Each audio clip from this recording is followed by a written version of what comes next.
Good morning, everybody. Good morning, Respected, sir. Good morning. respected college principal, trustee, teaching and non-teaching staff of Bundelkhand University, Bundelkhand College, all the resource person of today's international conference, which is organized by Department of Sanskrit and IQC of Bundelkhand College, Jhansi, Uttar Pradesh, India, on dated 29 May 2022.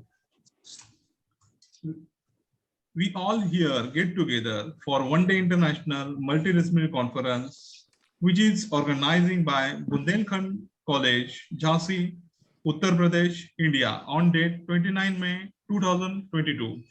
I would like to thank all the participation for given the huge and outstanding responses, and more than 200 plus participation have been participated in today's international conference. In this conference, total Indian participants are 190 and total 10 participants are from London, Japan, Thailand, Dubai, Kuwait, Nigeria, and Malaysia. This conference having 5 vice chancellors and 4 police commissioners who have been pursuing those PhD in Indian universities and have taken the participation in our today's international conference. I would like to welcome all of them, vice chancellors and the police commissioner. I would like to announce that today's one-day international multidisciplinary conference is organized by Sanskrit Department and IQC of Bundelkhand College, Jhansi, Uttar Pradesh, on date 29 May 2022. I would like to thanks to respected Dr. Jyoti Madam, respected Dr. Rai Sir, Principal of College, Bundelkhand College, for given the tender for marketing and media partner for this international conference to SHRI Waghmare Brothers Private Event Management Company. SHRI Waghmare Brothers Private Event Management Company always thankful to all of you for given the response and outstanding participation in today's international conference. The e-journal volume number first is published and another 4 volumes will be published within 10 days. I would like to request all the participants to stand up for our country's national anthem, Jana Gana Man. Please wait, please stand up.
Bharat माता की जय. Bharat Mata ki jai. Thank you. Please sit down.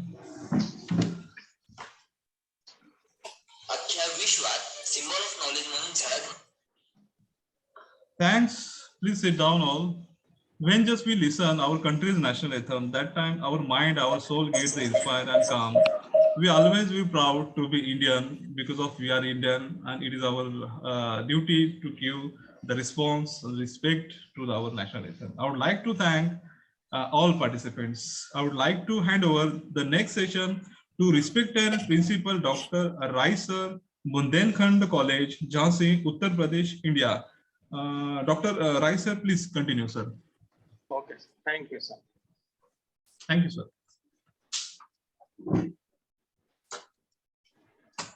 चमक उठी सन 57 में, वह तलवार पुरानी थी, बुंदेले हर बोलों की मुंह हमने सुनी कहानी थी।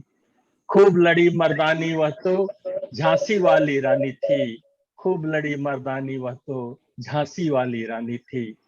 अभी उम्र कुल 23 की थी, मनुज नहीं अवतारी थी, हमको जीवित करने आई, बन स्वतंत्रता नारी थी।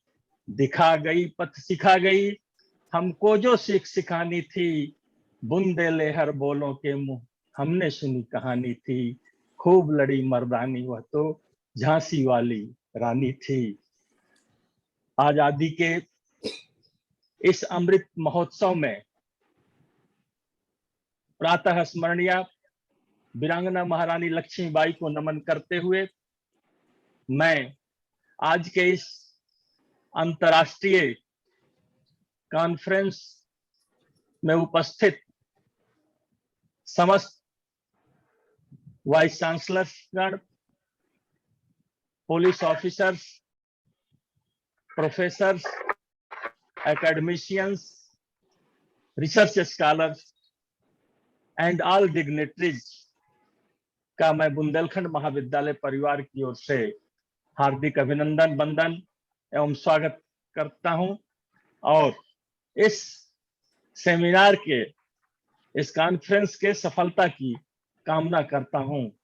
जहां तक आप सभी जानते हैं या मैं आज इस सेमिनार के माध्यम से, क्योंकि बुंदेलखंड परिक्षेत्र पूरा का पूरा बुंदेलखंड परिक्षेत्र नहीं, अगर हम बहुत छोटा सा शहर झांसी है, लेकिन जिस वीरांगना महारानी लक्ष्मीबाई के नाम से इसको जाना जाता है, वह दुनिया में अपना एक स्थान रखता है। उसके कर्मस्थली में स्थित बुंदेलखंड महाविद्यालय और झांसी, जो जिसे कला, कलम और कृपाण की धरा कहा जाता है, इस धरा से मैं एक बार आप सभी का पुनः हार्दिक अभिनंदन, वंदन एवं स्वागत करते हुए यह बताने में मुझे हर्ष हो रहा है कि पूरे बुंदेलखंड क्षेत्र का 7 जिलों का सबसे प्राचीनतम महाविद्यालय बुंदेलखंड महाविद्यालय स्वतंत्रता के पश्चात 1949 में स्थापित शिक्षा के क्षेत्र में, इस पिछड़े क्षेत्र में अग्रणी भूमिका निभाने का काम करते चला आ रहा है। इस महाविद्यालय में विभिन्न संकाय, ह्यूमैनिटी, लॉ, एजुकेशन, कॉमर्स की यूजी और पीजी लेवल के एजुकेशन दिए जा रहे हैं। विभिन्न प्रकार के सामाजिक गतिविधियां, सामाजिक सरोकार में हम महाविद्यालय समाज में अपनी अग्रणी भूमिका निभाता आ रहा है। मैं आज इस मंच के माध्यम से कहना चाहूंगा कि बुंदेलखंड महाविद्यालय ने अब तक कम से कम हजारों अधिकारी, हजारों न्यायिक अधिकारी और देश का नेतृत्व करने वाले राजनीतिक नेतृत्व को भी देने का काम किया है। तो हम शिक्षा के साथ साथ हम सामाजिक सरोकारों में भी हम इस महाविद्यालय की बहुत ही अग्रणी भूमिका रही है और आज उसी परिक्षेत्र में एक नई कड़ी आज इस इंटरनेशनल कॉन्फ्रेंस के माध्यम से हम लोग उसको आगे बढ़ाने जा रहे हैं, जो कि आज जिसकी महती आवश्यकता है हम सबको, कि किस तरीके से हम रिसर्च करें। जिस प्रकार से हम मानते हैं कि राष्ट्रीय शिक्षा नीति में आज प्रधानमंत्री जी का सबसे महत्वपूर्ण जोर इस बात का है कि शोध सामाजिक समस्याओं के समाधान के लिए होना चाहिए। शोध केवल और केवल एक नौकरी प्राप्त करने का माध्यम नहीं होना चाहिए। शोध राष्ट्र के उत्थान में भागीदारी होना चाहिए। मैं तो एक विधि का विद्यार्थी होने के नाते कहना चाहूंगा कि research is a question mark, research is a problem and research is a full stop, कि जिसके माध्यम से हम एक समस्याओं का चयन करते हैं और उस समस्याओं के समाधान तक पहुंचने का काम करते हैं।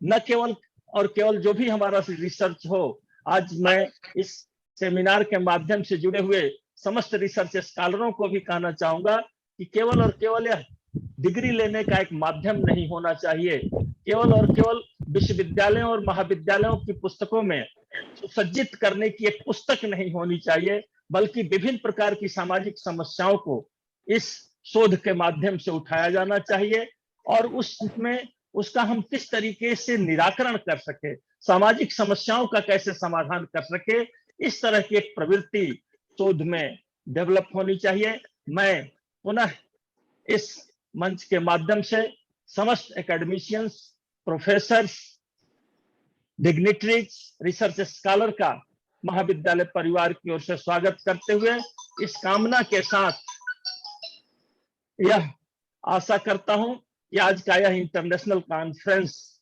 हमारे विद्यार्थियों के लिए, हमारे शिक्षकों के लिए, इस बुंदेलखंड परिक्षेत्र के लिए और देश के विकास में एक महत्वपूर्ण भूमिका अदा करेगा। मैं इस कामना के साथ अपनी बात को समाप्त करता हूं। जय हिंद, जय भारत, जय समाज।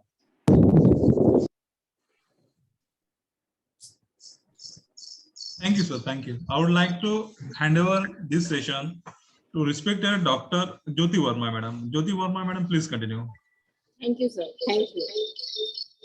Om Shubham Karoti Kalyanam Arogyam Sukha Sampada Vesha Buddhi Nashaya Atmajyotir Namostute Atmajyotir Pradipaya Brahmajyotir Namostute Brahmajyotir Pradipaya Gurujyotir Namostute।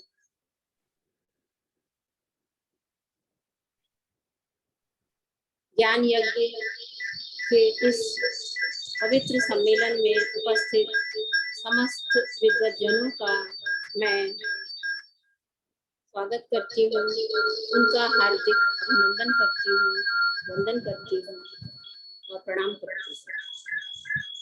मैं doctor Jyoti Verma, associate professor, department of Sanskrit, Bundelkhand college Jhansi, welcome to all the delegates and the participants of this one-day international conference organized in the historical and glorious land of Rani Lakshmibai। सर्वप्रथम मैं अपने विद्यालय के प्राचार्य professor SK. राय sir का धन्यवाद देना चाहती हूँ कि उन्होंने मुझे यह अवसर प्रदान किया। He has given me the opportunity कि मैं इस इंटरनेशनल कॉन्फ्रेंस को एक इस लार्ज फ्रेम में ऑर्गेनाइज कर सकूं। आपने एक दृढ़ स्तंभ की तरह मजबूती के साथ इस कॉन्फ्रेंस के आयोजन में मुझे सहयोग प्रदान किया है। मैं निश्चित रूप से आपकी कृतज्ञ हूँ और इसके लिए मैं आपको हार्दिक आभार व्यक्त करती हूँ। किसी भी संस्थान का जो मुखिया यदि प्रोग्रेसिव होता है तो उस संस्थान की प्रगति अवश्यम भावी होती है। मैं अपने प्रिंसिपल राय सर को हृदय से आभार व्यक्त करती हूँ। And I would like to give a special thanks to the organizing event management, Professor Waghmare, who has played a provisional role in the organizing this seminar। आपके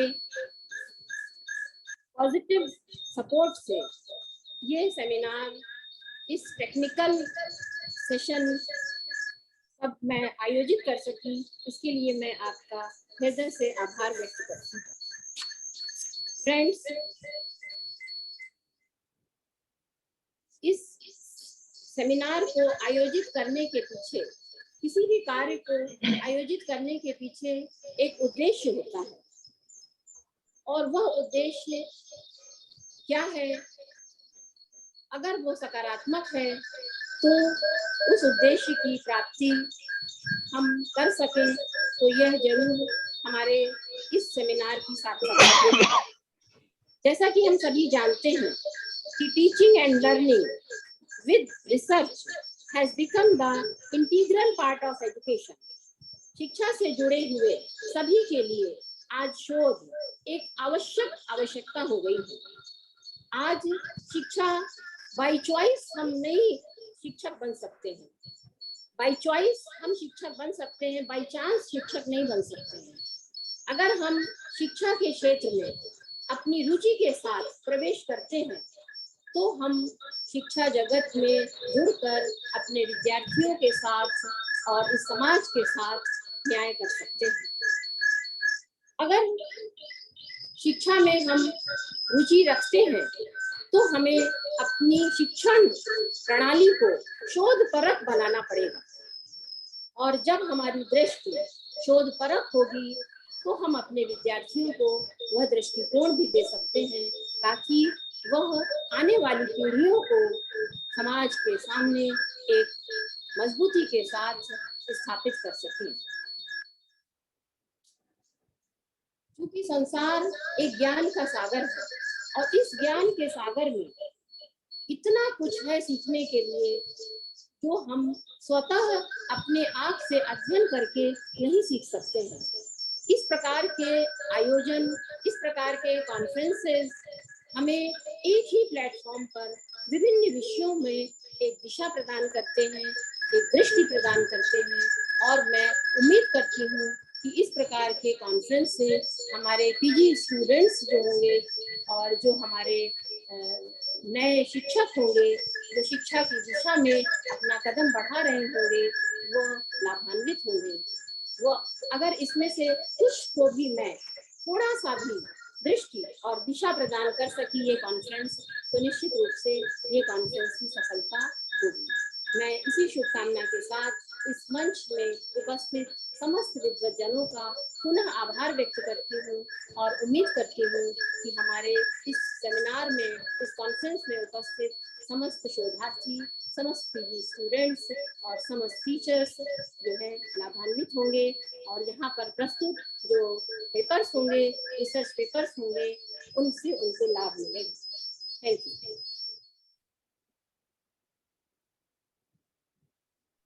Thank you, madam.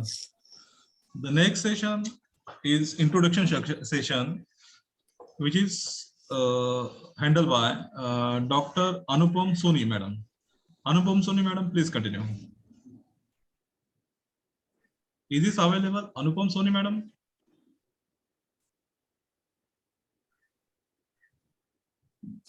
Am I audible, sir? Yes, please continue. Am I madam. audible? Yes, please continue. Can you hear me, sir? Yeah. आवाज आ रहा है, madam. Please continue. So, very good morning to all of. Is it okay? It's all right. Good morning. Good morning. Please continue, madam. Good morning. Yeah. So, this is Dr. Anupam Soni, myself, and I am an associate professor in the Department of English, Bundelkhand College, Jhansi itself.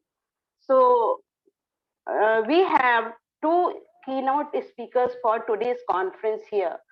So I will begin with Professor Abhijit Kelkar as a keynote speaker for today's presentation. Please, madam, please wait. बौद्ध sir, Tiwari sir, उनका नाम रहेगा।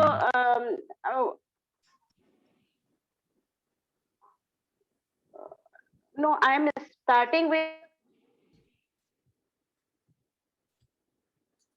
Is this available, बौद्ध sir? बौद्ध sir, आप please continue करो, बौद्ध sir. Yes sir. बौद्ध सर, प्लीज कंटिन्यू करो आप। So I invite Dr. Brajen Ward to speak on today's topic. If he can shed some light on today's conference activities. Over to Brajen Ward.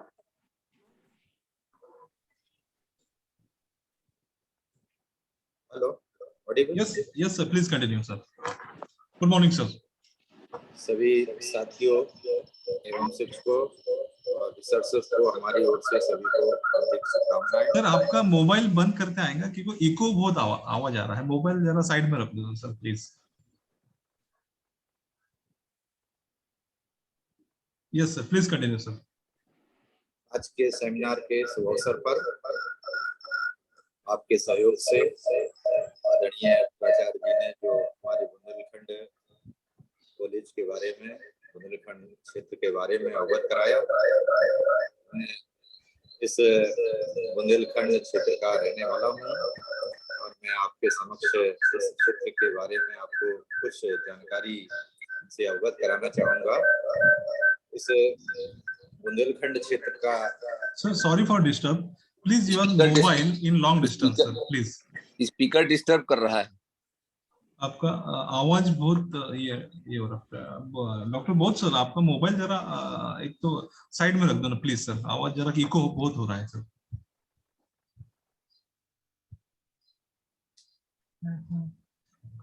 Sir अपने को unmute कीजिए आप।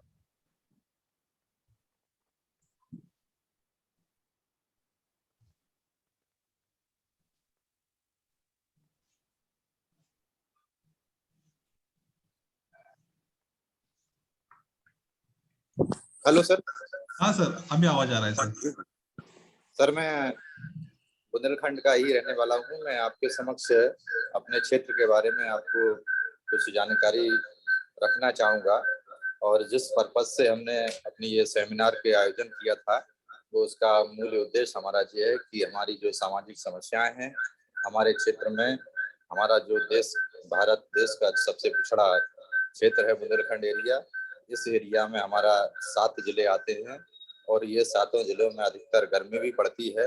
इसके साथ साथ यहाँ पर पथरीली एरिया है और उत्पादकता भी कम है और उत्पादकता कम होने की वजह से हमारे क्षेत्र में कम उत्पादन होता है, जिसकी वजह से किसानों की आय भी कम है और हमारे बुंदेलखंड क्षेत्र के किसानों को पलायन करके अन्य बड़े बड़े शहरों में जाना पड़ता है।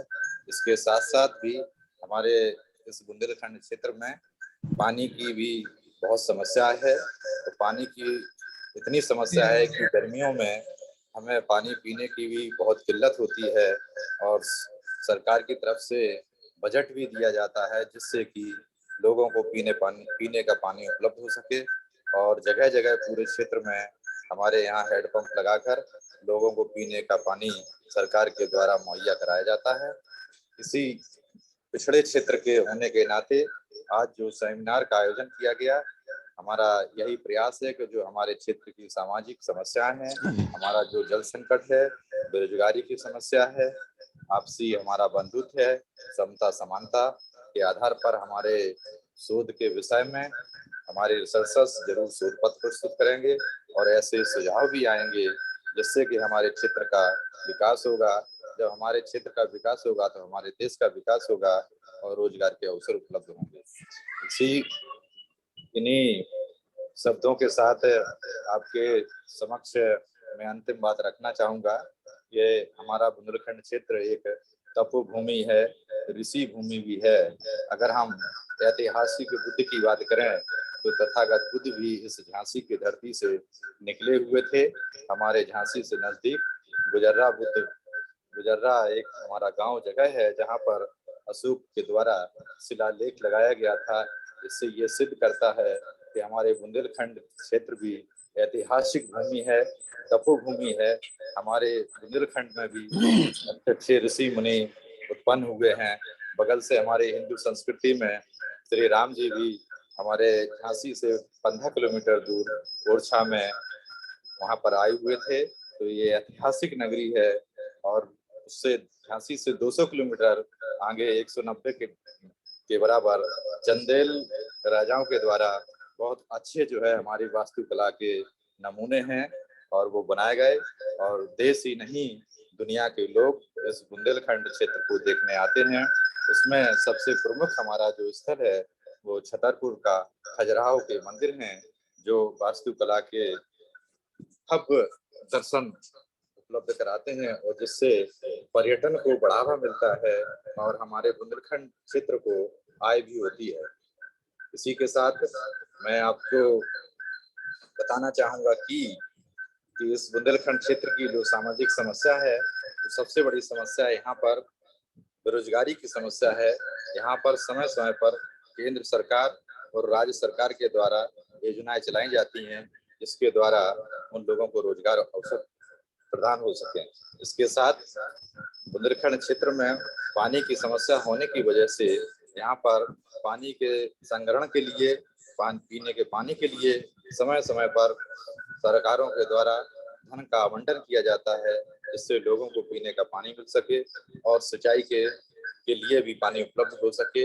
इसके लिए सरकार सतत डैम का निर्माण करती है पानी के संरक्षण के लिए। साथियों, मेरे रिसर्चों, इसी के साथ मैं आपके बीच अंतिम बात रखते हुए मैं कहना चाहूंगा कि यहाँ पर आज का सेमिनार का मेरा प्रमुख उद्देश्य यही है कि जो बुंदेलखंड के लोग गरीब हैं, निर्धन हैं, किसान हैं, मजदूर हैं, उनके उन्नयन के लिए, हमारे बच्चों को बेरोजगार हैं उन्हें रोजगार अवसर मिल सके, ऐसे सुझाव, ऐसे शोध पत्र जरूर आएंगे जिससे हमारी समस्या का निराकरण हो गया।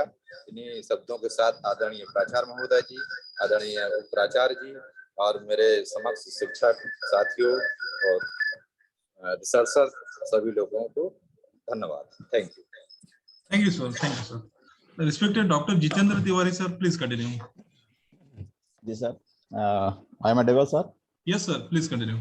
Thank you sir. आज के इस अंतर्राष्ट्रीय मल्टीडिसिप्लिनरी कोर्स में मैं आप सभी का हार्दिक स्वागत अभिनंदन करते हुए इस शोध के उद्देश्य को, इस ऑर्गेनाइजेशन के उद्देश्य को या इस कॉन्फ्रेंस के उद्देश्य को मैं प्रकाश डालना चाहूँगा कि सर आज के समय में जब राष्ट्रीय शिक्षा नीति में मल्टीडिसिप्लिनरी सब्जेक्ट की बात की जा रही है, सभी सब्जेक्ट की विधा को जानने की बात की जा रही है, ऐसे में ऐसे विषय लेकर के अंतर्राष्ट्रीय सेमिनार, अंतर्राष्ट्रीय संगोष्ठी करना और एक ही प्लेटफॉर्म पर सभी विधा को एकत्रित करना इस सेमिनार का महत्वपूर्ण उपलब्धि के रूप में मैं मानता हूँ।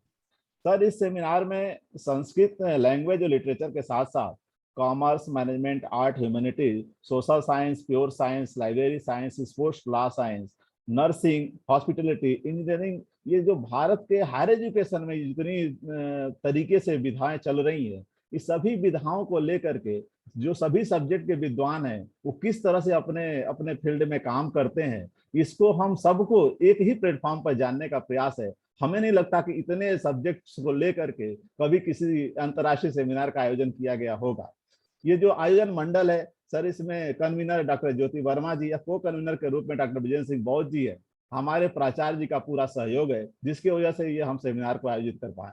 इसमें जो ऑर्गेनाइजिंग कमेटी मेंबर्स हैं sir, doctor S K. Yadav ji, Ashwini Kumar ji, अनुज गोयल जी, अरुण जी, डॉक्टर अनुपम सोनी जी, डॉक्टर दीपिका मित्तल जी, डॉक्टर राजबहादुर मौर्य जी, डॉक्टर सुधीर सिंह जी, ये सभी का मैं हार्दिक स्वागत अभिनंदन करते हुए यह जरूर उनके विषय में कहना चाहूंगा कि आपका एक जो विस्तृत सोच है वो आज इस प्लेटफॉर्म पर सबको एकत्रित करने का काम किया है। आप सभी इसके लिए बहुत बहुत धन्यवाद के पात्र हैं।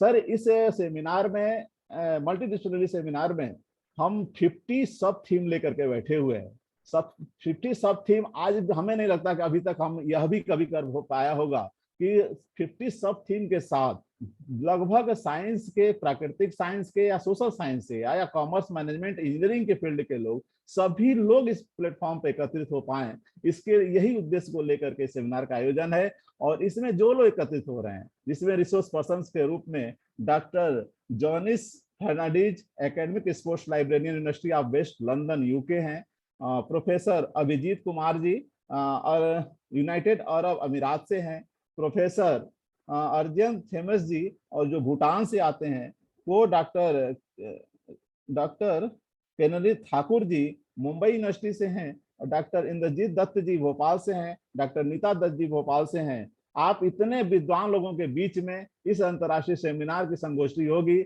निश्चित रूप से विभिन्न विधा के लोग जो अपनी बात को कहेंगे, हम सोशियोलॉजी के लोग या सोशल साइंस के लोग यह जान पाएंगे कि साइंस के लोग या इंजीनियरिंग के या कॉमर्स, वाणिज्य के लोग या लॉ के लोग अपने अपने फील्ड में किस तरह से अपने रिसर्च को करते हैं, कौन से मेथड यूज करते हैं, उनकी फाइंडिंग किस तरह की होती है और ये सम्यक रूप से समाज को किस तरह से सुदृढ़ करने में योगदान करता है। इस सेमिनार की सफलता होगी।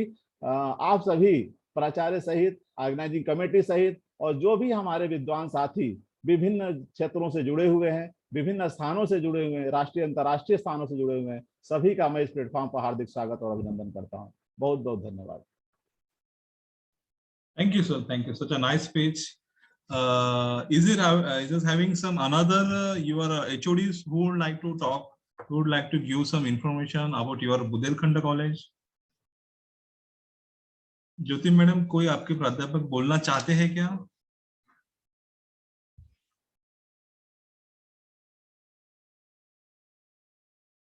ज्योति मैडम, डॉक्टर मौर्य जी, डॉक्टर मौर्य, डॉक्टर जी राज डॉक्टर बहादुर मौर्य जी, रिस्पेक्टेड मौर्य आप सर, सर प्लीज कंटिन्यू। आप सर बोल दीजिए। आज इस आभासी प्लेटफॉर्म पर अंतर्राष्ट्रीय सेमिनार में जुड़े हुए बुंदेलखंड कॉलेज के हमारे सम्मानित प्राचार्य प्रोफेसर एस के राय साहब, उप प्राचार्य डॉक्टर जितेंद्र तिवारी जी, कार्यक्रम की संयोजक और संस्कृत विभाग की विभागाध्यक्ष डॉक्टर ज्योति वर्मा जी, अर्थशास्त्र विभाग के बहुत ही विद्वान प्रोफेसर और इस कार्यक्रम के को कोऑर्डिनेटर जो पूर्व में माननीय सदस्य भी रहे उच्चतर शिक्षा सेवा आयोग में, डॉक्टर वीरेंद्र सिंह बौद्ध जी, डॉक्टर अनुपम सोनी जी, और जितने भी हमको जिन लोगों को हम इस आभासी पटल पर देख पा रहे हैं, उन सबका मैं तहे दिल से इस कार्यक्रम में स्वागत करता हूं, अभिनंदन करता हूं। और इस कार्यक्रम के इवेंट मैनेजर प्रोफेसर वाघमारे जी का, यद्यपि वो हमसे बहुत दूर हैं और कभी ऐसा अवसर अभी मिला नहीं कि आमने सामने उनसे मुलाकात हो, लेकिन आज इस आभासी प्लेटफॉर्म पर डिजिटल कार्यक्रम में उनसे मुलाकात हो रही है, तो मैं उनका भी बुंदेलखंड कॉलेज की ओर से और बुंदेलखंड परिक्षेत्र की ओर से हार्दिक स्वागत और अभिनंदन करता हूं। Thank you sir. ये अंतर्राष्ट्रीय सेमिनार का आयोजन कम से कम हमारे कॉलेज के लिए मेरी जानकारी में पहला आयोजन है ये। और जब हम अंतर्राष्ट्रीय सेमिनारों में जुड़ते हैं, आपने अंतर्राष्ट्रीय सेमिनार से हमें जोड़ा है, तो अब बहुत सारे उन मुद्दों पर हम अपनी राय भी विश्व पटल पर रख सकते हैं, जिनके बारे में आमतौर पर हम विश्व समुदाय के सामने इस तरीके के कार्यक्रमों में अपनी बात नहीं रख पाते थे। और उन बहुत सारे विद्वानों को सुनने का भी मौका मिलेगा। जैसा आपने बताया कि हमारे साथ पाकिस्तान से लोग जुड़ेंगे और दुनिया के अन्य देशों से जुड़ेंगे, तो हम उन लोगों के विचारों से भी जानेंगे कि समकालीन दुनिया किन समस्याओं से जूझ रही है और कौन से समकालीन बड़े मुद्दे हैं जिन पर विद्वत जनों के विचार करने की जरूरत है। आज का जो परिप्रेक्ष्य है वो निश्चित तौर पर कुछ ऐसे बदलते हुए दुनिया का परिवेश है, जहां बहुत सारी पुरानी चीजें, पुरानी मान्यताएं, पुराने विचार, पुरानी आइडियाज, बहुत सारी अवधारणाएं परिदृश्य में जाती हुई नजर आ रही हैं और नई चीजें, नई अवधारणाएं, एक नई दुनिया का निर्माण हो रहा है। और इसके साथ ही बहुत सारी ऐसी चीजें भी हो रही हैं जो मानवीय समुदाय के लिए अच्छी नहीं मानी जा सकती। तो इन सारे परिप्रेक्ष्यों के साथ हम लोग भी इन सब मुद्दों पे अपनी बात रखेंगे और अपने विद्वान साथियों को देश और विदेश से सुनेंगे। इस आयोजन के पीछे जो हमारे डॉक्टर वीरेंद्र सिंह बौद्ध जी का बड़ा मंतव्य था, जिसकी चर्चा वो मुझसे करते रहते थे कि हम लोग भी, चूंकि अभी सबकी नौकरियां हैं, तो किसी को प्रमोशन में डिजिट अंकों की जरूरत है, किसी को अपने पेपरों को अंतर्राष्ट्रीय स्तर पर प्रकाशित करने की आवश्यकता है। तो न केवल हमारे ज्ञान में इससे वृद्धि होगी, वरन हम अपने कैरियर को भी इसके माध्यम से आगे ले जा पाएंगे और जीवन में और आगे कुछ सीख पाएंगे। मैं पूरी टीम को, आप प्रोफेसर वाघमारे जी की पूरी टीम को और बुंदेलखंड महाविद्यालय की पूरी टीम को, अपने प्रोफेसर एस के राय साहब को, प्राचार्य जी को, और उप प्राचार्य डॉक्टर जितेंद्र तिवारी जी को, हमारे साथ हमारे पूर्व उप प्राचार्य जी जुड़े हुए डॉक्टर डी.के. मिश्रा जी, मुझे वो भी अभी दिख रहे थे।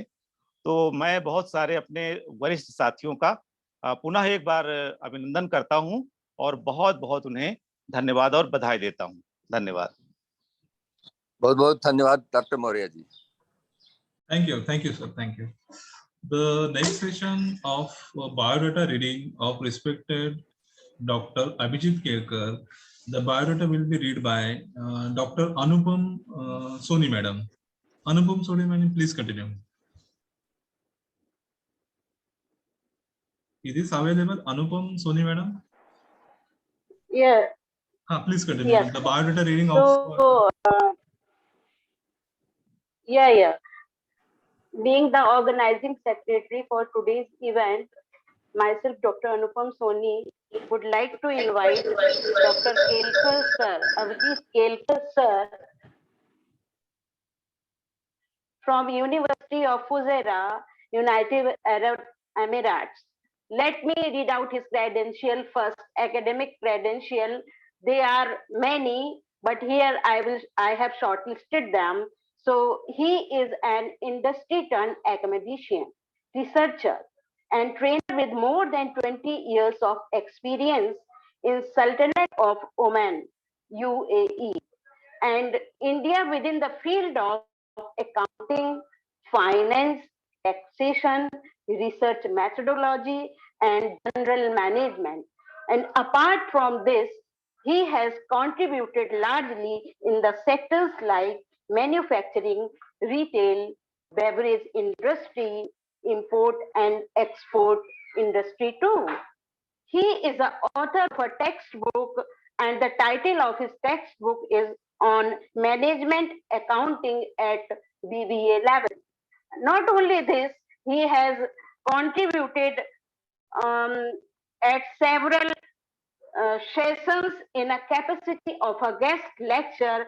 More than at 17, he has been the guest at more than 17 of education, and he has been involved in higher education.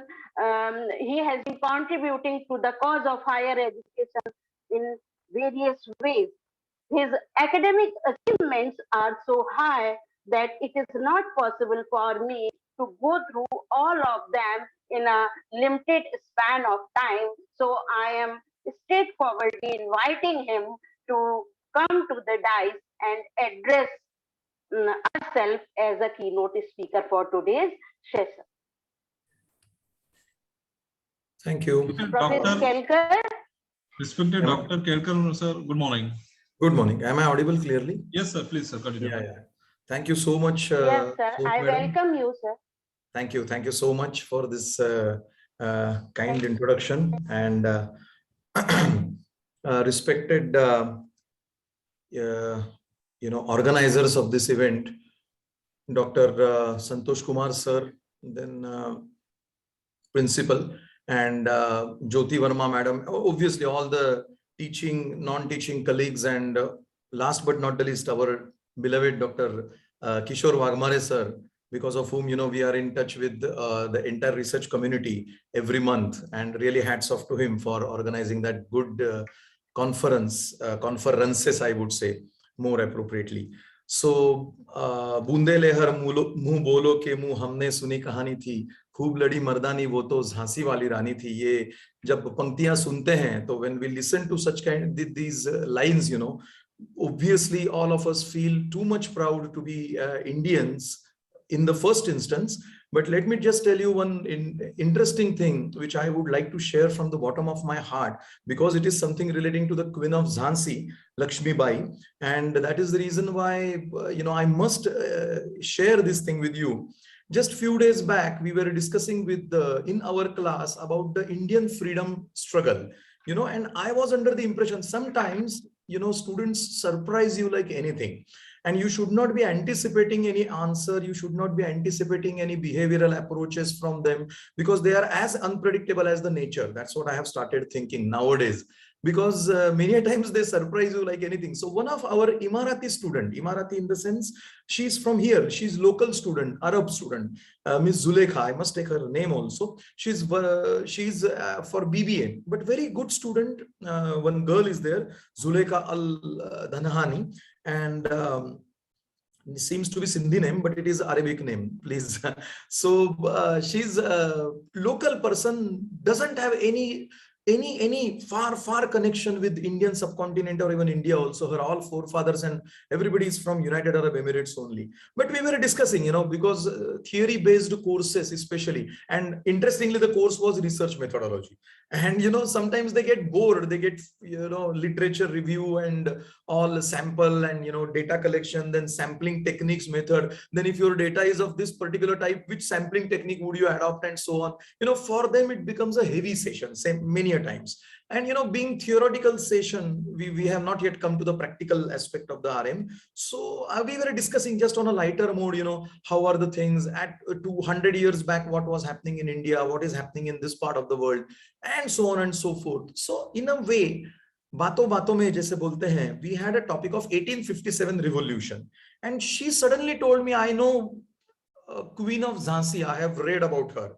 In spite of being a lady, she was I would say she was one of the key figures in 1857 revolution. And I was stunned, I was surprised to know that how come she knows Queen of Jhansi. Any Indian person talking about Jhansi ki Rani Lakshmi Bai, no wonder, actually we should know, we must know. But any outsider person is talking about, and I was really surprised. And I just asked her, how come you know about Queen of Jhansi? But then she told me, no, doctor, here there is no concept of sir and madam, it's a concept of doctor. That's it. So they call us either teacher or doctor. So she said to me, doctor, it's no big deal, because the guy who reads a lot gets to know something about world. She knows about Mahatma Gandhi, and obviously she knows about French Revolution and so on and so forth, even though in today's world we talk, it is not expected. First of all, it is expected from everybody to have more and more rigorous reading. And that is what is the, I would say, the key point with which I would start today's session of mine. That is, reading is something which we can't get rid of. A person, a small girl, maybe because she is doing BBA, I was taking that BBA session, 18 years old girl from, or 19 years old girl from United Arab Emirates, who is local Arab, is knowing about Rani Lakshmi Bai. Obviously for us, we have sky's the limit kind of stuff. So we must read something, those researchers who are there, and obviously those who have completed doctorates, like me, obviously our also is never ending, ongoing process. And unless and until we read, unless and until we absorb something, we will not get ideas, because the basic foundation of any research is an idea, generation of idea, backed by creativity, feasibility, innovativeness, and so on and so forth. That all we will see during the succeeding PPTs or presentation. But the basic foundation itself is nothing but reading, because unless and until we read, we will not initiate our thought process. And all of us are not Einsteins or Newtons or, I would say, genius persons who will get creativity poured thoughts always. It's not like that. So obviously for us, the best option to go in our own areas is to go in depth. So width and breadth of our research interest areas should be such a wider level that we will keep on getting new ideas every now and then. And that is what is the mantra, success mantra for a good researcher. I must say that. Basically, I'm going to touch upon in a short time, maybe some half an hour or 40 minutes, 35 minutes are there with me. So I'm going to touch upon some basic concepts, barring the technicalities, because I believe there are other honorable speakers also who are going to talk about it. Maybe Kinnari madam is there, and Janice madam is also there. So they will be obviously talking about the technicalities of that, because right from research methodology as a process, sampling, let it be the sampling, then the types of data, then the parametric, non-parametric, then the statistical tools application accordingly. How should you interpret hypothesis, formation, say laker, till the moment finally you conclude and have some kind of recommendations and suggestions.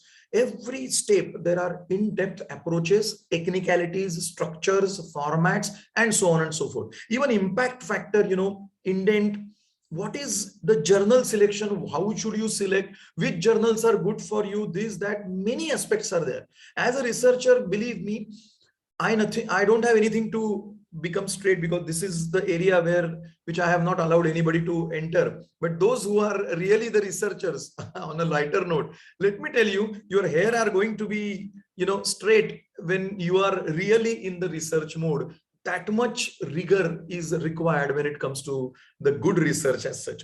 And such kind of conferences will inculcate the direction.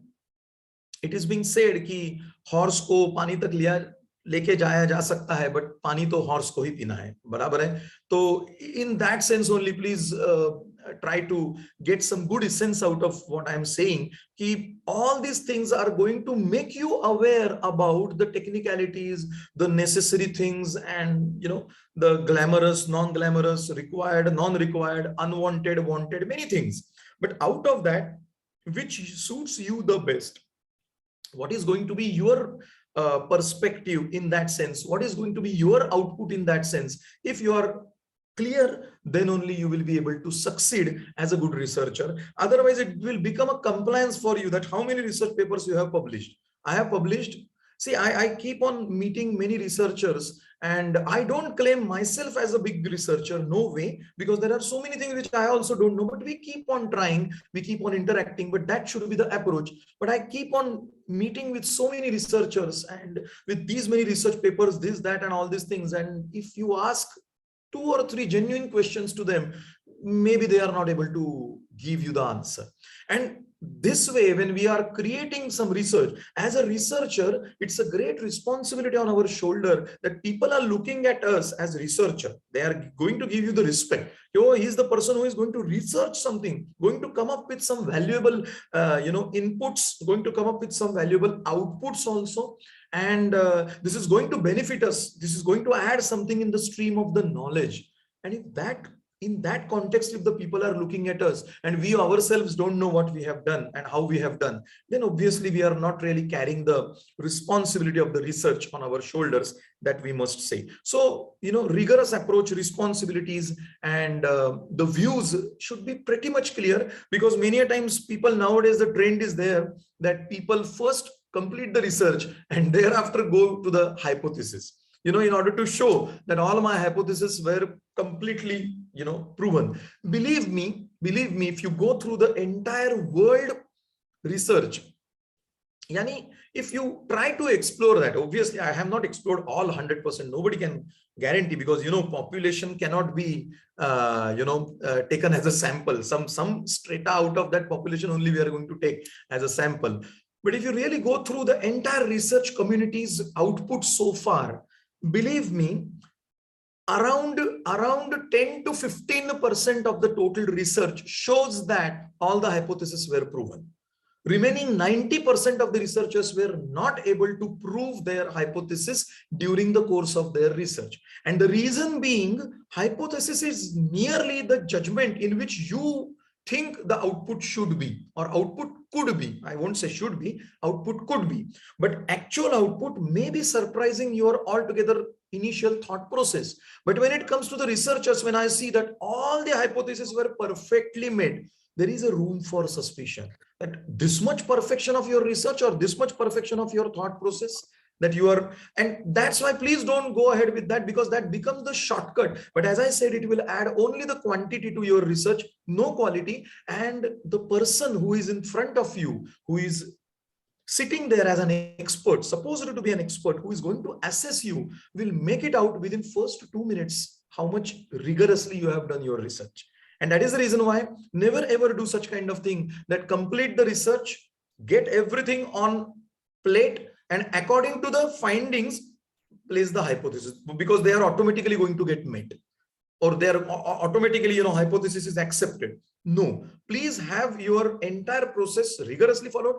I have come through many research papers in which hardly out of 5, one hypothesis is that also not met 100%. But the research papers are accepted by well-known indexed journals, and they are studied even till today. So such kind of things, your hypothesis testing, your hypothesis proving, and your recommendations and suggestions and findings and conclusions and sampling techniques, statistical tools, all these remain to be the technicalities. How best possible way you are using it remains to be an art. So that's why the research is not purely the science, it remains to be an art also. And that is the reason why, one should be very much careful.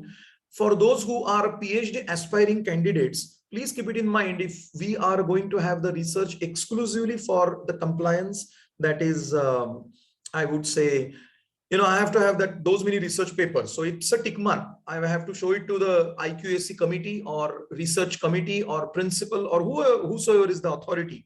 And look, आपने बोला था इतना करना है, मैंने इतना कर दिया है, चलो I am eligible for assistant to associate to, we will just step up the ladder. But when it comes to the international competition, when it comes to the sea of researchers, we will not find ourselves that even a single drop of that ocean we are. And that's the reason why merely as a compliance, please don't do that. And overall perspective, go for interdisciplinary things. Same thing I am just going to share with you quickly within next 10 to 15 minutes, wherein we will, go through the PPT, because again, let me tell you honestly, PPT is something which we have discontinued in our university. I won't say discontinued, but we are discouraging it to the maximum possible extent, because with the lapse of time, students have become now paralyzed without PPT.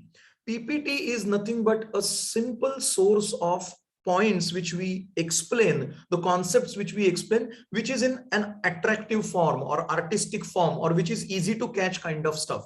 But if the attractive form itself becomes the means of learning, it is a risky sign. In olden days, reference, so nowadays everybody has forgotten the reference books, textbooks and nothing. Everybody wants the PPT. Unless and until we show the PPT, students are not satisfied. So this is also something which we should, I don't say PPTs are bad or PPTs should not be there. PPT is invariably a good tool. Nowadays, we should make advantage of the advanced information technology, but it should not be the over dependence on the PPT, so that our students have forgotten to visualize, to imagine, to conceptualize on their own in their mind, unless and until they see something. That is what is something, we are trying. Obviously, you all will agree. Some might agree, some might disagree. Obviously, it is up to everybody else's personal opinion. But in my opinion, obviously, PPT is something which we should not be depending, unnecessarily or more than required. But anyway, a little bit of the PPT is there. We will just go through that PPT quickly. And I hope I'm clearly audible. Yeah. Yes, please continue. Yes, Can you sir. allow Please me continue. to share the screen? Can you share it? No, I can't, because host disabled participant. Yes, Screen I have given sharing. the permission. Please continue. Okay. Yes, thank you. Okay, so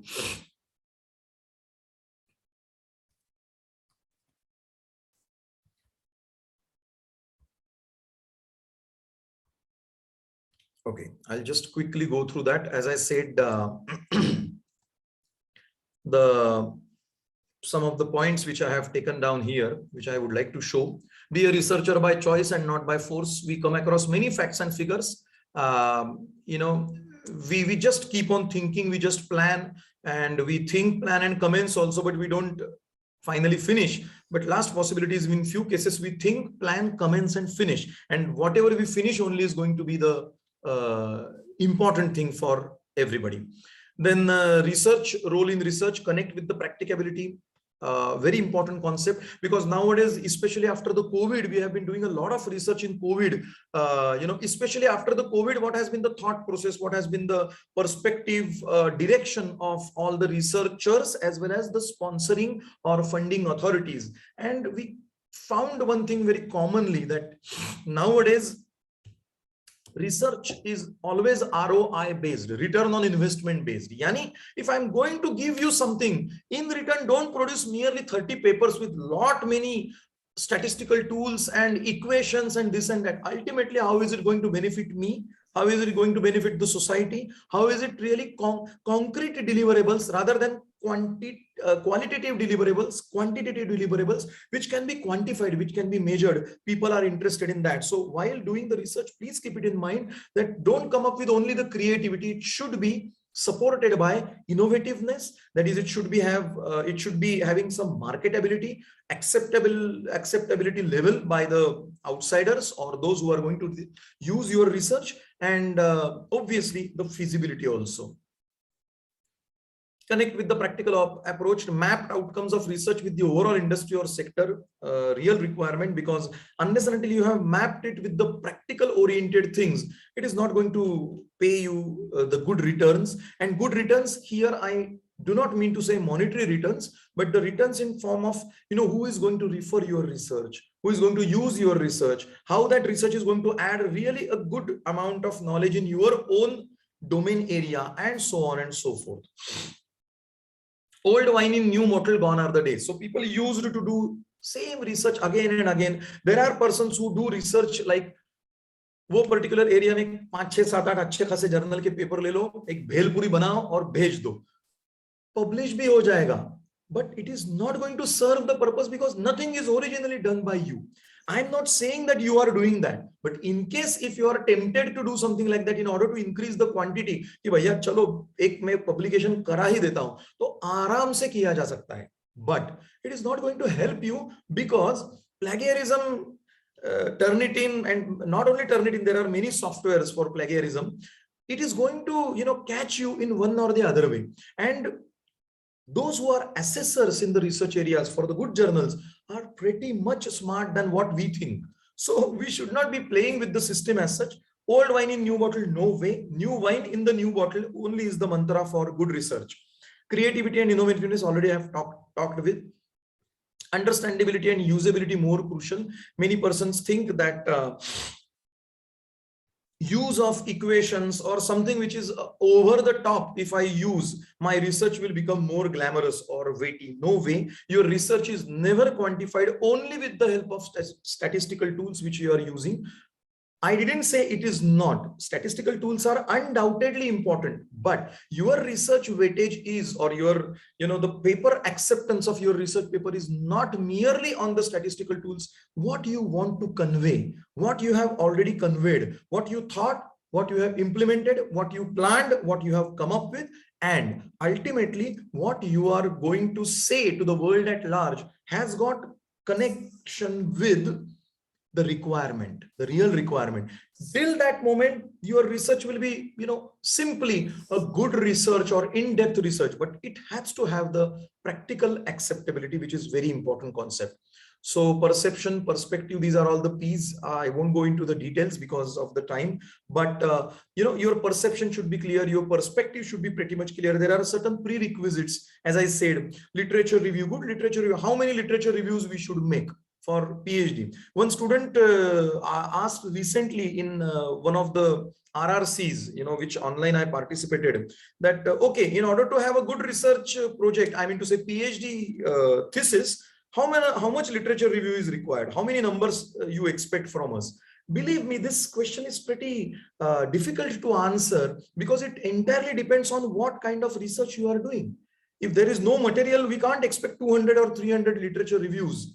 But if it's a very commonly adopted or accepted or commonly used topic, obviously we would expect 1,000 literature reviews also, or less as compared to what is expected. So there is no question to what is minimum number of literature reviews one should do. It entirely depends on what you are reviewing, how you are reviewing, and what is available in the area in which you are researching.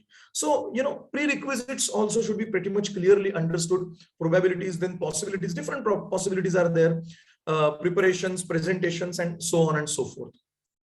List is inclusive. As I said, research is one of the factors in decision making, even though undoubtedly crucial, but it is not the only factor on the basis of which the decision is being taken.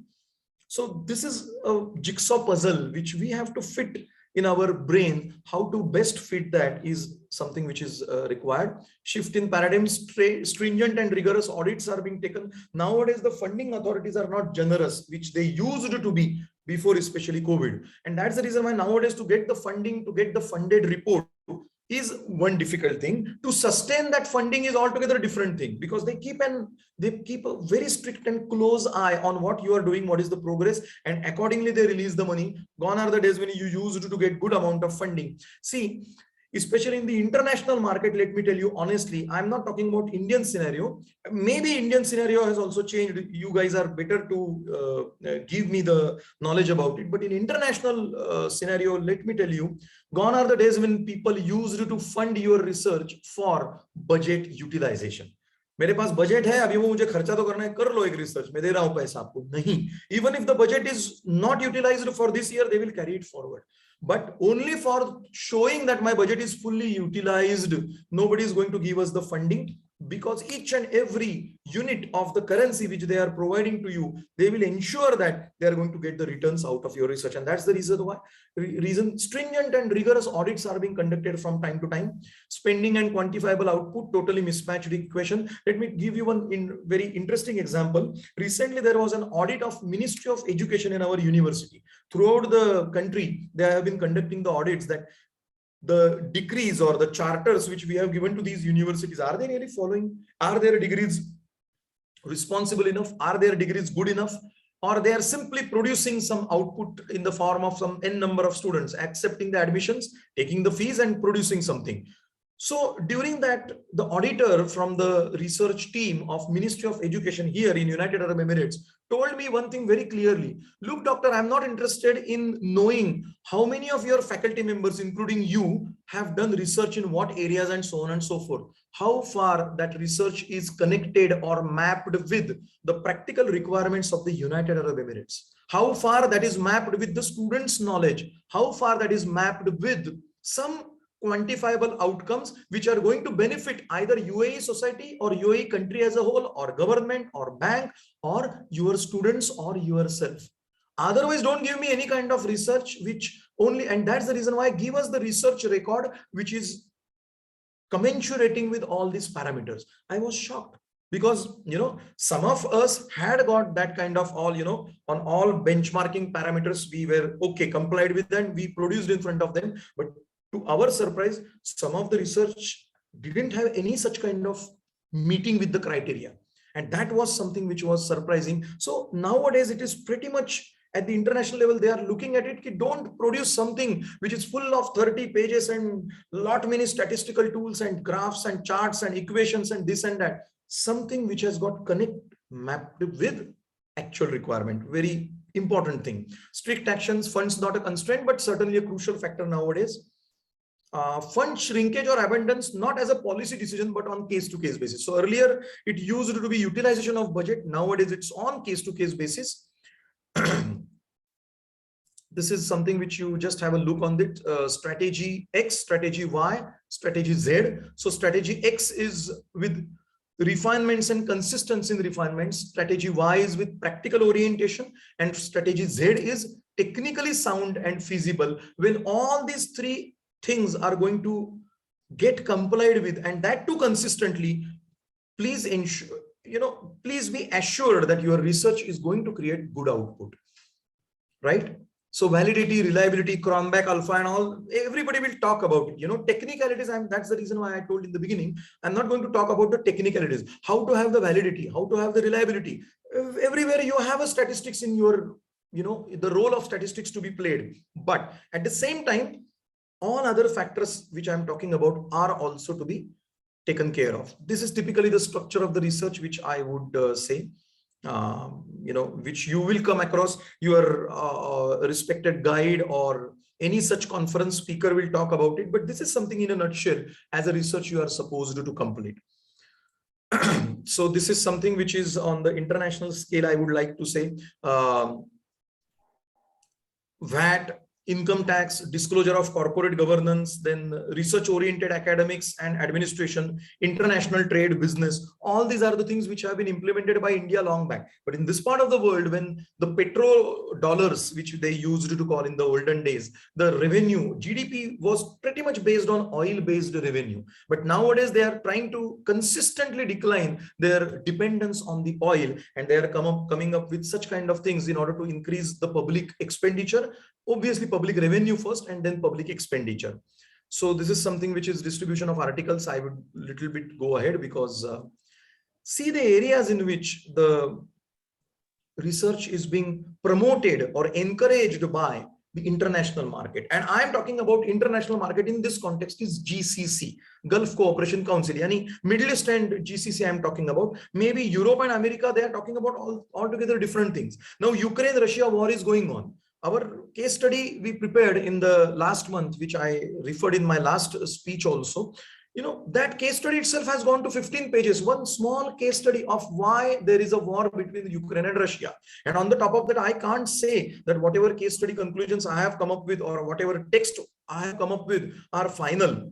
Maybe beyond my understanding, beyond my reading, there could be some point lying beneath, which I have not really explored so far. But till now, 15 pages rigorous case study of why Russia attacked Ukraine. From both the sides, from both the perspectives, we had a thought and we presented it in our international business class. So something which we are teaching to our students in that context, if we do, it is going to help us a lot when we select our topic, hot topic, practical connected topic, something which has got width, breadth, in-depth approach, something which can be taken as a series of research papers, concentrate on one aspect, one facet at a time. So woven together, it will become a chain, and the series of your researches will add something concrete to the knowledge stream as such. So it's these are all the things. You have to hit the target. That is what important, because all these circles are there. If your arrow, if your sorry target is missed in some outside circle, if it is hitting, it is of no use.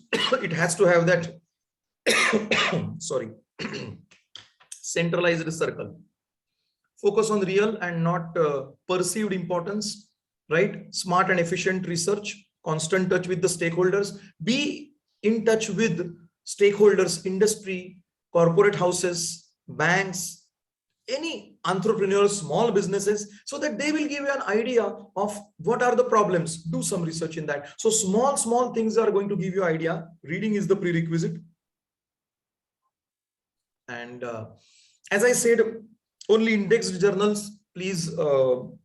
Nowadays, nobody is going to count your publications only. They are going to see where you have published. What is the, journal? What is that journal? Based on that, your research weightage or glamour is going to get decided. Please keep it in mind. Then have series of research papers. As I said, interdisciplinary you can have, but don't lose your essence of your own domain. What happens, finance person writing for HR, exclusively HR, job description tendencies of Asian countries, or, attrition rates of Asian country corporate houses. The person is having financial management specialization. Nobody stops you from doing any other disciplines research, but your own discipline, there are n number of areas why you want to left, why you left those areas, why you want to keep them untouched and going to all together. So there can be, I would say, mixed approach. Cross-functional approach is okay, but don't write for exclusively that particular domain, which is not at all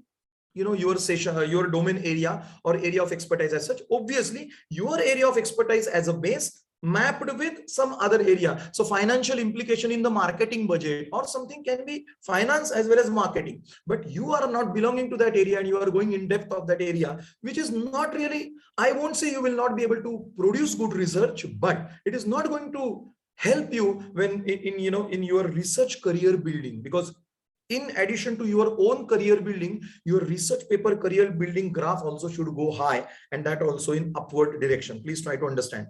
And last but not the least, I would say quantity and quality both play the role, but nowadays quality has started playing the role. What you have said is more important than how much you have said.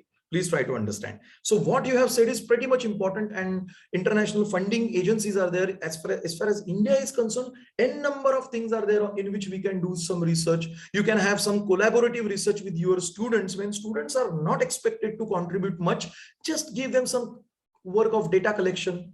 Let them apply some very correlation, regression, chi-square, some very basic things. Let them apply, let them learn out of that, and they will also feel very happy that my name is coming in that research and all these things. Major work has to be done by you. All clerical, administrative kind of stuff you can hand over to them. Obviously, final scrutinization by you only, but all such kind of things will give you enough time to produce good research. So mapped with practicability, just to conclude, mapped with practicability, mapped with funded research requirements, consistent or continuous interaction with the stakeholders around you, research as a necessity, not as a compliance, research out of interest and not by force. So research by choice, not by force, research with good technicalities. And here technicalities, I mean to say all the structures, formats, data collection, sampling, statistical tools, referencing, APA, Harvard, whatever, these all things are coming under technicalities. So with good technicalities, research publications in reputed journals, good journals, and last but not the least, coming up, going in depth of your domain area rather than having, master of jack of all and master of none, or you put it in a reverse way. I would say in our research case, you have got so many areas of research,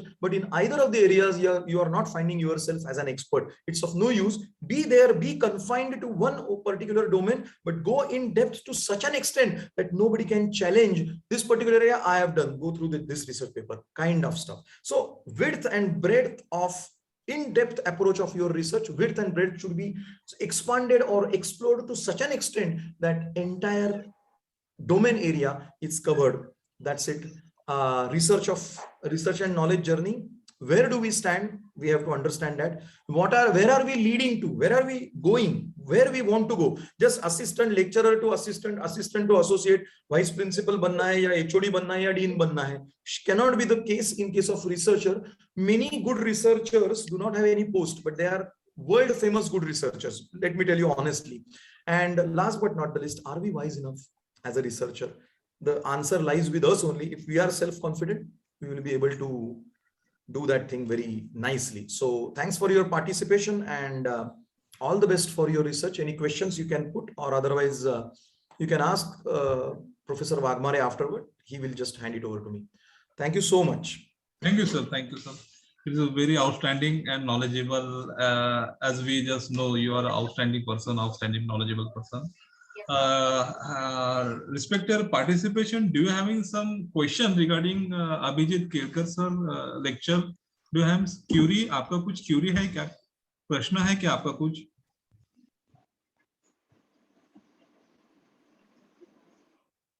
I think so. There is no any question on behalf of our participants. I would like to hand over this session. I would like to first put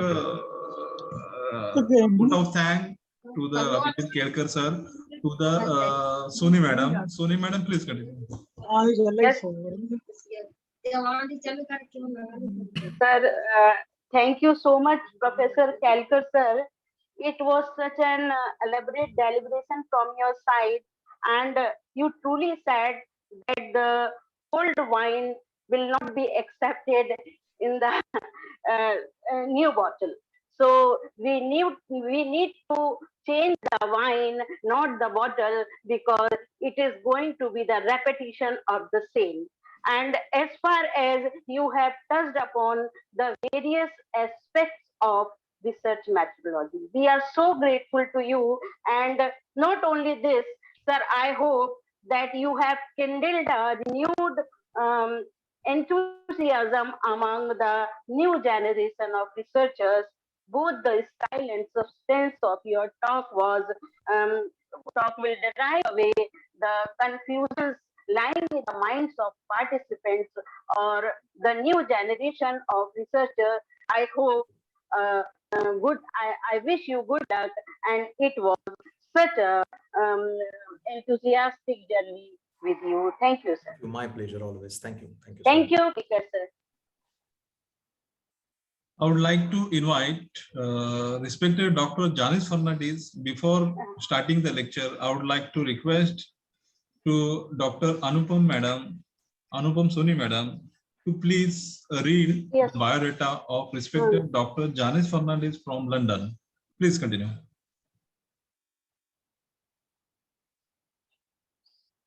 Sir, I would like to, because I have another resource person, and his name is Dennis Fernandez, and he is academic support librarian in London, United Kingdom. And as far as his academic credentials are concerned, he has been devoting much of his time in the pursuit of knowledge. And he has been extensively contributing in the field of education for over 31 years. And it is ranging from quality control, information literacy, innovative techniques, and in librarianship, and more than this, in the field of human resource. So I would like to invite Dr. Janice Fernandez from United Kingdom to take over the dais and just address us with his witty discussion.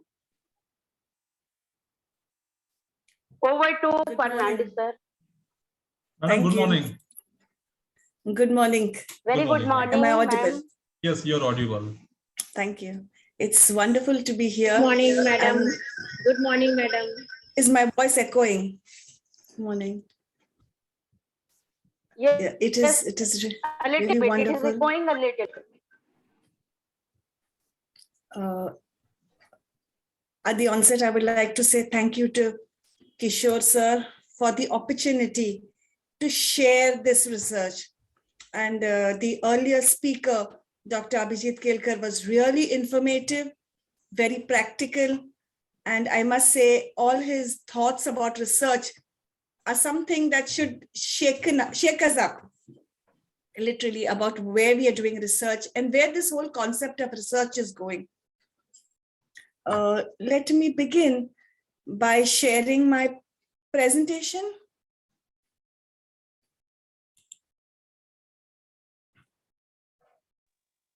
Yes, ma'am, you may continue. Ma'am, you may continue. Okay, is that visible to everyone? It is being shared. Please wait. Yes, Thank it is shared now.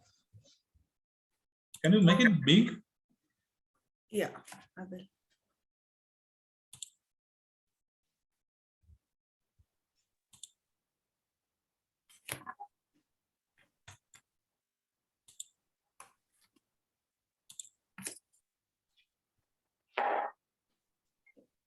Is that okay? Yes, sir. Please, madam. Please continue. Thank you. Thank you.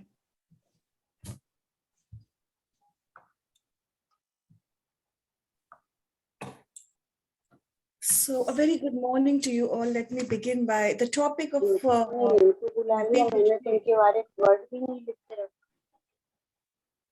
sorry, I think someone's mic isn't on mute. No. Please continue. Okay, what I thought of sharing with everyone today is some notes from my research journey. Because as I think about it, I remember my time of being on the other side of the fence and my time of being a student and going through this research journey. And a couple of years down the line, when you have a doctorate, you sometimes tend to forget the struggle, or it is good to share those finer bits of maybe knowledge or experience or information or just tips. And that's what my presentation today is based on. So just some of the things I would like to touch upon. Since I am a library professional, so librarianship as a profession, the need for research, and those important decisions about why you really need to undertake research, some sort of connections and networking that you do once you step into this arena. And then, of course, your journey begins, and some of the important motivators. Facing challenges, which is an uphill task, yet keeping the goal in sight. And then as you are close to the finish line, the sort of stress, but then also the sort of excitement, the ambition, and the last minute hard work that you put in. And then it's done. And there's your doctorate or whatever research that you undertake to accomplish. Let's go through some of these bits.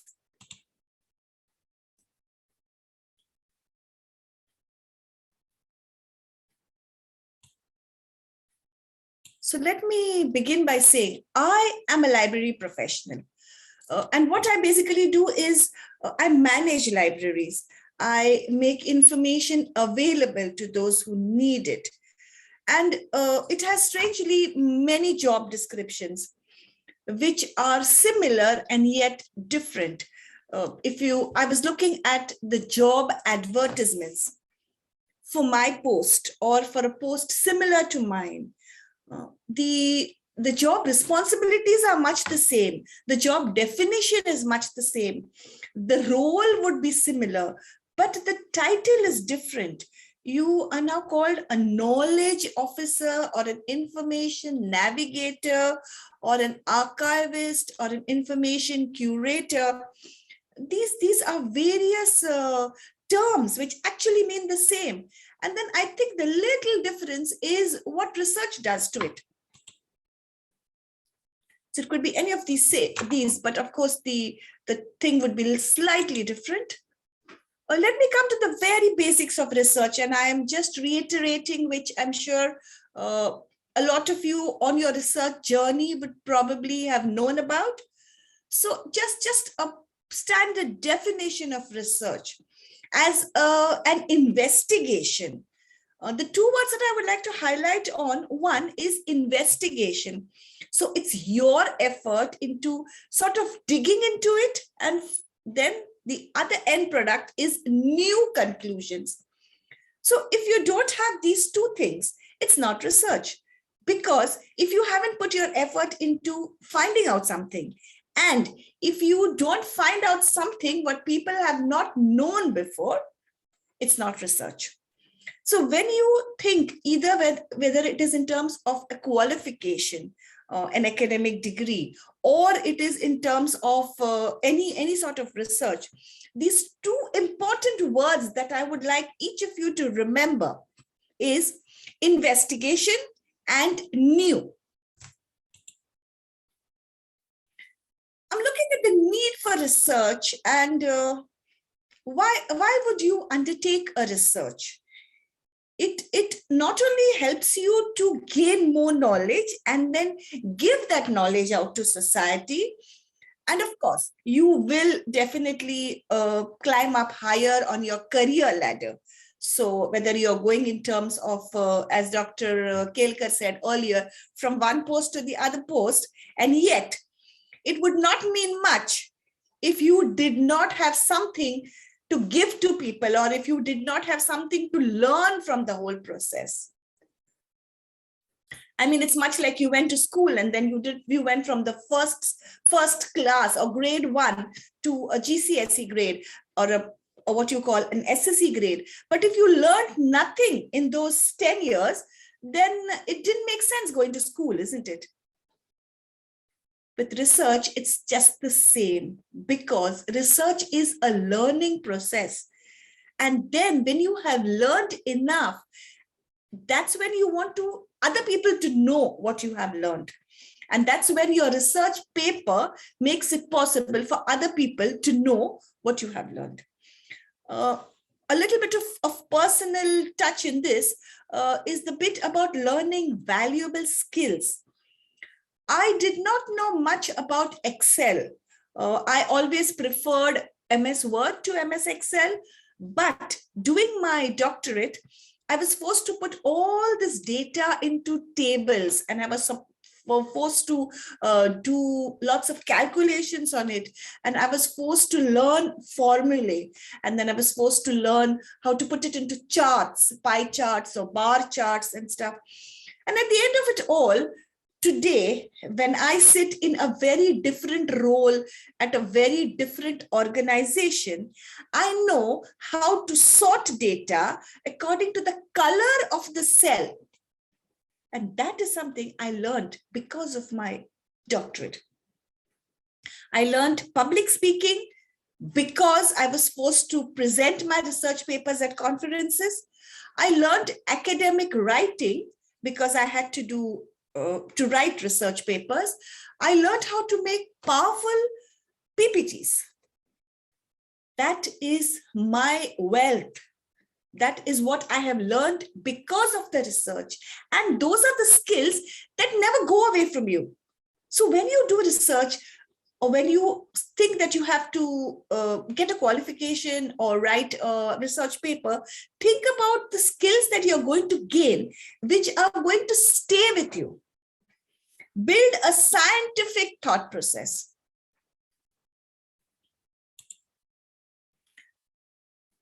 I'm going to look at the research cycle, and I am sure that most of you do know about this bit. So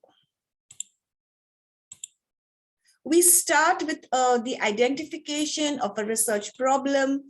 You will review literature to see what other people have written about it or done and written about it. You may or may not, but you would normally have some sort of a hypothesis in mind. A very, very classic example I give is that the sale of umbrellas goes up when it rains. It is a hypothesis. And strangely, in the UK, this hypothesis was proved wrong, because when it rains in the UK, it only rains for 10 minutes. So people don't buy umbrellas. You just stand under a shade for 10 minutes and the rain goes. But that's, of course, the research part of it. You collect data, and then you would analyze that data. And then you would get some interpretations from that data.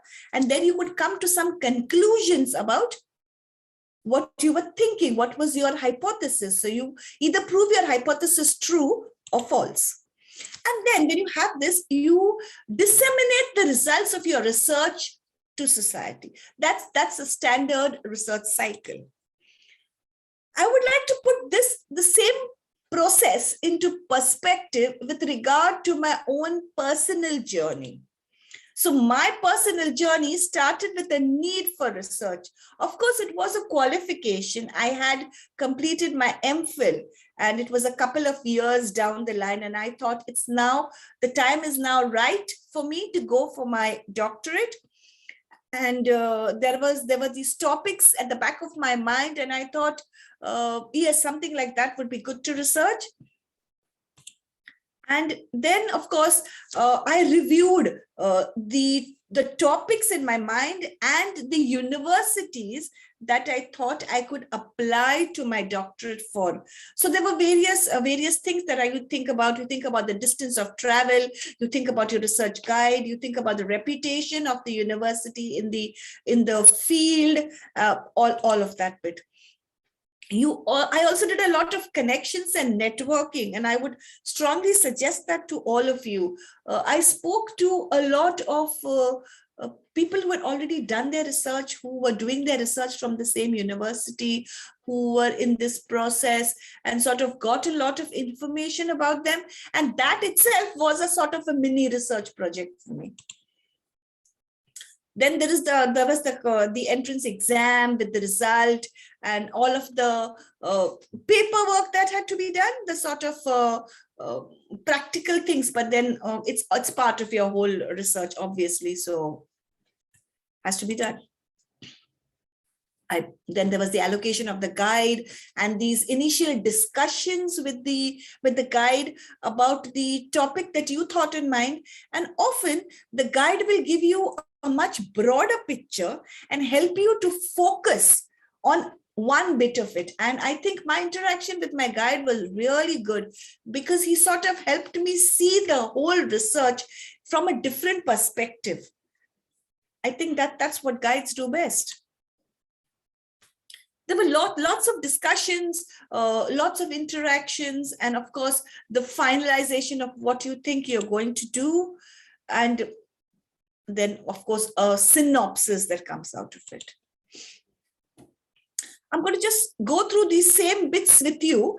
And as I speak about my own experience, just to let you know about how you should probably go about some of these things.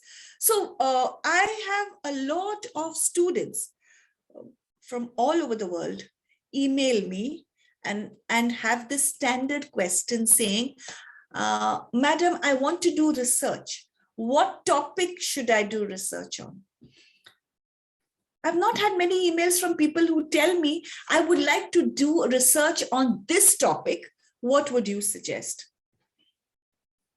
I personally would hate to do research on a topic which I was not comfortable with, which I did not like much, which was not in my area. Like I have in my biodata earlier, it was mentioned that there are these particular topics that I like. And I enjoy doing research on those topics. And that those topics have come about through a long journey of trying to find out bits and pieces. And I think I am just repeating what Dr. Kelkar said earlier, to pick on topics which you like. And then it's going to be a much smoother journey. I would suggest you all to keep a written journal of your progress. So right from the time that you begin your research, keep a notebook with you at all times, because you never know when you have those sparks of creativity, those sparks of imagination, and then it would be lost if you hadn't written it down. Used to happen to me a lot. And at some point I started keeping a notebook, and I started writing on Post-its, and I started sticking these Post-its, because then it's easy to move them across pages in your larger subject areas. The next bit is to search for relevant resources. So how would you search for resources? Where would you look to search for resources? I think the first thing would be the library catalog. So the library catalog, either of the place where you're working or the place where you're going to do your research. Either of those. And I have put together a lots of information. I will definitely share this presentation with you, but how to get stuff from a library catalog.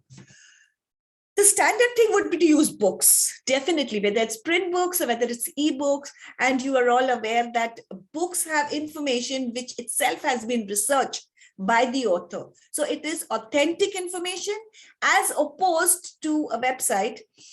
Just last week, I was having this conversation with a student from the London College of Music, and he, for his research, had used a piece of music from a website which did not have the author or a date. And he asked me if it was authentic, and I put the question back at him. How do you know whether it's authentic or not? So there are various criteria of finding out whether information is authentic or not. I use this Cite Them Right online, which helps you to sort of cite it, so then you understand whether it's authentic or not. But that's one of the things between rapidly changing information as opposed to more standard information. And you need to make that decision, of course, depending on the topic of your research. You can get e-journals from various sources today. A lot of good, authentic, peer-reviewed journals are in DOAJ. That is the Directory of Open Access Journals. This information is free and freely available. You need to cite them properly, so reference your articles correctly, but they're all available to use. A lot of information today is open access. Google Scholar, you can use a lot of information from Google Scholar as well. You can use your university websites. You can also go to, say, larger universities where you might be able to do a lot of referencing work. There are lots of databases available. Some of them might just give you an abstract. So before you go and look at the article, always read a preview or an abstract to find whether that is really relevant to you. And I found this a really useful tip, because sometimes you would probably download or print loads of articles because the title looks very relevant to your topic of research. But when you read it, you found it's a waste of time. So the best thing to do would be to read the abstract or read a preview and then decide whether you really need that article.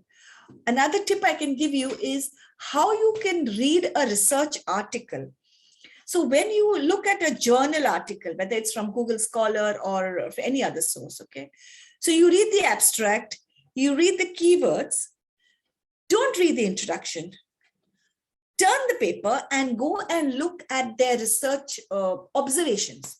So look at their results and their observations, and then you have a rough idea of what they found out. Okay. Then go and look at their research methodology. Was it a survey? Was it observation? Was it an interview? Then come back and read the objectives of the study. And then read the introduction. So it's a sort of a back and forth method, but it helps you to gain quick information about whether that research article is relevant or not. Believe me, try it. Websites, like I said, you need to find out, because sometimes you have good authentic information in blogs. How do you cite the blog? And of course, as we all know today, we do not use, or we try not to use Wikipedia as a citation in our research. You use Wikipedia, and I love Wikipedia, but you use Wikipedia to get first-hand information about a topic. Lots of people use it for, say, medical terms, or maybe just general information, or some sort of a financial thing that you know nothing about. Go to Wikipedia. But once you have that basic knowledge, you then need to go inside into more authentic websites. Because as you all know, Wikipedia is easily changeable. So it's not something that we would use. Thesis and dissertations. Yes, you have Shodh Ganga in India. We have Ethos from the British Library. And a lot of institutions, large institutions, have their own institutional repositories. I know TISS and TIFR and all of these larger organizations, they have their own repositories where people have put in research papers, and that is a good place to search. And of course, you have newspapers and magazines, and it depends on your topic, and it depends on what you were looking for. I was looking the other day, and I found someone sent it to me, a really old pamphlet about buying plots of land at very cheap rates at a place in Mumbai called Bandra, which, if you are aware of now, has like skyrocketed to crores. Apparently that's where Shah Rukh Khan lives. So those plots were like available for, say, 6 rupees per square foot or something. But that's a really, really old pamphlet. And people from the northern and the different areas of Mumbai were sort of, told that they could come and buy plots of land and build houses in these areas, like at that time. But if you were sort of doing some sort of historical research, then a pamphlet like that would be really useful to you. So you'd probably go and look for these sort of things. It's, of course, would be somewhere in the archives, but you would find it. The next bit is a literature review.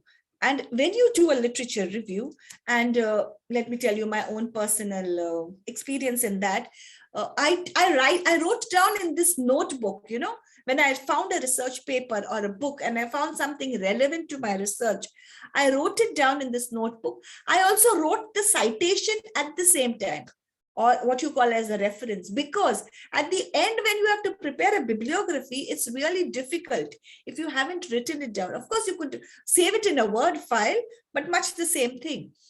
Because if you wait at the end, then it's either gone, or you don't know where it was, or you close the window by mistake, and then you know a bit, but you don't know where to find more of it. So the best thing to do is, when you find something that's relevant, put it down somewhere where you can find it the next time you want it. That is a standard thing. Okay. So the literature review would actually demonstrate that there is a gap in the research which your study will attempt to fill up. This is the base of research. Like I told you in the earlier slides, it is the investigation and it is new. So you must find a gap where you can put in your new research. If someone has already done it, then and you're doing it again, then it's not research. It's just reinventing the wheel. So find out the gap in the research. And that is what literature review will help you with. I've just put the steps of a literature review, and I'm sure as you're going along in your journey, most of you would be aware of this. So you would select a topic, you would define the search terms, you would search and evaluate the resources that you need, you would survey the literature, you would write down each analysis, and then you would write the review. A lot of people think that copying a part of the abstract is literature review, which it is not. And I don't know how strong plagiarism is where you stand, but what we do at our university is every single student essay, every single assignment of the student goes through a software called Turnitin. So Turnitin finds similarity from the internet, and it will match and give you a similarity marker. I think only up to, 7% similarity is accepted. Otherwise, the assignments gets rejected. The student is sent back to the librarian to sort out their references or to academic skills support. So the assignment of the student might be correct, but if they have done a cut and paste from somebody else's abstract, if they have not what you call paraphrased or written in their own words, then it is not accepted. Let me give you this hint about a snowball method. Okay, that's another interesting thing to do. So when you read a research article, so for example, I'm doing a research in a particular topic, and I am searching through Google Scholar, and there are some articles which only show the abstract, some articles which I have to pay like $49 for, some articles which are on some other platforms, say, which are not accessible to us. And I find this one good research article, which is exactly what I'm looking for, which is similar to my topic of research. Go to the end of that article, look at the references of that person, and then click on those links, and then you will get more relevant articles. This is going backward, but then you would find relevant articles. So this is actually a trick to narrow down your research. So don't go and look at the whole Google Scholar. Just find one good article or two good articles, look at the references of that person, and then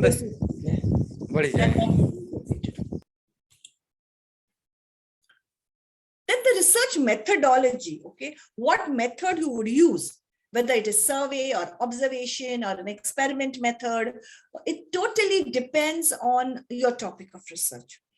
What sort of sample size you would use.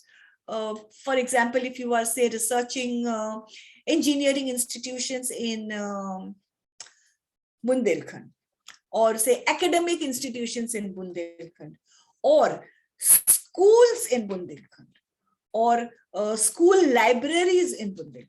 Now, all four of these would have different numbers. So your sample size or for your pilot study would be, say, like 10% of each of those. So it would be totally different. So you need to decide on what sort of a sample size you're going to use.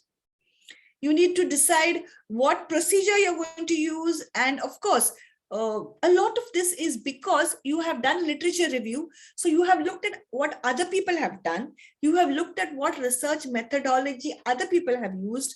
So you are actually standing on the shoulders of others, and you are actually continuing from the bit of research that other people have already done.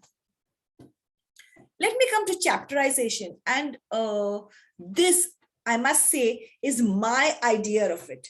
It need not be the same for you, and it could definitely be different. That would depend on your guide and the university where you are doing your qualification. So some universities say 4 chapters, some universities say 6, some guides may say 7, but somewhere around that range. But I sort of thought that 5 would be a reasonable chapterization scheme that would work for everyone. This is sort of a flow of how you would sort of do it. Okay.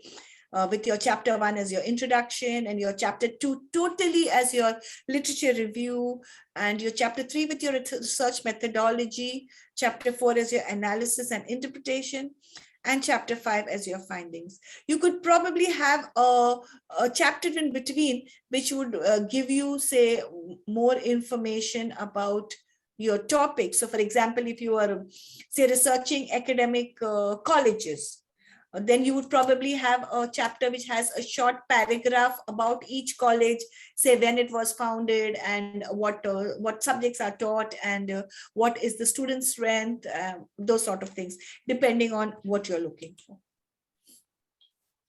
We're then looking at collection of data, analysis and interpretation. Okay. And this is my classic example of learning how to use Excel and PowerPoint because of research. So your analysis at the end, you should be able to extract information from your data. So right at the beginning, when you have, let me give a classic example of, say you have done these surveys, okay, either through Google Docs or a paper survey or a telephone survey, and you have collected all this information. So when you're putting this information into Excel, put it as much elaborate as possible. Don't combine it together. Say, for example, you're doing schools and you have a number of students in primary school and number of students in a secondary school. Don't combine it. Put it separate as far as possible.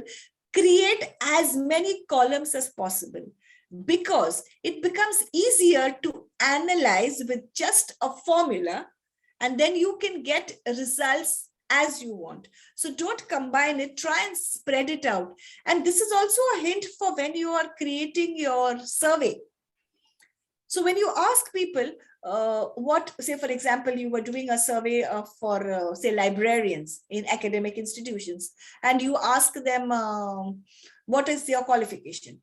So you sort of ask, if you break it down to, you know, have you done a master's degree? Have you done an MPhil? Have you done a doctorate? Or have you done a postdoctorate? Then you get all this data. Then it is easier to put it into Excel so that you can sort of break it down and you can get more results. So many librarians in academic institutions have a postdoctorate. That sort of information you can get if you break it down. So that's my suggestion to you, to try and break it down into as many columns. And then when you're creating the survey, do it as elaborate as possible. Then when you are doing your, you finally come to your findings. As you remember my second slide when I said we are close to the finish line. So this would probably be close to the finish line. And in this 1 month or so, or 1 or 2 months, I put in my maximum effort. Literally, I would eat, drink, sleep, research. I could see my research in front of me all the time. And you know what was my motivation? My motivation was seeing a bound black book. So I looked at it in my mind. I visualized it in my mind. And that was my goal. And then I kept my focus, because I'll tell you, you're literally tired at this point. You're exhausted, but you want to get it over with. It's like the last 10 seconds of your, say, 200-meter run. But you have to do those last 10 seconds when you're totally breathless, and then you've got to go over the finish line. So push yourself at this point. I know a lot of people who take a break here, and a lot of people who sort of say, oh, I'll do it after a couple of months. Don't. When you've reached to this point, finish it up. Okay.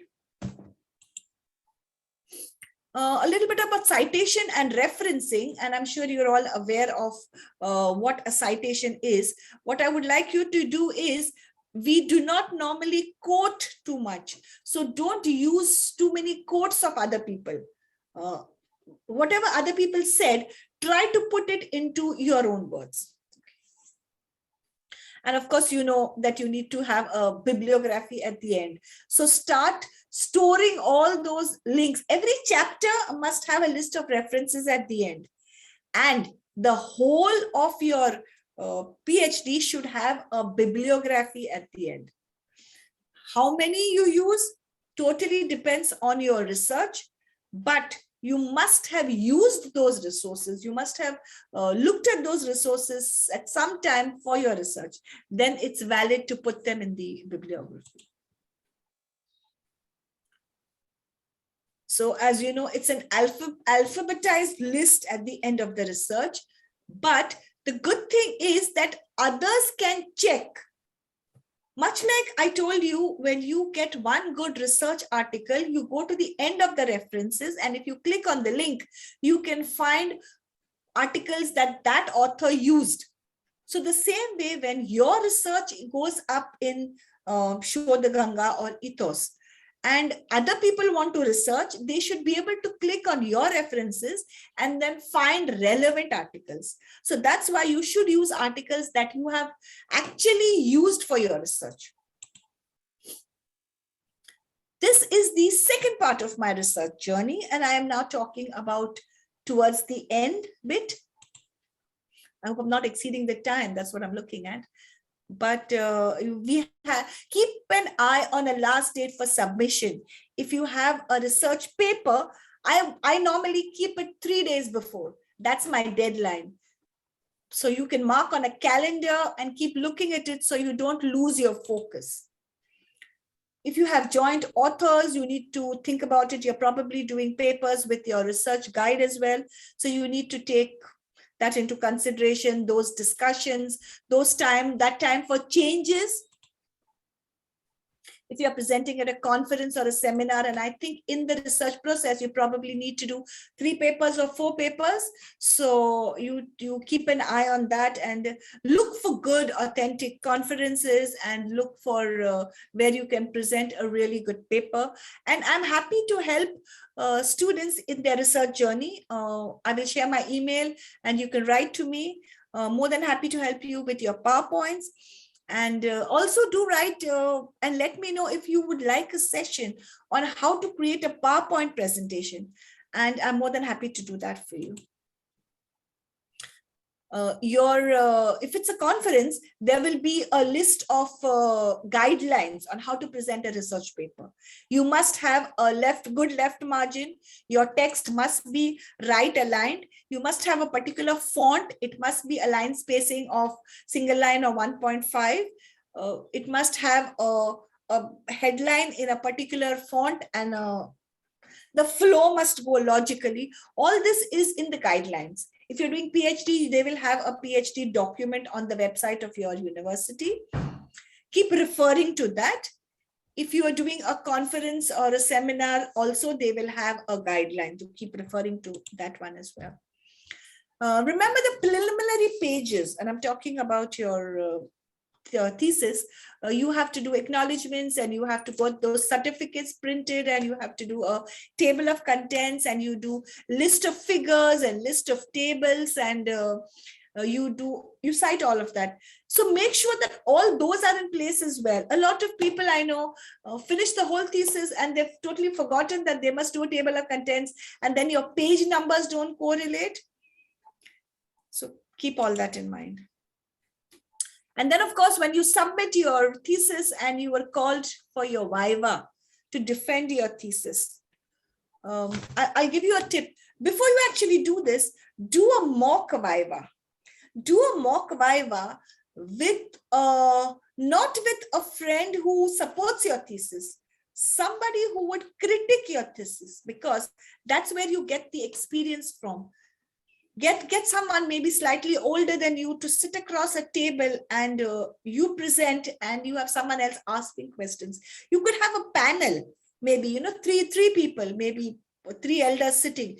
Do a mock viva, and believe me, it will really give you the confidence, because when you are actually presenting, when you're actually at your viva, you've already done it before. So you can actually visualize how it's going to go, and you have that confidence bit. This is my tip to you.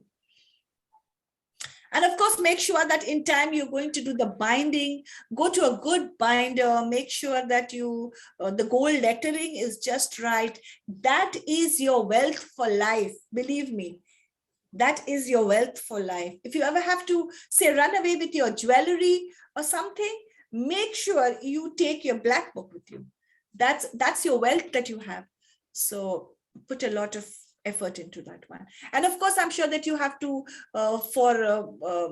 putting it into Shod Ganga, you would have to probably cut out a CD or submit it in a particular electronic form as a PDF file, or each chapter as a PDF.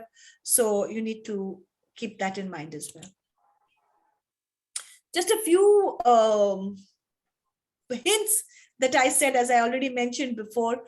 Don't leave it for the last minute. Don't use an incorrect referencing style. We use Harvard referencing style here, but I'm sure you probably use APA or any of the other ones. Make sure that that is consistent. I have seen some bibliographies where the first one is in a font of Times Roman and the third one is Arial. The fourth one goes to Arial narrow. And then there is somewhere there is a 1-line spacing and somewhere there is a 1.5-line spacing. Don't do that. Be consistent, because at the end of the day, what you print will remain forever if you put it into a software like that, and people will look at it, and people sort of understand what sort of a researcher you would be by looking not only at the output of your research, but the quality of the presentation of the output of your research. So keep an eye on that as well. So some of your like brackets and spelling mistakes, and get someone else to proofread it for you. I'm coming to the end of my presentation now, and just some sort of challenges that we are all aware of, that some of the information which is available is not free, and that which is free might not be freely available. How you would evaluate the resources. Maybe if you are taking a subject of research which is society touching, and I have had some experiences with LGBT or gay rights or Black rights, Black Lives Matter. People want to be anonymous about it. So you might not get enough information, or you might have to do like anonymized interviews or change names or things like that. And of course, don't forget copyright and intellectual property rights. Okay. Research does give you opportunities, amazing opportunities. The preliminary work on your topic has already been done. You're standing on somebody else's shoulders, and then you're doing that bit to add to this spectrum of research. It is exciting and it is enlightening, and you are building information bridges and networks. In the course of my research, and my research topic was based on engineering institutions, I sort of built up a network of engineering institution librarians, and we sort of did a lot of things together, because then you have a forum for discussion, a common forum. So whatever area you choose, try and get people and build up this network, because this is your contribution to society. This is your bit for them. Stay focused at all times, clear and systematic. And I think the scientific thought process is something else that I learned through my doctorate. I used to write everything systematically. So now at my workplace, if I have any challenge, what I do is I work it the way I would work my PhD. So I do the literature review, and then I would put it down, I would break it down, and I would look at a research methodology. Any problem, no matter what, it works. It always works if you have a very systematic way of doing it. And I'm probably known as the person with the bits of paper at my workplace, because if there's something that's told, I would always write it down on a post-it, and then I would sort of proceed that way.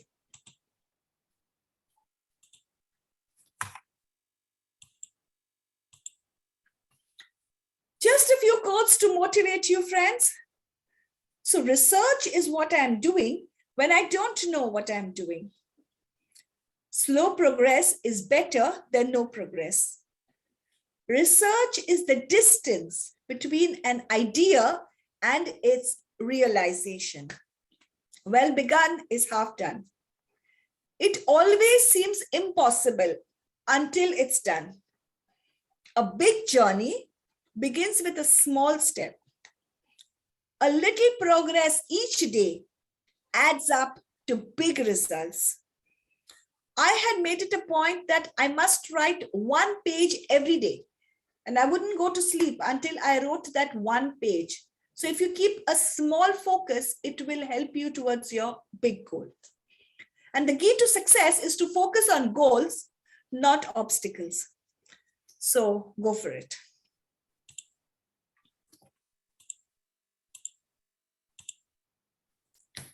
Thank you for giving me the opportunity to delve into the amazing world of research and to add value to the profession. Thank you. Thank you, madam. Thank you. As always, your lecture outstanding, informative. I hope all the participation have received the outstanding knowledge from the respected Dr. Janice Fernandez. I would like to hand over this session to Dr. Anupam Soni, madam, for reading the biodata of next resource person, Dr. Indrajit Datta. Please continue. Yeah. Thank you, Janice Fernandez, madam. Thank you. Thank you, Janice, ma'am. In the lane of eminent scholars, for today's discussion, we have Dr. Indrajit Datta, the keynote speaker for today's conference. And as far as his academic achievements are concerned, he is an assistant professor at Maulana Azad National University in the Department of Education. And as far as his academic credentials are concerned, there is a long list of his achievements, and due to constraint of time, I would not able to go through all of them, but there is a short list. So I will read out to you, and they are: he has been aggressively devoted to the pursuit of knowledge. His research paper found their place in various prestigious national and international journals. And to his credit, there are 3 books, and the title of his books are Educating the Marginalized, Right-Based Inclusive Education, Education of the Marginalized, Including the Excluded, and Diversity in Education. Along with this, he has edited many books, and not only this, his chapters have been published in various books.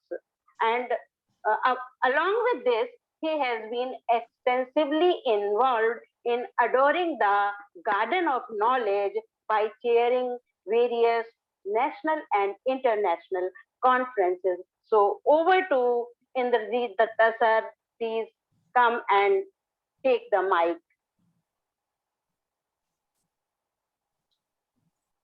Hello, am I audible? Yes, sir, please continue. Quite audible. Thank you, Anupam madam.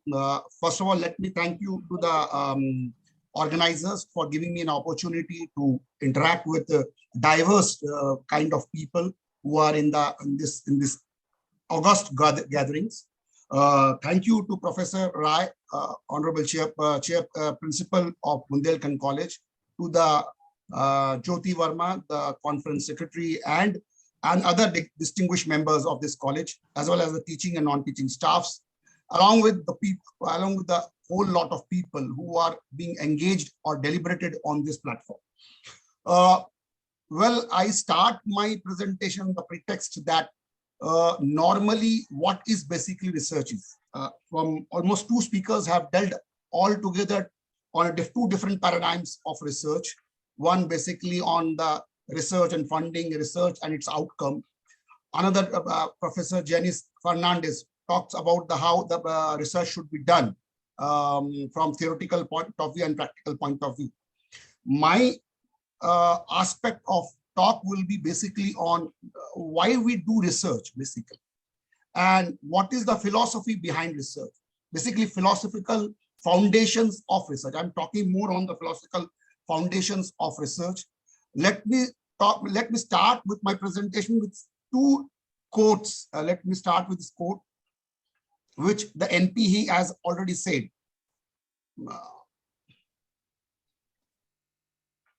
Is the PPT visible? Yes, sir, quite visible. Thank you, sir. You can go on.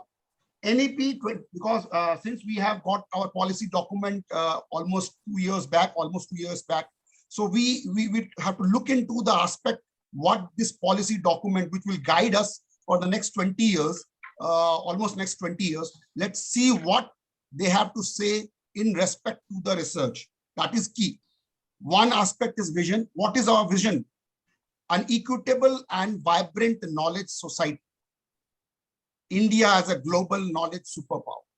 When you talk about an equitable and vibrant knowledge society, what does it mean basically? It means that we want to create a society which is knowledgeable in the sense which are knowledge seeking, which have the power, knowledge generation, and ultimately entire this global society which is there presently, and it will be in the next 2030 will be ruled only by the knowledge society. And any society which is being based on knowledge, they will rule the roost over the next 20, 30, 40 years. And the policy document itself says that India has to emerge as a global knowledge superpower. Now, to emerge as a global knowledge superpower, what is the basic ingredient? What is the basic ingredient that India has to emerge as a global knowledge superpower? And I think this is what that says in one of the principles, that outstanding research as a core requisite for outstanding education and development. It means that if you have to develop our nations as an outstanding one, as a global knowledge society, as a global knowledge powerhouse, then only aspect which needs to be developed is outstanding research. Why I'm saying outstanding research? Because India and many of the continents, many of the countries are basically lacking in quality of research, not the quantity of research. We have plenty of researchers done at the PhD level, at the university levels, at the researches, but the quality of the research is the key concern, and wherein the policy documents have already quoted that we need to do an outstanding research, because outstanding research will lead the country to global knowledge superpower. That's what I have to say. Now, then let's start with what is research, and then we will start with, this is, as already earlier two speakers have already stated in their presentations, that research is nothing but idea to realization. Research is an endeavor to solve a solution, to solve a problem. Research is nothing but a rigorous process. There are n number of definitions related to research. I'm not going into what is basically research is. But one thing is very sure, research means a generation of new knowledge. Generation of new knowledge, or if there exists a body of knowledge, looking at from the different perspective. दूसरे नजरियों से देखने को भी research कहा जाता है. Research का मतलब, शोध का मतलब खाली क्रिएशन, नए नॉलेज को तैयार करना नहीं है, बल्कि पुरानी चीजों को नए नजरिए से देखने को भी रिसर्च कहा जाता है. तो for me, research is anything which is done systematically and organized form. It is a systematic inquiry, collection of facts and data, which has been done to solve a problem at hand or to understand a phenomenon or event.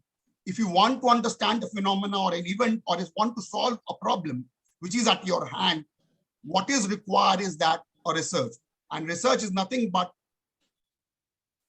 to create a body of knowledge.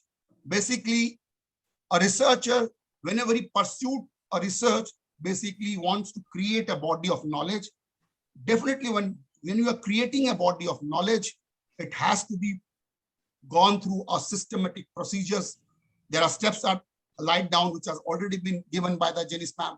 There are almost scientific methods are there.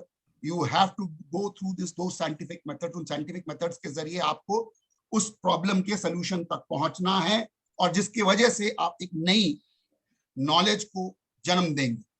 मैंने इसलिए कहा है, नए knowledge का मतलब कतई ये नहीं है कि आप हर बार नई चीज पैदा करें, बल्कि उस पुरानी चीज को अगर नए नजरियों से भी देख रहे हैं और उसके बाद उसको शोध कर रहे हैं तो भी उसको नॉलेज कहा जाता है।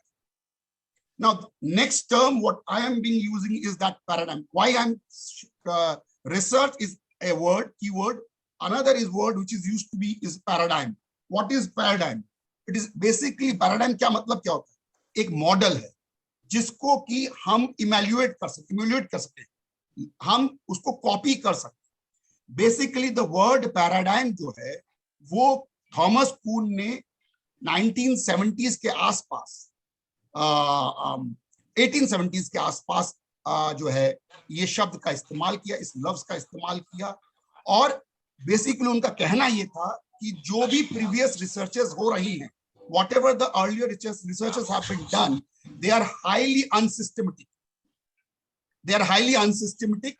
It is necessary that certain models need to be developed, certain patterns need to be developed to go for research. And that's why he coined the term paradigm, and wherein he says that research has to be looked at from the world views or ideologies or mindset. Basically, किसी भी belief, किसी भी concept, किसी भी world views या ideology या mindset या thinking process जो होती हैं, अगर वो एक पैटर्न में फॉलो करे या एक मॉडल उसका तैयार हो जाए तो आमतौर पर उसको पैराडाइम कहा जाता है। और साइंटिफिक मेथड जो हम आज कह रहे हैं वो उन्होंने यही कहा था कि जो साइंटिफिक मेथड की आप बात कर रहे हैं, अगर ये मेथड्स अगर सभी फॉलो करें, उसी तरह के मेथड को सभी फॉलो करें तो आमतौर पर वो पैराडाइम की शक्ल ले लेता है।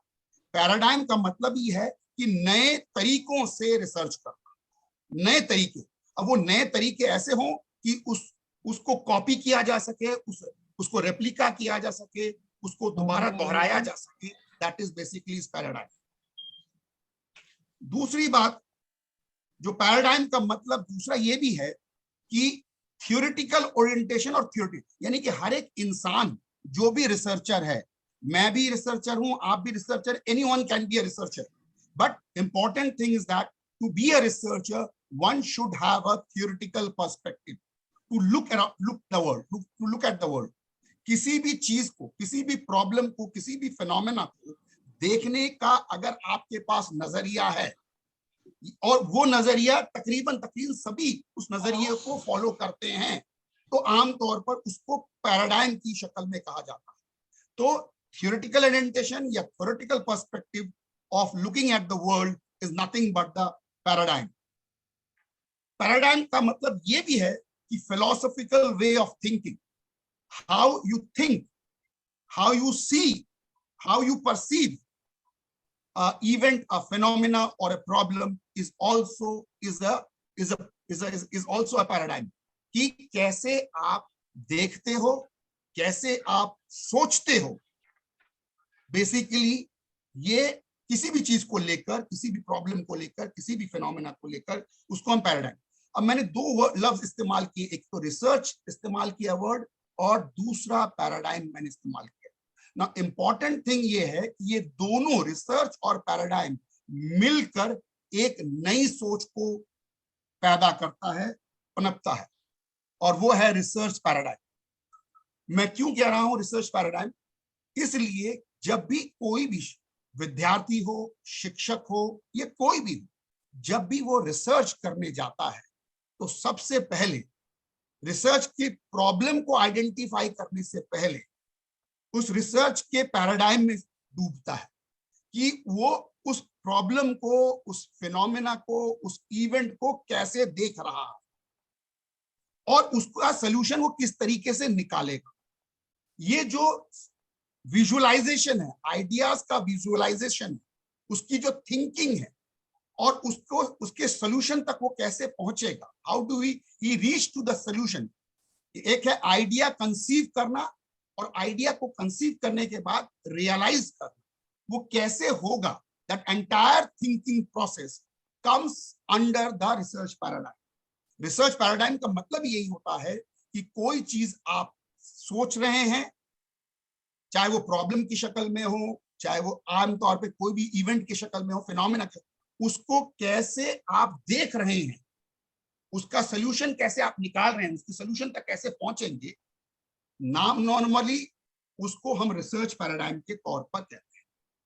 नाउ रिसर्च पैराडाइम जो है आमतौर पर, सबसे पहले मैंने कहा थॉमस कुन ने दिया था तकरीबन 1970 में, और उनका ये कहना था कि ये कॉमन बिलीफ एंड एग्रीमेंट, जो भी साइंटिफिक कम्युनिटी है, साइंटिस्ट की कम्युनिटी है, सोशल साइंटिस्ट हो या आपके पॉलिटिकल साइंटिस्ट हो या केमिस्ट हो, बायोटेक्नोलॉजिस्ट हो, जो भी group of this scientist people हैं, उनके कुछ कॉमन बिलीफ्स होते हैं, कुछ पैटर्न पर एग्रीमेंट करते हैं। मैंने इसीलिए कहा वो जो साइंटिफिक मेथड आज की तारीख में हम लोग इस्तेमाल करते हैं, जो स्टेप्स इस्तेमाल करते हैं, वो कॉमन एग्रीमेंट हम सभी का, जो सोशल साइंस डिसिप्लिन में है, जो ह्यूमैनिटीज में है, जो आर्ट्स में है, जो लॉज में है, और जो लोग साइंसेस में है, उन हम लोगों ने सब ने ये माना है कि these are the common steps of research.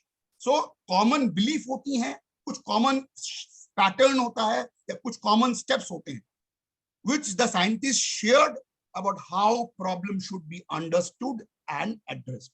उस प्रॉब्लम को कैसे, इस मसले को कैसे देखा जाए, समझा जाए, और उसका कैसे निवारण किया जाए, उसका सोल्यूशन कैसे निकाला जाए। तो पैराडाइम का मतलब यही है कि a set of beliefs or agreements which is shared among the social scientists or scientist communities, and to understood that problem and reach to the solution of the problem, वो मेन मकसद है। ये basically ये है।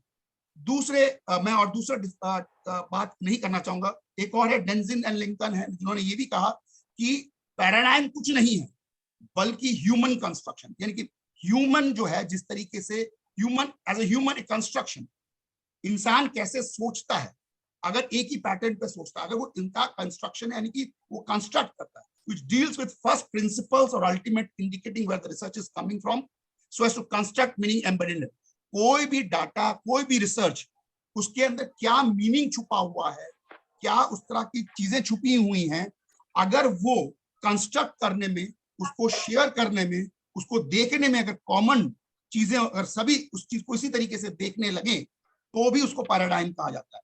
Paradigm का मतलब यही है कि common agreement between the social scientist, उनके बिलीव्स का, उनके एजम्पशंस का, उनकी थिंकिंग का कॉमनैलिटी अगर हो जाता है, तो वो एक रिसर्च पैराडाइम में कन्वर्ट हो जाता है आमतौर पर।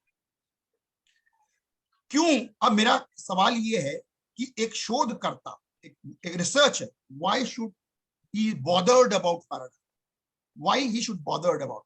Because this paradigm actually decides, this paradigm actually decides what kind of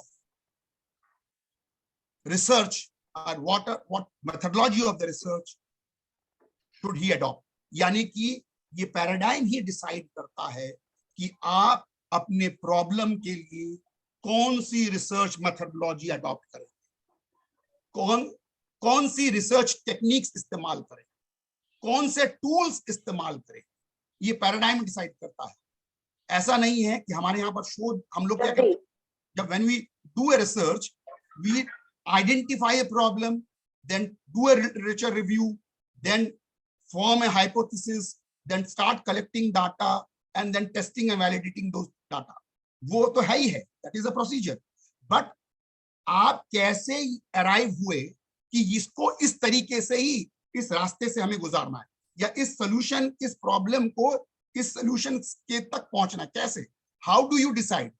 तो पैराडाइम हमेशा ये डिसाइड कराता है कि आपको कौन सा मेथडोलॉजी ऑफ रिसर्च अपनाना है, उसकी रिसर्च की डिजाइन क्या होगी, कौन से टूल्स इस्तेमाल किए जाएंगे, कौन से जो है स्टैटिस्टिकल एनालिसिस इस्तेमाल किया जाएगा, ये बहुत हद तक डिसाइड करता है पैराडाइम।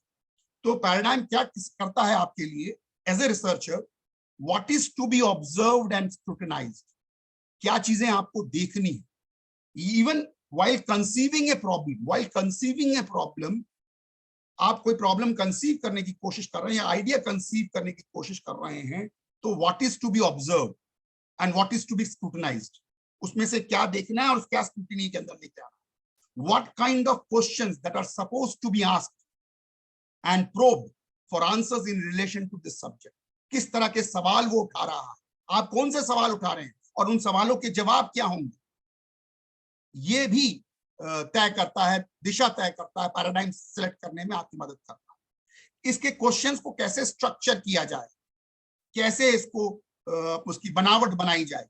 मैं कह रहा हूं खास तौर पर जब आप टूल कंस्ट्रक्ट करते हैं तो देखिएगा आपके टूल कुछ होते हैं ओपन एंडेड टूल होते हैं, ओपन एंडेड क्वेश्चंस होते हैं, कुछ क्लोज एंडेड क्वेश्चंस होते हैं। इवन क्वेश्चंस का क्लोज एंडेड होना और क्वेश्चंस का ओपन एंडेड होना ये डिसाइड करता है किसका पैराडाइम डिसाइड करे, तो किस तरह का पैराडाइम आपने चुनाव किया है। Even how the result of scientific investigation should be interpreted, जो रिजल्ट्स आपके आ रहे हैं after research, how it should be given meaning, how should be interpreted, how should world look at these results, that is more important.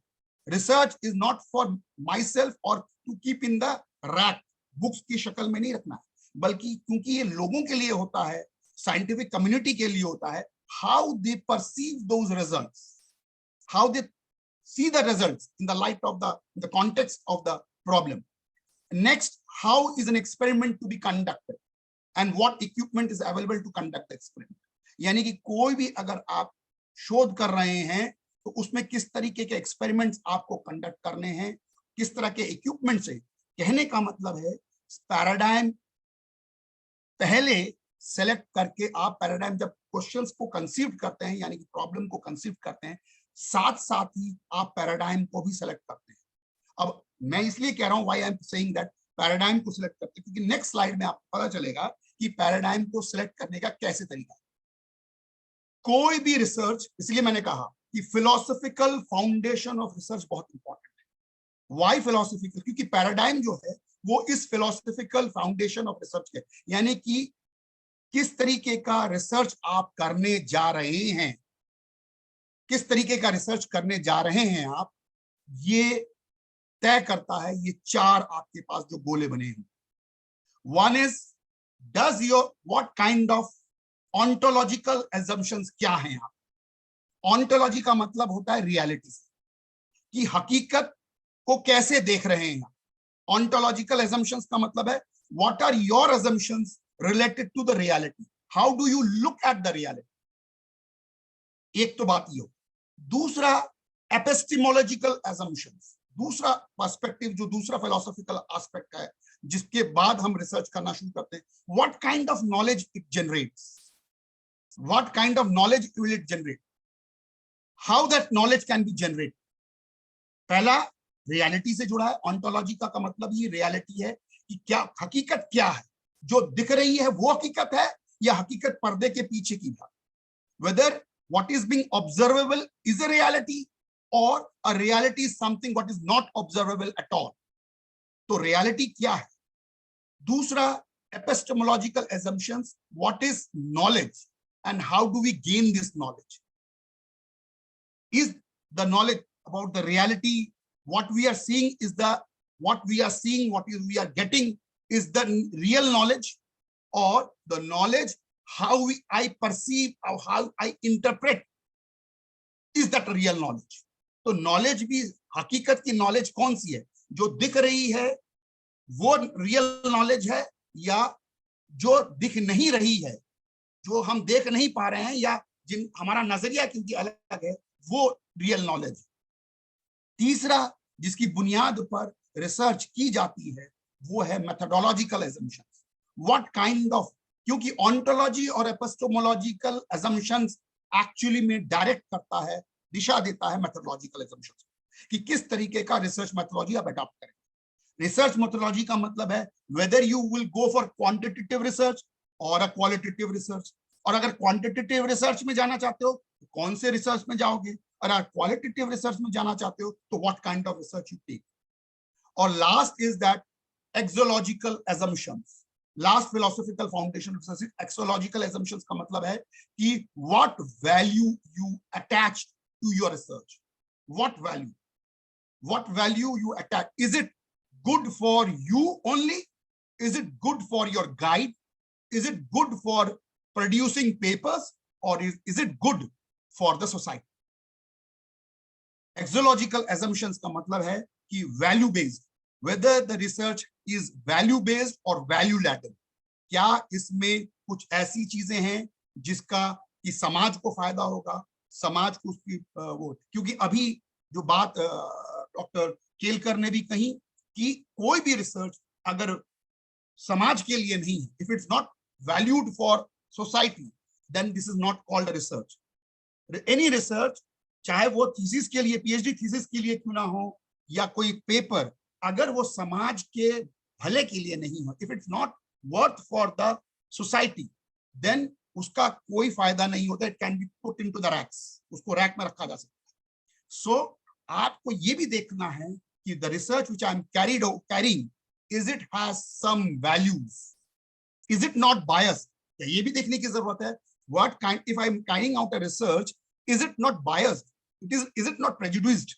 अगर कोई भी research biased है, prejudiced है, यानी कि उसमें पहले से ही आपने कोई निर्धारित कर दिया है, जैसे कि रिजल्ट निर्धारित कर दिया कि फलाना जो है कम्युनिटी खराब है या फलाना रिजल्ट खराब होगा, तो ऑटोमेटिकली आपका ओरिएंटेशन, आपकी थिंकिंग, आपकी पूरी रिसर्च उसी एंगल में चलेगी. तो एक्सियोलॉजिकल assumptions भी इंपॉर्टेंट है. तो किसी भी research, whenever you do start a research, most important is that you have to select a research paradigm, and a research paradigm depends upon these four vital philosophical pillars. One is ontology, which talks about the reality. Another is epistemology, which talks about the knowledge, how the knowledge is generated, how the knowledge is, whether the knowledge is true knowledge, or it is is it a true knowledge or a fake knowledge. Third, what would be the methodological strategies you adopt for finding out the solution or finding out to understand the phenomena. And last is the axiological assumptions. What are the values attached to your research? These are the four basic foundation pillars. Based on these foundation pillars, basically you select the research process.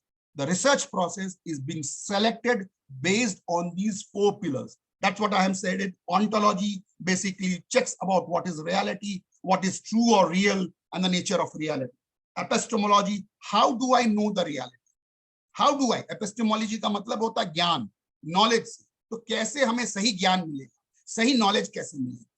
Theoretical और framework और conceptual framework की भी हम बात करते हैं, क्योंकि कई बार researches जो भी होती हैं किसी theoretical frame या work या conceptual framework पे निर्धारित होती है. कई बार बहुत सी researches हैं जिनका कोई theoretical framework या conceptual framework नहीं होता है, बट कई researches ऐसी होती हैं जो ऑलरेडी हुई researches हैं, उसमें हम उनका theoretical orientation या conceptual framework इस्तेमाल करते हैं, प्रयोग करते हैं, और उसके बाद हम उनमें से जो बेस्ट theoretical framework है या conceptual framework है उसका इस्तेमाल करते हुए, तो which approach should I use to know something? फिर मेथोडोलॉजी की बात कही. मैंने मेथोडोलॉजी में कहा कि कौन सा मेथड मुझे नॉलेज तक पहुंचाएगा, मुझे सॉल्यूशन तक पहुंचाएगा, मुझे फिनोमेना को समझने में बेहतर दिशा प्रदान करेगा. और last is method, which techniques should I use to find out. Basically tools, कौन से टूल्स होंगे, कौन से इक्विपमेंट्स होंगे जो कि मुझे मदद देंगे. And that's why I am saying is that this paradigm of research actually determines the path of seeking the knowledge, the process of research.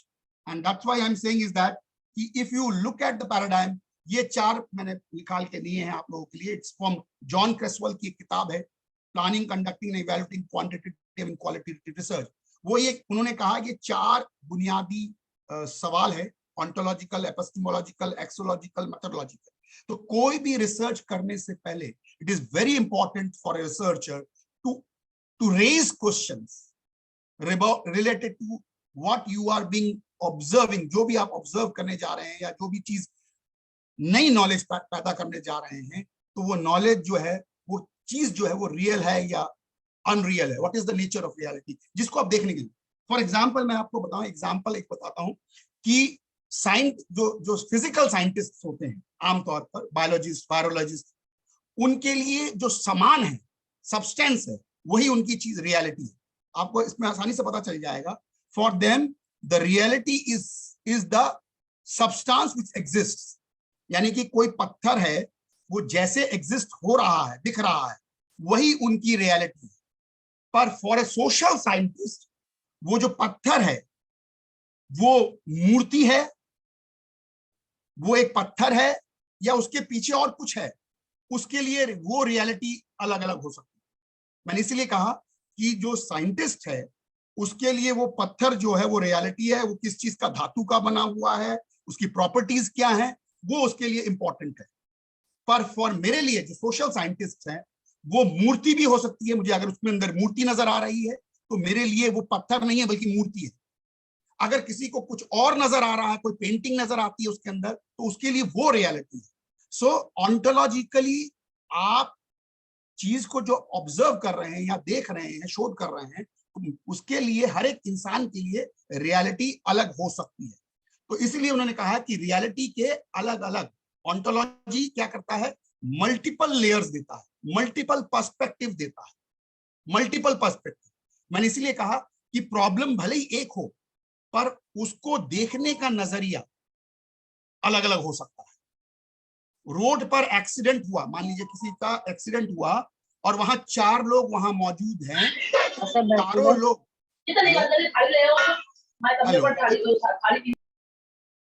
वो चारों लोग, those 4 people can have different views about that accident. So that is what is. So for these 4 people, they narrate the accident in a different manner. So for them, the reality is different. Or since their reality is different, so the research will be different from them. They will look into the research from different perspectives. उनकी findings different होंगी, उनका तरीका research का अलग होगा, वो सब कुछ अलग हो जाएंगे, वो पैराडाइम ही चेंज हो जाएगा। एपिस्टेमोलॉजिकल का मैंने कहा कि नॉलेज क्या है, कैसे आप नॉलेज क्लेम करेंगे, कैसे आप ढूंढ के निकालेंगे। तो relationship between researcher and that is being research, जो चीज आप पता लगाना चाहते हैं, जो शोध करना चाहते हैं, उसके बीच में और रिसर्चर के बीच में कोई इंटरेक्शन है। फॉर एग्जाम्पल, साइंटिस्ट के लिए द्रव्य, सामान ऑफ सब्सटेंस और रिसर्चर्स के बीच में कोई लगाव नहीं होता। There is no relationship because they see the object as it is.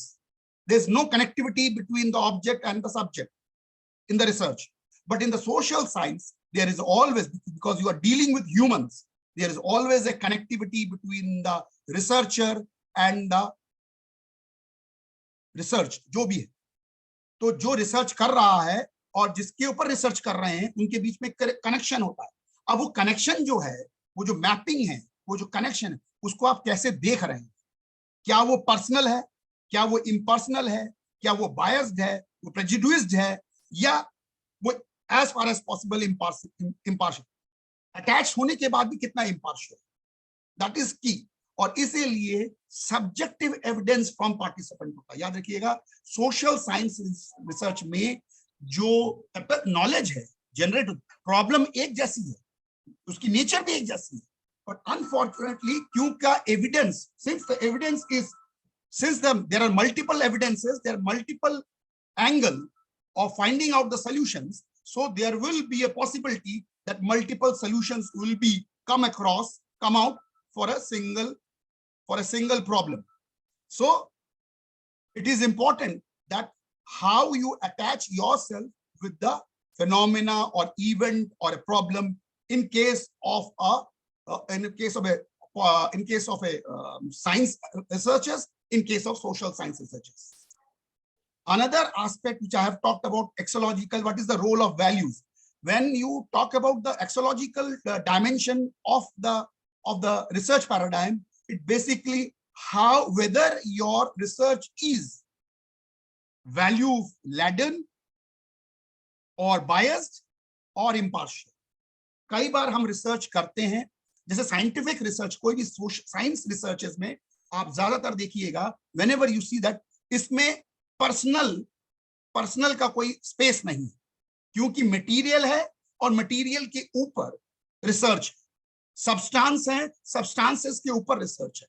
पर ह्यूमन में, ह्यूमन रिसर्च में, सोशल साइंस रिसर्च में, लैंग्वेजेस में, लॉज में, मैनेजमेंट में, क्योंकि क्योंकि वो ह्यूमन इंटरेक्शन इन्वॉल्व है, तो कहीं ऐसा तो नहीं कि ह्यूमन इंटरेक्शन इन्वॉल्व होने की वजह से वो बायस्ड हो गया, वो वैल्यू बेस्ड हो गया, वैल्यू लैडन हो गया, वो इसको बहुत ज्यादा इंपॉर्टेंस दी जाती है। So when you are doing research, are you, how much you are impartial, how much you are value free, that is key in case of when you are deciding about the paradigm. Are you value free? अब आप किसी एक समाज में से हैं और उसी समाज का आप रिसर्च कर रहे हैं, it is very difficult to detach yourself from that society, very difficult. अगर आप ट्राइबल सोसाइटी में हैं और ट्राइबल सोसाइटी के ऊपर शोध कर रहे हैं, रिसर्च कर रहे हैं, it is very difficult for a researcher to detach itself from the tribal population, because वो identification का मामला है, connectivity का मामला है. So in that case, how far as possible are you value free or impartial? तो axiological dimension जो है, फाउंडेशन जो है, वो ये कहता है कि कोशिश होनी चाहिए कि जितना हो सके आप जो भी रिसर्च करके ला रहे हैं वो इम्पार्शियल हो, वैल्यू लैडन ना हो, बायस्ड ना हो, जिससे कि लोगों को चीजों को जैसी है वैसी समझने में आसानी है। बात समझ में? नेक्स्ट इज लास्ट एस्पेक्ट जो मैं बात कर रहा था, what is methodological, that is research process, जो अभी मैडम बात कर रही थी, मैडम जानिस बात कर रही थी, that process of research. Once you give the answer to the ontological, you give the answer to the epistemology, once you give to the axiology, then it is the methodology, which methodology you adopt. In case of social sciences, there are n number of methodologies. आपको पता है, हमें भी पता है, there are n number of methodology. आप चाहे descriptive है, experimental है, आपका जो है ex post facto है, बहुत सारे researches, तरीके researches है which we carried out through methodology. तो कौन सा मेथड आप इस्तेमाल करेंगे, उसकी लैंग्वेज क्या होगी, वो इंडक्टिव होगा या डिडक्टिव होगा, वो लॉजिक बेस्ड होगा, कौन से डिजाइन्स इस्तेमाल करेंगे, बेसिकली मेथोडोलॉजी ये डिसाइड करता है. मेथोडोलॉजी एक्चुअली में आपका ये डिसाइड करता है what will be the design of the research, how you go about the research, how do you follow the research, कैसे आप सोल्यूशन तक पहुंचेंगे. The researcher works with the particular before generalization, describes in detail the context of study, and continually revise questions from experiences in the field. So methodology talks about how you go ahead with the research, what will be the process of research, which procedure will you follow, which design you follow, which methodology you will follow in conducting your research. Next aspect जो मैं कहने की कोशिश कर रहा था, what is, अब ये हम पैराडाइम की जब बात करते हैं तो डिफरेंट पैराडाइम्स, मैंने इसलिए कहा कि as a researcher it is very essential for you to select a paradigm, और वो जो पैराडाइम सेलेक्ट करने की जो बुनियाद है वो उन क्वेश्चंस के ऊपर है, वो उन क्वेश्चन के ऊपर है जो ये मैंने कहा. किसी भी पैराडाइम को सेलेक्ट करने के लिए आपको इन क्वेश्चंस के, इन सवालों के जवाब तलाशने होंगे पहले से, क्योंकि पैराडाइम एक बार आपने सेलेक्ट कर लिया, आपने एक फिलॉसफी सेलेक्ट कर लिया, आपने एक मेथोडोलॉजी सेलेक्ट कर लिया, आपने पता चल गया कि आपको रियलिटी को कैसे देखना है, नॉलेज कैसे जनरेट होगी, तो आप मेथोडोलॉजी तक आ जाएंगे, तो automatically there is no reverse back, reverse gear नहीं लग सकता आपका. तो इसलिए while identifying a problem, while identifying an idea, जो भी आप कर रहे हैं तो उसके पहले उसके साथ जुड़ी हुई आपको ये सब चीजें कर लेनी है, क्योंकि यही आपका रास्ता, आगे का रास्ता तय करेगा what kind of research you will select. And that's what I'm saying is that, are you going for positivist paradigm of research? Are you going for positivist paradigm of research? No, positivist paradigm of research जो है वो kind of research है जिसमें कि आमतौर पर जो physical scientist हैं, बायोलॉजिस्ट हैं, वायरोलॉजिस्ट हैं, वो करते हैं. उनका ये मानना है कि जो ऑन्टोलॉजी है, उनका ये मानना है कि मैटर या नेचर अपना प्रकृति अपना रूप नहीं बदलती है, वो जैसी है वो वैसी ही दिखती है. They do not change their shape, size, color. They never change. So irrespective, whoever is doing a research, they will remain same. For example, एक example दूं, पानी, H2O. Water is a constituent of two atoms of hydrogen and one atom of oxygen and has some physical characteristics. From wherever you take the water, all these characteristics will be there in the water. So irrespective of whoever studies, कोई India का आदमी study करे या foreign आदमी study करे, USA के lab में study करे या कोई भी स्टडी करे, पॉजिटिविस्ट ये कहते हैं कि उनकी नेचर में कभी कोई तब्दीली नहीं आती.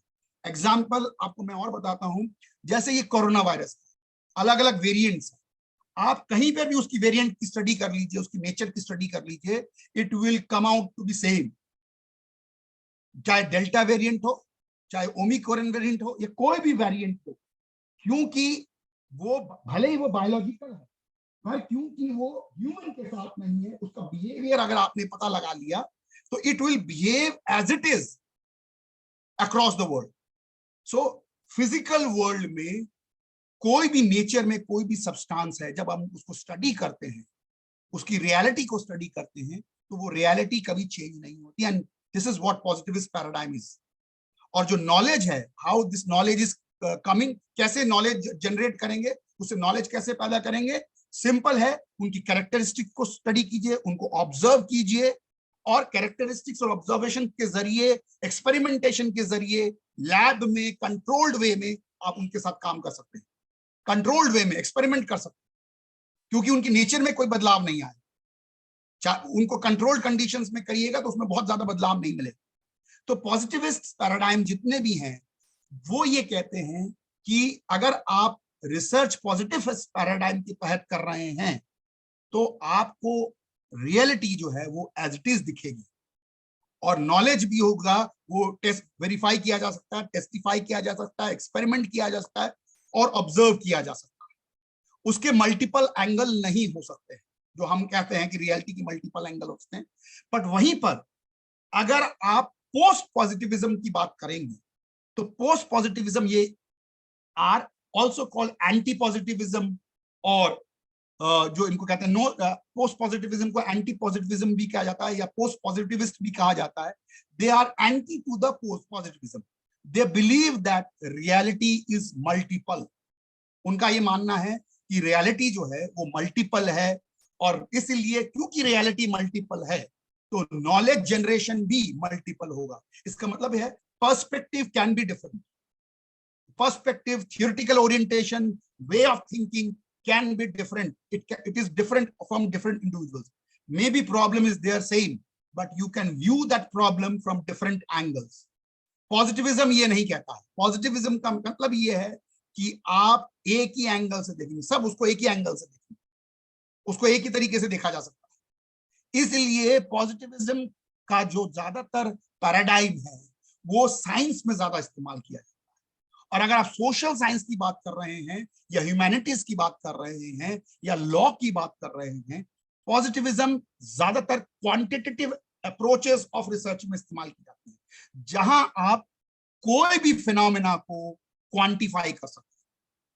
कोई भी ऑब्जर्वेशन को अगर क्वांटिफाई कर देते हैं, एक्सपेरिमेंट कर देते हैं, टेस्टिफाई कर देते हैं, वैलिडेट कर देते हैं, तो इसलिए वो हम इस्तेमाल कर सकते हैं. और इसलिए पॉजिटिविज्म में ज्यादातर डिडक्टिव अप्रोच इस्तेमाल की जाती है. डिडक्टिव का मतलब जहां ऑलरेडी थ्योरी बनी हुई है, जहां लॉ ऑलरेडी बने हुए हैं, जहां ऑलरेडी प्रिंसिपल्स बने हुए हैं, उसको आपने टेस्टिफाई करना है. Sir, sorry for disturb. Another resource person are waiting, sir. Please. Yeah, another 5 minutes, and I will. And next is that post-positivism, constructivism, pragmatism, subjectivism, critical paradigm or feminist paradigm or realism. These so many paradigms are there, and all these paradigms are based on 4 pillars or 4 philosophical foundations of research. how you see the reality, how the knowledge is being generated, what will be the values associated with those researchers, and last, what kind of methodology you do adopt. These four aspects actually decides the paradigm and actually decides the process of research. This is one of the I will share this with the organizers. If you look at this, you will find out that first of all, we decide layer one, we decide philosophical, epistemological, ontological, exological. Then layer two is something else. Layer three is something else. So from layer one is beginning, wherein you decide how I generate knowledge, what is the reality, what is the value, and then slowly and steadily you decide about what kind of paradigm you choose, and based on the paradigm you have chosen, you go ahead with the method and the methodology and the methods and the collection of data. This is all what I have to say. Thank you everyone. Thank you. Sir आप बोलिए sir, किसको बुलवा रहे हैं? मुझे नहीं पता है आपने किसको बुलवा रहे हैं। Hello hello hello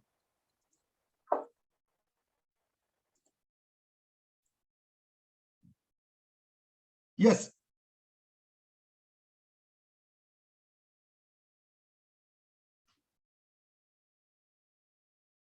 Professor Waghmare, I'm over with my presentation. Yes. Soni madam, please give. No. Soni madam, please give vote of thanks. Yeah. Unmute yourself.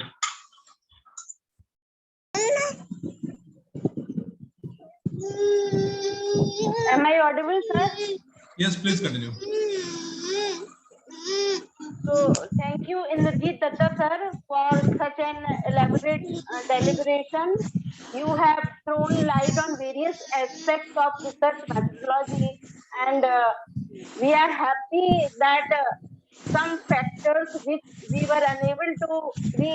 not have in our mind, that ontological, epistemological, axiological, and methodological questions are being answered by you, and I think your research will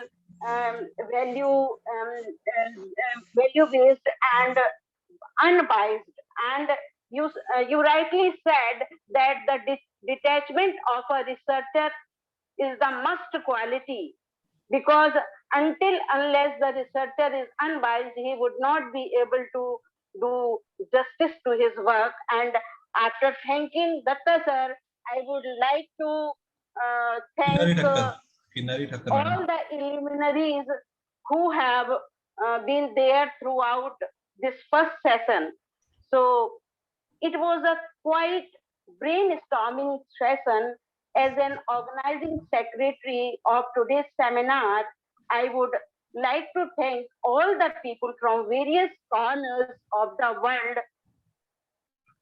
Our eminent resource person, Professor Abhijit Kelkar from the University of Fujairah, Dr. Janice Fernandez ma'am from University of West London, UK, Dr. Indrajit Datta sir from Maulana Azad National University, Bhopal. The next session is Dr. Kinari Thakkar from University of Mumbai. Kinari Thakkar, madam, please continue. Yeah. Let me finish this. All the erudite speakers have discussed various aspects of research methodology. Your views were quite relevant and will certainly help the participants in the course of their study. I hope your discussions were both witty and informative. It would surely bring new insights on the subject. Your deliberations were clear and discussed step by step with factual analysis. Past few hours were quite brainstorming. The light thrown by our luminaries would certainly bear some result in the future, and they will certainly help the course of study field will help the students to think in a right and new way. Your witty suggestions will add up to our preconceived knowledge on the subject. We look forward to listening to you again in such academic conferences and seminars. Last but not the least, a big thank you to our principal sir, Dr. SHRI, head IQAC, Dr. Jitin Tiwari sir, for providing and allowing us to organize this international conference, as without their support, it would not have been acquired the shape which we are sitting in. And I hope your support will continue. You will continue to extend your support and helping hand for such academic activities. The seminar would have been dull without the presence of so many participants. And there were more than 100 participants throughout this session. So thank you, all of you. And I am giving my mic to Mr. Waghmare sir. Thank you. Respected Dr. Kinari Thakkar madam, the next session is will be done. Kinari Thakkar madam, please continue. Okay, sir. Yes, sir. So very good afternoon to each one of you. And I know that you have Good been afternoon, ma'am. So I know that you have been learning a lot since morning, and the way you said that, you know, it was a brainstorming session. I was here since a long time listening to all the respected speakers, and really it was wonderful to listen always to Jenica madam, as we are always together from, I think, almost all the seminar conferences. I had an opportunity to listen to Datta sir also today. Very impressed by the concept of all the positivism, and constructivism discussion which he initiated. And now let me start about what I am going to talk about is achieving an overview of research methodology, or you know, when you want to know something at a overall broader picture of how a research in commerce is done. I started sharing my screen. Can somebody tell it is visible? Yes, visible. Visible? Okay. So I will start with explaining about what do you actually mean and how do you choose a topic when you start your research work. Friends, remember that the first important and the most complicated decision which everybody goes through is to select a topic. How, what, and which broad area you should select. That concept is always clear in everybody's mind, that this is your specialization, and within the framework of your specialization you should choose a topic. But almost all disciplines and almost all research areas, whichever discipline you belong to, nowadays, if you see, is being integrated with technology. Earlier, banking was restricted to the functions of banking. Now, if you see, it is mobile banking, internet banking. You know, you have a lot of payment wallets. You have GPay link with everyone. So it's integrating with technology. Insurance, you see, integrating with technology. So many new developments are taking place. So many new contemporary issues are cropping up. So whenever you choose a topic, the most focal point of your mind should be, will that topic have a shelf life of minimum a decade? If you feel that the shelf life of the topic is not more than 4 to 5 years, friends, do not try to put your efforts into these kind of topics.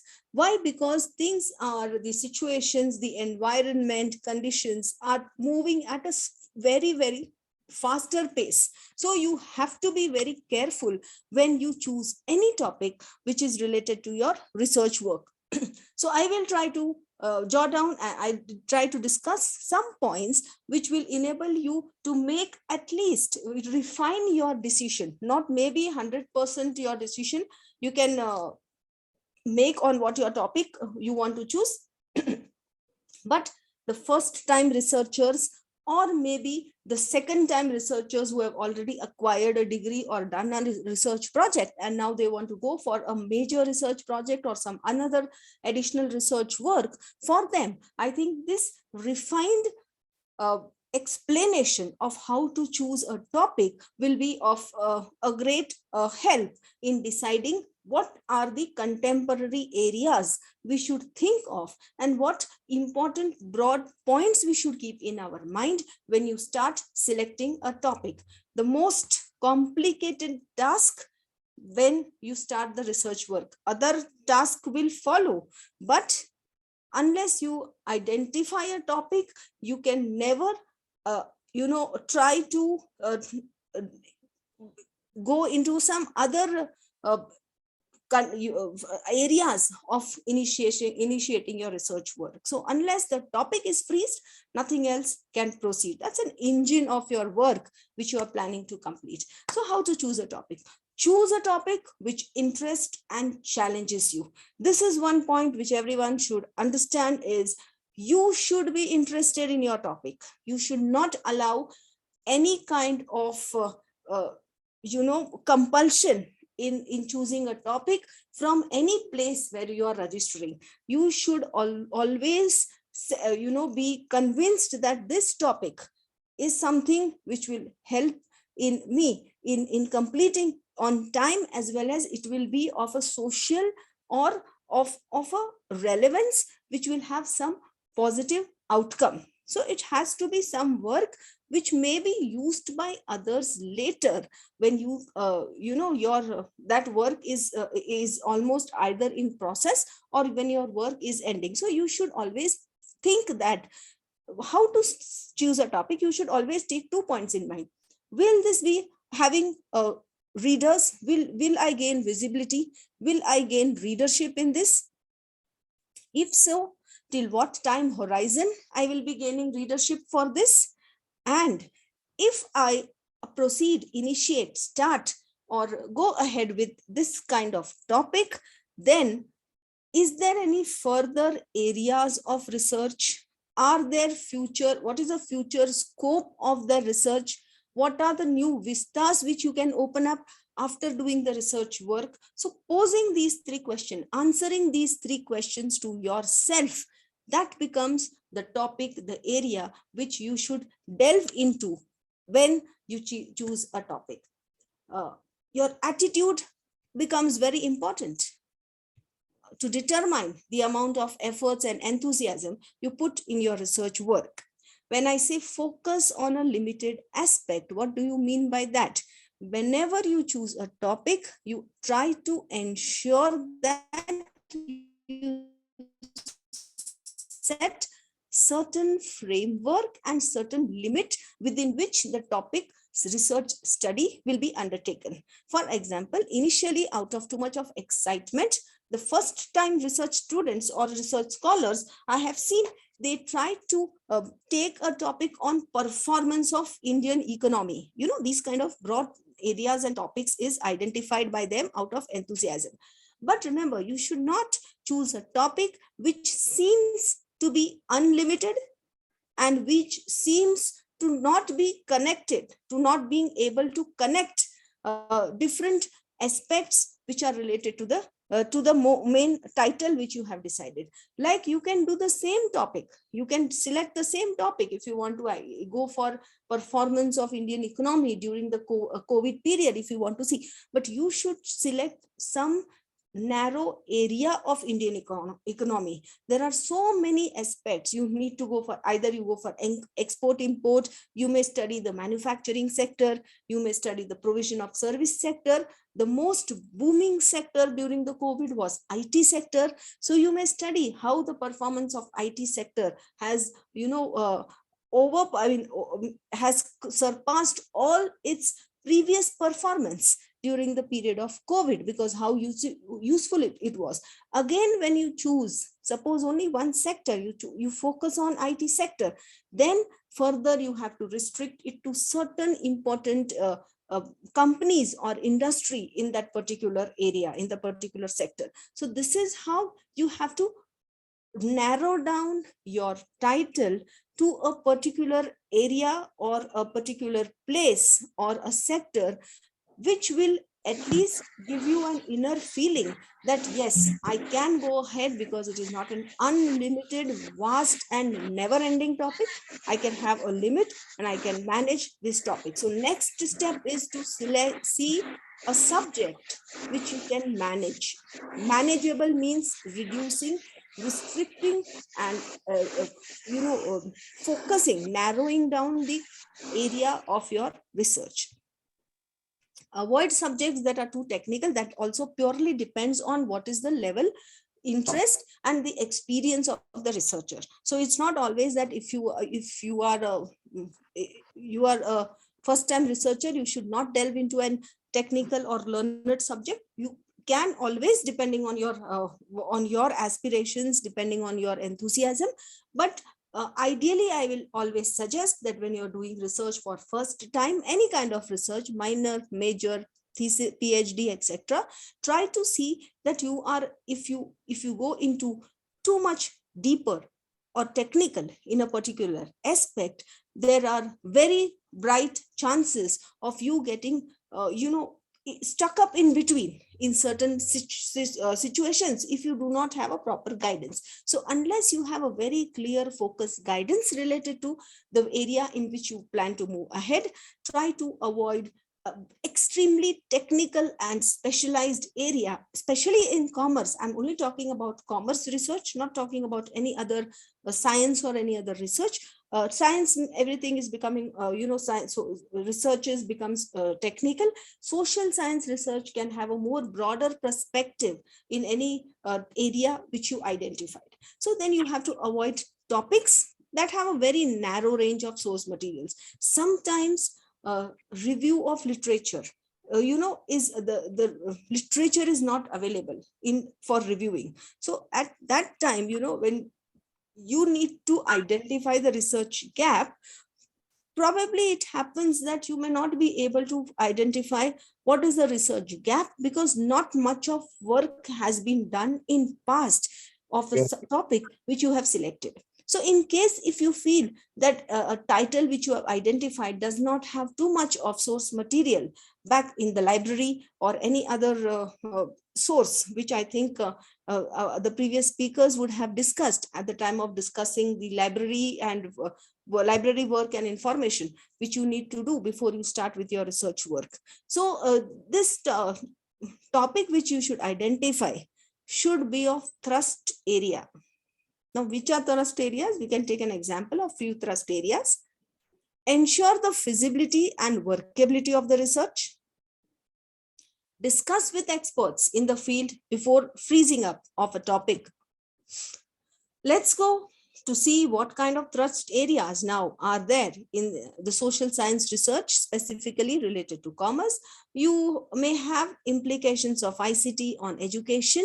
We all have witnessed since last 2 years that IT has been integrated with each sector in education. Now, this is because of the integration of IT that people sitting across the globe are getting connected to each other and learning from this conference. So integration in education, financial inclusion is a topic of thrust area.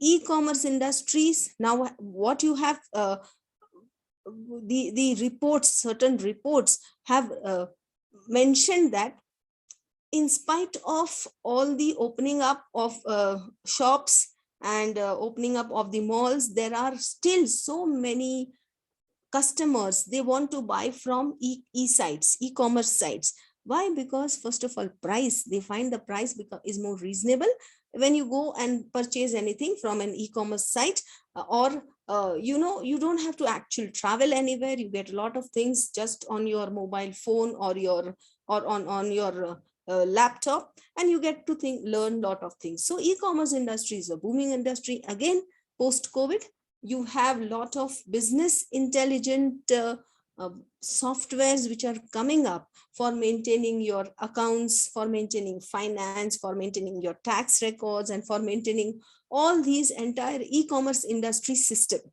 So you can choose these kind of topics: artificial intelligence in financial audit, digital marketing, impact of IT on business, any sector of business, you can choose depending on what is your liking.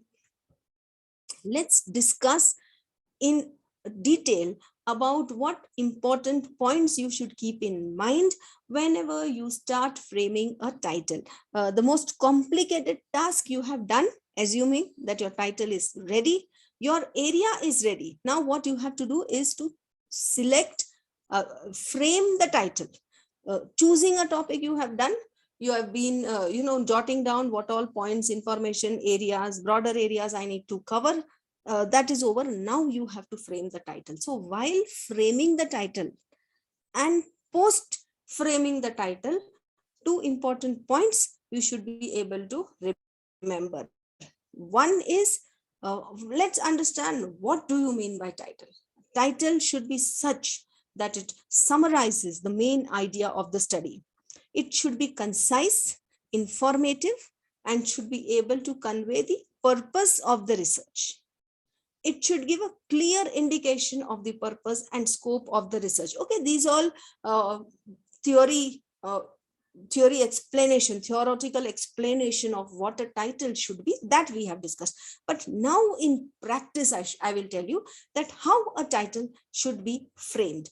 A title should be framed somewhat how I have written in example, and I have highlighted certain points in different colors. I hope that you are able to view the different colors in which I have highlighted 3 words.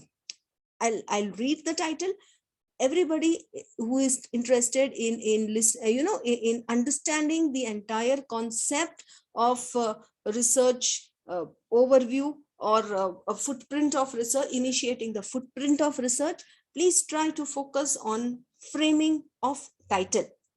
I have written here, title is a study on extent of financial inclusion in Maharashtra state with reference to Konkan division. So whenever you read this title, I can see over here approximately 60 participants, 60 plus participants.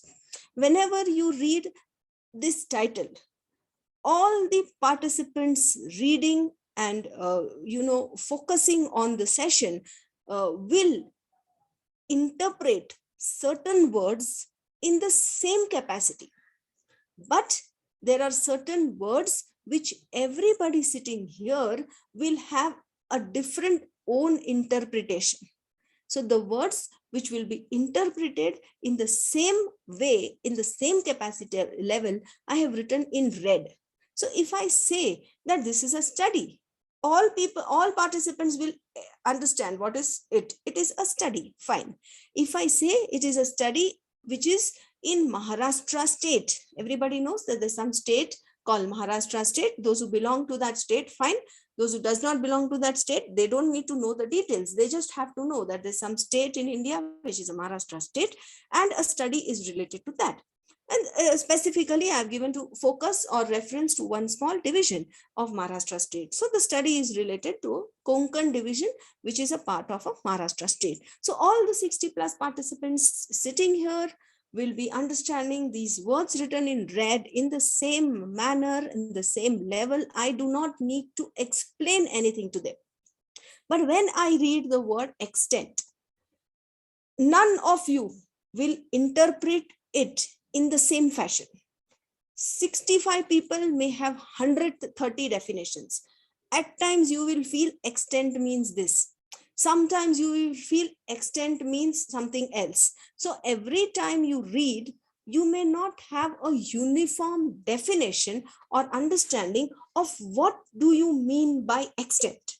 So as a researcher, it is the duty of our researcher to ensure that whoever is reading our work, we need to have a lot of clarity to make them understand what does this mean. So when I start writing my thesis or when I start writing my proposal, I will have to explain it to others in writing that I mean point number 1, 2, 3, 4, 5 when I talk and explain the word extent.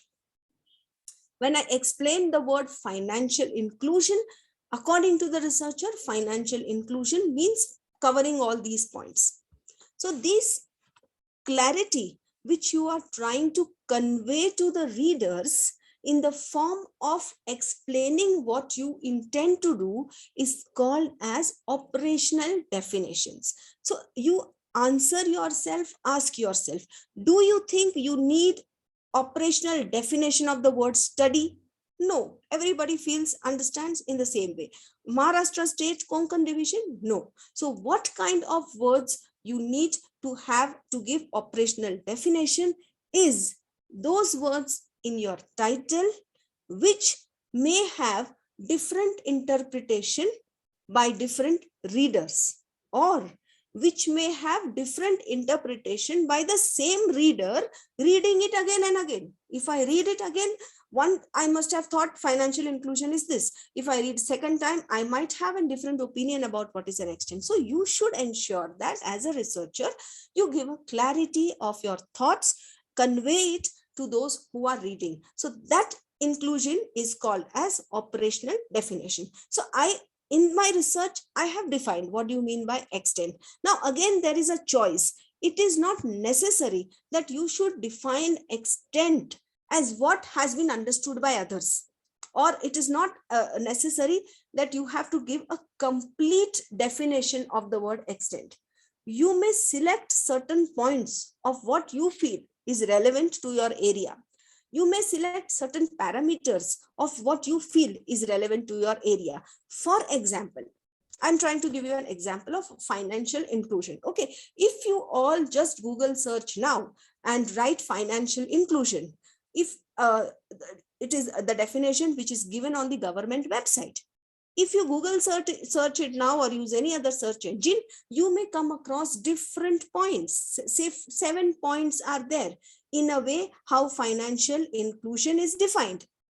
So these 7 parameters is the overall broad parameters identified by the government to publish or to explain the meaning of financial inclusion. But in your study area, say in Maharashtra state or Konkan division, it is not necessary that these 10 parameters fit into your study. Out of these 10, 7, 6 parameters, whatever is defined, it is quite possible that only certain parameters are relevant and suitable to your area. So you have to select those relevant and suitable parameters, and accordingly you will have to explain and make your operational definition. So this is the most important job of a researcher, to give clarity. So it is said that once your engine is ready, your title and framework, framing your title and your area of topic is ready, it means you are now all set to go, and you are now got the right track in the direction in which you can. So let us discuss about the structure of research work. Sir, can you please unmute all the participants? Okay, let us discuss about the.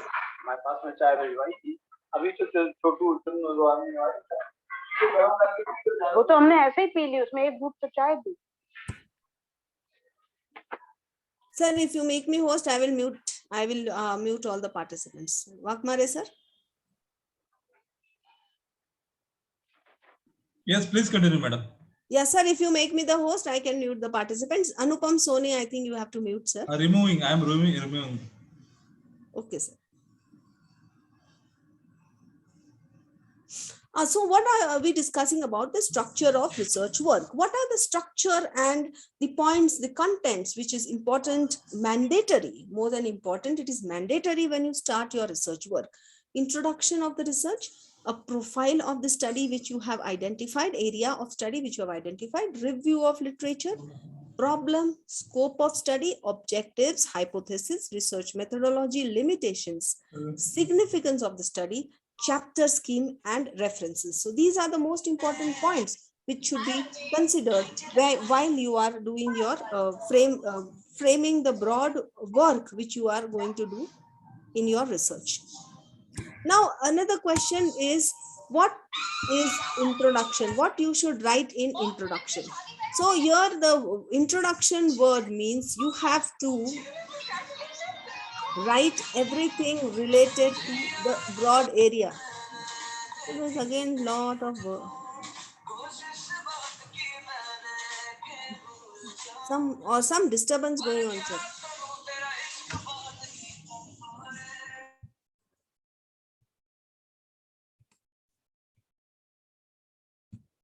Okay.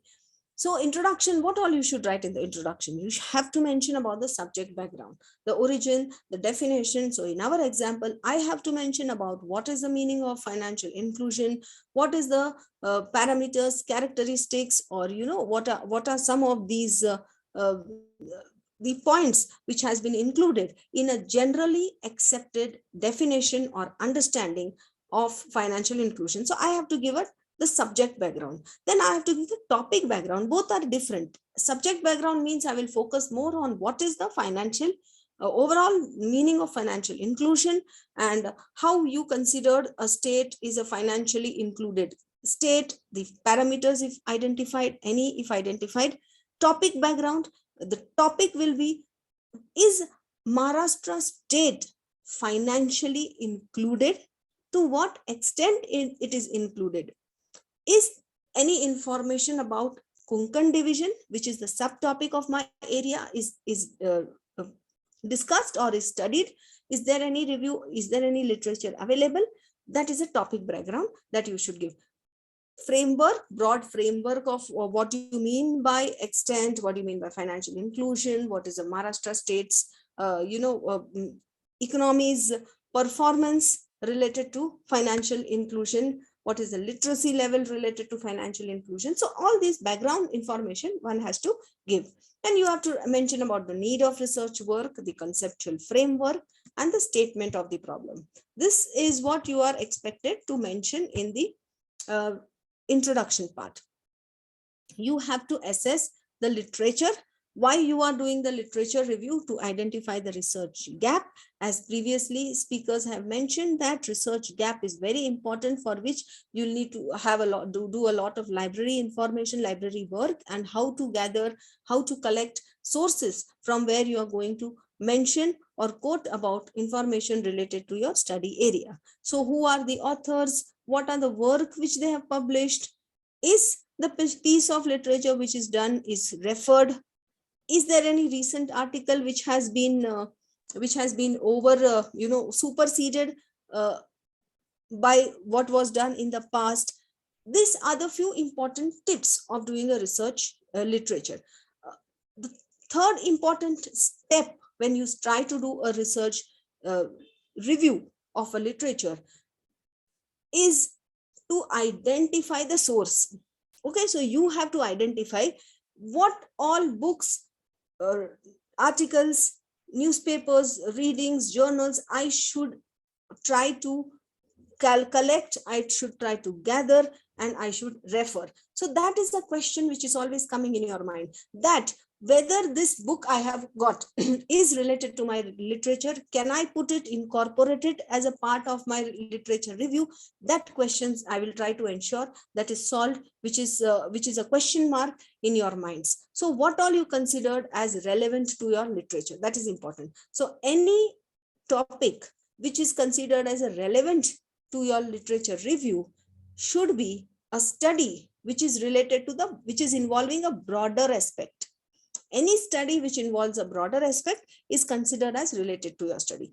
Any study which has a related aspect also considered as relevant for your literature review, and similar aspect is considered as a relevant. Now let me explain you clearly what do you mean by broad, related, and similar. How do you distinguish between the three, between these three? Suppose you want to do a study which is a comparison or a consumer's perception on a comparative analysis of Amazon and Flipkart. Okay, you have selected a study area that I want to identify the customer's preference, perceptions, or feelings about whether they prefer Amazon or more, or whether they prefer Flipkart. So what are these two?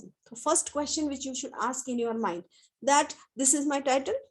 Now what are these two? These two are e-commerce companies.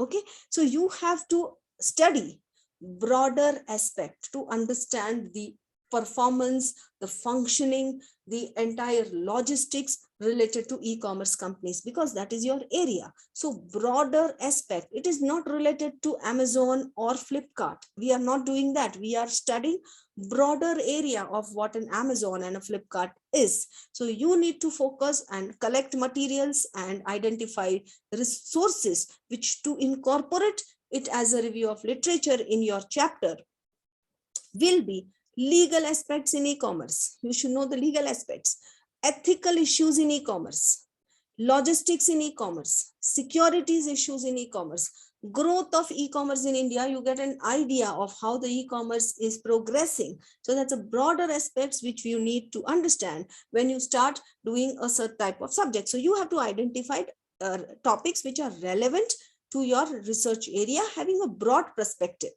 Then related perspective.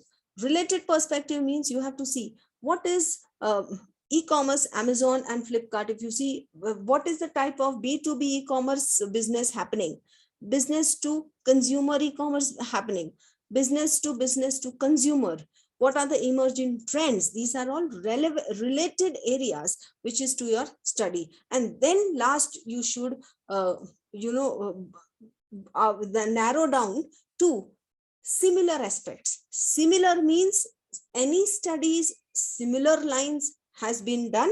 For example, if there are studies on consumer perception between Snapdeal and Zobong, these are also a type of e-commerce companies dealing into different platforms which is helping dealing into different kind of e-commerce provision of e-commerce services. So you can identify if there is any kind of studies related to MobiKwik and Paytm. That's also a kind of similar services which are provided. Ola, Uber services. So any consumer perceptions, preferences or behavior or logistics studies related to all these is done.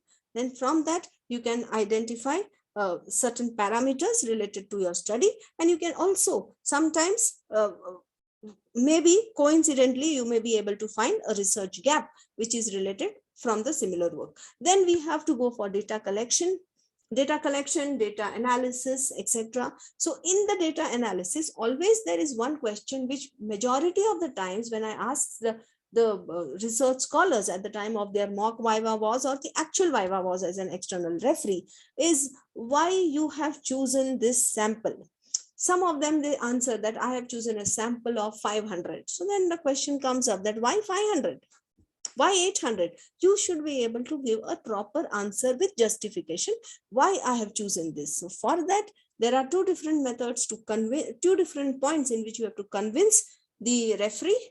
That first is we applied the sample size formula, one formula which is a statistical formula. Second method of justifying your sample size is you should always go for sample size minimum, which will be equal to number of variables into 10. So if your study is identifying 5 variables, okay, for your study, if you have identified 5 variables, so 5 into 10 minimum, you should have 50. But maximum, it is always said, the more answers you get, the more near you are towards finding the facts. So always more number of survey questionnaires and information gathered will be able to take you nearer and nearer towards the actual facts of what you are trying to convey. Then we have different methods of data collection, analysis, and the next step comes as report writing. Report writing is all about putting everything into a very systematic flow. Okay, either you can go for logical analysis or you may go for chronological analysis depending on your area of your subject, on your topic. You have to prepare a broad outline initially, a rough draft, go for a final draft later, and then bibliography and references, what you have identified. Logical analysis, when I say, can be in a logical flow or a chronological flow. Logical will be from concepts, simple concepts to complex concepts. But chronologically will be on the basis of time of occurrence, how the entire time frame, the entire event has occurred, and the time one by one, the days and dates, how the events have occurred. Ethics in research, plagiarism, everybody knows, is one of the most dangerous thing which is happening. Now there's a lot of plagiarism reports, plagiarism softwares which are available. So you will always go for testing your entire work which you have done first, get a plagiarism report, and only then you will be able to fix it, submit your research work. After, why you are doing all this? Why research? First thing is requirement of your profession. Second thing is, nowadays professor, teachers to faculty is always identified by its visibility. What kind of visibility you have in the market? If somebody types your name, what is your Google index? What is the citation which you have, factor which you have? So this is an important area where you will like to grow. And therefore you need to know what is the citation, meaning of citation and impact factor, and how the entire calculation of citation and impact factor is done. When you say that this journal has an impact factor, then it means how it is calculated. It is calculated in the sense how many papers which are published in that journal, from that total published, how many papers have been cited by various other authors. So number of times papers cited divided by number of times number of papers which are published. Number of papers means, suppose if one journal has published 100 papers, and from that 100 papers, if so people have been citing from one paper also, sometimes you have many readers who have cited that. So from those 100 papers, how many times, how many number of times the papers have been cited? This will give you an impact factor of the journal. So you have, suppose if you want to calculate an average citation of 2 previous years, then you will do citation which has been done in year 1, citation which has been done in year 2, divided by paper published in year 1 and paper published in year 2. So total papers published will be taken, and citations which are appearing from those papers published will be enumerated. You will get some factor that is called as a impact factor. H index, again, your visibility is the most important thing now. So you want to know what is your H index. H index means it is a metric that measures productivity and citation. It means, what does it mean? Suppose if there is a 2H index, it means 2 research papers are cited 2 times. If it is 4H index, it means 4 research papers cited 4 times. So for example, let me just give you a simple example to understand, make you understand. Suppose if there are 3 papers of Dr. Sharma, A, B, and C. A has been cited 3 times, B has been cited 4 times, and C has been cited 2 times. You start with the highest number, 4. This is the highest number. Can you see any other 4 over here? No, that means the site index number cannot be the 4. H index cannot be the 4. Then you go to the next one. Start from highest to lowest. Can you see any 3 here? 1. But the rule is 3 papers 3 times. So if A, B, C all are 3 plus, that means the citation will be 3 papers 3 times. But you cannot see any other 3. Then you go to the lower 2. Citation is 2.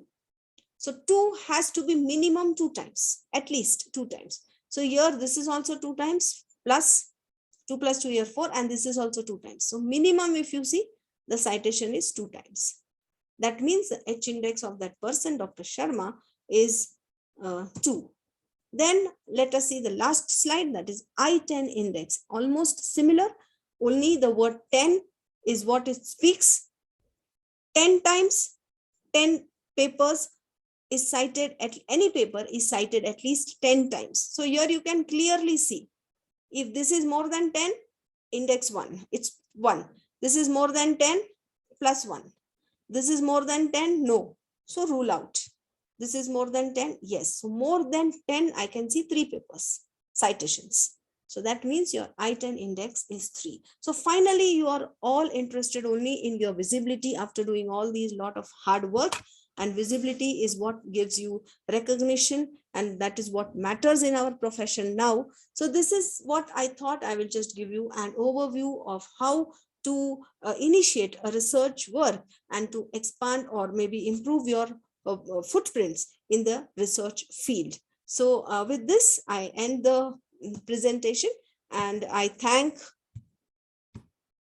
Dr. Waghmare and the college principal for giving this an opportunity for sharing my experience with all of you. Thank you so much. Thank you, madam. Such a nice lecture. You have just always deliver such an informative, nice lecture. I hope all the participants have taken enjoy and knowledge from your lecture, madam. Thank you. Another resource person is respected Dr. Rupa Gokhale Shahade. Is this available? Rupa Gokhale Shahade. Hello. Next. Yes, I am available. Are you available? Sir. Yes, sir. Okay. Before starting of your lecture, I would like to introduce respected Dr. Gokhale Madam, Rupa Gokhale Madam. Rupa Gokhale Madam have been working as a librarian in RD National College since last 20 years. He have been awarded so many degrees. He have been awarded so many papers in national and international conferences, and minor major research have been done. The outstanding person we have just received, we have just got today. I would like to request Dr. Rupa Gokhale Shahade Madam, please continue your lecture, please. Thank you, sir, for your nice introduction. I am very much thankful to Kishore Waghmare sir and principal for inviting me as a resource person for in today's international conference organized by Bundelkhand College, SHRI, Uttar Pradesh. My topic of speech today is information literacy skill among library and information science professionals in India. Now, as the earlier speaker has told how to write research paper and how to do your research step by step, the important role of librarian starts over here. So first we should understand what is information literacy and what are the skills required by the professionals. Now we will define information literacy as it is the ability to identify what information is needed, understand how information is organized, identify the best sources of information for given need, locate those sources, evaluate the sources critically, and share that information. It is knowledge of commonly used research technique. Information literacy is critically important, and it should be current, reliable, and sometimes it is biased. Sometimes it is out of date, misleading, or false also. The amount of information available is going to keep increasing. The types of technology used to access, manipulate, and create information will likewise expand. Now we will see what is information literacy skills are needed for library professionals. Information literacy skills are used for academic purpose such as research paper and group presentation. They are also used by library and information science professionals for giving reference services to their users. Now, professional persons give information of various kinds. They should have ability to find, evaluate, and share information. It is an essential skill for any library professional. Now, a customer or your user may ask such thing that which car or which vacuum cleaner they should purchase. Then we have to make critical analysis of the problem or the question asked by them, and accordingly we should suggest the right sources for right selection. LS professionals also use these skills by participating fully in a democratic society and as an informed citizen by understanding issues. So your current information or current awareness is very important for any library professional. We should not have knowledge only in the field of library science, but all over the fields, which are, because library is the heart of any institution. Now, what are my objectives of studies that I will explain briefly? To study the information seeking skills among library and information science professionals. Second is to analyze the information organizing skills of library and information science professionals, to identify the information providing skills among professionals. Similarly, to discuss the prime problems to obtain information literacy skills among library and information professionals, to find most satisfied printed and e-resources for our users, then to study the most preferred tools to seek information among library and information science professionals. These are main objectives which cover all the topics under which the research is going on anywhere in any part of our country or our world. Now we will discuss about information literacy efforts taken in our country, that is in India. The huge digital divide in India is due to poor infrastructure, low literacy, low computer literacy and skill, unstable government and its policies, barriers like economic barrier, content barrier, language barrier, and socio-economic factors such as gender, disability, age, geographical differences, and behavioral aspects, etc. Many initiatives have been taken by central and state government to bridge the gap between information poor and information rich, such as Akshay, Anand, free laptop distribution to meritorious students in Uttar Pradesh, Bhumi project of Karnataka state, e-Chaupal across 5 states of India, that is Madhya Pradesh, Karnataka, Andhra Pradesh, Maharashtra, and Uttar Pradesh.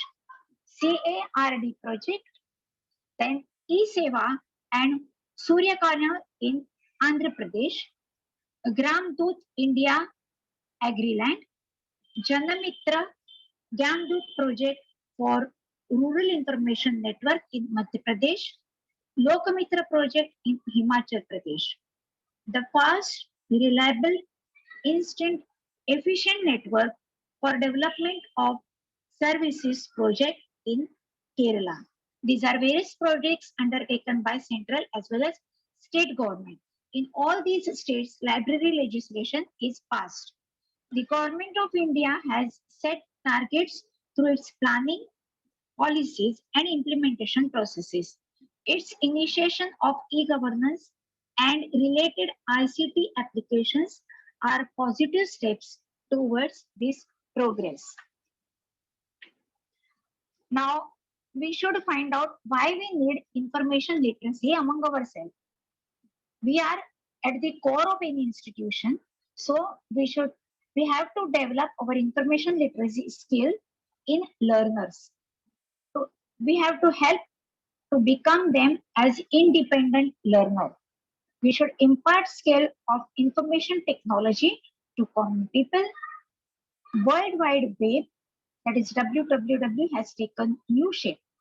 Hence, there is need to promote information literacy, to support the people who has a lack of ability, to help information professionals to develop, access, and improve their information literacy program. It is necessary because every day we are getting lot of information through internet, through books, through journals, and many other sources, audiovisual aids. So we have to collect them, analyze them, and we have to pass it to our concerned professionals to improve their knowledge as well as to gain knowledge from them also, to keep ourselves updated in respect of everything. Now, importance of information literacy. In the present days, understanding information literacy is very important It encourages problem-solving approaches, thinking skill, asking questions and seeking answers. It helps to find needed information, to locating, evaluating sources, and fostering the decision making. It is the core of curriculum of excellence and literacy across training and outcomes, a responsibility of all practitioners.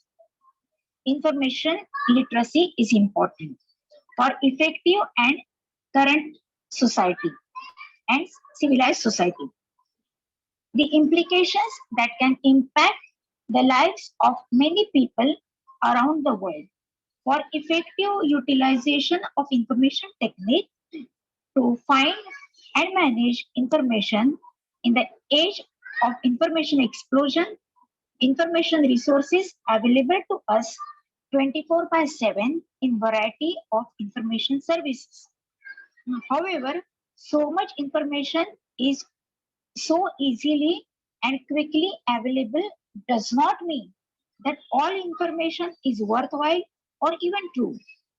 Because of resources like internet, it is difficult to find quality information.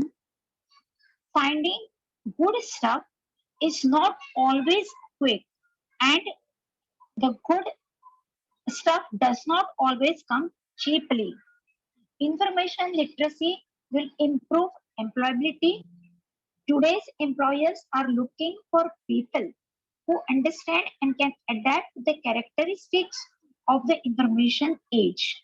Information literate individuals with their strong analytical, critical thinking, and problem solving skills can be expected to be an adaptable, capable, and valuable employee with much to contribute. There are different types of literacy. Now we will see one by one the types of literacy. Media literacy. It is the ability of access, analyze, evaluate, and create media, or some of the skills needed to know when and what information is needed, where and how to find that information, how to evaluate it critically and organize it once it is found, and how to use it in ethical way. The concept extends beyond professional and educational boundaries. The second type is network literacy. Madam, It is emerging. Time is over. Kindly directly go to directly conclusion. Okay, I have to skip all the slides, sir. Kindly jump on directly conclusion. Okay, sir. Thank you. Time. Okay, sir. Let me conclude my topic.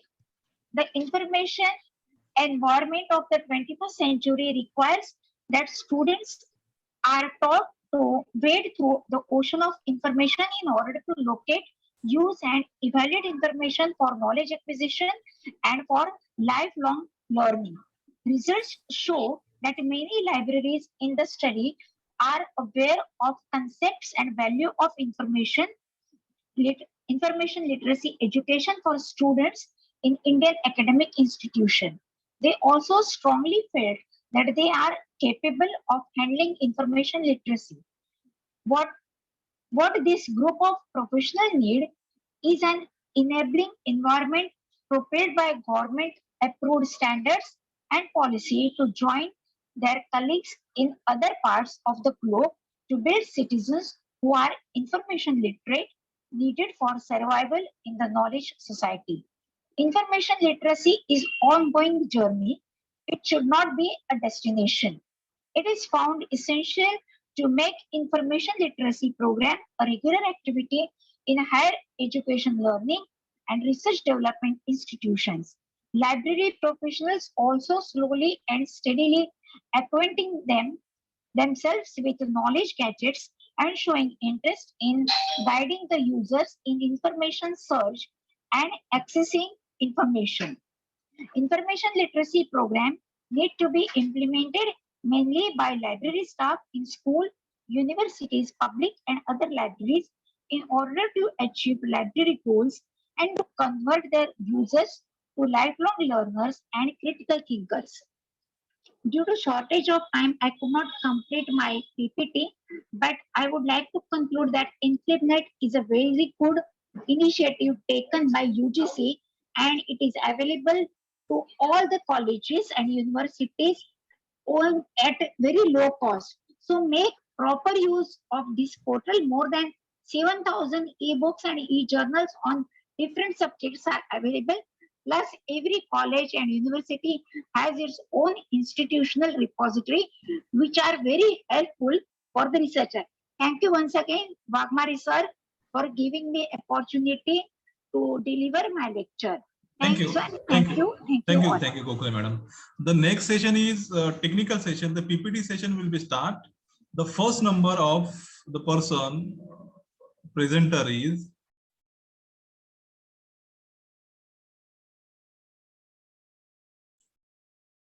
Nigerian out of India person's name is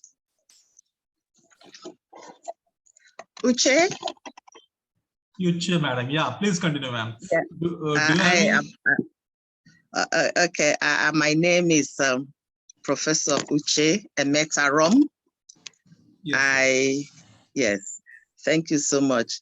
I'm from Nigeria, and my paper, we've been given a very short time to present. Will you upload your PPT? Yes, yes, I'm coming to that. So, looking for, okay. So I really given a very short time to present. So I will quickly go to that. Just 1 minute. You can directly read your PPT. Do not worry about that. It can be. You can directly read your PPT. Sorry? You can read your PPT directly without uploading your PPT. You can read it. Yeah, I'm just trying to get to share. Just trying to get to share. Share. Okay, let me see.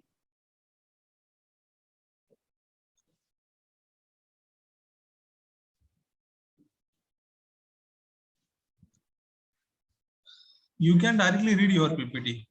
We have very less time. You can read Yes, yeah, please continue. I know. I'm just trying to get where I saved it. Okay. Okay, I'm on. Yeah, it is being shared. Okay. Yeah. Yes, Yeah. please continue. So I'm sorry. Yes. So just a few minutes. My topic is how to sustain graduate programs through achieving high academic performance of students. Like I said, my name is Uche, Ambassador Professor Uche. I'm in Abia State University in Nigeria. Now, my topic, I have said it. Now, the key words here, like it's normally done in research, are sustainability, peer learning, and academic achievement. But I will quickly go on to introduction and to say a few things about this research, this conference. I'm going to use evidence-based research on peer learning and how it will improve academic achievement that will affect and impact the sustainability of graduate programs so that the students in the graduate program will achieve better. In the context of this paper, we want to define sustainability because that's the only key word that even though it means one thing to one person, there are different meanings and interpretation. For this paper, that sustainability means how we can reduce the harm that we put on graduate program, graduate students, how we can timely reverse that harm how we can renew our teaching resources and provide quality and improve learning outcome for those students and create an equal classroom atmosphere environment where every student has an opportunity to learn and also to improve the future of that student and the future of the program, because the more the program is improved, the more the students learn. Now, what's the problem? I decided to get into this study because in most classrooms, as teachers you will agree with, you discover that students in the class, most teachers use the traditional method of teaching, whereby the teacher just keeps talking to the students. And when the teacher asks questions, many students will just keep quiet. They will not answer. Why? Because they are afraid that they are going to make mistakes. They are afraid that their class, their peers will start laughing at them. They don't really want to, they are shy, as it were. So they don't interact. And then the teacher has to be furnishing all the answers to what he's saying. So, and I read some literature that says that there are certain methods that you can use to get students to interact and improve on their performance. Because when they don't interact, whether they understand or they don't understand, they don't expose it. So it impacts their performance in the long run, their achievements in the long run. So in order to see what to do, it affected me also in my teaching. In my postgraduate students, I teach both masters and PhD students. So I thought to use one of those theories that peer learning can actually help. So I decided to go into it to study it. And it's in a quest to look for solution, how we can improve this and to know actually whether it's really going to impact. So I use some students that I teach. In fact, all the students that I teach, 14 of them, students in my program that study educational administration in my university as my population. Then what did I do? I first of all sought their informed consent and told them, we want to do something. Do you want me to use you for this experiment? Let's know what is happening. They said yes, they consented. And then the 14 of those students, I now share them into 7. The first group, we'll call them Group A, are the experimental group. And then they were taught with peer learning approaches. The other group was just the control, which I use the traditional teacher-based approach. And the results, what did I get? You'll be surprised that the results were very fine. But what did I do in doing this? What was the procedure that I used? The experimental group teaching, we find, involved group orientation. I gave them orientation, they discussed, they had peer teaching as a group, they taught themselves. I gave them guidance whenever it's needed, while the control group, you find that I, myself as the teacher, was teaching and asking students questions, and of course, they were answering the usual way, and concluded the lessons. I use both treatments and for the control group where they lasted for 7 weeks. And I made effort to control some contamination, that's extraneous variables. So then I found out that in the end, just 1 minute, in the end, the results I got, first I found out that the experimental group that were taught with peer learning, they had a very high post-learning test scores than the control group that were taught with traditional methods. The second thing I found was that the experimental group had a mean achievement score of 72%, while the control group had a mean score of 63%. The third finding was that the mean percentage rating of the experimental group on the post-learning impact was 82, while that of the control group percentage was 64%. The other finding was that the null hypothesis that I posed found no significant difference in the mean achievement scores of experimental and scores. So the hypothesis was rejected. That means that there is a significant difference between the two groups. I also found out that there is no significant difference in the percentage ratings of the experimental and the group, the control group on the post-learning impact. That means that there was a significant difference on what they learned after the treatments were administered to them. I will want to also say to you that I had 3 research questions and then 2 hypotheses, which I used, and the examination was given to them at the same time, in the same hall, but in different sections of the hall, and the same timing. So, but the teaching and for the control group and the peer learning for the experimental group were done interchangeably, but in the same venue and the same times. And this was in an attempt to control some variables, external variables, so that the conditions will be the same. So at the end, these were the findings, and the implications of those findings was, what I found therefore was that they corroborate with the research results of the opinion of other authors, other experts, on why we should not concentrate on teaching the old tradition. Yes, we can have a mix, use peer learning method. Of course, we all know what peer learning, people of the same group, the same age, the same class, the same, kind of cohort sitting together so that they can be free to discuss amongst themselves, even if they make mistakes. There will be, to give them some freedom to exercise their talent and do some critical thinking. So the implication of this finding is that I found out that indicated that the peer learning activities, they yielded so much results in those experimental groups.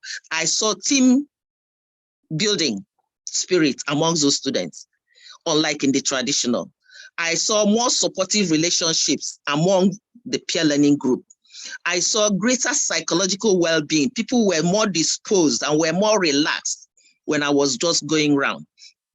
I saw competence, social competence. They were exhibiting a whole lot of it.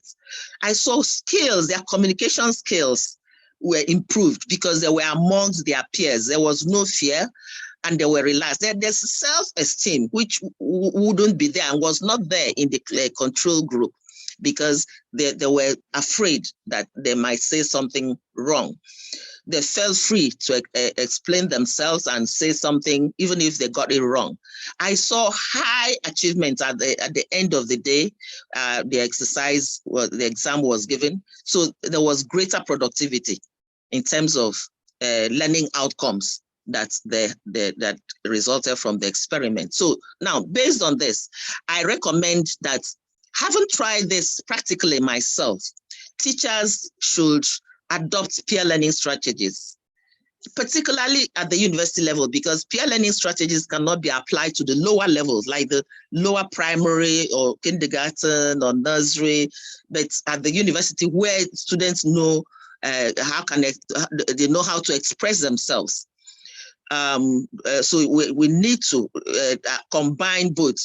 No traditional teaching method should be used conclusively and exclusively, but you combine both traditional methods where the teacher teaches and the student answers questions, combine it and alternate it with time is over. Kindly conclusion method. Jump on conclusion. Okay, I'm concluding, yes. The university teachers should lead the sustainability transformation of graduate programs through their peer teaching strategies.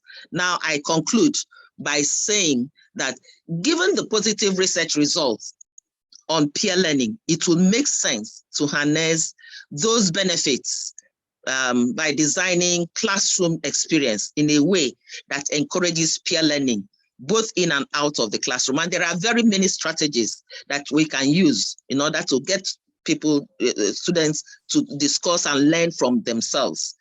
Thank you very much. Thank you. Thank you. The next presenter from Nigeria, Mary Chanelo Uba Dudu. Is this available? Mary Chanelo? Is this available? Mary Chanelo? Okay, I think so. She is not available here.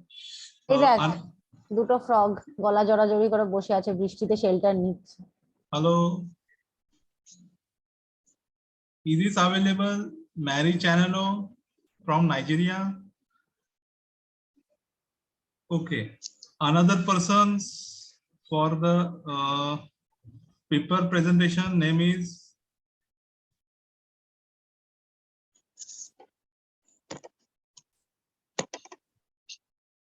Borude Sabale Vaidya. Is this available?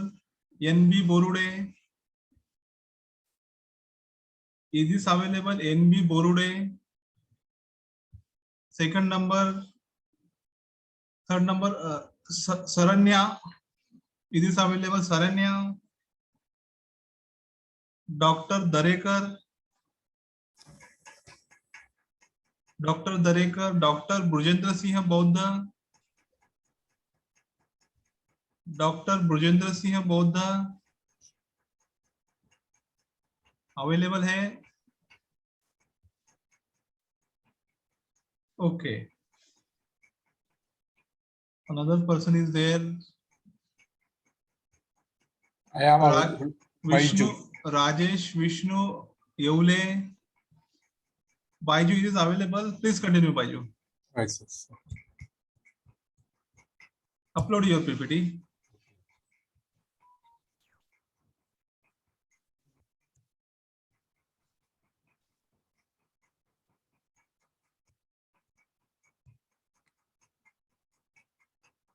Okay, sir. Okay. Please continue. Good afternoon. My topic is the promoting for formative and summative evaluation methods for enhancing learning procedure for students with special education needs in the 21st century education system. Introduction. For thousands of years, the education system has been used to help people identify themselves. Because of the knowledge and skills they have gained in college, people with a bachelor degree can succeed in their personal and professional lives. What we term education encompasses all activities aimed at helping individuals developing and growing, capable of adapting to various work, settle, and situation to meet their most significant life goal. A well-educated population is essential for a civil society. There are several methods for assessing children, ranging from state-mandated evaluation to informal classroom evaluation. Examination pointlessness may be prevented by changing teachers' view on testing as assessment and data collecting tool. Evaluation method in the education system. It is essential to factor in the individual's drive and level of expertise when calculating return on capital. A comprehensive evaluation of education program is essential if those programs are improved. Personal evaluations are employed in both assessment and evaluation to aid students in their academic development. The efficacy of a teacher's teaching can be enhanced by keeping careful eye on their pupils' progress. It is possible to raise students' interest and understanding of the material taught through practical classroom assessment. Educators must consider its content, classroom activities, students' growth, and evaluation system when assessing a course value and usefulness. The concept of formative and summative evaluation. An evaluation is used to evaluate the curriculum efficacy and the usefulness. The evaluation is part of the procedure.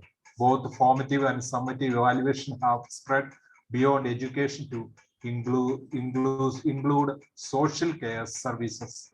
Comprehension and affect of evaluation are two methods for evaluating a study, education, and creativity. Summative and formative evaluation will be discussed in this session. The use of formative evaluation during the development or administration of a program can aid in evaluating progress and identifying areas to improve. You must do an literative evaluation of how well your program are doing to achieve their task.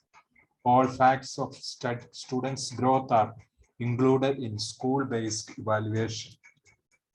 Formative evaluation. Formative evaluation are standard in the early stage of a program development and progress.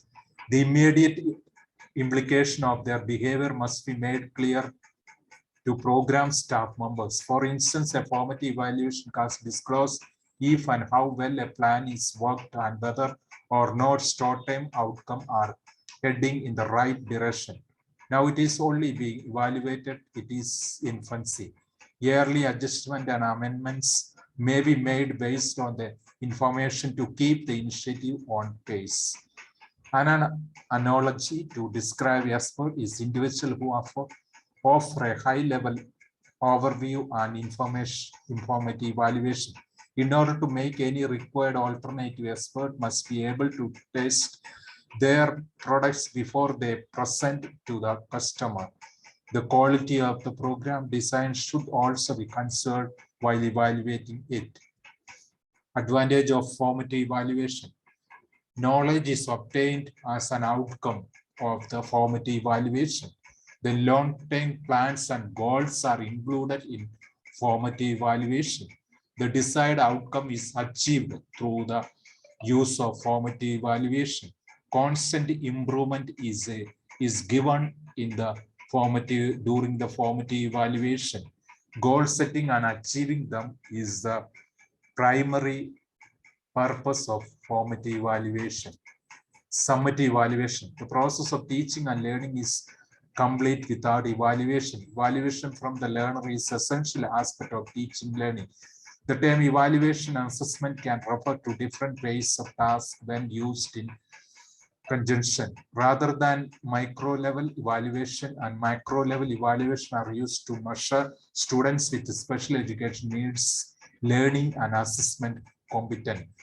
It is essential to plan for unexpected while conducting a comprehensive checkup. To begin with, an evaluation is an investigation of the subject matter that is being challenged. At the end of the school year, students will be tested on their understanding of the course content. However, summative evaluation may be used to inspire students and enhance the teaching learning process in the term of effectiveness, quality, and accountability. Procedures and equipments are often needed for both formative and summative evaluation. The advantages of summative evaluation. They determine the success of the course.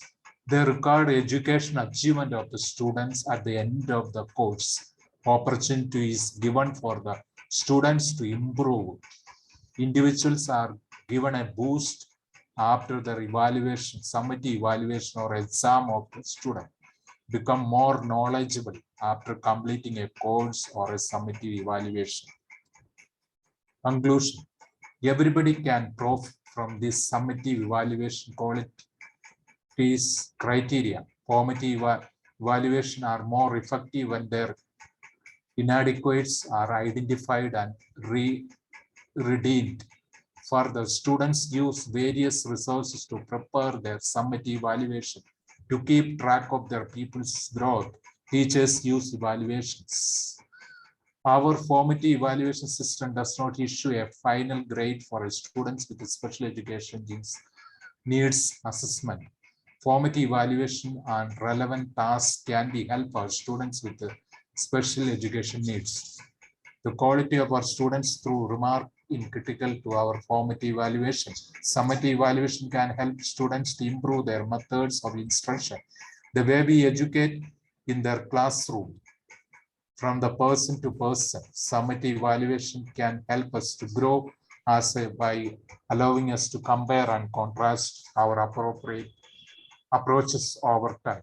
In creating a curriculum, teachers and staff gain from summit evaluation. Students with special education are expected to establish norms to today's institution. As per the school curriculum designed for students with special education in 21st century, education system can use novel or extended approaches to overcome the knowledge gaps between students and their instructional goals. Thank you. Thank you, sir. The next presenter is Dr. Rajesh Vishnu Changakano Thakur, Panvel, Mumbai. Is this available, Rajesh Yevle? Rajesh Yevle. Okay. Another, Shweta Chaturvedi. Is this available? Shweta Chaturvedi. Okay. Dr. Smita Giri. Dr. Smita Giri. Okay. Another, Nirutti Mangore. Sir, Smita Giri is available. Am I audible, sir? Is this Giri? Yes, sir. Yes, sir. Dr. Smita Giri. Yes, sir. Kindly upload your PPT. Sir, I have sent you PPT. No? You can explain, directly read your PPT. You have only 5 minutes. Please start. Hello. Sir, screen share करिए ना. Sir, screen share. नहीं, screen share ही है आपके, multiple share चल रहा है आपका. उधर पीपीटी ऑन कर लेना, फिर बाद में शेयर कर देना. हाँ सर, ऑन किया पीपीटी. नहीं, आपने पीपीटी शेयर नहीं किया अभी तक. सर मैंने भेजा था आपको, सेंड किया था. नहीं मैडम, हमको इतना टाइम नहीं शेयर करने के लिए. मैडम आप ही ओपन कर लो आपका पीपीटी और शेयर कर देना. हाँ सर, स्क्रीन शेयर का परमिशन दीजिए ना सर. नहीं दिया है परमिशन मैंने. एक मिनट सर.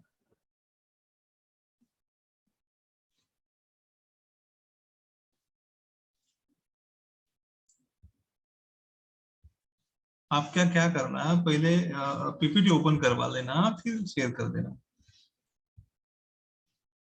आपने पीपीटी ओपन ही नहीं किया अभी तक. सर जस्ट आप क्या करना, आप शेयर करके रखना, मैं नेक्स्ट पर्सन को लूं. हाँ सर, करिए. ओके. इसको जरा हटा दो आपका.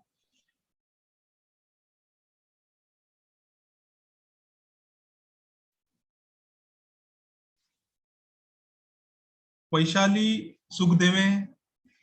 Is this available? Vaishali Sukhdeve. Yes, sir. Yes, sir. Please continue. Vaishali Sukhdeve. Please upload your PPT. Yes. Giri, your turn is after the Sukhdeve. Yes, sir. My PPT is visible. Is being visible. Yeah, it is visible. Please continue. Yes, sir. As you can see, first of all, thank you. You are all the participation are requested to your face should be reflected on your video. That means your face should be on face of your video reflecting, because of it should be, yes, it is your own. Please turn on your video. Yes, sir. Yes.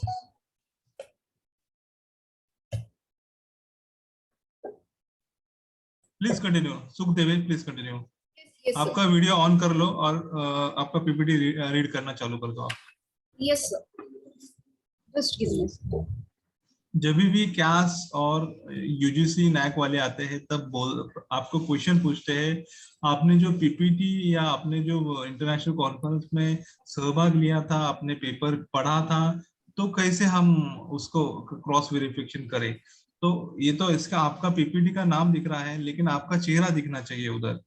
Yes, sir. So yes, please sir. आपका video on करो. I would like to request all the participants, when we just start your PPT, please your face should be reflected on your video. Please continue. Sukhdeve, please continue.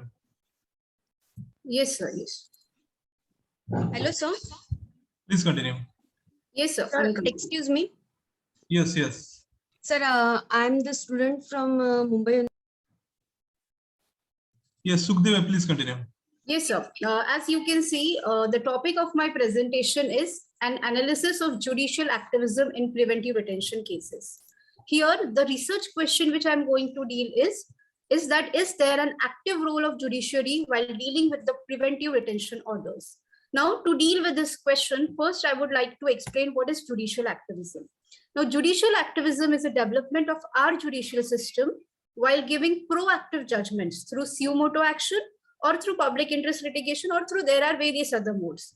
With respect to this, our apex court has tried to use their judicial activism in numerous cases, like the Golaknath case, wherein it dealt with the personal liberty, Keshwanand Bharti's case, wherein it dealt with the basic structure doctrine, SP Gupta's case is there, then Menka Gandhi's case, which is the landmark one, wherein the due procedure of law was established by the judiciary, invoking the judicial activism, wherein the question of personal liberty was there. And the Vishakha case, wherein we can see that sexual harassment of law was not there, but judiciary has tried to use its judicial activism and gave a certain guidelines with respect to sexual harassment. So judicial activism is a process in which judiciary exercises its power to implement and enforce the constitutional provisions which are for the welfare of its citizens. Now, with respect to Article 13 of the Indian Constitution, this power is given to the judiciary to review various rules, regulations, laws, which infringes the basic rights of the individuals and which are antithesis to the constitutional ethos, morality, or we can say ethics. In other words, judiciary tries to control the abuse or misuse of powers by the other two branches like executive or legislative. Now, this power is already well enshrined in our Indian Constitution through various provisions. We can say it is Article 32, 136, 142, 226, wherein the courts uses its power of judicial review.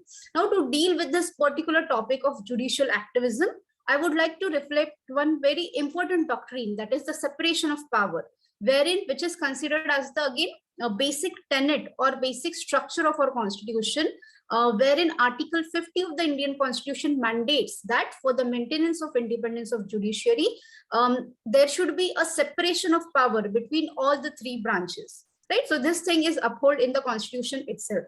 Now, while performing its function, the judiciary is seen to perform an active role while protecting the fundamental rights of the citizens by giving wide interpretations to various provisions. At the same time, judiciary is also observing self-restraint, right? In some of the matters, specifically when it comes to interference in the subjective satisfaction of the detaining authority while dealing with the preventive detention cases. Now, when judiciary imposes the self-restraint, it is trying to take into consideration various rules, regulations which are made by the legislature, the elected representatives of the parliament, right, which is a necessity of the modern times. But judiciary tries to take back its hands, and unless and until there is a question of constitutionally, it doesn't interfere. But when it comes to the question of preventive detention orders, wherein the personal liberty of the individual is violated, is in question, judiciary is seen to curtail its power, to keep restrictions on itself. So there is a time wherein we can say that judiciary should try to enlarge its powers. So there are certain reasons behind using judicial activism, and some of the reason might be, for example, when the law fails, right? To meet this law failure with respect to application of numerous preventive detention laws, the executive is using many detention laws to suppress the political dissent, deviating from the basic legislative intention of the national security. Likewise, we can see that judiciary has shown its activism in asking the legislature to repeal the laws like TADA, POTA, PDA of 1950. So it is also used to review the earlier judgments, wherein judicial activism can be used to overrule the judgments, which prevents the interference into subjective satisfaction. It is used to make the judgment law. It is used to check the other organs of the government. And it is also very, very important aspect is to, its object is to give complete justice to the citizens of the country. And lastly, the very, very important aspect with respect to preventive detention is the blatant violations of human rights issues. So it can be observed that some of the recent preventive detention orders are blatant violation of fundamental rights. For example, detention of a pregnant woman during Delhi riots case, an old woman from Kashmir, she was just detained on mere suspicion. Dr. Kafil Khan's case is there, Chandrasekhar Azad's case is there, Manipur journalist case. In these cases, detention was beyond the prescribed time limit. Thus, through judicial activism, the court can play a very active role in molding the social policy on such issues, and a civil protection can be given. Recently, one positive side is that time is over. Kindly directly jump on conclusion. Yes, sir. Yes, sir. So lastly, the demerit of judicial activism can be the judiciary can be play a dominant role on the other two organs. And with respect to the case, recently Malada K. Shriram versus State of Telangana, we can see that judicial activism was used in preventive detention cases, wherein the judiciary has held that mere apprehension of breach of law and order should not be the sufficient to meet the maintenance of public law, and some material record should be placed. And finally, I would like to conclude that judicial activism in case of subjective satisfaction, today's also it is a way forward, because in contemporary times, the judiciary refrains itself from interfering with the same, and this can be witnessed from the following case, which says that a court is not a proper forum. This is a case of April 2022, wherein it says a court is not a proper forum to scrutinize the merits of administrative decision to detain a person, and the court cannot substitute its own satisfaction for that of the authority concerned. So, thank you, organizing a committee, for giving me the opportunity to present my case. Thank you all of you. Thank you. Is this available, Giri? Yes, sir. Giri, madam, please continue.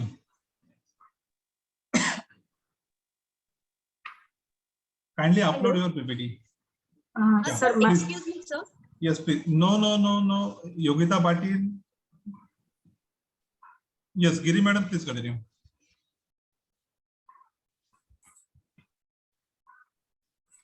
Good afternoon, everybody. My name is Dr. Smita Giri. Presently, I am working as a librarian in Mahila Mahavidyalaya, Nagpur. The topic of my research is awareness and use of endless e-resources by the students of Mahila Mahavidyalaya, Nagpur, a study. The paper discusses on the awareness and use of endless e-resources by the undergraduate and postgraduate students of Mahila Mahavidyalaya, Nagpur. It highlights the concept of e-resources, awareness, frequency of accessing e-resources, and problems faced by students while accessing e-resources through endless program. Introduction. Library play important role in higher education. It supports teaching and learning process due to impact of ICT applications on the library.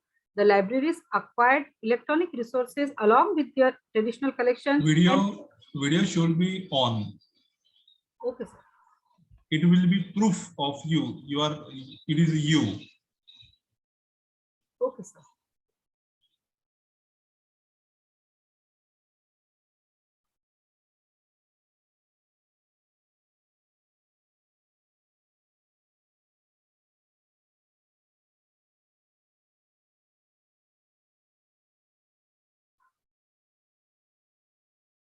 Sir, now it's okay.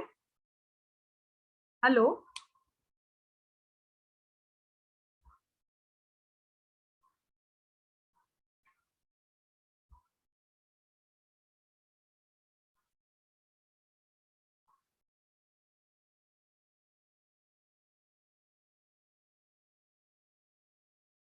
Sir, now is it okay? Hello. आपका PPT नहीं दिख रहा है madam. आप direct ready किया तो भी चलेगा madam. Sir, my video is now. I am visible, sir. You are visible. You read, sir. You read. Do not worry about it. You read. Okay, sir. Okay.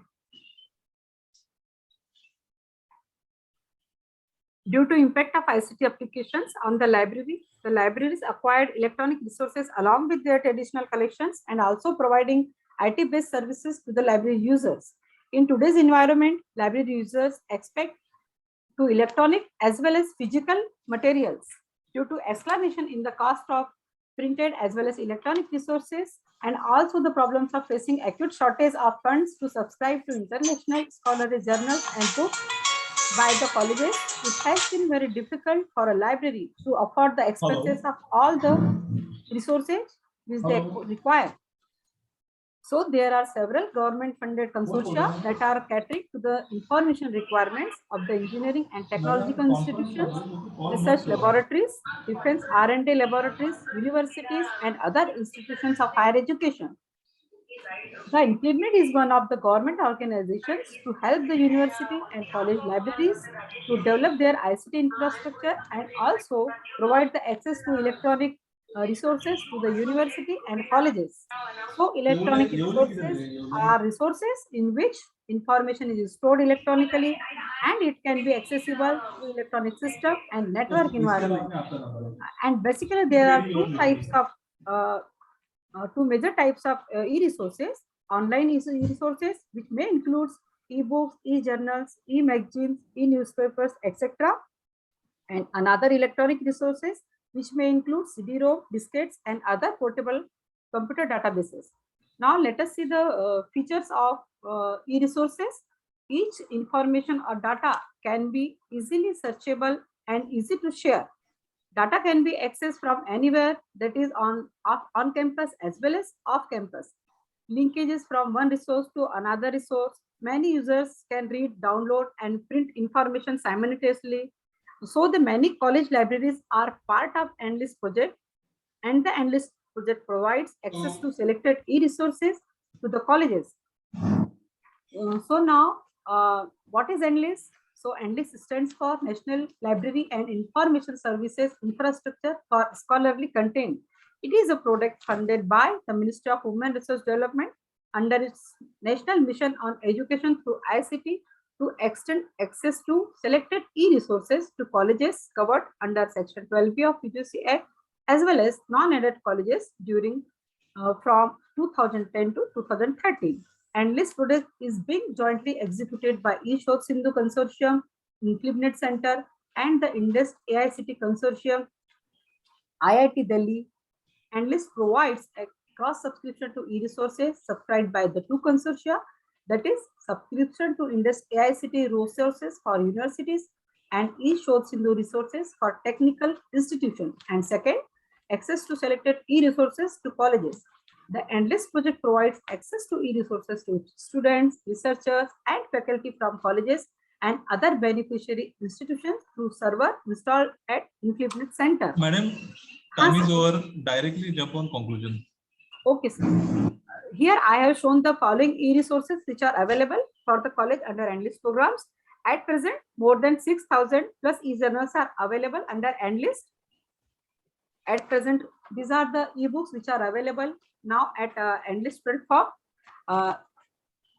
This is the information which I have given here about Mahila Mahavidyalaya College Library.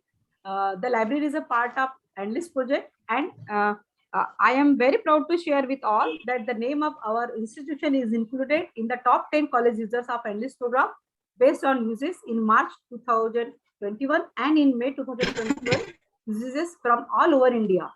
These are the objectives of my study.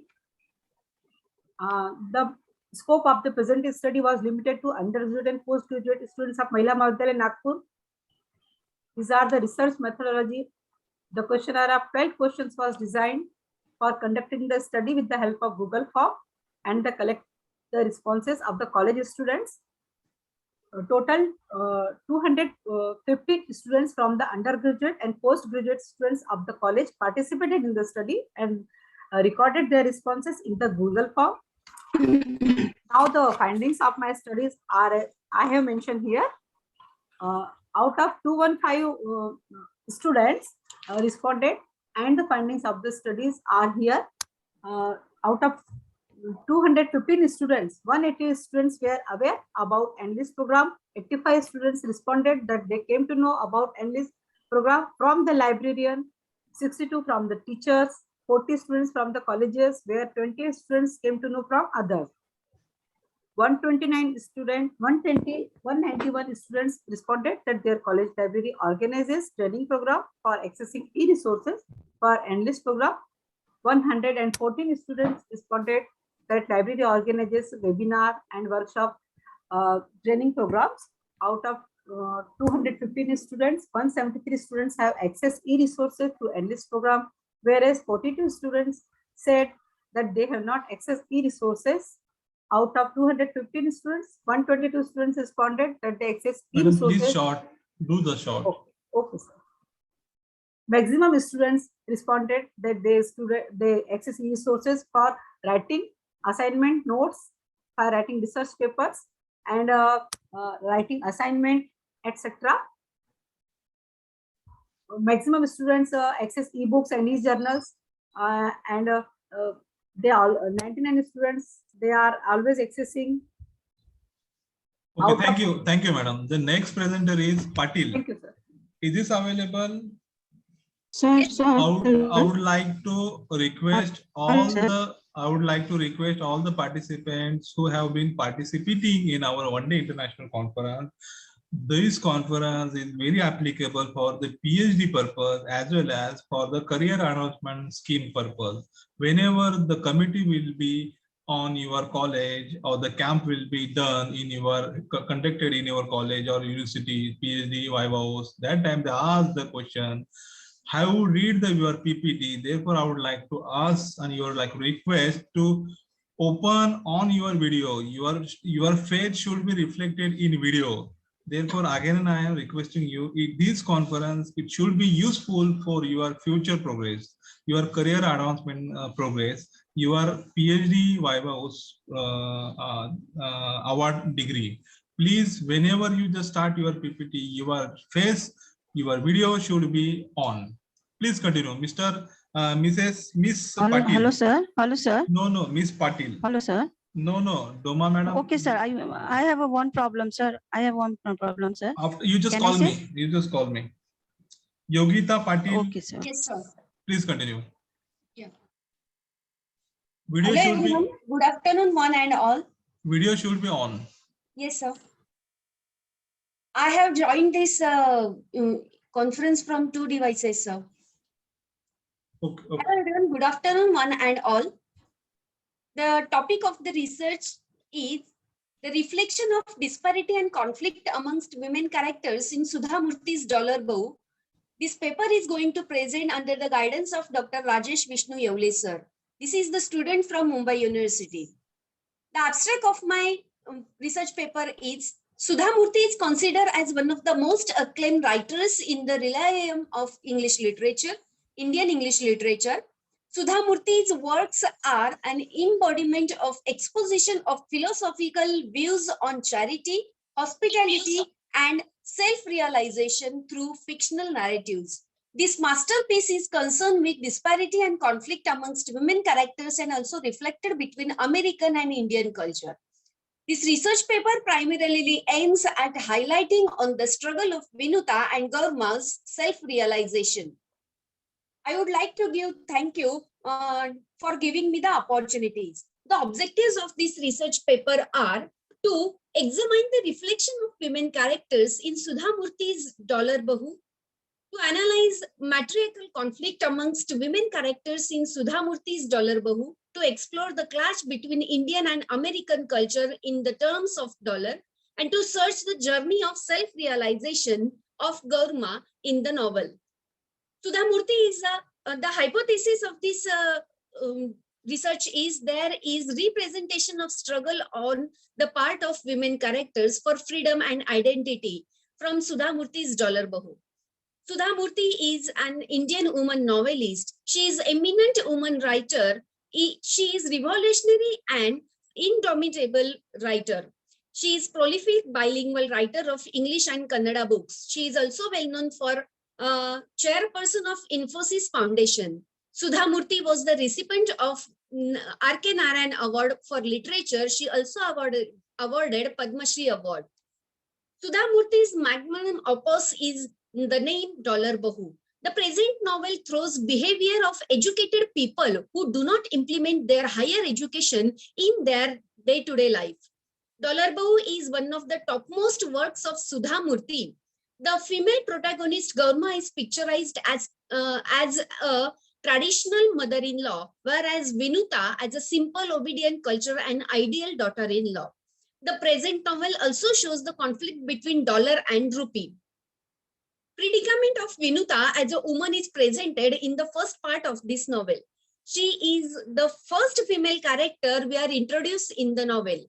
As Sudhamurti describes her as, she was the fair with bold, beautiful black eyes, straight, sharp nose, long, click branded into plate. And Chandru, her brother-in-law, is also always admires her work. Dominating treatment is given to her elder daughter. She has got the dominating treatment from her family, from her when she was before her marriage as well as after her marriage also. Vinuta is a traditional and selfless girl. She is described as, oh, that's all right. She is adjusting everywhere. This is also very pretty. I like the blue and blue color. Means she is adjusting whenever she got the time, whenever she do not get everything what she want. Her pathetic condition for not selling house is described through the novel when she has to pay dowry for the marriage. Dominating treatment given to her after marriage is also continuing. Predicament of Vinuta as a woman after her marriage is also described in the novel. Difference between the grandsons is shown in the novel. Vinuta has no response in her house after her marriage also.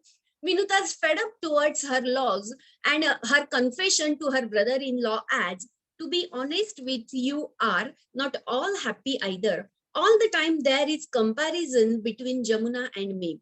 In this way, and Gaurma underestimates her daughter-in-law Vinuta each and every time. But after the marriage of her elder son, the treatment given to Gaurma by her daughter-in-law when she went to USA, that time she changes her mind. That's a lot. Gaurma is the main female protagonist of this novel. The constant comparison between Jamuna and Vinuta is described through the novel. Vinuta's depression due to Gaurma we can understand through this novel. Gaurma's relationship with her daughter Surbi is different from her relationship between her daughter-in-law Vinuta. The conflict between Indian and American culture is reflected through this novel. When Gaurma went to her second daughter-in-law, that time the conflict is shown through this novel. Dollar beautifully shows the conflict between Indian and American culture. It also deals with difference between religion, education, and communication, etc. Gaurma's passion for American dollar is shown in this novel. She compares her both daughter-in-law not on the basis of potential they have, but on the basis of the money only. Gaurma counts everything in money is shown in the novel. Self-realization is shown at last in the novel when she went to USA. She comes to know about her how she has given wrong treatment to her elder daughter-in-law. That is given, and there she realizes the her self-identity.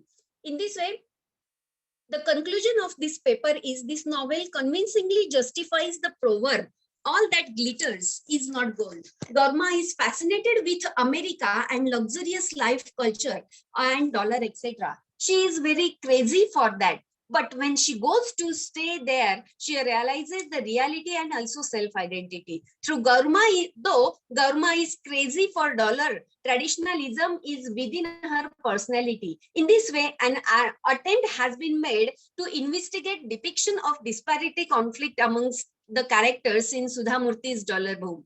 Here are the references the researcher has used to prepare this research topic. Thank you. The next presenter is Doma Madam. Doma Madam, please continue. Is this available? Doma from Nepal. Yes, sir. Yes, please sir. continue. Please continue. Okay, sir. Sir, I will give a paper presentation, sir. Yes, please continue.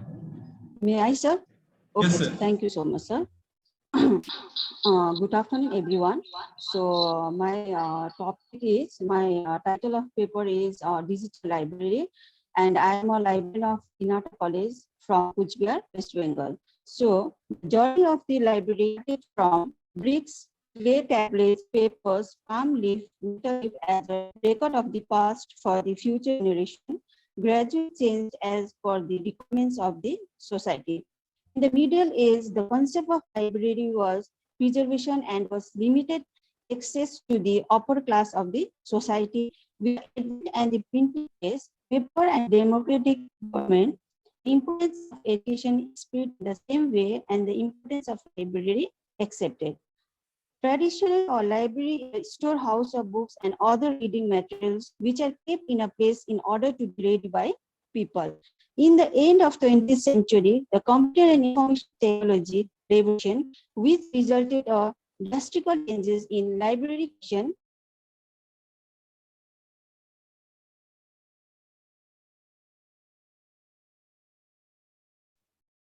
Doma madam, are you there?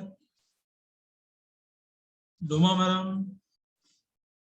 Okay, I think so. She's internet network is lost.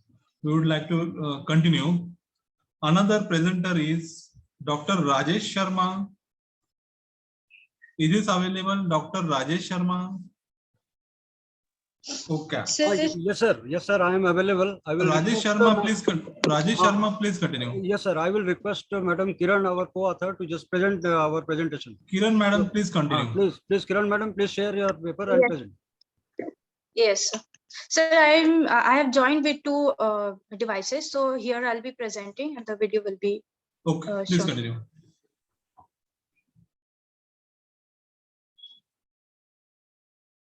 आपने खुद को mute किया है किरण, unmute करना आपको खुद को. You are muted.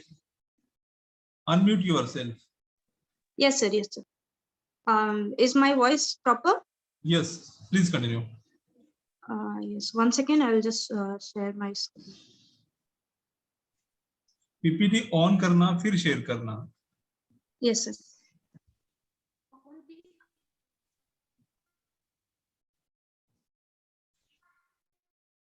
Kishore sir, what number is going on? 13 number is going on. Okay, thank you, sir. Thank you.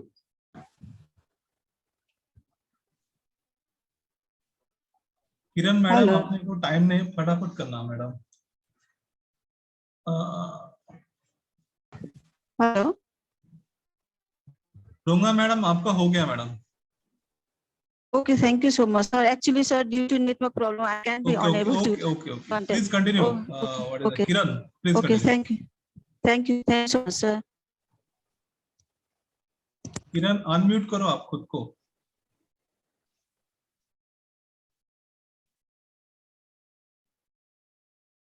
Kiran. Hello. हाँ, आप कंटिन्यू करो अभी.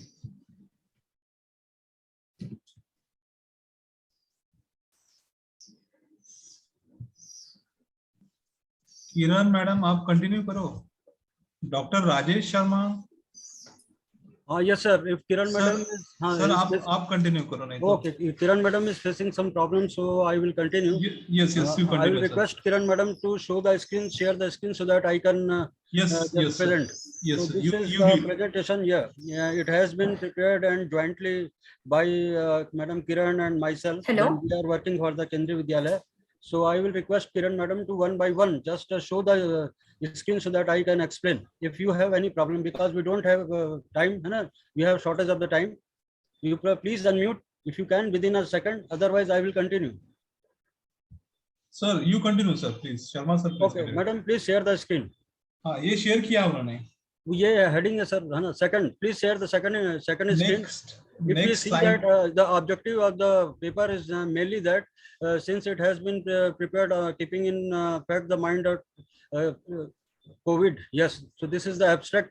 So this study aims to describe as the name implies that creation and implementation of the e-quizzes, and that is basically in the online environment, though we are facing, and we are implementing these with the help of blended mode 2 now these days. So madam, next screen, because we are shortage of the time. So now directly to the objectives and hypothesis, we framed that.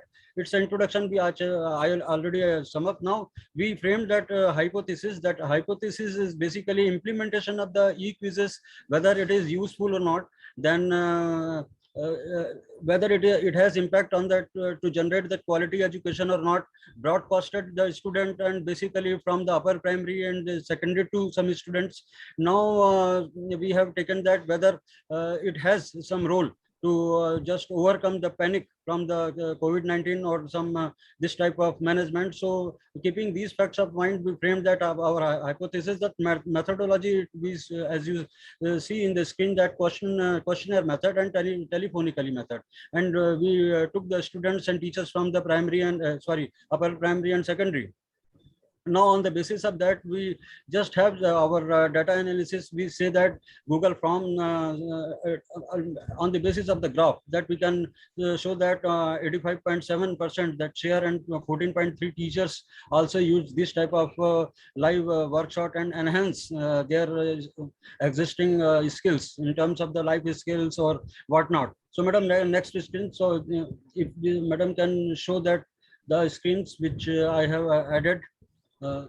It's not here, I think, but now I will explain that these data analysis clearly indicate that it has impact on the what we said that overcoming that pandemic issue and enhancing their life skills. Say that they have that sorts of empathy, and we reached on the basis of that the student those type of devices. So now we used a lot of library 2.0 tools to implement all those things, and this is one of only one of the application. We used a certain type of quiz applications and platforms, and then we found on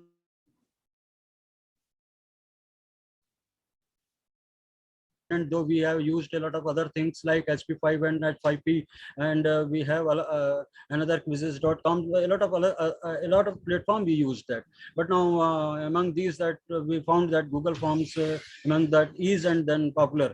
So now directly I'm coming to the conclusion that this paper can clearly says that quizzes, because we have used this word e-quizzes because it has been implemented online using that G Suite based library applications. So it has the potential to play that greater tool in school library. E-quizzes must not be library curriculum as provided in this study. Now it must not be, as mentioned by the Kiran, that it must not be only limited to a co-curricular activity only once in a month. Rather, it must be included as a regular practice. So in the usual lesson plans, or we may say that think of the creating lesson plans often like quizzes. So now it has to be a regular entity. It's not only limited to the only that we are celebrating the library event and national library functions, but it has to be used as a curriculum part, and then most often we must use to inculcate and to enhance that our existing life skills. So now we can ask a class which it is one of the way to implement that, which is their favorite class. Most probably the answer will be that game. So we must understand that the psychological and behind that and work for them. Moreover, these quizzes providing equal opportunity, if we see that on the basis of the analysis which clearly depict, so that each one, the child to play in his own pace, so that they play with the whole class, increasing the chance for better performance in terms of psychomotor skills, whatever it is, and then memory and cognitive, and can also generate lost interest towards the chapter and learning. So overall, we can say that whatever the missions we have, whatever the objective we have, whatever the National Knowledge Commission clearly indicated that, which has already been my motto, my inspiration behind it, so that I took up this type of projects along with my colleagues, so that we says that library is not a physical entity of the Vidyalaya. It's just a place from where we can have information, inquiries, and along with then most importantly, we have to create the knowledge, generation of the thought, creation of the new knowledge, because library has been the central entity of the Vidyalaya. So now keeping this type of National Knowledge Commissions or systems approach, and then these are the missions and recommendations which the most important, that National Education Policies 2020, we have to follow. The implementation part is much more important. So this is one of that, and on the basis of that we tried our best to implement and execute this type of project during that COVID, and now even after that post-COVID era also in a hybrid way or say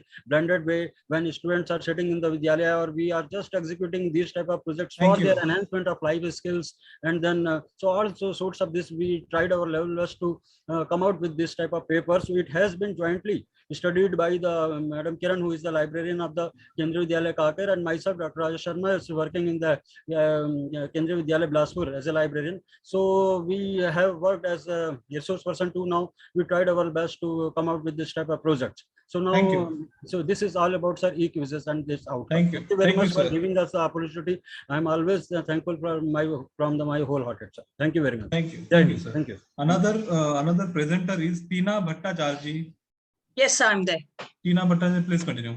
Thank you, sir. I'll upload my screen. Is my screen visible, sir? Yes, it is visible. It is yeah, it is visible. I'll do slide screen. Yeah, please continue. Yeah, thank you so much, sir. Having only 5 minutes. Yes, sir. My research topic is in similar lines to Dr. Rajesh and Kiran madam, who have worked on the innovative approach towards teaching learning. My topic is the impact of innovative teaching learning on learning outcomes of geography at the school level. Before I proceed any further, I would like to share a small little tale why I took up this kind of a project for my research. I used to teach grade 8 and I was teaching the Himalayan range. It is already done in the primary section. So the way I interacted with the children, the way I taught them, they were not able to enjoy the northern plains.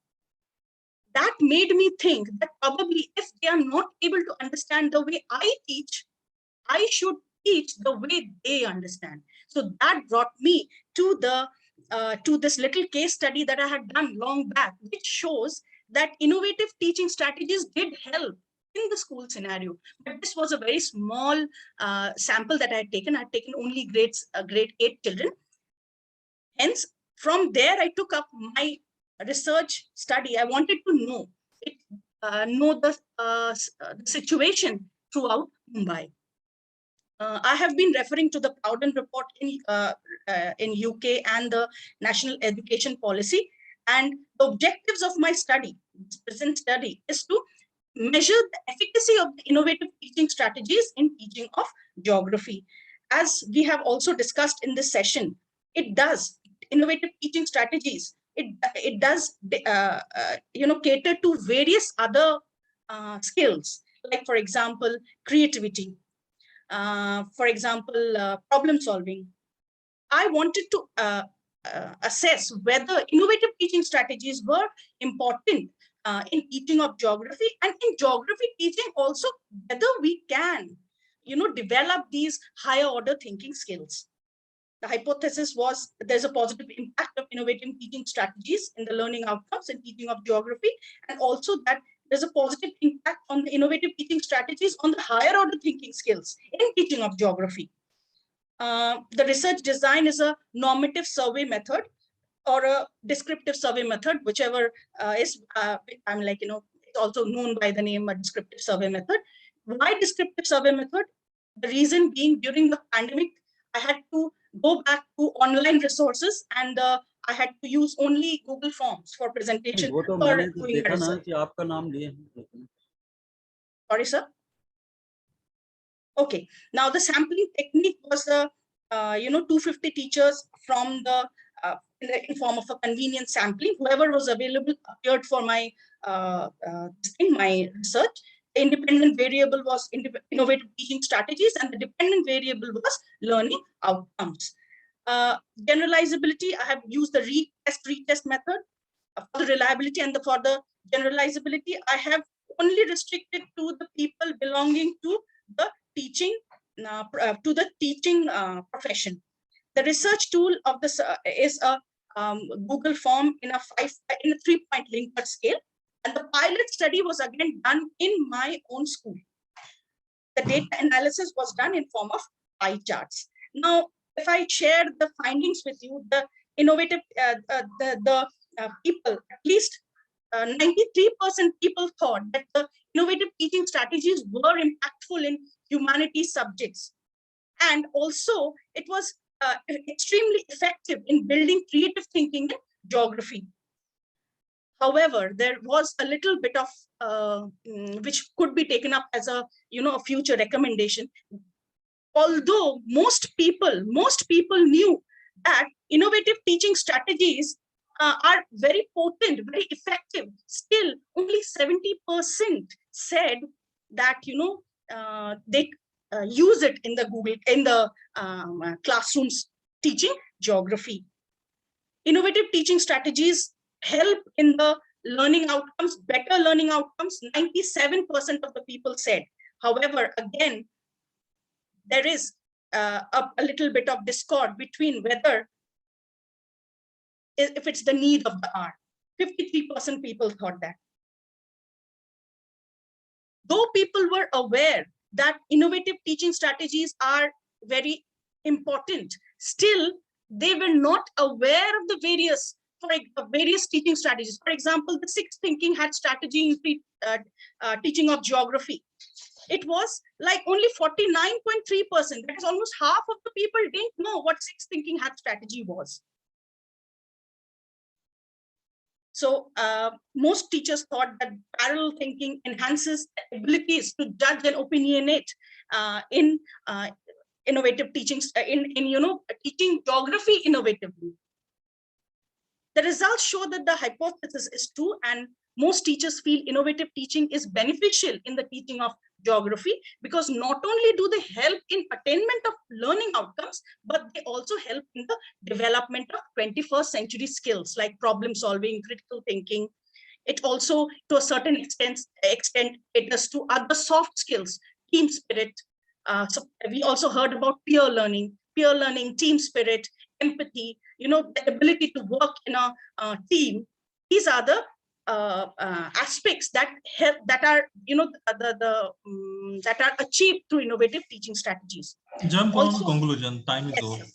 Though majority of the innovative teaching strategies are the need of the hour, most of them have said that sometimes they use it. So maybe this could be taken up as a future.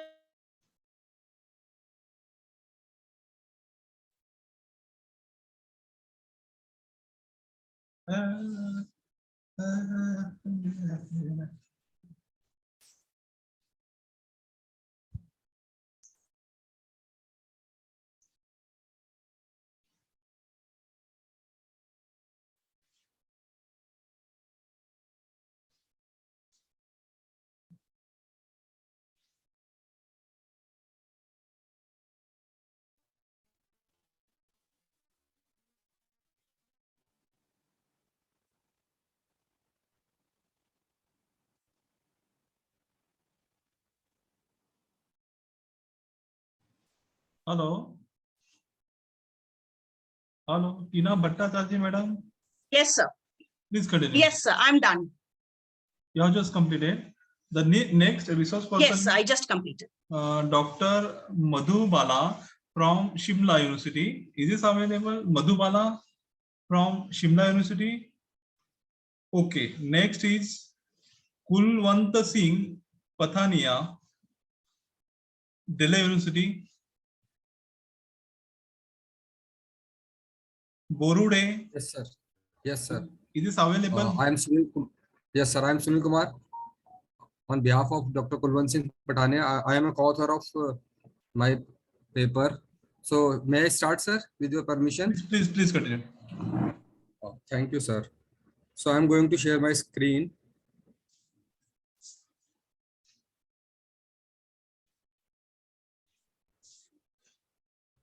I hope my screen is visible. Yes. Please continue. Thank you very much, sir. Good evening, everyone. My topic is for presentation is an empirical study of religious and adventure tourism in Himalayan region with reference to Himachal Pradesh and Uttarakhand. So my supervisor is Professor Kulwant Singh Patania, Chairman, Faculty of Commerce and Management, Director ICDO, Himachal Pradesh University, and I am Sunil Kumar, Associate Professor, Department of Commerce, Shahid Bhagat Singh Evening College, University of Delhi. This is the abstract of my research paper. That tourism contributes significantly to job creation and the country's economic progress. It is recognized as a powerful machine for comprehensive socio-economic advancement at the global level because of its forward and reverse connection and potential to create jobs in economy. There is a lot of opportunity for job creation activity related to the form of lodging project, food related enterprises, water sports and entertainment parks, among other things. The study focused on the tourism in the environment of Uttarakhand and Himachal Pradesh in the Himalayan region in order to assess prospective explorers and religious sites in the Himalayan region, and to investigate and determine for tourism and associate event in the Himalayan. The current study is conceptual with the data gathered from the both primary and secondary sources.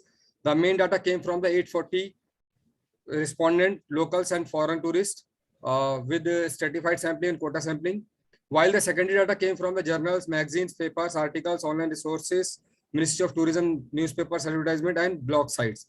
The primary purpose of research is to identify some of the top religious and adventure destinations in the Himalayan region with a connection with a concentration on Himachal Pradesh and Uttarakhand.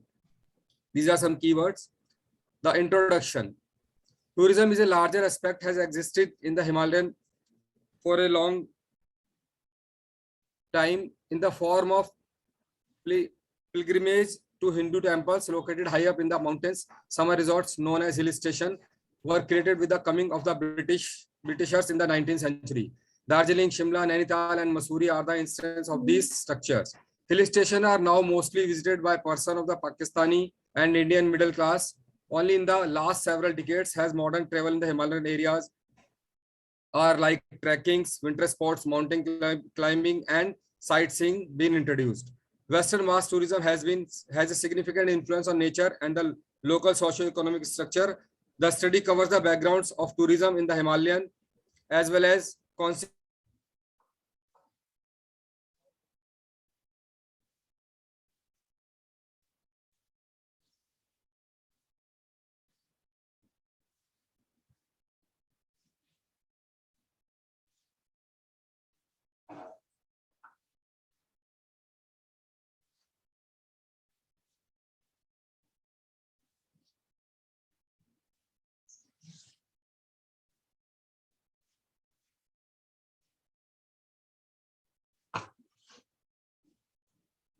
12-kilometer long hill. It is possible the globe largest hill station positioned at the elevation of the 7,262 feet above sea level. Shimla, a haven of serenity and enjoyment. It is a genuine tourist destination. Autumn is probably the greatest season of the year to visit the Shimla or to live in Shimla, or you can visit or you can go to as a tourist. Although early spring as a distant second, there are various popular tourist attractions in town, including advanced studies, Jakhu Temple, Ridge, Kalibadi Temple, Mall Road, and others. When we talk about the tourism in Uttarakhand, Uttarakhand is well known for the Char Dham Yatra, which translate as travel to 4 centers. Uttarakhand 4 religious centers are marked by Badrinath, devoted to Lord Vishnu, Yamunotri, the sacred origin of river Yamuna, Kedarnath, devoted to Lord Shiva, and Gangotri, the sacred beginning of the Ganga. Every year, the Char Dham Yatra commences in the first or second week of May. These dates are publicized. 5 minutes over. Jump on conclusion. Okay, sir. This is my research objective, to examine the current states and future prospects of religion and tourism in Himachal Pradesh and Uttarakhand, to analyze tourist experience with both states, Uttarakhand and Himachal Pradesh tourist infrastructure, to develop the destination. These are the hypotheses. I create 2 hypotheses. There is significant association between the socio-economic profile and interest in religious tourism amongst tourists. There is significant association between tourism and religious tourism in the selected states. These are my research methodology. I used conclusion, conclusion panel direct. Okay, sir. Okay, sir. These are the correlation between my hypothesis. This is the test of my hypothesis, and this is the conclusion. Tourism is a business that makes good use of people free time. People learn about nature's wonders. Visitors are down to the world's beauty, peace, tranquility, quiet, and adventure. It relaxes and refreshes them. It also provides greater knowledge of humanity, providing more energy and vigor to connect humanity. Tourism is one of the world's fastest growing and most profitable business, provides unprecedented prospects culturally and socially. Tourism provides the opportunity to provide employment for minority and underprivileged groups, to provide appropriate training in education, management skill and digital to local people, and to increase earning in local and rural economies, thereby devoting to the reducing poverty in growing countries. To ensure the continued enhancement of tourist to location, tourism must maintain an ideal ratio of its natural resources. Uttarakhand and Himachal Pradesh are leading in the way of adventure tourism. Adventure tourist activities abound in both states. The fantastic snow, magnificent rivers and trekking location provide excellent possibility for water sports and trekking. Aside from air-based and water adventure activities, one may also participate in land-based adventure sports. Adventure sports also entice adventure to participate out of the ordinary activities and difficulty action. Tourism is the growing niche business that has the potential to both the popular as well as profitable. The state has a bright future and a lot of hope in adventure tourism. This new type of tourism necessitates an increase in the volume of resources for rapid development and growth, as well as increased safety and security measures. These are the references. Thank you very much. Thank you. The next presenter is Borude Sachin Sakarkar. Kindly remove your PPT. Yes. I'm just screen share. Sir, this is Nagaveni, serial number 10. Sorry, serial number 12. May I present, sir? Please continue, Nagaveni, please. I was calling you. Okay. Please continue. Upload your PPT. Okay.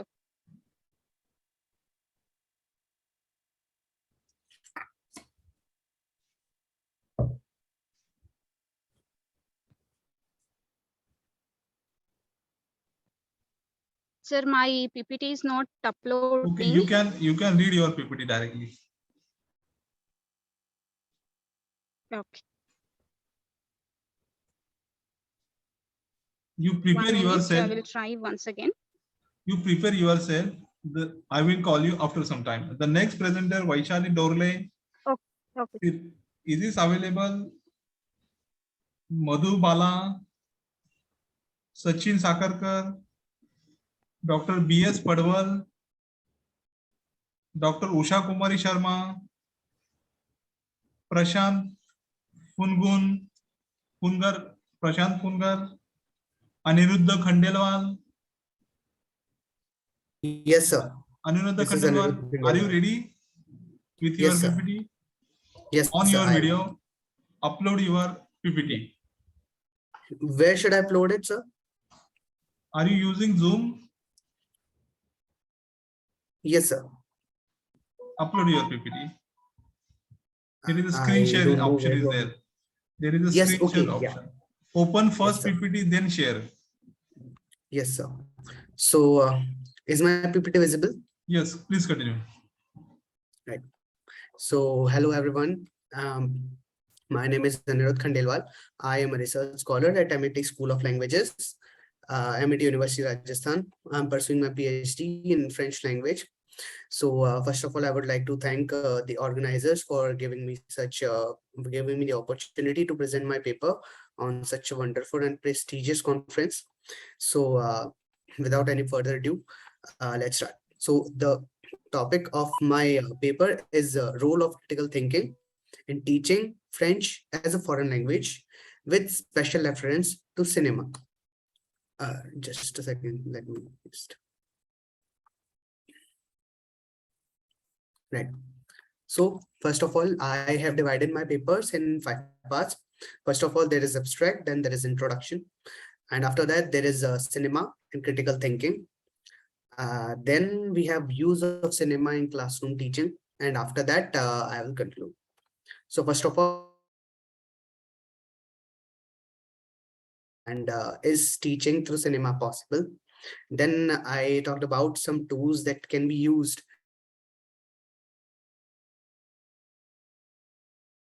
where I talked about how cinema can open new dimensions to foreign language learning students.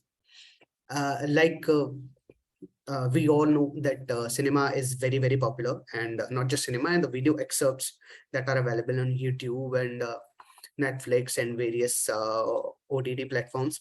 So one can learn a foreign language using any platform, anywhere, anytime, at his or her own convenience. So cinema can be used by anyone and anywhere.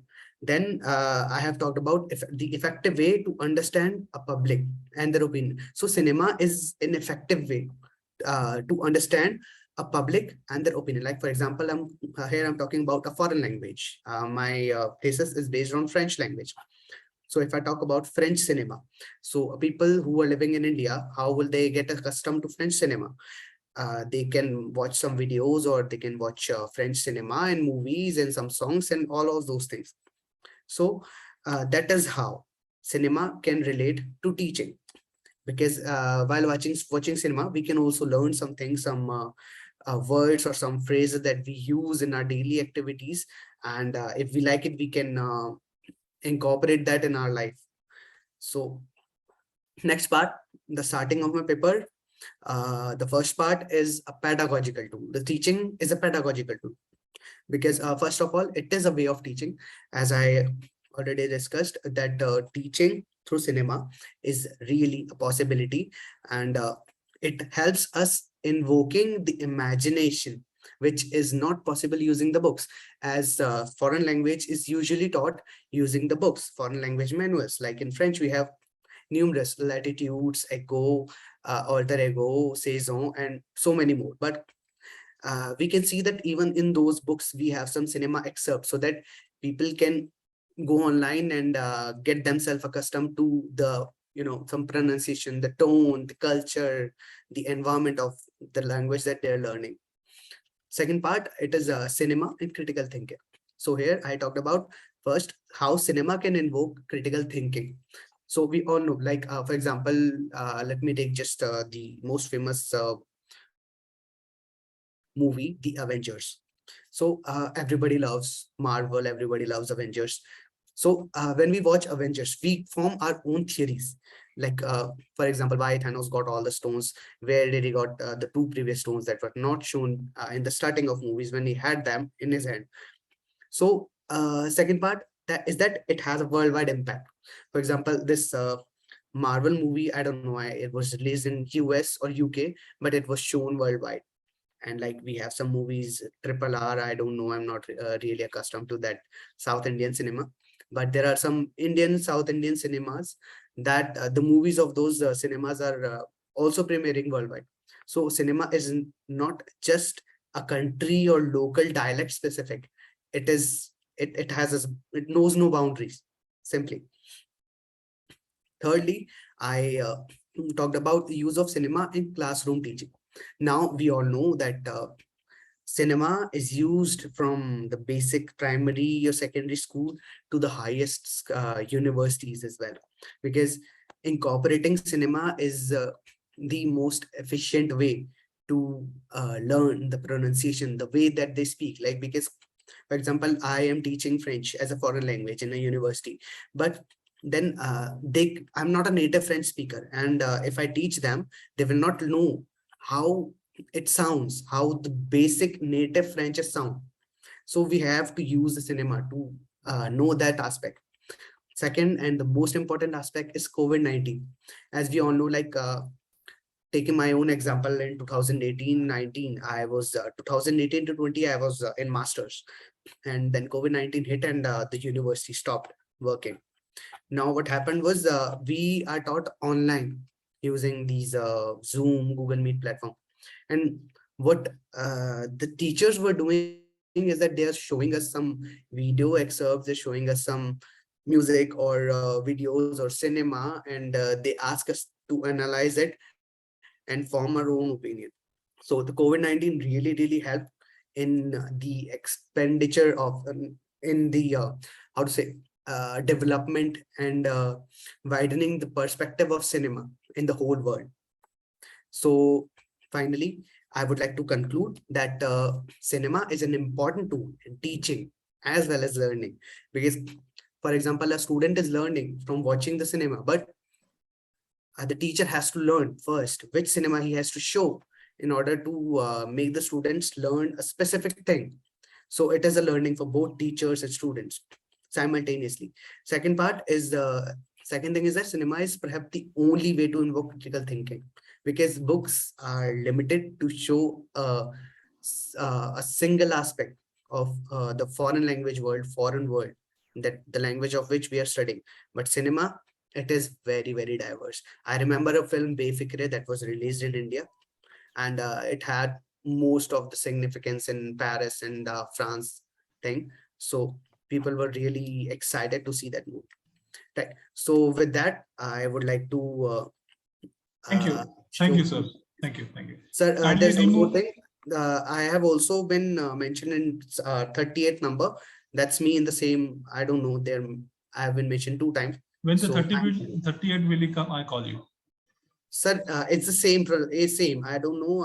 I was mentioned 2 times. Okay, do not ignore it. Yeah, thank you so much, sir. 22 number Usha Kumari Sharma, Aligarh, Madhya Pradesh. It is available. May I present, sir? What is the Nagaveni. Nagaveni, please continue. Are you perfectly having PPT? Yes, sir. I am having. If it is not Continue. visible, then I will. Please continue. Only you having 5 minutes only. Please continue. Okay.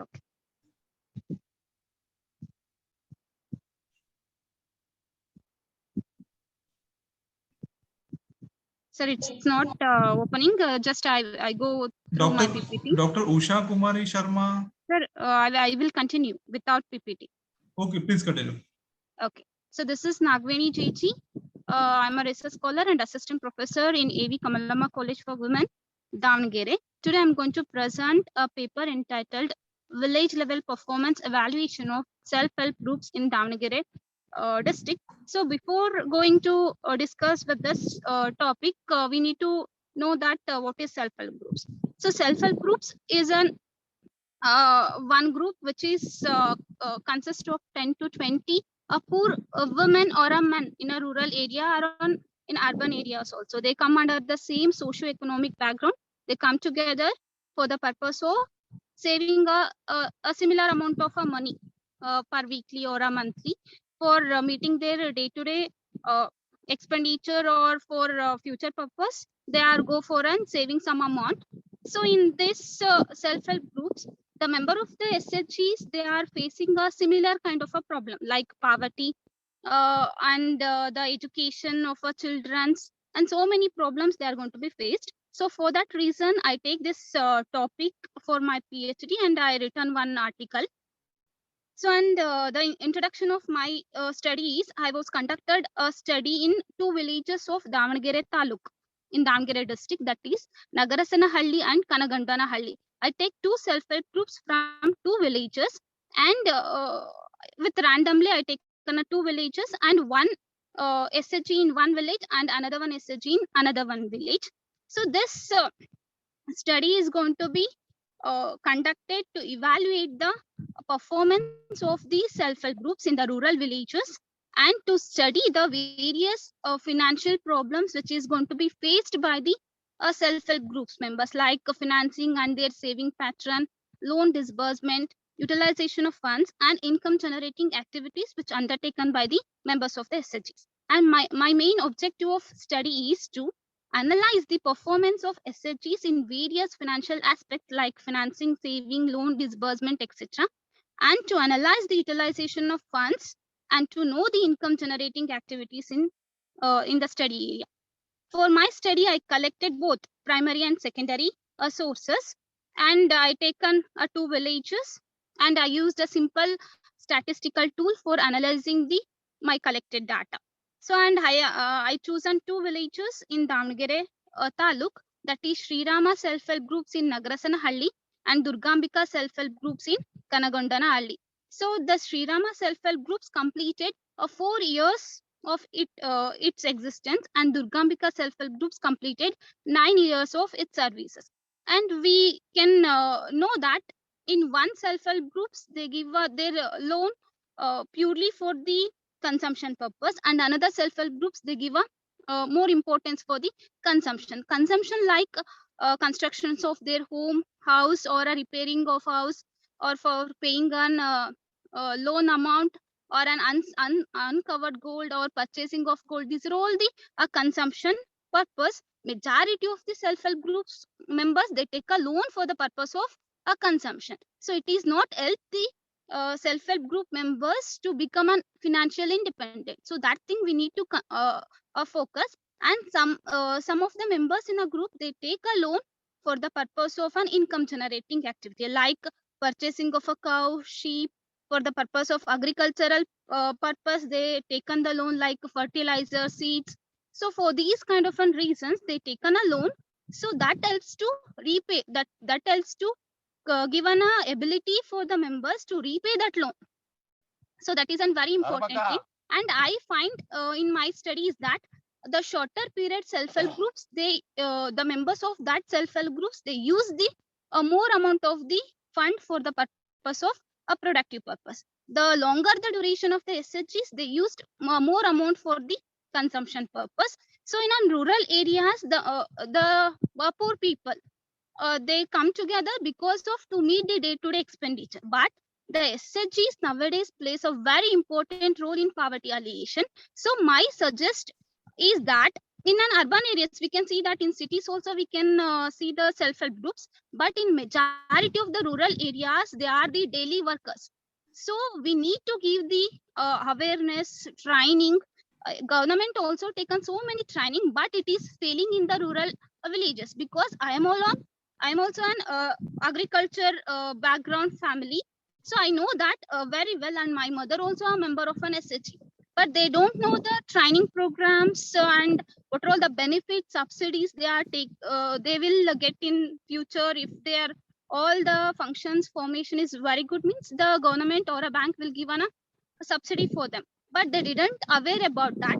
So my recommendation from my study is to give a correct information, timely information, and we need to motivate them. We need to induce them. Over. Nagaveni, time is over. Directly conclusion. Start your conclusion. Yeah. My conclusion is that the self-help groups is a very sharpened tool to reduce the poverty alleviation. So for that reason, we need to use this tool for betterment of women in the rural areas. For them, we need to take so many training programs, and the government need to verify that yes, it is really changing the mindset of women in a rural areas or not. So this kind of things I need to suggest. So thank you very much. Thank you. The next presenter is Manikandan. Manikandan is available. Dr. Manikandan. Manikandan from Bangalore. Okay, 26 number, Dr. Raj Bahadur Moria. Ji sir, मैं उपलब्ध हूँ. Please continue. Upload your PPT. Sir मैं सीधे पढ़ूंगा PPT. चलेगा, वैसा भी चलेगा, चलेगा. आज दिनांक 29 मई 2022 को इस आभासी पटल पर संपन्न हो रही अंतर विषयक जो कॉन्फ्रेंस है और बहुत ही महत्वपूर्ण कॉन्फ्रेंस संपन्न हो रही है, इसके इवेंट मैनेजर और बहुत ही डायनेमिक पर्सनालिटी में कहूँगा ऑनरेबल किशोर मानिक राव वाघमोरे जी, और इस पूरी कॉन्फ्रेंस के आयोजन की जो जिम्मेदारी संभाले हैं बुंदेलखंड कॉलेज के हमारे सम्मानित प्राचार्य प्रोफेसर SK राय जी, उप प्राचार्य doctor Jitendra Tiwari ji, coordinator doctor ज्योति वर्मा जी, को कोऑर्डिनेटर डॉक्टर विजय सिंह बौद्ध जी, और जो सारे रिसोर्स पर्सन को इंट्रोड्यूस करा रही थी डॉक्टर अनुपम सोनी जी, और मेरे बहुत ही बुद्धिजीवी साथीगण जो जुड़े हुए हैं देश विदेश से। मैं doctor Raj Bahadur Maurya, assistant professor राजनीति विज्ञान, बुंदेलखंड कॉलेज झांसी, आप सबके सामने बहुत ही कम समय में कहना चाहिए संक्षिप्तीकरण का जोखिम उठाते हुए मैं अपना जो पेपर है आपके सामने प्रस्तुत कर रहा हूं, और उसका टाइटल है मार्क्सवादी चिंतन का समकालीन परिप्रेक्ष्य। मेरे बुद्धिजीवी साथी ये जानते हैं कि 20वीं शताब्दी के आखिरी दशक में हुए सोवियत समाजवादी गणराज्य संघ के बिखराव और पूर्वी यूरोप में साम्यवादी विचारधारा पर आधारित हुकूमतों के पतन के बाद पूरी दुनिया में साम्यवादी विचारधारा को जबरदस्त झटका लगा था। इस दौर में पूंजीवाद और उसकी विचारधारा ने अपनी विजय का परचम लहराया और उसका जश्न मनाया, परंतु उपरोक्त घटनाक्रम के लगभग 20 साल बाद पुनः एक बार फिर से वामपंथी बौद्धिक विमर्श ने पूंजीवाद का विकल्प खोजने के लिए उत्सुक लोगों का ध्यान अपनी ओर खींचना शुरू किया है। प्रस्तुत शोध पत्र का यही विवेच्य विषय था जो विस्तार में है, और इस विवेच्य विषय की मूल प्रेरणा भारत में समाज विज्ञान विश्वकोश जो 6 खंडों में छपा हुआ है, राजकमल प्रकाशन नई दिल्ली ने प्रकाशित किया है। प्रोफेसर अभय कुमार दुबे जी ने जिसका संपादन किया है, मैंने मूल प्रेरणा वहीं से ग्रहण की है। तो जो भी विद्वान साथी उसको देखना चाहें, 9 खंडों में वहां समकालीन विमर्श छपा हुआ है और वो उसको भली भांति देख सकते हैं। क्योंकि समय हमारे पास कम है और मैं देख रहा हूँ प्रोफेसर वाघमारे जी को कि 5 मिनट से ज्यादा समय वो किसी के लिए अलाट नहीं कर रहे हैं, तो मैं भी कम समय में अपनी बात रखने का प्रयास करूंगा।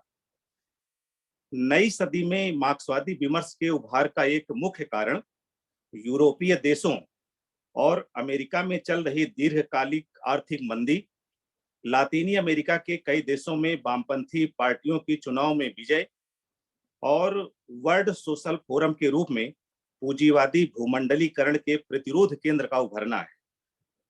इस दौर के मार्क्सवादी विमर्श के विद्वानों में लियोनार्ड वुल्फ और इस्त्वान मेजारोस जैसे दार्शनिक हैं, तो रणधीर सिंह जैसे वामपंथी चिंतक हैं, डेविड हार्वे जैसे भूगोलविद हैं, तो टेरी ईगल्टन जैसे सौंदर्य शास्त्री और एरिक हॉब्सबॉम जैसे इतिहासकार शामिल हैं। यद्यपि यह विमर्श विविधता से परिपूर्ण है, बावजूद इसके केंद्र में मार्क्सवाद का शैक्षणिक रूप है। इन चिंतकों ने जहां मार्क्स का पुनर्परिचय दिया है, वहीं उसके चिंतन की सीमा रेखाओं को भी चिन्हित किया है। इन चिंतकों ने मार्क्सवाद के कुछ ऐसे पहलुओं को उभारा है जो अन्यान्य कारणों से अब तक उपेक्षित रह गए थे। मार्क्स का महाग्रंथ पूंजी इस चिंतन के केंद्र में है। समकालीन परिप्रेक्ष्य के मार्क्सवादी विमर्श में 90 के दशक में इटालियन चिंतक एंटोनियो नेग्री और अमेरिकी चिंतक माइकल एच हार्ट की किताब एम्पायर आई, जिसमें साम्राज्यवाद को नए अवतार के रूप में दिखाया गया। नेग्री और हार्ट ने साम्राज्यवाद से लड़ने की माओवादी नीति यानी 3 दुनिया के सिद्धांत पर यह कहकर सवाल उठाया कि तीसरी दुनिया में भी अब एक पहली दुनिया बन गई है और उसी तरह विकसित देशों में भी एक तीसरी दुनिया बनती दिखाई पड़ रही है। नेग्री की इस रचना को एक जमाने में इतनी प्रसिद्धि प्राप्त हुई थी कि इसे 21वीं सदी के लिए कम्युनिस्ट घोषणा पत्र कहा जाने लगा था। इसी बीच फ्रांसिस वेन द्वारा लिखित मार्क्स की जीवनी कार्ल मार्क्स अ लाइफ आई। ये किताब भी पश्चिम में बहुत लोकप्रिय हुई। इस पुस्तक में लेखक ने मार्क्स की कृति पूंजी को 19वीं सदी के महाकाव्य उपन्यास की तरह पढ़ने की सलाह दिया। वर्ष 2002 में रोमानियाई चिंतक लियोनार्ड वुल्फ की चर्चित कृति व्हाई रीड मार्क्स ने मार्क्सवादी चिंतन में एक नया आयाम जोड़ा। वुल्फ ने कहा कि 21वीं सदी में जितना हम सोचते हैं उससे कहीं अधिक मार्क्स के चिंतन में भी बचा हुआ है। उन्होंने लिखा कि मार्क्स की निगाह में प्राकृतिक संसाधन अच्छे थे, इसलिए पूंजीवाद की उनकी आलोचना में हम पर्यावरण विनाश संबंधी प्रसंग उतने नहीं देख पाते जितने हैं। इसी परिप्रेक्ष्य में एक किताब भारत के मार्क्सवादी विद्वान पटियाला के प्रोफेसर रणधीर सिंह की आई, क्राइसिस ऑफ सोशलिज्म आई। करीब 1100 पेज की ये पुस्तक थी और इस पुस्तक में रणधीर सिंह ने लिखा कि सोवियत संघ के पतन को मार्क्सवादी सिद्धांत के एक विशिष्ट व्यवहार की विफलता मानना चाहिए, इसे पूरे मार्क्सवादी चिंतन की विफलता नहीं मानना चाहिए। इसी प्रकार से समकालीन मार्क्सवादी विमर्श में एक अर्नस्ट फिशर जी की किताब आई 1908 में, पुनर्प्रकाशित ये किताब है how to read Karl Marx. इस पुस्तक की भूमिका जॉन बेलामी फास्टर ने लिखी थी। पुस्तक के पहले अध्याय में द ड्रीम ऑफ होलमैन में मार्क्स के लेखन के उस हिस्से पर बल दिया गया है जिसमें वे आधुनिक पूंजीवादी खंडित मनुष्य के बरक्स संपूर्ण मनुष्य को सपने को समाजवादी समाज का लक्ष्य घोषित करते हैं। इसके साथ ही नई सदी में मार्क्सवादी विमर्श में कनाडा के मार्क्सवादी चिंतक माइकल ए लेबोविट्ज की पुस्तक आई। Jump on conclusion sir. जी मैं कंक्लूड करता हूँ, समय की बहुत जी। मैं कंक्लूड करते हुए एक कह सकता हूँ कि बेशक मार्क्सवादी राज्य व्यवस्था का एक सोवियत मॉडल अवश्य 7 दशक बाद विफल हो गया, बावजूद इसके अभी उसका सम्मोहन जीवित है। सामाजिक, आर्थिक, राजनीतिक और सांस्कृतिक वैचारिकी की जो आधार भूमि मार्क्सवादी चिंतन ने तैयार की थी, अभी उसका विकल्प आना शेष है। जिन महत्वपूर्ण प्रश्नों से उसने लोहा लिया था वह अभी विद्यमान है, और जब तक विद्यमान रहेंगे तब तक मार्क्सवादी विमर्श चलता रहेगा। बहुत बहुत धन्यवाद। Thank you, sir. The next presenter is Prashant Lakshman Rao Fungat. Is this available? Okay. Aniruddha Khandelwal, Manikandan, Pratepa, Jagdish, Gargi Bhattacharya. Sir, I am available. Gargi Bhattacharya, please continue. Okay, sir. Thank you, sir.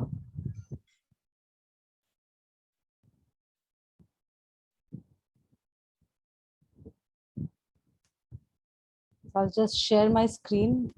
Please tell me if it's visible. Can all of you please share my, can all of you see my screen, sir?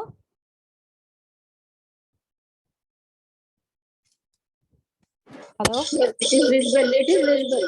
Visible. It is visible. It is visible, right? Okay, okay. A very good afternoon to Professor Waghmare, Dr. SHRI, sir, Principal Sir of Bundelkhand College, Dr. Jyoti Verma, and all the other professors and my peers. I'm Gargi Bhattacharya, and I'm presenting a paper called Maximizing City, Minimizing Contact, Delhi as a Modern Urban Dystopia. Now, because the time is very short, I would like to read the abstract. I just added the abstract because I understand that time is not on my side and I will not be able to tell you about the whole paper. But I wanted to at least give you an idea of what I'm trying to present. So this is about postmodern space. The paper is based on the theory of Jean Baudrillard and many other postmodern theorists who are gradually saying that our cities are losing their character and the cities are gradually resembling not a single model of themselves, but a generic corporate model which does not really exist. So to actually quote Baudrillard, the cities now represent a copy of a copy for which there is no original. So this present age, as Michel Foucault says, is the age of space. The several specialities we inhabit as mythmongers and specters of modernity is reflected in those post-urban spaces, define our cultural orientation and our daily grapplings. So it is about our grapplings with technology, about the postmodern era and what it is doing to our cities in the cities that we live, and how these cities are presently changing their characters and all becoming similar to one another instead of rooting into their own historical characters. So Delhi is just one case study. I'm sure that all of you have seen changes like this in other metropolises, such as Kolkata, such as Chennai, such as Mumbai, etc. So many other cities are going through these kind of changes. Let me now go to the presentation. Firstly, I want to say that Delhi is kind of a dynastic city, right? So when we look at Delhi, we see many tombs, many of these great gigantic forts, this Haveli, that Haveli, you know, in every corner there is a historicity associated with this place. So this architecture, this historically modified space of the architecture, this imperial architecture that Delhi is known for, was replaced by the modern architecture of independent modern India. So for example, the Rashtrapati Bhavan, the museums, etc., the museumology of the modern city space. So old Delhi and New Delhi are very different in the way their architecture is marked. And but now we are in the postmodern age. And instead of this, so the first transformation is shown by this. This is an old and this is a new map of Delhi. So you can see an old map of Delhi, which not only marked the important places, it actually marks the siege of Delhi in 1857. So important historical instances, important historical landmarks, these used to be marked. Now I'm pointing you to a new monuments map of Delhi, which shows you only the tourist spots, where people will go and visit. Whether they are aware of the history of the city is a very different thing to do. I mean, the thing to understand. And now I point your attention to what is happening in the postmodern era. So this is the simulacra of the hyperreal space that is Delhi. So every urban space is now a hyperreal space. So when we now look at Delhi maps, the versions of them that are presented are unfortunately like a mall map of Delhi. So as you can see, all the bazaars of Delhi are marked up over here in Delhi. Wherever all the malls are, there are like small carts being shown over there, small location markers being given over there. So this is the major change. This is a major change that we see in our understanding of city spaces as a whole. And this is going on in all cities of the world. So if you land up on the airport of any city, say Stockholm or New York or any other city in any other world, all the airports look the same. When you step outside, the cities look the same. They are similar. They have similar markers, because markers are now brands or logos. So there'll be a Starbucks, or there'll be a Subway, or there'll be a KFC or something like that, by which all these cities are taking on the same kind of characters, right? So I'll rapidly jump on to the next part of the presentation, which is the essential theory of where this comes from. So as a whole, cities are based on an ideal city space, which is the utopia. Thomas More's famous novel, which talks about how a city ideally should be, and how we see that in front of us, this idea of utopia, the perfection, the perfect city, is being actually rendered into a dystopia. So Thomas More's utopia gave us the idea of the ideal landscape, but the constructedness and the nowhereness of utopia is very ironically now being realized, because these cities are actually nowhere. The spaces these cities are gradually resembling do not actually exist at all, and we are gradually going towards a point where no city will actually be, you will not be able to tell them apart from the monuments themselves. So Raymond Williams explains that the heuristic utopia offers a strength of vision against the grain, a systematic utopia, systematic utopia, a strength of conviction that the world really can be different. This heuristic utopia basically is the basis of all the city, all the efforts that we see into building a city, always next to a river, a water source, because a city represents civilization. So the largely sentimentalized, democratic, utopian discourse forces us to come to terms and encounter modernity, encounter our ideals, which we embody in city spaces. But however much we try, we are actually losing out on that front because of the fracture in the city space. So I will quote George Simmel here, who says the deepest problems of modern life derive from the claim of the individual to preserve the autonomy and individuality of his existence in the face of overwhelming social forces, of historical heritage, of external culture, and of the technique of life. Now, the city now is not just a site for pleasure. Kindly directly jump on conclusion. Time is over. Oh, okay, sir. Okay, so I guess that is the conclusion. I conclude with the fact that always a city of immigrants, that city has now developed into a city of people who are exiles from their own selves. They're not connected. Technology is connecting us, but we have stopped connecting on an individual level to people. We have stopped going out to people, especially after the lockdown. These changes have been absolutely egregious. So the illicit landscape, that is the underbelly of Delhi, is still thriving, but on the surface, people have gotten less and less contact with each other, and this kind of fracturing will only lead to a point where cities will completely lose their character and become like this one bolus of postmodern space, and they will completely lose their own individuality. That's it. That's my conclusion. Thank you, sir. Thank you. The next presenter is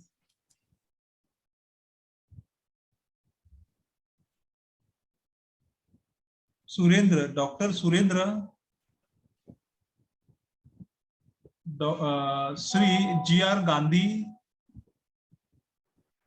Suresh Santani, Dr. Suresh Santani, Professor Hiralal Lokhande, Professor Hiralal Lokhande, Sripad Vasantrao Chandratre, Varsha Chapke, Aniruddha Khandelwal, Dinesh Kumar Sinha. Dinesh Kumar Sinha. Shilpa Hirekhan. Is this Shilpa Hirekhan? Professor Lihare. Ingle. Deepa Rose Tom. Dr. Mamta. Bhagwat Vasantra. Yes, sir, I'm here. Dr. Mamta, please continue. Yes, sir, I'm just sharing my screen.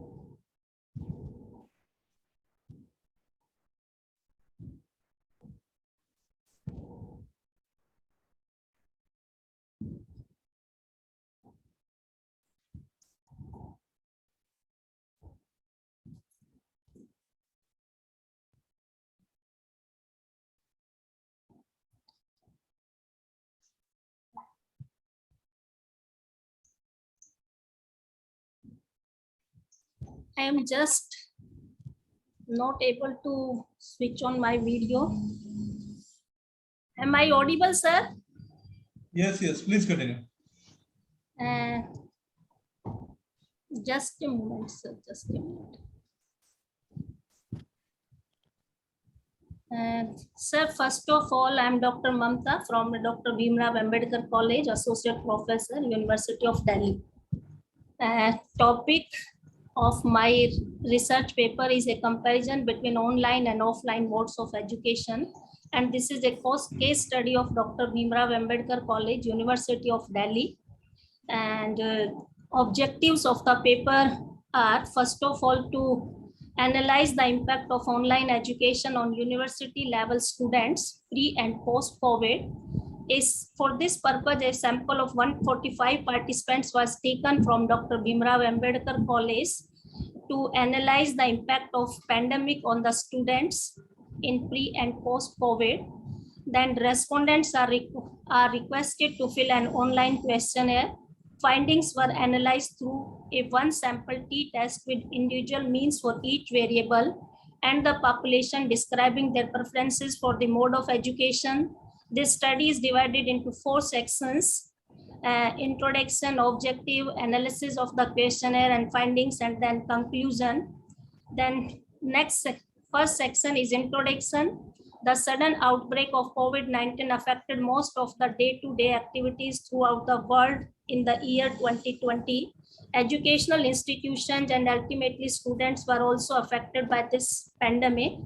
Teaching mode was suddenly changed from traditional face-to-face method to online learning methods. So we can say that COVID-19 forced the change to online education. The shift to online mode of teaching came with its own benefits and flaws, and due to the polarized opinions on the new learning methods, it has become important to analyze the differences between online and offline modes of education.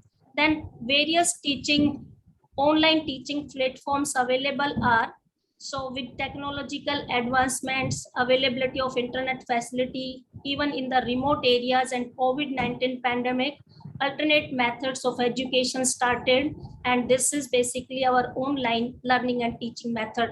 Different online platforms are available to conduct online teaching and coordinate other class activities on these platforms, and these are Google Meet, Zoom, WhatsApp, Skype, phone calls, etc. So online platforms facilitate online classes for students so as to reduce and avoid their academic loss. So next is, what are the benefits of online mode of education? Online learning process is more convenient for the students as they are able to save their time, effort, cost. It is also more flexible, and students learn new experiences in the online mode of education, such as time management, self-discipline, etc. It encourages self-learning in the students. It reduced cost of traveling to the classroom, physical classrooms. It also helped in saving cost of accommodation and other related costs, as students can stay at home. Next is challenges associated with online learning. Various challenges were also associated with the online learning, as sometimes there is all are not familiar with the technology The other is internet availability is not there. Students also face problem in time management, organizing their homework, submitting their assignments and tasks. Next is lack of interaction posed a challenge for the students, affecting their personality growth. Online education also lacks assessment tools. So another is analysis and findings. So null hypothesis is that there is no difference between online and offline learning platforms. Alternate hypothesis is that there is difference between online and offline learning platforms. Through the analysis, the study is able to show the comparison between both online and offline mediums. Then provided to 145 students. A number of respondents is 145 during the post and period during and post. Kindly jump on conclusion. Your 5 minutes over. So sir, okay sir. Then I've compared the online and offline platform education, and finally the conclusion. So statistically, there is a lot of difference between the two platforms, and the study analyzed and proved that the majority of the children are satisfied and are in favor of online mode of education. That is, but still some students still miss the college days, and they have the nostalgic memories and expectations of the same offline mode of interaction and attending various college fests and events to have a healthy college life. And ultimately, we can say that in the end, online learning is relaxed and productive source of knowledge. Thanks a lot.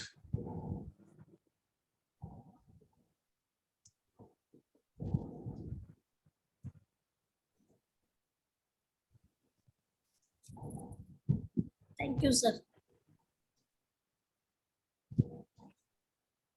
Hello.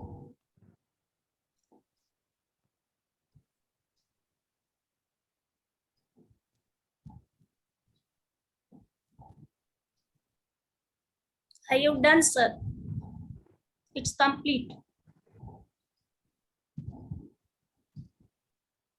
Continue.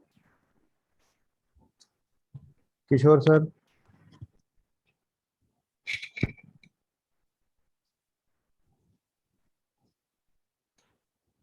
Hello, Kishore sir. Are you there, Kishore sir? Sir, continue करिए. You are audible. Please continue.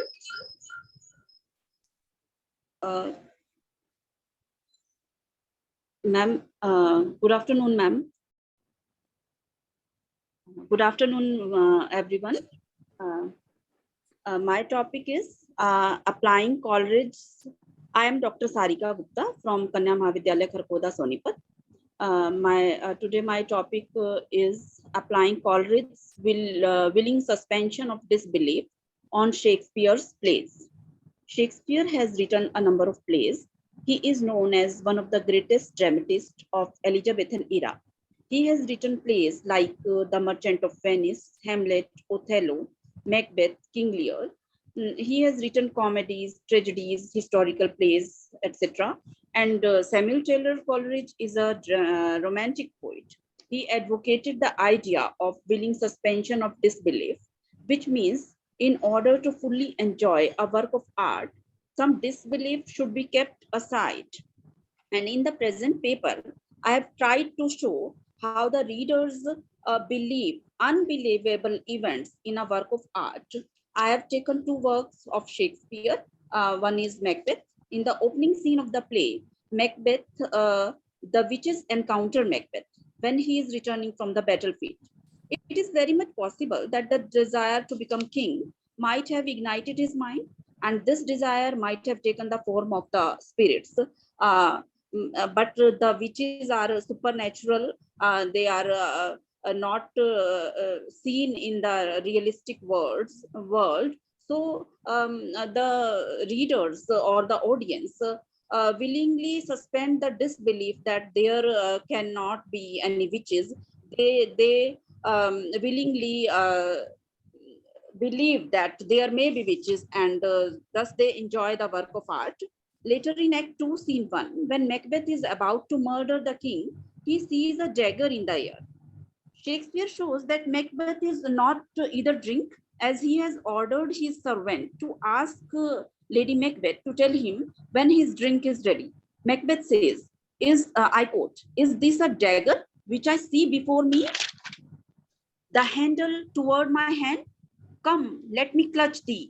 I have thee not, and yet I see thee still. Art thou not, fatal vision, sensible to feeling as to sight?" Unquote. The audience willingly suspend the disbelief that there can be a dagger in the wind. They believe that Macbeth might be seeing a dagger, although it cannot be believed that one can actually see a thing which is in one's mind. It confirms that the witches might also have been created by Macbeth's mind. And then in Act 3, Scene 4 of Macbeth, when a banquet is prepared, Macbeth sees the ghost of Banquo. It is hard on the part of the audience to believe that a dead person can come out of his grave, but still the audience suspend the disbelief and they assist the author in progressing the story, and the audience become the co-author or the co-creator in the play. Macbeth says, I quote, "Here had we now our country's honor roofed, were the graced person of our Banquo present, who may I rather challenge for unkindness than pity for mischance," unquote. In the second play, The Merchant of Venice, in Act 3, Scene 1, Solenio asks for the latest news from the Rialto. To this, Celerino answers, I quote, "It lives there, unchecked, that Antonio hath a ship of rich lading wrecked on the narrow seas." He says that the ship had sunk in good winds. Later in the same scene, Tubal tells Shylock that Antonio, I quote, "hath an argosy cast away coming from Tripolis," unquote. And then Tubal says, I quote, "There came divers of Antonio's creditors in my company to Venice, that sphere he cannot choose but break," unquote. All these statements confirm that Antonio, who is very rich merchant in the beginning of the play, has now become a bankrupt. This is really unbelievable that his ships have all gone in different directions and all of his ships sink because of one or the other reason. This is really unbelievable. Towards the end of the Act 5 of the play, Portia gives a letter to Antonio saying that, I quote, "Unseal this letter soon. There you shall find 3 of your argosies are richly come to harbor suddenly," unquote.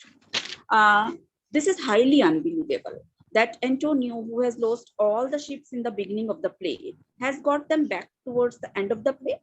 In the readers, if the readers have to enjoy the play, they must employ the willing suspension of disbelief.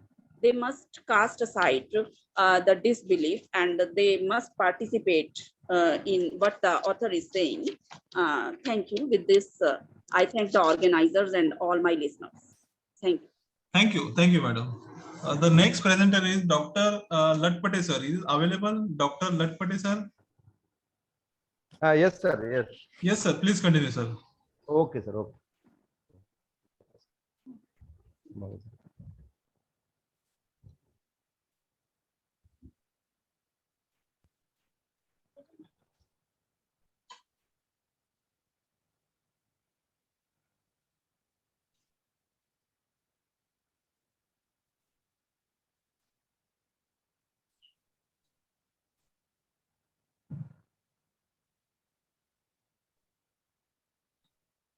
Good afternoon, all of you. May I audible? Yes, sir. You are audible. Please continue. Yes, yes. Myself, Dr. Rajendra Latpate. Theme of the paper, digital library. Title of the paper, a study of the problems in making libraries digital.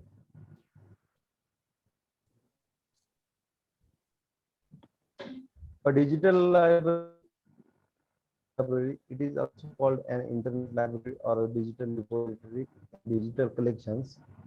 It includes text, still images, audio, video, digital documents, or other digital media formats, or a library accessible through the internet. In the digital library, objects can consist of digitized content or photographs, as well as originally produced digital content like word processor, files, or social media posts. Digital libraries can also have storing content. Digital libraries provide means for organizing, searching, and retrieving the content contained in the collection. These types of libraries are useful to increase the quantity of readers. In modern era, digital libraries are very must, but still there are problems in making the library digital due to the reason. Researchers studied the problems about making the libraries digital.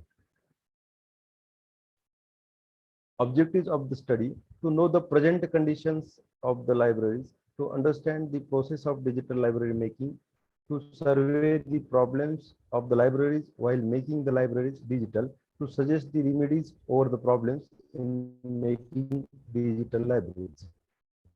And the study. So, conditions of the libraries. The present study is also important to understand the process of the library making. The present research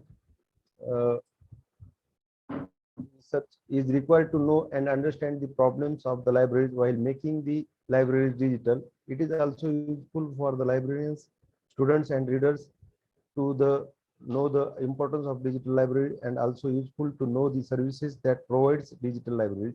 The present research is important to know the remedies or the problems in making digital libraries. Scope and limitations of research. This research was limited to Bid district only. The views and suggestions about digital libraries of librarians and related staff were considered in the present research. The present research was limited to the libraries in Bid district only.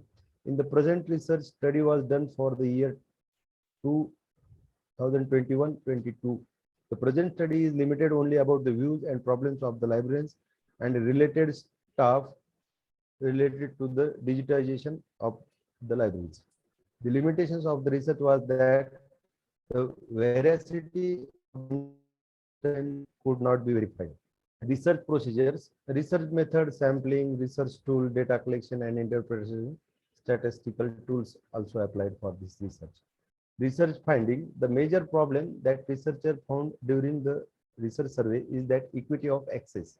It means some of the librarians or staff and readers are easily handle the modern technology, but some of them are unable to do it easily.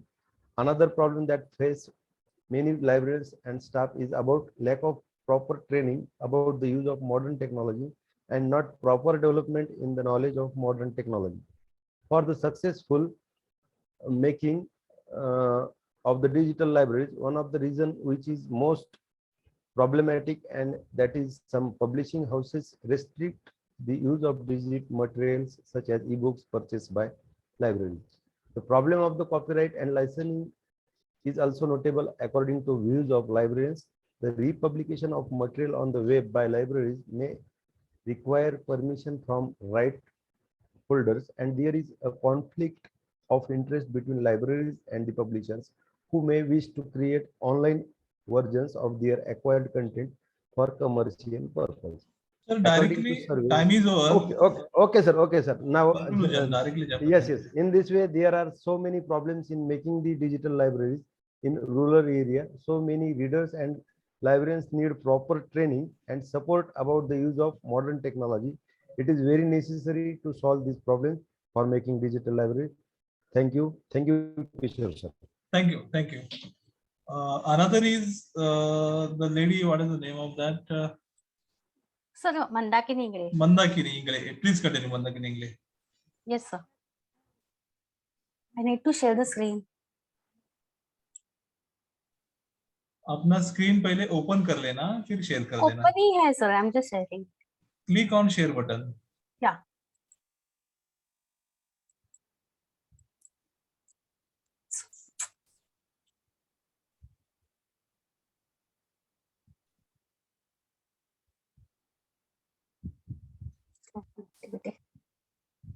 आप preparation करके रखना. Next presenter is sir है. आप जल्दी करो madam, बहुत आपको 10-11 बज जाएगा। I have shared. Is being sharing. Please wait. Sharing is that. Yeah. Continue. Learning plant sciences amid COVID-19 issues, challenges, and opportunities. The contents of my topic. The entire research has been done on the secondary data collected from journals, papers, research papers, blogs, etc. And much of the part has been done by Dr. Mamta Madam here. She had compared the offline and online teaching methods. We all know about the impact of COVID-19, but the most important aspect that I'll be dealing will be the close down of the schools and colleges and the effect of this on teaching learning aspects, especially with reference to plant sciences. So it was the Ministry of Education that implemented the new guidelines, and we shifted from the traditional offline method to the online method. And these are the various e-learning advantages which Madam had already told. That is, it is self-paced, cost-effective, flexibility in the learning, accessibility. You have the global knowledge at one place, interactive session between the teachers and the students, and the entire learning process is actually student-centered, and it is the digital technology that was adopted compulsorily. Along with these advantages comes the disadvantages also, because there is a lack of direct contact with the student and the teachers, and therefore the teacher can face the problem of class control. There are some areas where there is electricity cut off, and maybe the network is not available, so accessibility becomes a problem. Most of the teachers were untrained, so digital illiteracy. Practical sessions could not be taken to some of the disciplines, and there were problems with the student assessments. These are the disadvantages with all the disciplines of education. But now my study was related with the plant sciences, because plant sciences is the study of the plants that is under the subject called as botany, which is studied under 3 headings, that is plant diversity, forms and functions, current trends and applications. Now this botany, when we study, it's the theoretical as well as the practical part of it, wherein we had a lot of issues and challenges to deal with some of the important basic topics which will actually affect the career as well as the research of the students in this field. The first being the identification and classification, which relates to taxonomy, habitat relationship, instrumentation techniques, laboratory skills, field visits and excursions. Research was being affected because of the lockdown. And these are some of the things that I would like to show. That is the microscopic studies, which actually involve the study of the microorganisms, the microscopic structures, which we need to come and do it in the practical laboratory. Here, these are the mycological techniques. Unless you know the techniques, the student cannot be fully learning the mycology, that is the fungal studies. Even handling of the instruments, unless and until you handle the instruments on your own, you cannot learn the techniques. Although virtual learning gives us the principles and the working of the experiments that can be done, that can be revised on the YouTube, we get lot of work on the web. But unless and until this handling of the experiments is done by the student itself, the entire study doesn't become effective. Taxonomic studies, in the traditional ways, we actually take the students into the field. The student handle the specimen, they can know each and every character. Okay, this part was done by virtual teaching, by showing the images. But when the plant itself is shown to the student will not be able to identify, because practically it will look very different as shown in the, or as compared with the images. Next part is the demonstration. There are various entrepreneurship development programs. As we know, horticulture and gardening skills are there. Mushroom cultivation is there. So these are the skills which the student couldn't understand just because of virtual learning. The excursions, the field practices, these were also absent during the COVID-19. So these were the challenges and the issues which are actually making the study ineffective by virtual learning. And the opportunities that we had because of this was this part, that is the taxonomic tools are available, Google apps are available. Then instrumentation techniques, again, as I told you, that revision can be done for better understanding by using the various apps, using YouTube, but handling again becomes a problem. Field visits and excursions, these were shown virtually, and actually because of this there was less damage to the environment. So this can be an opportunity to conserve the environment. Research work was actually based on the online surveys, statistical methods. However, the research work on plant-based products and the production of the secondary metabolites could not be done. Because of this, we need to have some other methods how we can come up with these problems. This COVID-19 brought us back to the nature, and we all started using the Ayurvedic system of healing by COVID-19. 5 minutes. To conclude, yeah, there was a quick response to the this crisis. Transition from offline to online mode of learning was there, a significant step to maintain the academic calendar. The virtual learning has played a very important role. However, the plant sciences branches cannot be efficiently and effectively learned online way. It needs hand-on practice and field studies. Online learning will become more sustainable if the issues and challenges discussed are explored and transformed into opportunities. And the best way we can come up is the hybrid mode with virtual instructions course along with the practical experiences. These are the references. My acknowledgement to our principal of our college, Satish Pradhan Dhan Sadhana College, and my sincere thanks to the organizers of this Bundelkhand College. And thanks for the patient listening. Thank you. Thank you. The next presenter is okay. I think so. So many people are not available. Those who want to present, kindly say hi. Yes, sir. One by hello, one. sir. Only one by one. Hello, sir. I have another presentation also, Dr. Poonam Mittal. Yes, Dr. Poonam Mittal, continue. Dipali Jain also here. Dr. Poonam Mittal, continue. Okay, sir. Sir, I'm starting it. So the title of my paper is Education in Epidemic: The Desperate Impact on Preschoolers.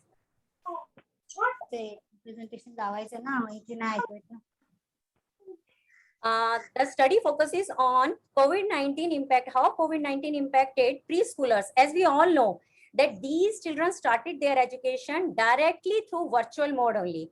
When they came to know the meaning of education, they came to know with the online teaching only. And it was very difficult for them to learn the teaching methods online, and not possible to sit in front of laptops for so long because they didn't know the meaning of education.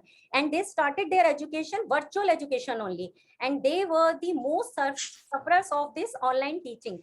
The first of all, their parents were very much confused whether they start the education of their children with this online learning, or they should give a break to their teaching study.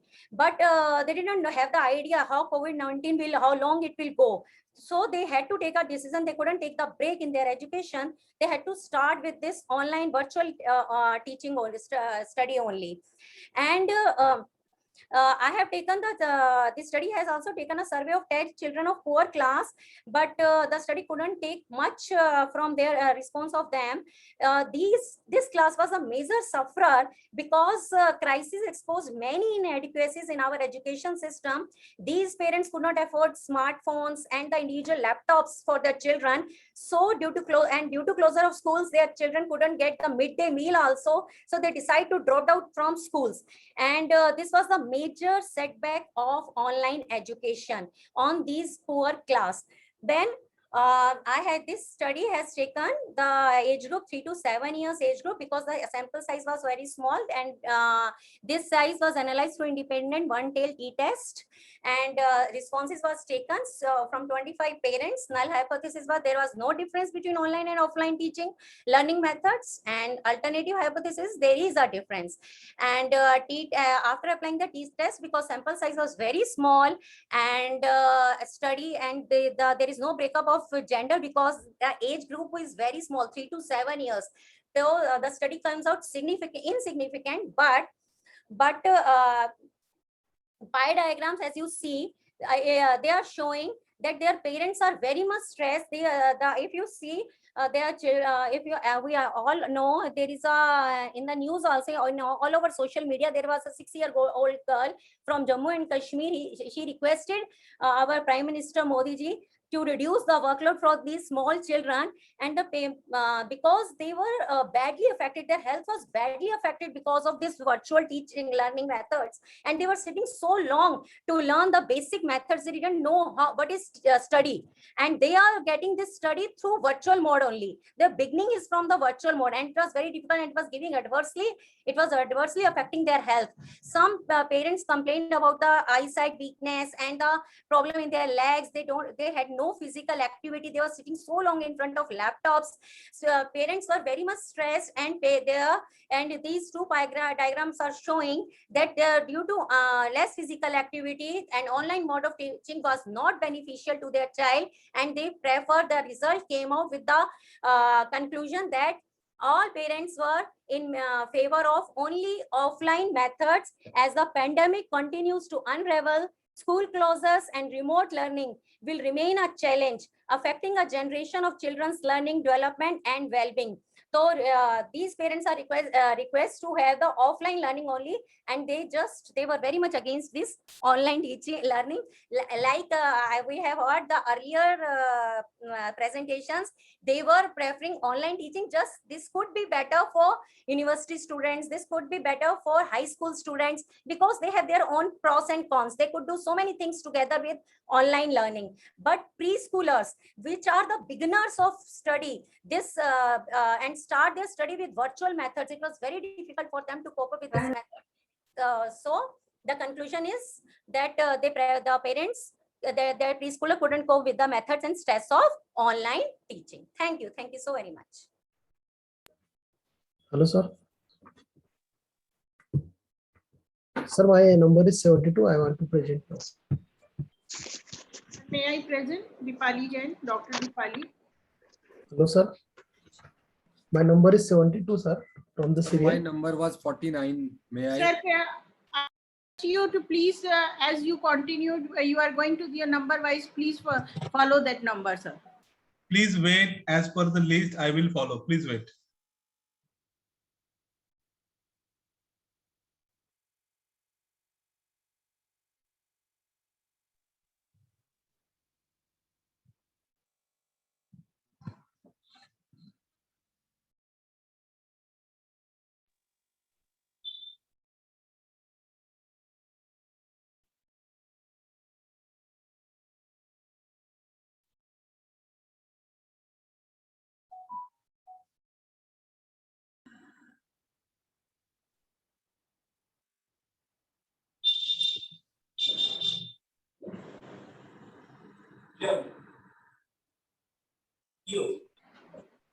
Is this available? Borude, Sachin Sakarkar, Padwal, 22 number, Usha Kumar Sharma, 23 number, Prashant Lakshman Pungat, 24, Aniruddha Khandelwal, 25, Manikandan, 26, 26 13 number.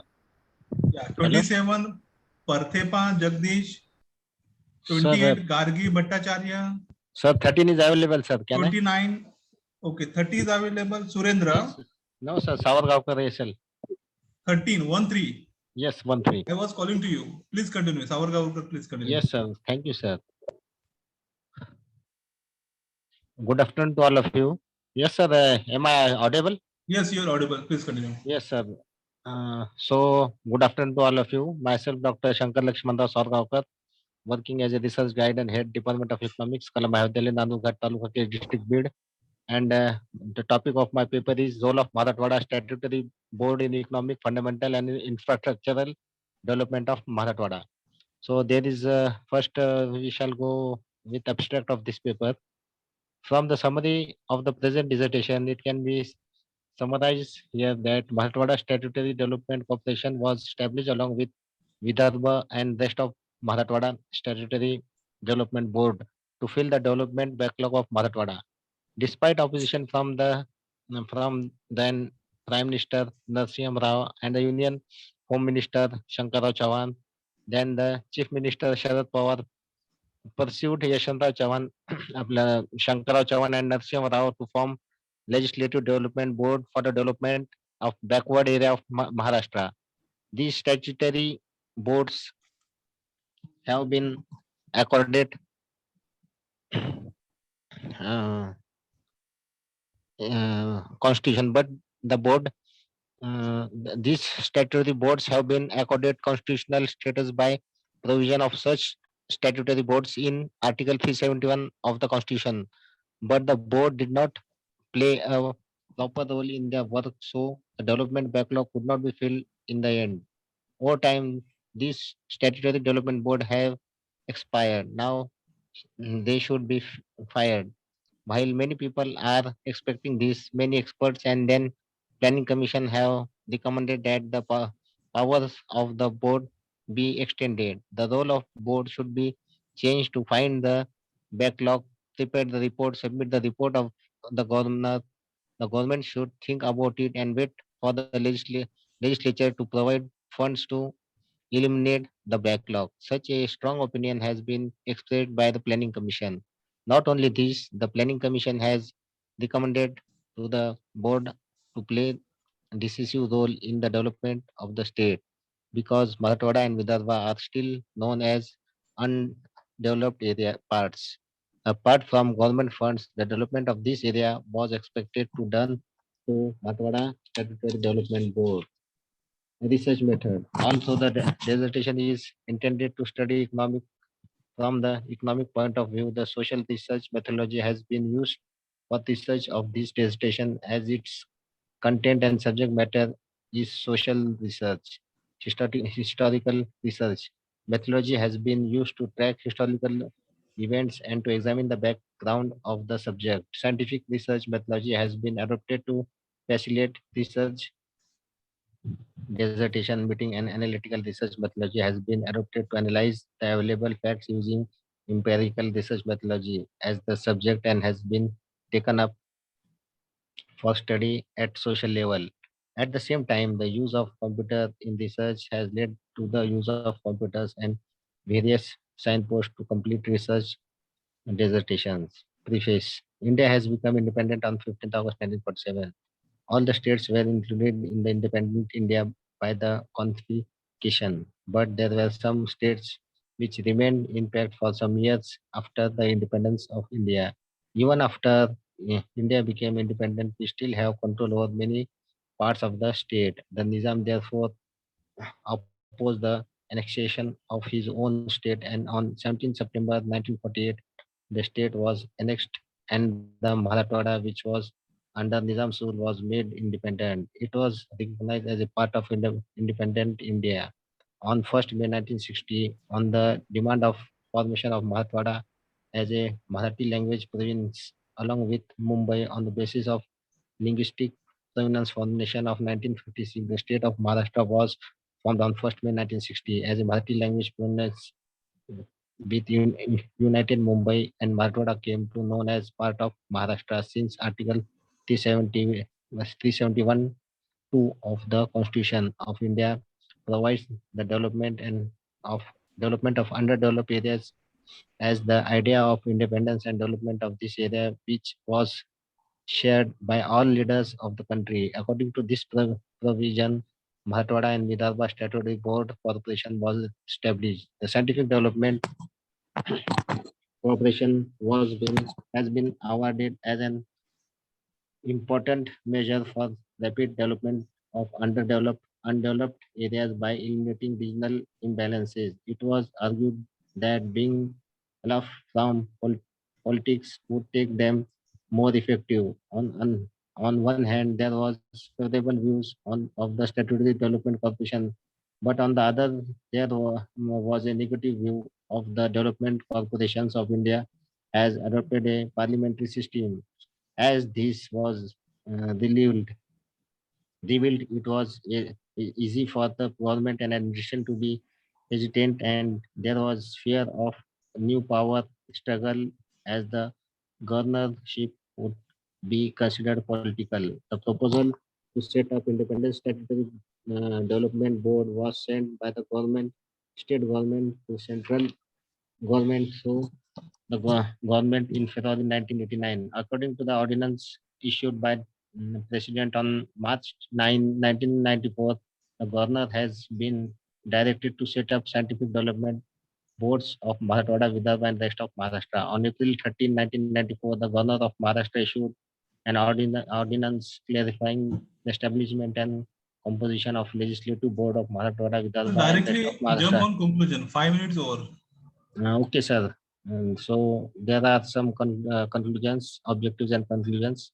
To study the establishment and historical background of Marathwada Statutory Development Board, tracking of powers and functions of Marathwada Statutory Development Board, to discuss contribution made by Marathwada Statutory Board till date, to examine the result of work of Marathwada Statutory Board till date, studying the Marathwada Statutory Board in form of research and rearranging it through the presented research dissertation. The Marathwada Statutory Development Board has constitutional status as provided in Article 371 of Indian Constitution. The Statutory Development Board was set up to make up for backwardness of Marathwada, Vidarbha, and rest of Maharashtra. Also, the governor was made the head of this board. The governorship became political, and development boards remained a part of political work and will. Marathwada did not get expected development from Marathwada Statutory Development Board. So, sir, thank you, sir. And I thank Waghmare, sir, for giving me this opportunity, and Thank you. Thank you, sir. request another participant to continue. Thank you, sir. Another participant, presenter 32 number, Dr. Suresh Santani. Dr. Suresh Santani. 33, Professor Hiralal Lokhande.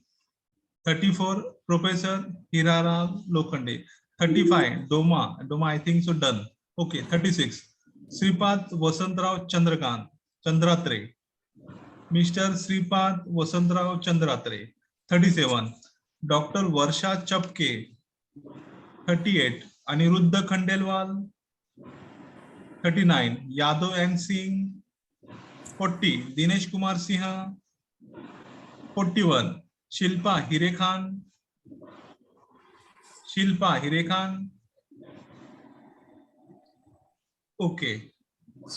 42, Professor Lihare.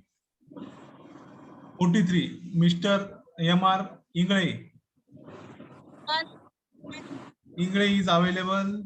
Sir, केलाय झालंय माझं. Okay, 44, Deepa Rose Tom. 45, Dr. Mamta, I think Mamta done. 46, Bhagwat Vasant Bajrang. 47, Anil Javlikar. 48, Nutan Agarwal. Dr. Nutan Agarwal. 49, Sunil Kumar. Yes, sir. Doctor Nutan Agarwal की पूर्णिमा पंच है क्या? पूर्णिमा पंच It is Dr. Nutan Agarwal. नूतन अग्रवाल की research scholar पूर्णिमा पंच. Okay, Sunil Kumar. Ananya खरे को. Sunil Kumar, please continue. Sunil Kumar, Thank you, sir. please continue. Waghmare sir. Please. Sunil Kumar, after the Sunil Kumar. इसके बाद अनन्या खरे बुलवा. Yes. Thank you very much, sir. I think my screen is visible to all of you. Good evening, everyone. My topic is an analysis of pilgrimage tourism in Himachal Pradesh and Uttarakhand. So I will not take too much time. I will skip some my slides. So this is my abstract. The Himalayan are recognized for the environmental and spiritual status. The area is treasure of tourism, attraction, and natural resources, but it can become the world's hospitality and travel center. The research highlights the influence of the Himalayan region and geographical area, high biodiversity and wildlife and vegetation, which has created numerous chances for religious tourism. This study focuses on the tourism of the background of the Uttarakhand as well as the Himachal Pradesh in the Himalayan region to examine potential explorers and religious spots in the Himalayan region and explore the variables for tourism and related events in the Himalayan. The current study is conceptual and information acquired from the both primary and secondary sources. The research major goals is to recognize how the spatial and temporal dynamics of pilgrimage tourism affect the Himalayan area with a focus on Uttarakhand and Himachal Pradesh. This is the introduction of my paper. People have been traveling since the dawn of civilization with easy motivations. Is easy motivators. Just wait, right side. Being shelter, safety, foods, business, commerce, trade, and position of resources and few locations. Following this, the concept of travel for leisure, joy, relaxation, and exploration emerged. Individual opportunity to travel have increased as technology has advanced. Individuals have been encouraged to travel for leisure, exploring, sightseeing, enjoyment, joy, spiritual activities, and education because of stable government, infrastructure development, and personal interest. Thus, tourism is defined as the collection of activities, services, and industries that create a journey and travel experience. It comprises transportation, services, lodging, food and beverage, outlets, retail stores, entertainment, leisure companies, hotel service, and other recreational amenities supplied for individual, teams, or business association traveling away from their homes. People have been traveling since the dawn of civilization with the early motivation being shelters, safety, food. Tourism is the fundamental and highly desirable human activity that deserves the admiration and promotion of all peoples and governments. It is a business that involves with luring people to a location, bringing them there, sheltering, feeding, and entertaining them once they arrive, and returning them to their home. Travel was one of the privileges to select wealthy, prosperous, and daring individuals with the rising quality of living in various developed and developing countries, as well as the rapid technical development in the transportation industries. International vacations are now within the grasp of the middle and working classes. Travel is now offered in many nations like any other consumer goods through retail stores, wholesalers, or even departmental stores. Overseas travel is becoming more accessible to persons with limited financial resources. Pilgrimage tourism. Himachal Pradesh is a worship land filled with gods, saints, preachers, followers, and goddesses. The state is well known for its beautiful temples and tranquil monasteries, from Sikh gurdwaras to Buddhist temples, Hindu temples to Christian churches. All these items constitute Himachal Pradesh religious aspects. It is a location where one may sense the presence of God. Himachal Pradesh has about 2,000 temples and approximately 95% of the population is Hindu. A pilgrimage to these Himachal Pradesh devotes temples is regarded as the lifelong achievement that bestows peace of soul and mental power of the pilgrimage. Tourists visiting Himachal Pradesh should pay a visit to 7 temples devoted to Goddess Durga, Ma Durga, which are Mata Jwalaji, Mata Chamunda Devi, Ma Kangra Devi, Ma Chinnmastika Dham, Ma Chintapurni Devi, Mata Kalika Devi, Mata Naina Devi, Mata Mansa Devi, and all these temples are revered as prominent manifestos of Goddess Durga. In Uttarakhand also, religious tourism has a bright prospects. Uttarakhand is abundant in the religious festivities, and historical temples. Hinduism, Buddhism, Sikhism, and Jainism are all religions that originated in India and have a vibrant culture and spiritual philosophy. Together, they prosper a realistic alternative way of living to greed and conflict prevent the best because of the presence of the sacred sites. This region has been referred as a adobe of gods for centuries. The sacred pilgrim sites as Yamunotri, Gangotri, Kedarnath, and Badrinath, known as the Char Dham, are in Uttarakhand highlands. In contrast, almost 40 more locations in Uttarakhand are well known. 5 minutes is over. Yes, sir. I am speaking. Sir, this is my research objective to assess the present scenario of religious tourism in the state of Himalayan region, to find out the effect of spatial and temporal dynamics of Himalayan tourism, to examine the perception of tourists towards religious tourism in Himachal Pradesh and Uttarakhand. And this is my research methodology. I used primary as well as secondary data. This is the result and discussion. Then these are the correlation between the spatial dynamics and temporal dynamics. And this is the correlation between the special dynamics with the socio-economic profile of the local community. And we found that the result, the above table point 1, which shows this is the table 1, correlation between the spatial dynamics and temporal dynamics. It shows the correlation between the spatial dynamic and temporal dynamic. They are statistically not significantly correlated between the spatial dynamic and temporal dynamic, because significant value is greater than 0.628. That is, the significant value is more than 0.54. And the second table is also the same result. There is not significantly correlated. And this is the conclusion of my study. Uttarakhand and Himachal Pradesh is in northern India have a considerable proportion of spiritual and religious tourism in India, and are advertised Dev Bhumi, adobe of the god. They are investigated utilizing both qualitative and quantitative data. It has been seen that religious tourism has had a considerable influence on the sustainability features of these states. Some ideas of championing religious tourism while managing socio-economic and ecological balancing act in these states involve quantifying the region's carrying capacity, charging a tourism fees, regulating visitors, training with various stakeholders, including locals also, in appropriate skills, and encouraging reasonable tourism. It is obvious that Uttarakhand, with its central Himalayan zone, has some of the most valuable natural resources. The Himalayas of Uttarakhand and Himachal Pradesh in popular has some of the greatest climbing Himalayan heights of offer mountaineering tourists. The current research on mountaineering tourism envisions a more promising future for mountaineering tourist growth in the state. Though all Himalayan states are blessed with breathtaking beauty and awe-inspiring charm, the closeness and affordability of Uttarakhand from Delhi make it the best place for climbing. Some of Himalayan peaks have gained recognition and respect from the mountaineering community all over the earth. The statistics, however, point to a variable frequency of Himalayan takes in Uttarakhand and Himachal Pradesh. A variety of causes, including extra levy charged by the state government and Uttarakhand and Himachal, have contributed to this scenario. Efforts are also to integrated mountaineering activity with community livelihood to build a framework to profit sharing with the surrounding community. It is vital to connect tourism of the regional product system social development. Finally, the study concludes that spatial and temporal dynamic affect spiritual tourism and how these dynamics boost the productivity of the tourism sector in the Himalayan area, notably in Himachal Pradesh and Uttarakhand states. These are the references. Thank you very much.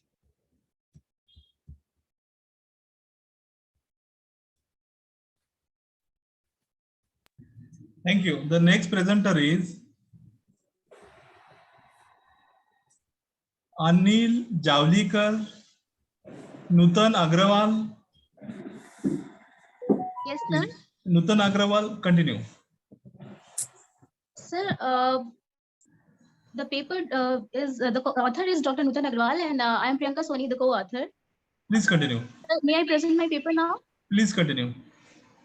All right, sir. Thank you. Thank you so much. Are you sharing PPT? Sure, sir. Just a second.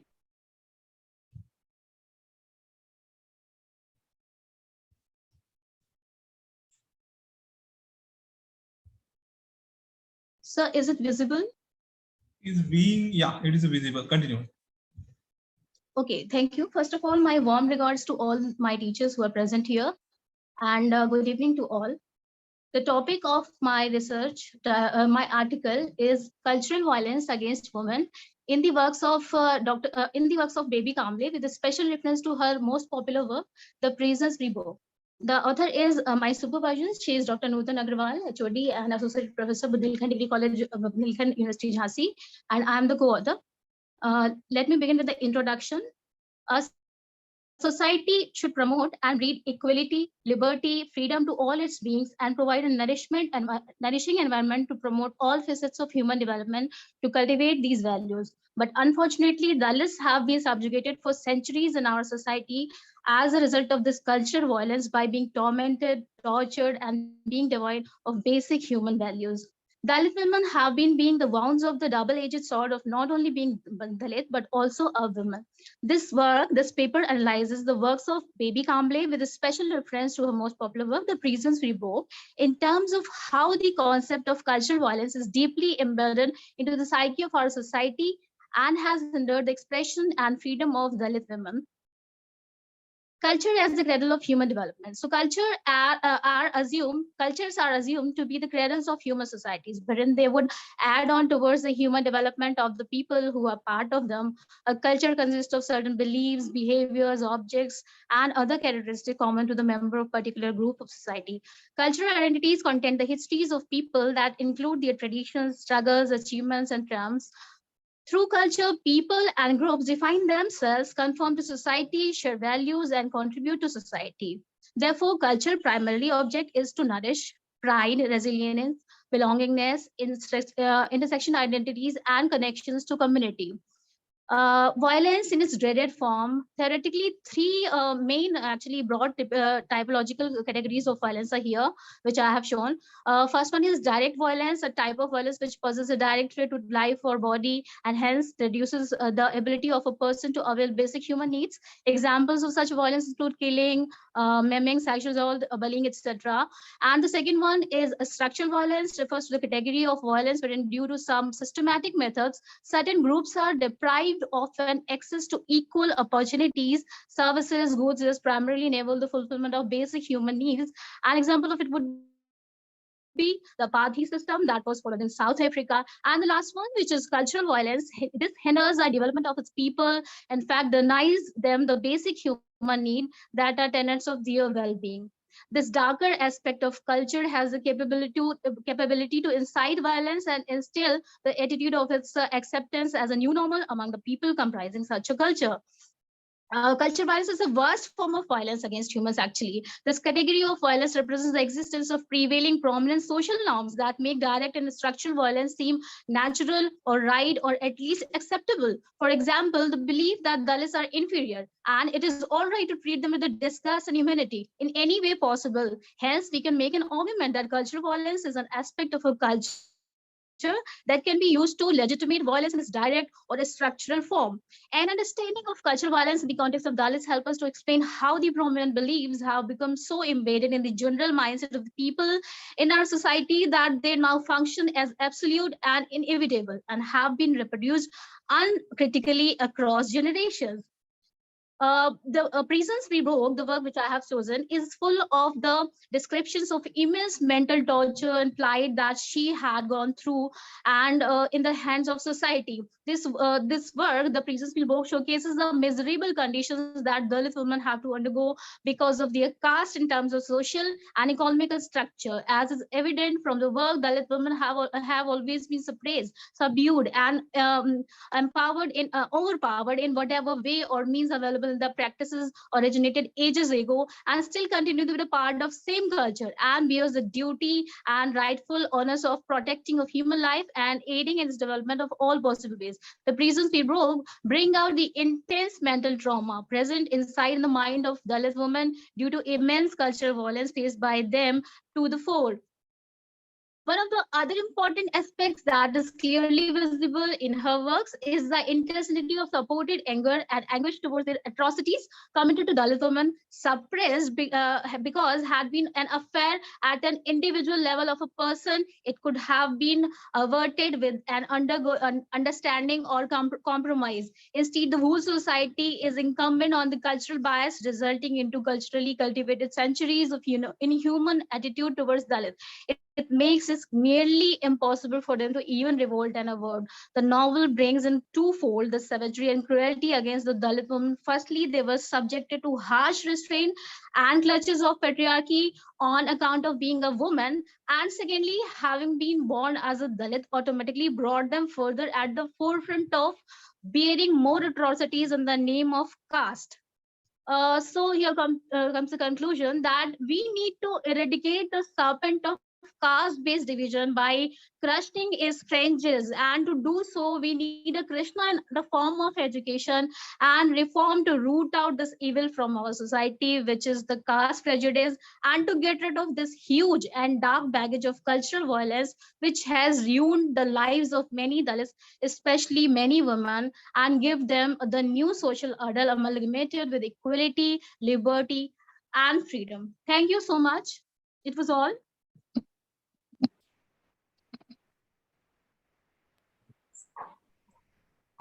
Yeah, over to sir. So my presentation is Have over. done your. Sir, before her name, Okay. I'm Dr. Agar Deepanjan, her name- my Nutan name is- Agrawal is done. Sunil Kumar is done. Professor Manjit Kumar is available. Manjit Kumar. Excuse me, sir, before her name is, my name is there, Dr. Deepali. Yes, Doctor. Yes, Dr. Deepali. Continue. Yes, sir, please allow me to share the screen. Already allowed. Please continue.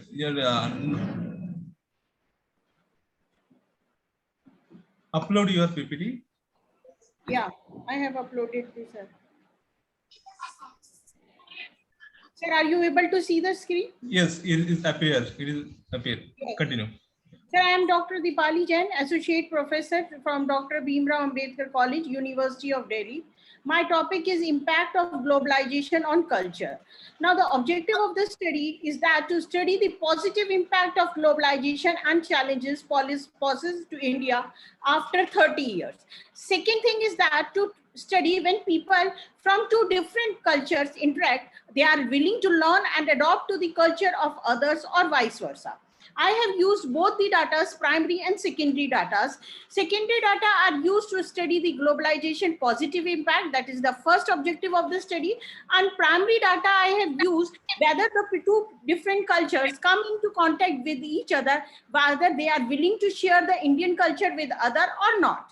For this primary data, I prepared a questionnaire on the basis of Likert 5-point scale. And the questionnaire has divided into two parts. One is demographic, that is included respondent age and current status. And the second part of the questionnaire relates to whether the respondent exchange their own culture. I have asked 10-12 questions related with whether they are interested or whether they are willing to share the culture of own culture with other culture and vice versa. Now I have all the demographic respondents showed here that the respondents are from the age of 16 to 25 and they are students, employees, employers, and those who, and also those who are not working, home lady also. Now what I want to say here, what is the meaning of the culture here is mean to share the traditional food, dress, languages, moral values, rituals, and custom. There is a Sanskrit phrase that is Vasudev Kutumbakam. The world is one family. We are talking of the globalization, and the globalization is achieved through the movement of tangible and intangible. The exchange should only be not to be limited only via one nation. So the positive influence of globalization I have summarized here, that is the job opportunity, increase opportunities, emergence of the internet, creation of multination. But what are the challenges of facing the globalization? One, some says, or the others, literature says that it increases the culture hegemony. Culture hegemony means that they are suppress their own tradition culture and over the Western culture, predominance of the Western pop culture, right? So is really that we want to discuss here, we want to ask this, is our culture really suppressed? It is arguable, because the globalization includes the exchange the culture, not only transferring one culture and suppress the indigenous culture. The whole culture is appreciate. Very important. I have took the interview and some said that it is the Indian concept of the Atithi Devo Bhava. All respondents of the Indian origin, some resides in outside India, and they said that anyone from the world who interact with an Indian or overseas is overwhelmed by the hospitality of the Indians. Indians are firm believers now that the blessing of the elders bring good fortune, and the elders not only bless the young one but also forgive there. So Indians are still believer of the traditional values in terms of respecting, greeting the elders with respect, welcoming the guest with open arms. Still we do not need any appointment to visit any familiar person. This is still. Therefore, I conducted a survey analyzed by using Likert state that literature what and others, what are the change, what they have changed last 5 years or 10 years. The respondents are 50 and they are represented through by graph, x-axis and y-axis, and it shows by the Likert scale. I have asked 7 questions, that is the 6 question of the different ways of asking whether they like the or they want to share their culture with the other, or vice versa.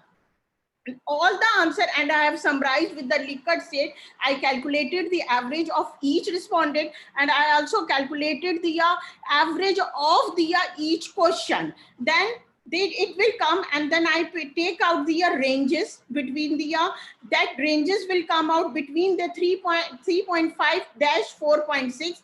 That depicts that they agree, that they are ready to or willing to share the Indian culture, and also vice versa. They do not want to leave their own traditional values.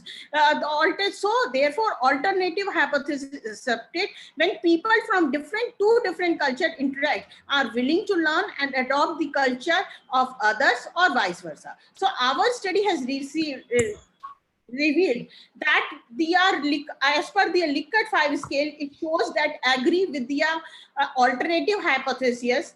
And also next one is that some steps also have taken by the government that I have also referred here in the studies. And but the suggestion I have given, that they induce a sense of responsibility and ownership for the nation, to induce a cross-culture interaction. There should be an unambiguous matrix to create a learning ecosystem. There should be a transfer of tangible and intangible, but they are to promote the Indian culture abroad. And good government should also frame the organization with the collaboration of NRIs to promote the Indian culture and organize the seminar to popularize the importance and meaning of rituals and customs. However, we cannot copy the models and solution of the economic policies that were worked out elsewhere. We are not talking of the tailor-made solution for our problems. We have a problem. We have to take the own step. We have to get together, reorganize, restructure their operation and management system. Indians should act fast and widen their perspective. As same here, that Miss last time the Miss World has also, the Manish Shelar has also referred, that is Harnas Sen also, where that I have referred in the study, that in the paper he wore the pink lehenga, and he depicts that lehenga very well. That is the pink color stand for the beauty plus also strong, and also he carries the studded umbrella, and that studded umbrella presents the meaning, that is the canopy of the god. 5 minutes over conclusion. I comprise my theory that everyone my respondents want to share the culture with the other. Thank you very much, sir. Thank you. The next presenter. Sir, please call Ananya Khare. Sir, please call Ananya Khare. As per the list, madam, because of another participation will be unwilling. They will not trust on you next time. As per the list, we have to go on. Sandeep Bansal, Priyanka Sharma, Dipali Jain, Navita Negi. Sir, I have done. Dipali Jain, I have done. Navita Negi. Sir, please call Ananya Khare.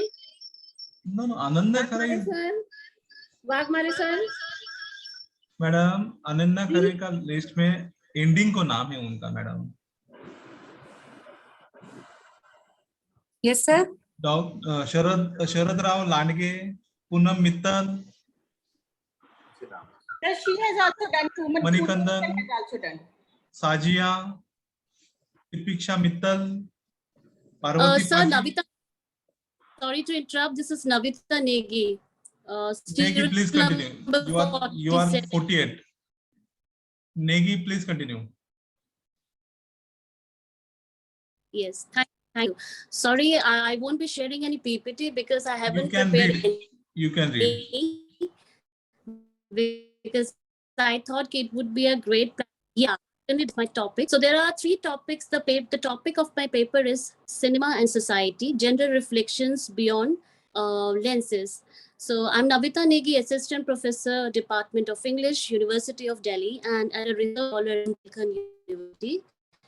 So I won't be reading out my entire paper. The first objective of my paper is describing the relation between film, society, and women Second objective is portrayal of women in contemporary films.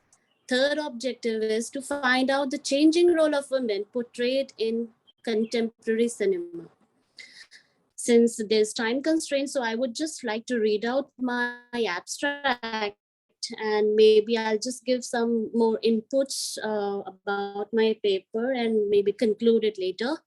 So cinema is supposed to entertain, to transport viewers to a world that is vastly different from their own, a world that provides an escape from the monotony of everyday life.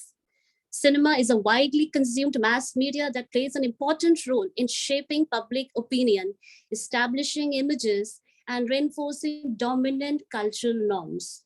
The paper, therefore, focuses on how women are portrayed in major contemporary Bollywood cinema, and also that we would like to raise some pertinent issue that how women are, somewhere misrepresented or women are underrepresented.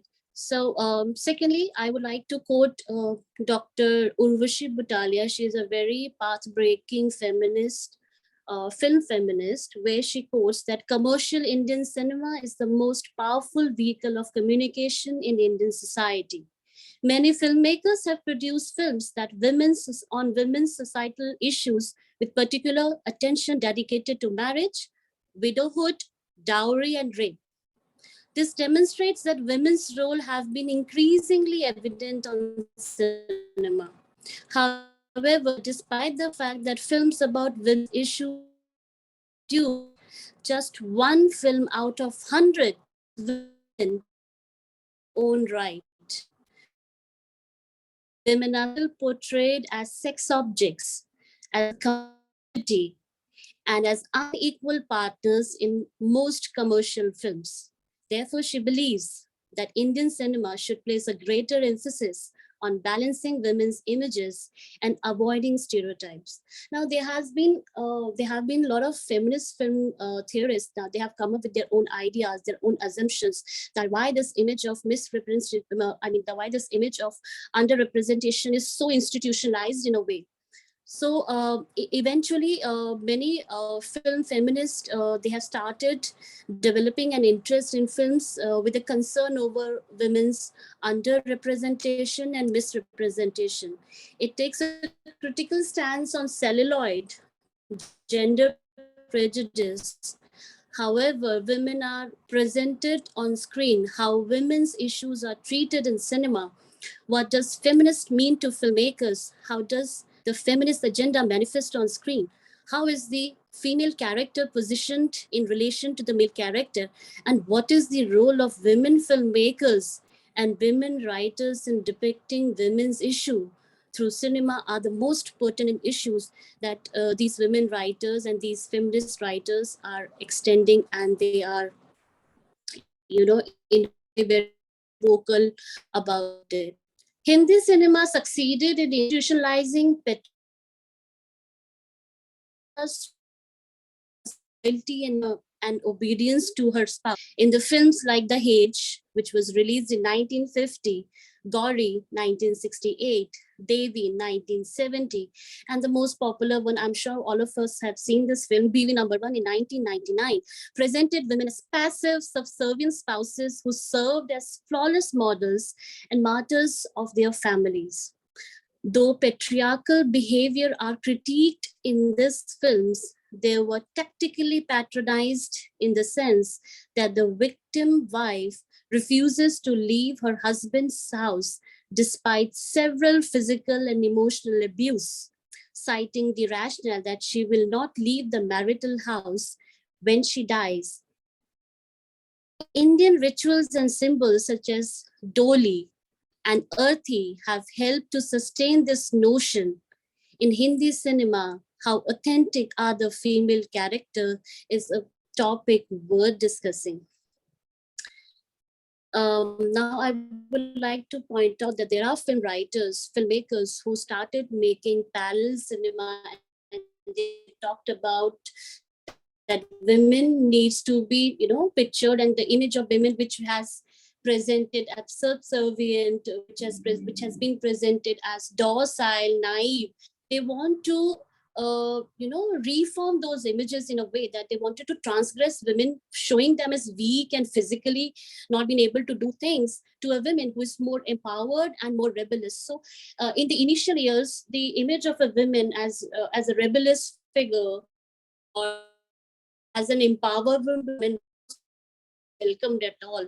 But throughout filmmakers in the panel cinema, they started making some women oriented, particularly they making women filmmakers, that they started making films on women that has presented women in certain ways that they can be emancipated and they can be vocal about their rights, and sex is a choice for women too. It's not just a thing that males should anticipate.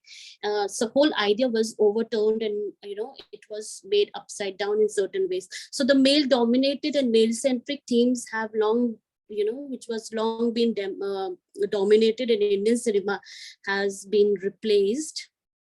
However, the idea of women empowerment in Indian society has been impartially conceptualized in cinema. The word empowerment evolves the word power. As a result, empowerment is naturally about power and shifting the role balance.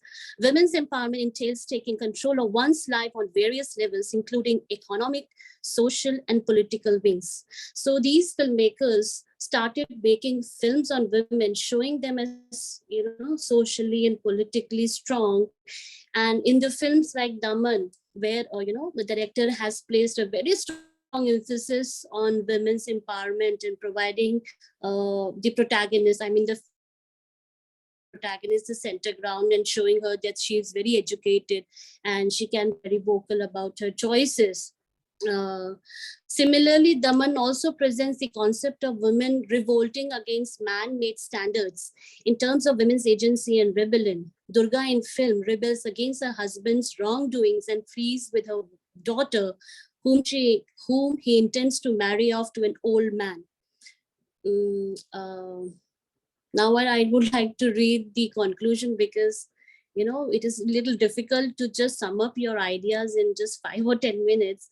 In the conclusion, I would like to trace out that cinema is a cultural phenomena and it is a presentation of society. As a result, film can be studied as both cultural product and a social practice. The main value, concepts, and beliefs of society are reflected in films.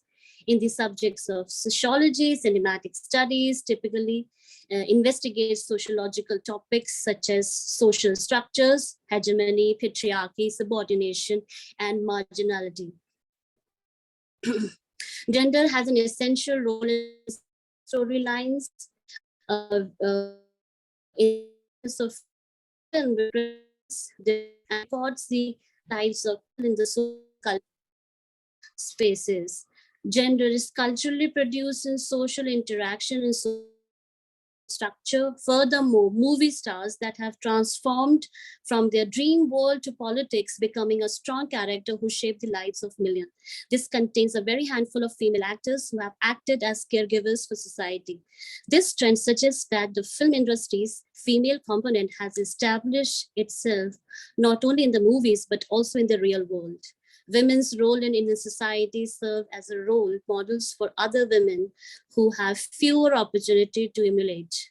With Bollywood being such a successful industry, the female characters that appear in the film allow Indian women to readily identify with them. As a result, the cinema must be viewed as a true experience. I would like to I have concluded my paper. Thank you to the organizing and have a wonderful evening. Sir, over to you, sir.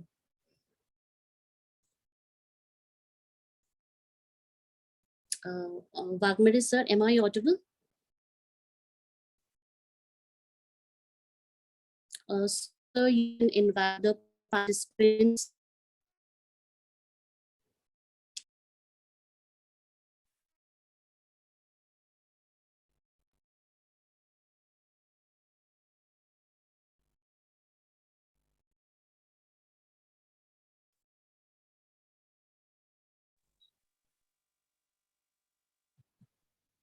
I have presented my paper. You can speak. Thank you. It was a very nice presentation, ma'am. We loved it. Thank you. Thank you. Thank you, Priyanka.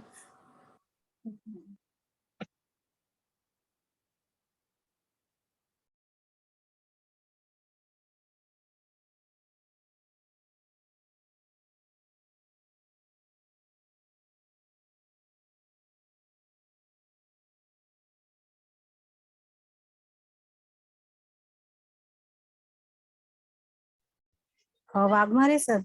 Who want to do the presentation? This is Arshada Rajput, sir.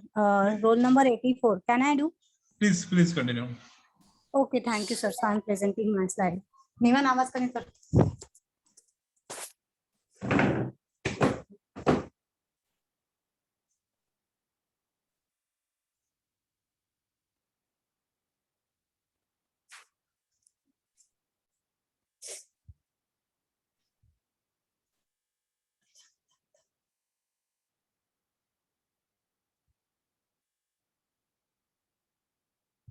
So is it visible? Visible. Continue.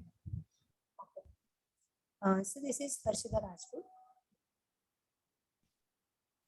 आपका आवाज नहीं आ रहा, आवाज बढ़ा लो आपका mobile का या आपका लैपटॉप होगा उसका, increase the your voice. You just made you yourself mute, unmute yourself. Harshada Rajput.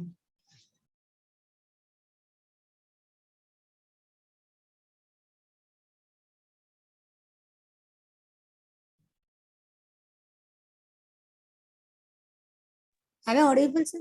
Yes, please continue. So this is Harshada Rajput. PPT दिख रहा है. PPT Harshada Rajput आपका PPT दिख रहा है. Please continue. Okay, because I'm not able to on my video. Critical analysis दिख रहा है वो. Okay, sir. Okay, sir. So this is Arshada Rajput from Vivekanand Education Society's College of the Chembur, Mumbai.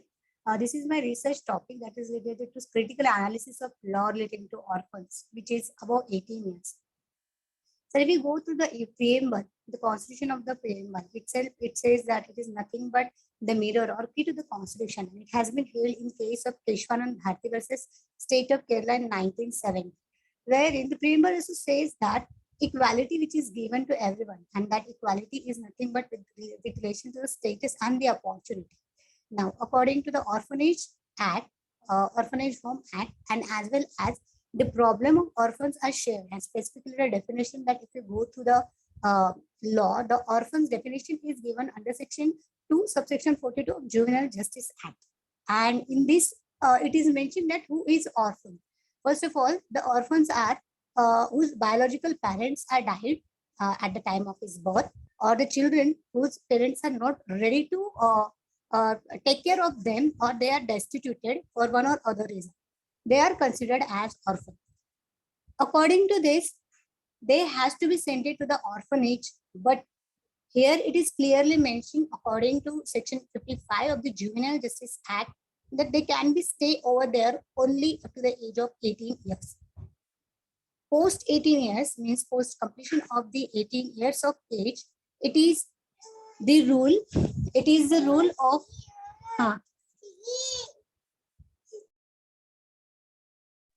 it is the rule that it has to be sent to the shelter home. It has to be shared to the shelter home, but according to the ratio of the shelter home in Maharashtra, it is very less. And according to rule, it is mentioned that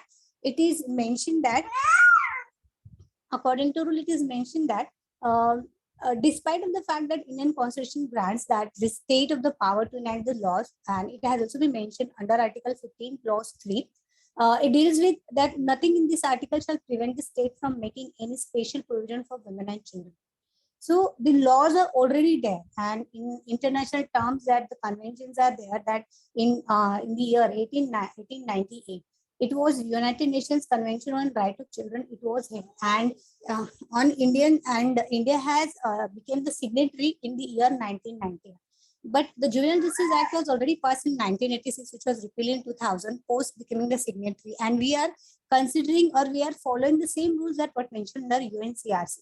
that is related to employment. The first thing is the objectives of my study is specifically the conditions and the factors affecting various rights of orphans. About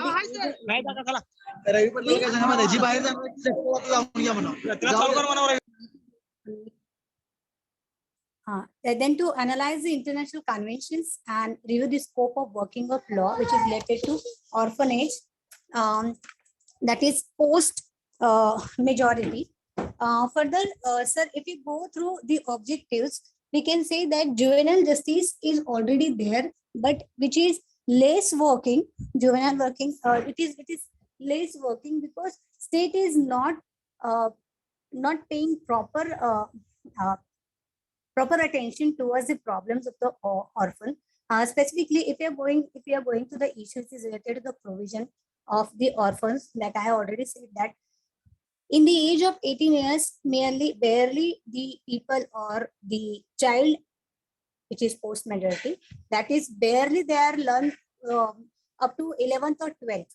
So how come, what about their employment? What about their further higher education? And this social benefit they should get this kind of social benefit with respect to the rights of orphans.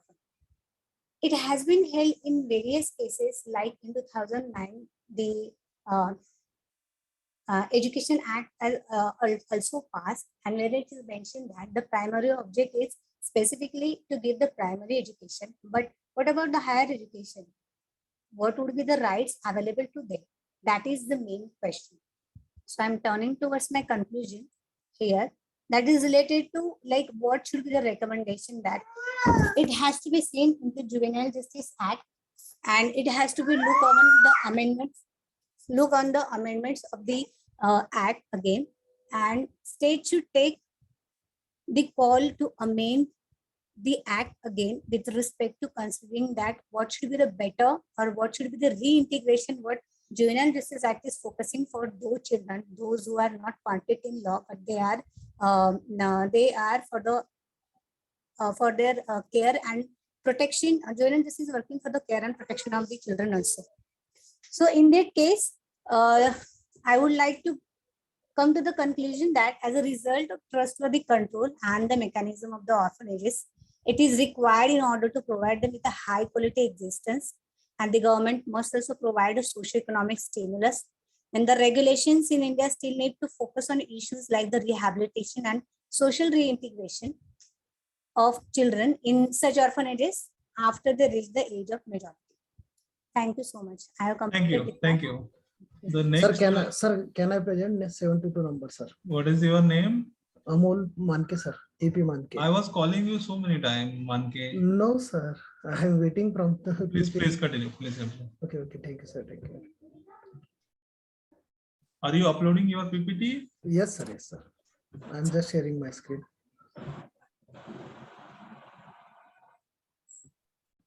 It's visible, sir.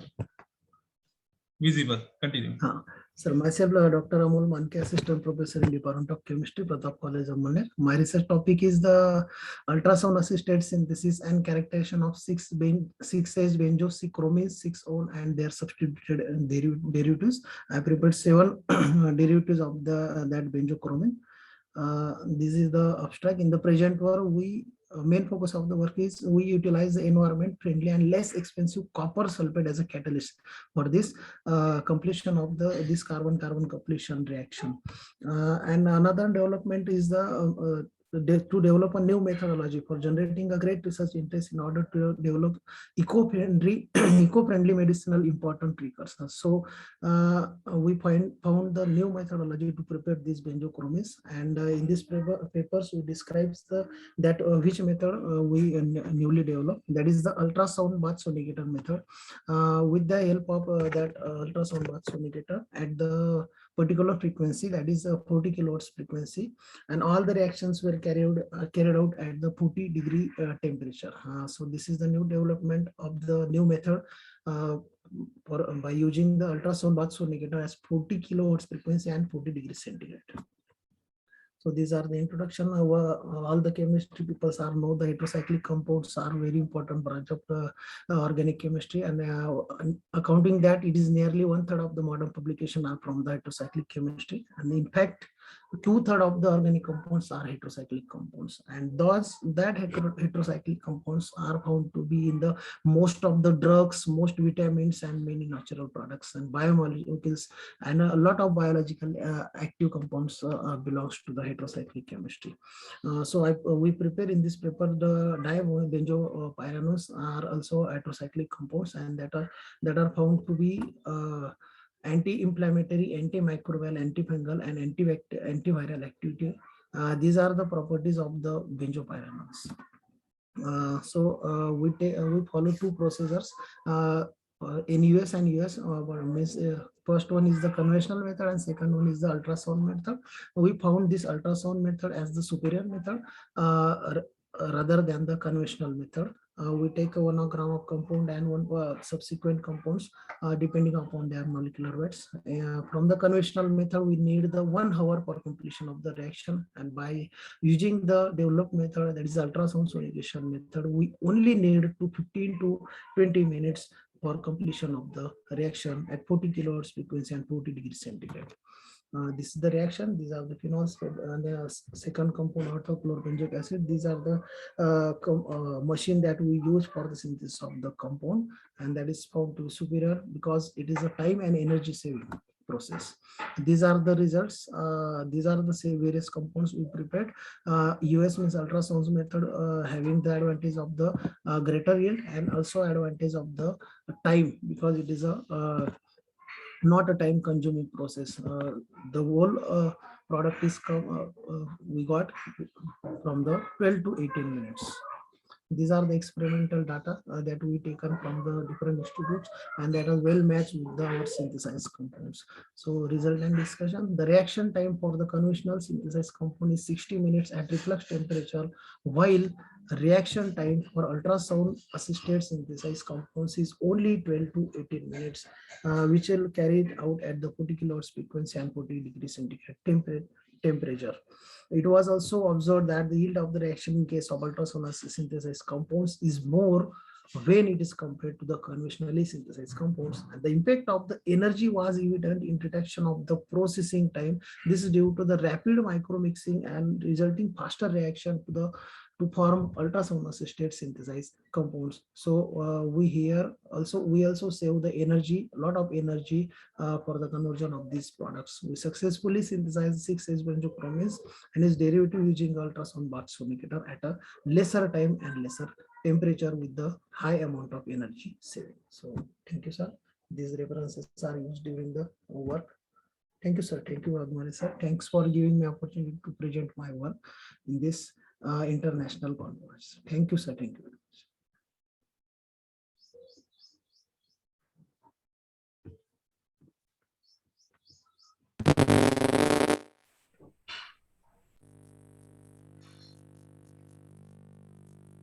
Thank you, sir. Over to you, sir. Is this available? Dr. Borse Praveen Nerkar, Dr. Nerkar. Is this available? Mrs. Himani? Mrs. Himani available? Yes, sir. Please continue. Okay, sir.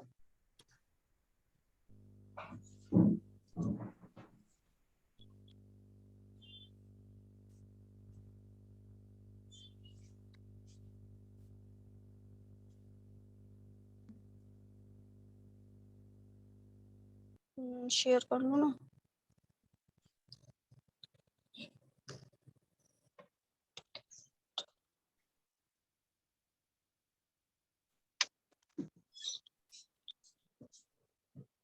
Sir, can you share my PPT, please, if you have? No, I do not have the PPT. You can read your PPT. Okay, sir, fine. Hello, everyone. Myself, Mrs. Himani, Assistant Professor, Department of Commerce, Bundelkhand, PG College, Jhansi. And here I'm very thankful to Bundelkhand College for giving me such an opportunity for presenting my paper titled Study of Cryptocurrency.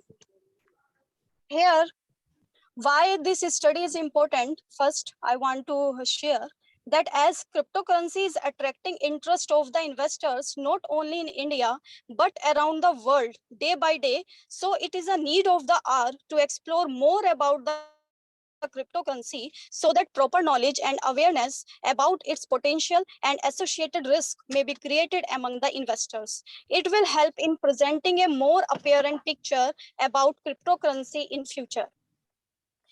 First, we should know what is cryptocurrency. It was initially started by user Satoshi Nakamoto in 2009, and it is often regarded as the most acceptable investment of the previous decade due to its meteoric ascent. In a survey conducted in 2021 with over 60,000 users across the world, 97% confessed about their faith in the digital assets. In general, the cryptocurrency is a medium of financial transactions. It is somewhat like Indian rupee or US dollar. The only thing that makes cryptocurrency differ from rupee or dollar is its feature of intangibility. It means it is virtual or digital currency. Bitcoin, Ethereum, Litecoin, XRP, Binance Coin, Bitcoin Cash, etc. are the examples of cryptocurrencies that are gaining popularity around the world. Now question comes that whether it is legal or illegal. So most of the countries have not legalized it. The consumers are still waiting for making the cryptocurrency legal. El Salvador is the first country in the world that has given acceptance for using the Bitcoin as legal tender. But some countries are still waiting to legalize it. For example, China, Egypt, Bangladesh, Maldives, Nepal, and India also. What is the position of cryptocurrency in India? Cryptocurrency in India has not the legacy status till now, and the RBI regulations 2018 has issued the guidelines for banks and financial institutions not to deal with cryptocurrency exchanges, but there were no guidelines about the people owns cryptocurrency. Presently, trading in cryptocurrency is out of control, and regulations of the government and RBI and many investors were expecting from cabinet bill announced in Feb 2022 about the acceptance of cryptocurrency as legal tender. But according to the finance minister, cryptocurrency can never take the place of main currency because currency is that money which is issued by Central Bank of India. All the digital currencies apart from the RBI digital currency will be considered as virtual assets and liable to tax. So it will be better to say the crypto assets in place of cryptocurrency. What are the risks associated with the cryptocurrency? There is a fear that acceptance of this type of currency may harm to the current monetary system and can be used to support the illegal activities. For example, money laundering, creating black money, drug trafficking, and terrorism funding activities. IMF has also warned the countries against cryptocurrency acceptance in the form of main currency. But there are also some benefits associated with the legacy of cryptocurrencies because El Salvador has become the first to declare the Bitcoin a type of cryptocurrency as a legal tender and going to design the first Bitcoin city of the world. And based on Bitcoin, this city can be said a great wager for boosting the investment in the country's economy as per the president of El Salvador. The figure says that after declaring Bitcoin as a legal tender, there was an unexpected rise in the tourism sector. Approx 30% growth was noticed in the country, according to the tourism minister. And apart from this, very first time the country has remarked GDP growth in double digit, that is 10.3% in 2021. The exports have also increased. Finally, I come to the conclusion that use of the cryptocurrency cannot be restricted fully because day to day new investors are moving forward towards investing their money in cryptocurrency. And by 2026, the market size of cryptocurrency may touch $1087.7 million. In India also, investors are in a dilemma still whether cryptocurrency will get the legal status or not in India. But through its critical study, it is clear that it will challenge the traditional monetary system in future, and countries will have to come on front with new mindset and make certain laws for its regulation so that it will not benefit investors only but the economy also. Thank you so much.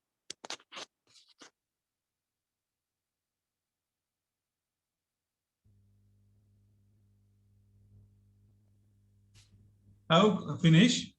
Yes, sir. Thank you so much. Imani finish. Okay. Sarbajit Kaur, Mrs. Harshada Rajput हो गया. Okay. प्रसन्नता मुजराई. Hello sir, आवाज आ रही है मेरी? Hello. Okay. Okay. Continue. आवाज आ रही है सर? नेरकर कंटिन्यू. आपका हेडफोन निकाल डालो. हेडफोन बराबर नहीं, आपका आवाज बहुत कम आ रहा है.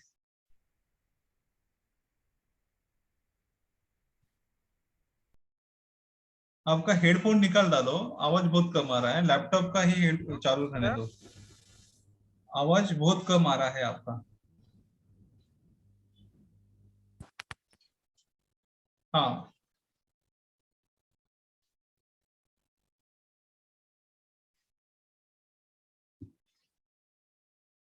Hello.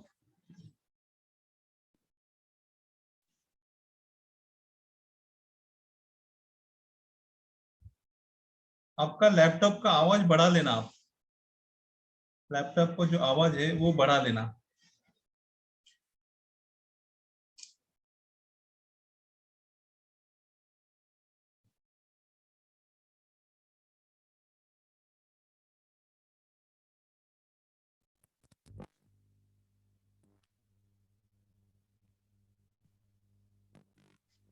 Hello.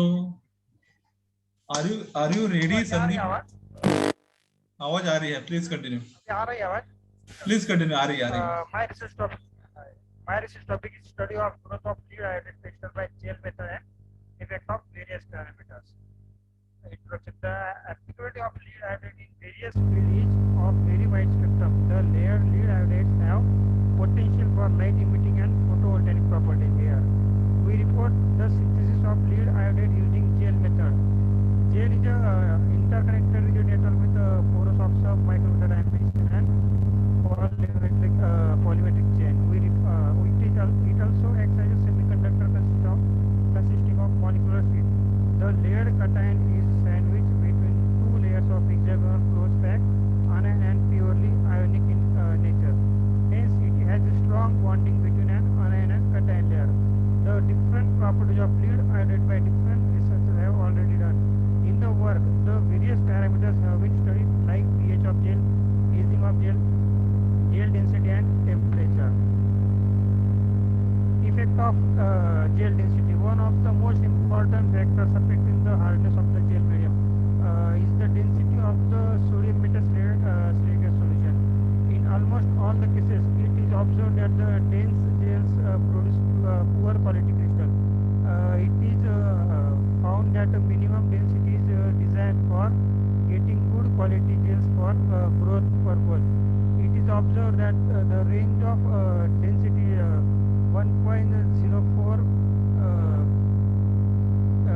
better experiment in many systems. The optimum density allows the growth of regionally bigger crystal by this technique. Effect of pH. The pH factor is the important parameter which determines the rate of polymerization and the speed of gel setting. It was observed that the pH of the gel is increased, the number of crystal decreases. The pH value of gel varied from 4.1 to 4.4. The transparency of the gel decreases as pH is increased. Crystals growing at higher pH values were not transparent and well defined. Due to contamination of the crystal with the silica gel, The network structure changes to a loosely bound lateral structure which lack in cross linkage. Effect of aging. Gel aging is reduce the depletion density and hence the total number of crystals without affecting their quality. Before adding the feed solution, the gels were allowed to age for different periods. It observed that aging of the gel increased, the number of crystals decreases because gel aging reduces the cell size or quality of crystal. In the present work, pH of the gel was kept constant at 4.2. Effect of temperature. Temperature is the factor which greatly affects gel formation rate of reaction. Single tube experiment were carried out at room temperature ranges from 30 degree to 40 degrees Celsius. The number of crystal depleting is smaller at higher temperature than at lower temperature above 35 degrees Celsius. Quality crystal are not good. The nucleation density is heavily suppressed on increasing temperature and crystal quality has affected. Effect of concentration. It is observed from experiment that the concentration of solution is greatly affecting the gel formation.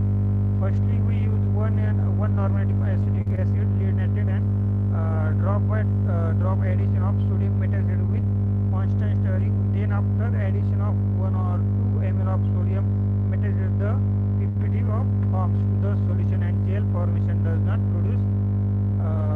proceed further. Thereafter, we use twice normative acetic acid with same procedure and found the gel formation start and crystal growth is seen successfully. Result and discussion. The growth of crystal recorded by diffusion gel method in which solute is supplied to grow crystal once a new solute has been brought to the surface by diffusion. Growth takes place by two-dimensional surface nucleation mechanism. Gel was prepared at constant room temperature by adding the sodium metasilicate solution into the solution of the acetic acid.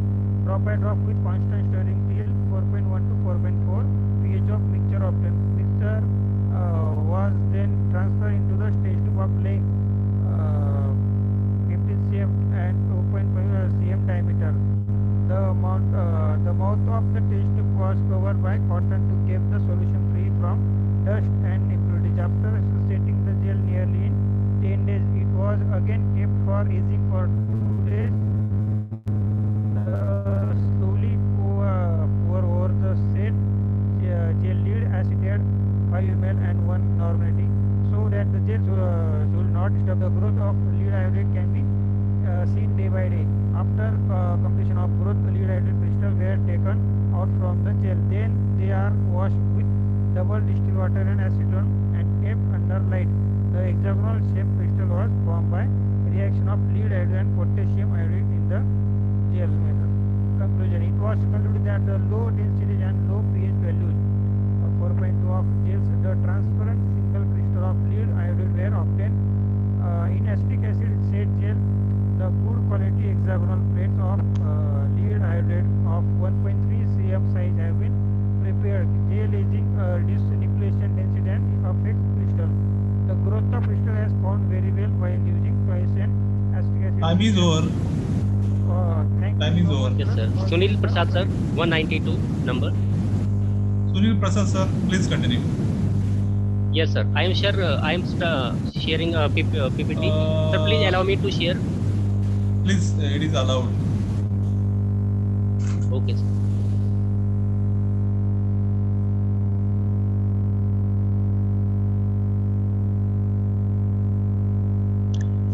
Sir मेरा 85 इसके बाद में आप ये जो बोलने वाले उनके बाद में sir please allow me to share the हाँ ऑलरेडी अलाउड किया है आपको okay sir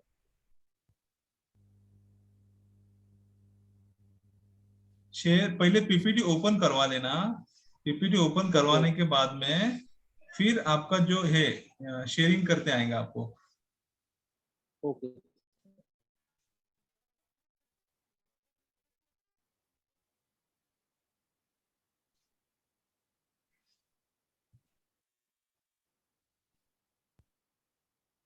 Sir, I would not take time in reading the just paper. आप रीड किया तो भी चलेगा आपने रीड किया तो भी Yes, sir. चलेगा. I have just okay, sir.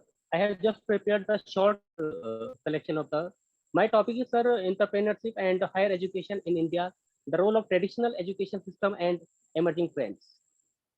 Higher education is the baseline for initiating any venture, and leadership management leads the institution.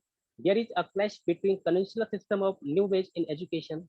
Quality institute matters, but for employment. Real life education requires sacrifice and rejections. So these are just the point, and you can note it down. A large number of graduates passing out each year in India, and new education policy contains a new para for new trends. And digital market has become the sole giant. The role of self-help book can't be denied. The best self-help books are to be installed in present curriculum. Generating employment also leads to lessen the unemployment in India, and just go to school, get good marks, and get a good job have become the gone case. Higher education institutes in India are going through terrific changes, and virtual learning is the grace of the present era, and foreign investment in the country is also helpful in order to make pay for the new future. A gem of new entrepreneurs are taking up arms in the country. Sir, I have taken up the reference of from Robert Kiyosaki, the American writer, Zig Ziglar, a great motivator, and other YouTube channels also, sir. Thank you very much, sir, for giving me the time. Thank you, sir.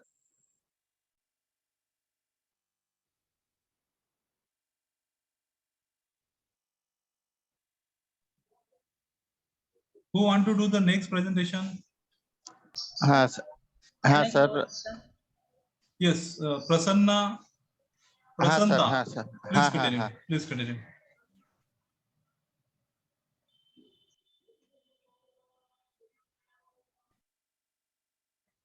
प्रसन्नता मुजराई आपने को बहुत time बहुत कम है, please जरा जल्दी करो. Sir.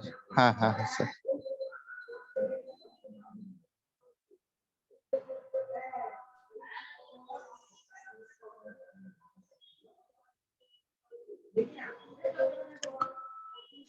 Sir, thank you, organizer, member all. My title is Functional Properties of Soil, Organic Matter, and Soil Productivity Management.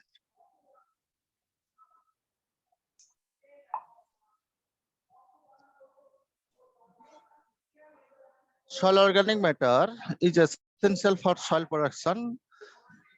It is made up of microorganisms, nutrients, and humus component. The addition of soil organic matter improves the soil physical and chemical and biological qualities. It is accountable for regulating and the flow of air, water, and nutrient to plants.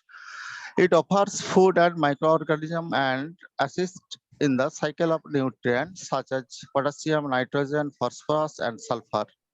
My study's aim is the degradation of these materials is affected by the physiochemical properties of new imported words and SOM, and by the moisture, temperature, nutrient, and other variables that impact biological activity. To increase crop yields, soil organic matter levels must be increased. Here I shows the some sources of soil organic matter and soil carbon pool through the chart. Next, here I shows the varying organic component have different carbon and nitrogen ratios.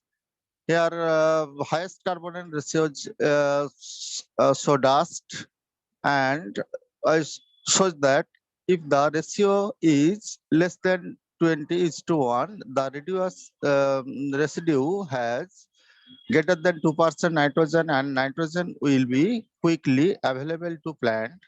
If the ratio is greater than 40:1, the residue has less than 1% nitrogen, and nitrogen will be tied up for a few weeks, resulting unavailable to plants.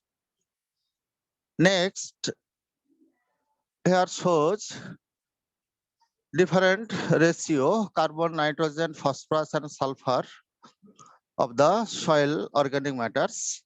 Mineralization factors for soil organic matter nutrients 1.5% per annum, or soil minerals or structure and organic matter volume. Here the best percentage, different types of class texture, organic matter, sand, loamy sand, sandy loam, silt loam, sandy clay loam, silty clay, silty clay loam, and clay loam. Here we show tillage effect on the amount of soil organic matter pool over time. Start of cultivation, plant residues, active organic matter, slow organic matter, total soil organic matter in different time period. The amount of organic matter determined how productive a place is. It controls the movement of air, water, nutrient of soil plants. For every 1% increase in SOM, plant accessible moisture rises by 2 to 3 millimeter per 10 semi. Considerably increasing plant water availability, soil organic matter provides around a quarter of phosphorus and half of nitrogen to crop, regardless of their source or degree of decomposition. Or organic matter component present in soil are considered soil organic matter. Soil organic matter is responsible for 58% of all CO2 emissions. Arid regions contain the bulk of the world's soil organic carbon. It's more than found of the mafic parents materials like limestones, basalt, and other volcanic rocks than in different rock types. The quality and kind of materials used, the CN ratio, nutritional value, and the form of the materials applied to the soil all impact the breakdown of soil organic matter. Soil organic matter have a lower bulk density than other soil components such as clay. The dynamic soil organic matters pool contains most organic matter in the early stage of the decomposition. The physical quality of the soil and its availability to buffer nutrient are both affected by organic matter accumulation. Crop residue, addition, burning, tillage, and cover cropping are management strategies that may help increase relative and absolute stability. Thank you, sir.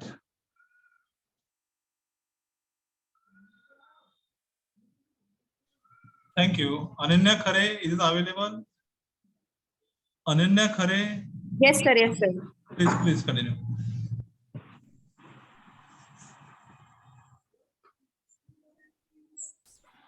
Sir, Yes, please allow my screen. ये slide किसका है? Remove कर दो. Who have uploaded the slide, please remove the PPT. Yes, Ananya Khare, please continue. Are you sharing your PPT? Yes, sir. Yes, sir. Sir, can you hear me? Yes, it is allowed.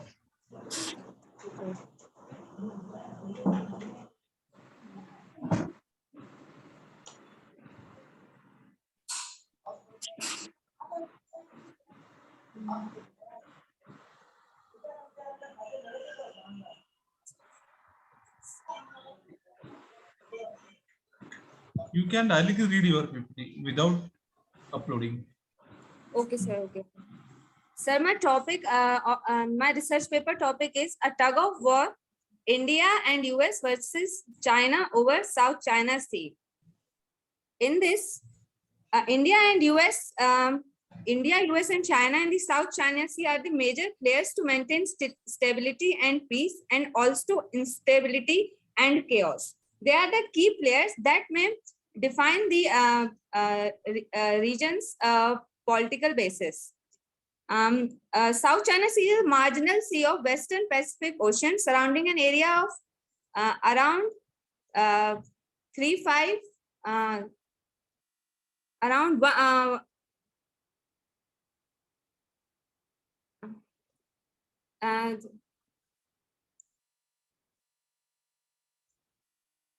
going back in the past, the South China Sea was not the subject of dispute until 1970, when large amount of energy resources were discovered here. The government of Republic of China has drawn an official map with U-shaped line encompassing the major part of the South China Sea in 1947 and made public the following year.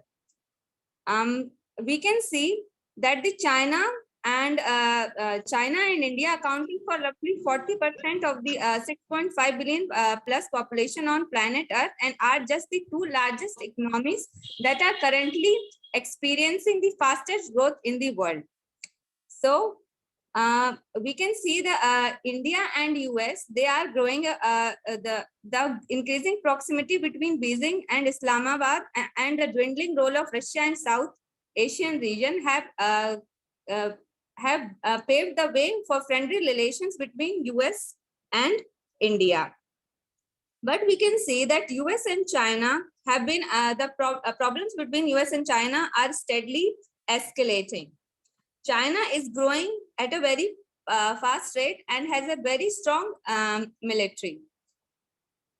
The economic basis of China is also very strong. We have seen never-ending clashes between these three. Like we can see in the case of Philippines, where the International Tribunal or South China Sea has ruled out against China. The tribunal upheld the Philippines stand and said that there was no evidence to confirm that China had occupied the southern Chinese Sea and its resources.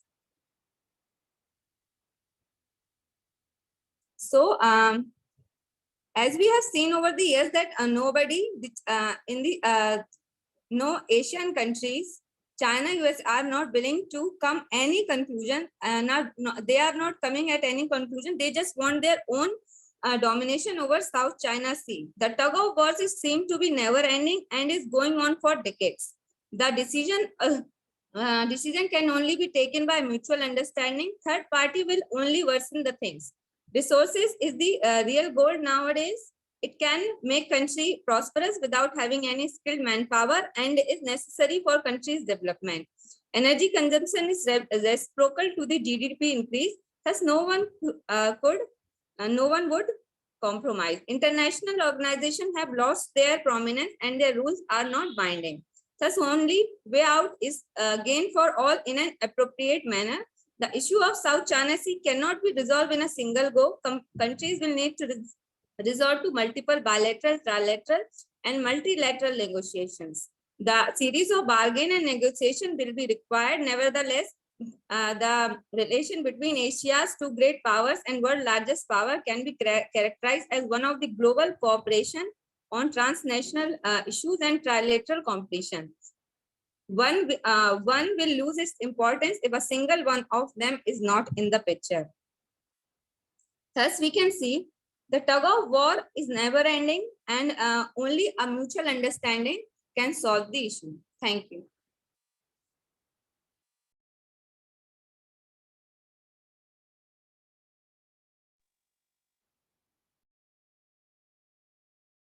Are you completed? Yes, sir. Yes, sir. Thank you. Thank you. Thank you. The next presenter, who want to do the present because of the last session is going on.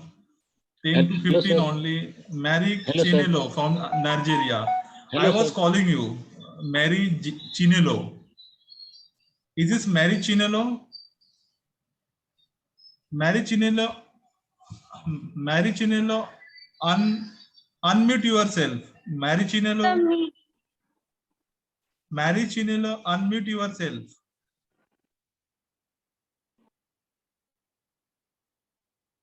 Unmute yourself, Mary Chinelo. Yeah. I have done that. Yes, please continue. Okay. Morning time, I was calling you. Are you hearing me? Yeah, hearing you. Please continue. Okay. I am Dr. Mrs. Mary Obabodo, an associate professor with Air Force Institute of Technology, Kaduna. I'm in the Department of Business Administration. The title of our study is on assessment of factors affecting students' academic performance in higher education. A case study of Nigeria Air Force Institute of Technology, Kaduna. Considering that, I'm starting with the introduction first. Considering that the national trend towards assessment, transparency, and accountability in teaching and learning is gaining popularity in conjunction with instilling the 21st century competencies to students in higher education, it is more important than ever to identify the factors that influence student academic performance.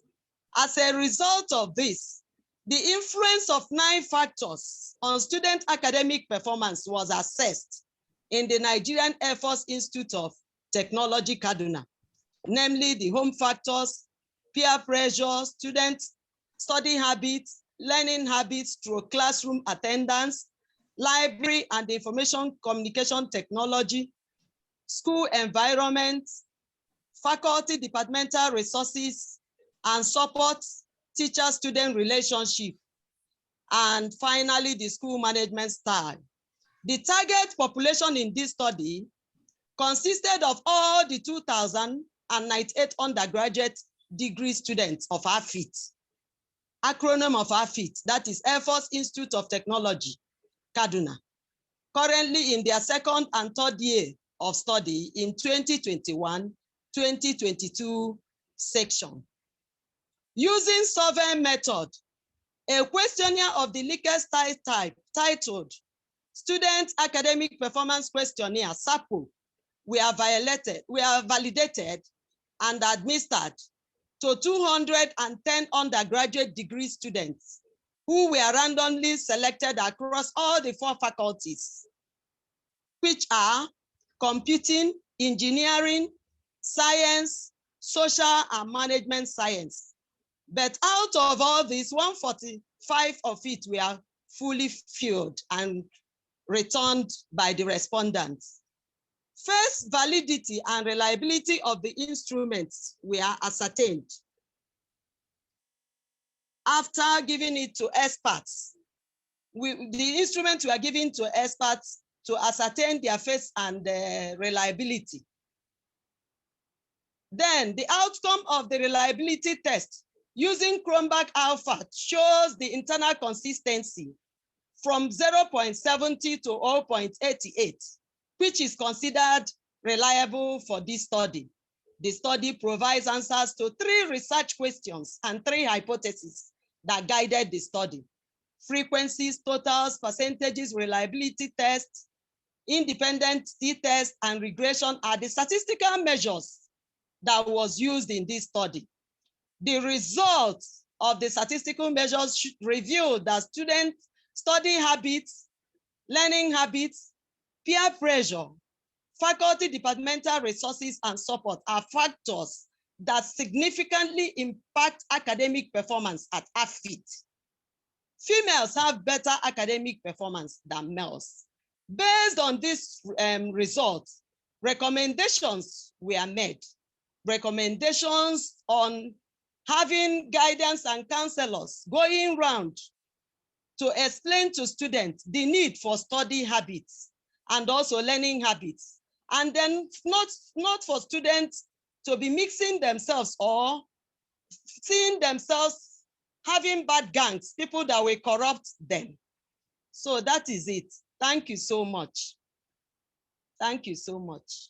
Thank you, madam. You are the second person of the abroad from Nigeria. Thank you for your PPT. Who want to do the next PPT presentation? Thank you. Hello, sir. I want Yes. to present my second paper. Savargaonkar, you already presented one paper. There is no need to present second paper. Who's want to do the paper presentation? Can I do it? Kamla Devi, please continue. Yes, sir.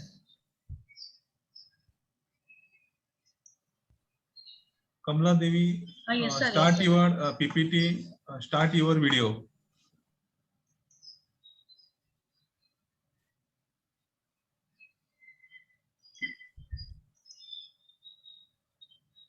Kamla Devi, we are already Yes, sir. crossed 7 hours, 8 hours, 8.30 hours is completed of conference.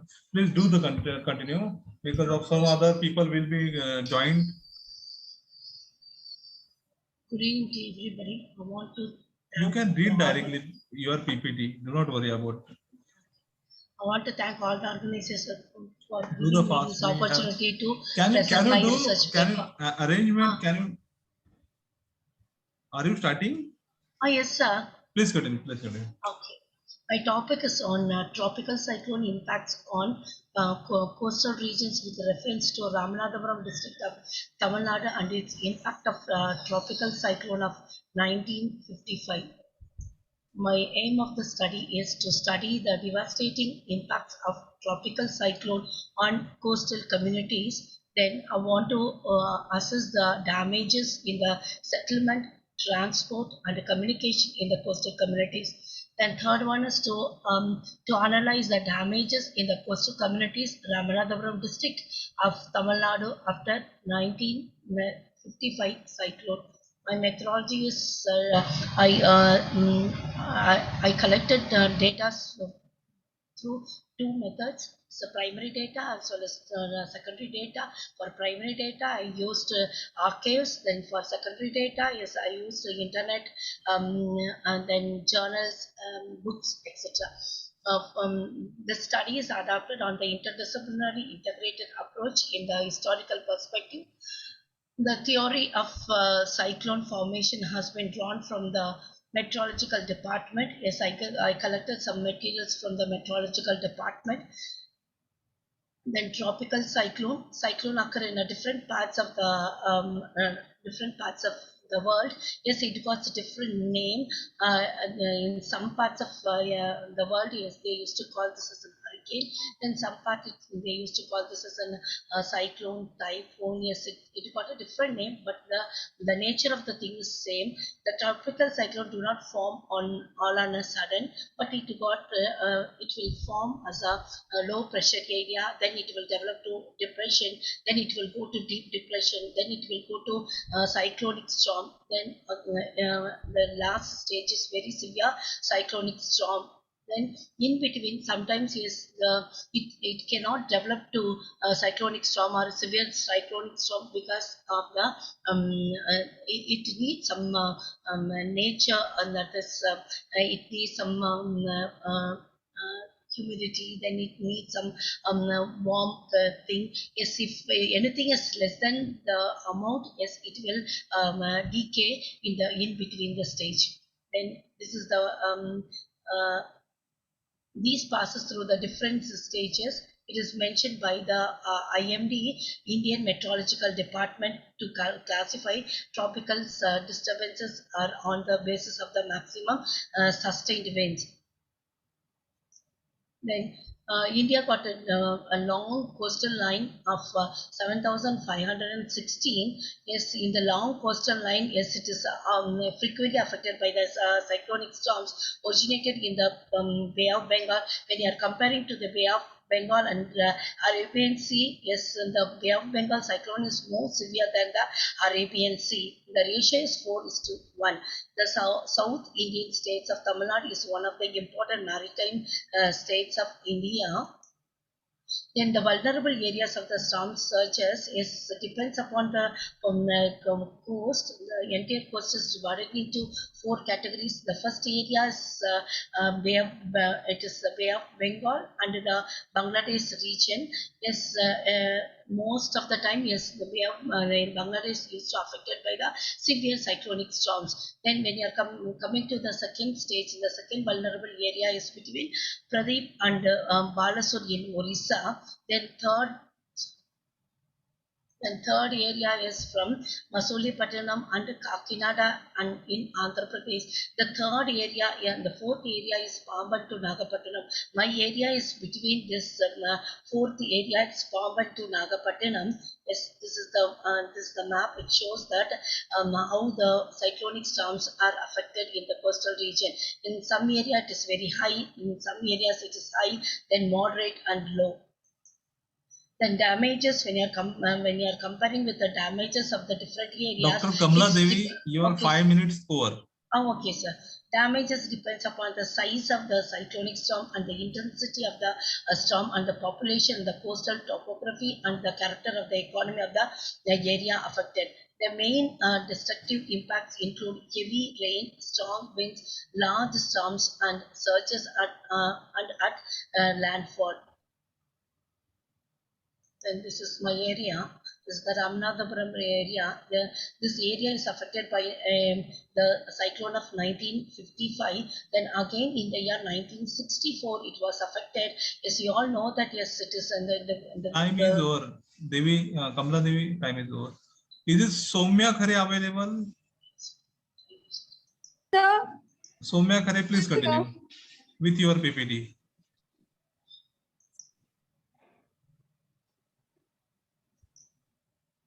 Are you hearing me, Soumya Khare? Please continue. Yes, sir.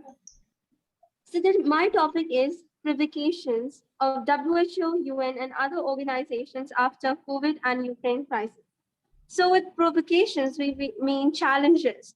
In this in my article, I have tried to analyze what were the challenges before WHO and UN and how far were they able to live up to those challenges.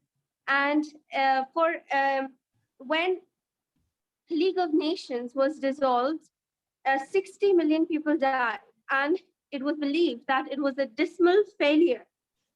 And is the failure, or should we say, was UN, WHO, and any other organization has failed to such a level that it needs to be dissolved, or should there be another nation, so another organization that should take its place? So the background is that US, England, France, China, Soviet Union, the winners of the World War II, acquired veto powers in UNSC and secured the permanent seats. Well, why should the UNSC be dissolved? Why should it not be dissolved? The problem of representation, why should it be dissolved? UN no longer represents the world as it is. Security Council from 76 years, except in 1971, it admitted People's Republic of China. It has been frozen in time ever since. Many countries in Asia, Japan, Germany, which rose from the World War II ashes, have become the economic powers of great significance, but other countries, such as countries of Africa, which represent 1.2 billion people, have no representation in UNSC whatsoever. There has been increase in fraud, sexual abuse in UN. In South Sudan, UN peacekeepers are investigated for giving arms to the contending parties, ratcheting up a war that killed 80 million people. Arguments why UNSC should continue its function. The world needs the World Health Organization more than ever. So why is Trump cutting WHO's funding? UN has done a lot over the years. It has raised 70 billion in funds to feed the population. And peacekeeping is twice as cost effective as national security when it is done by UNSC.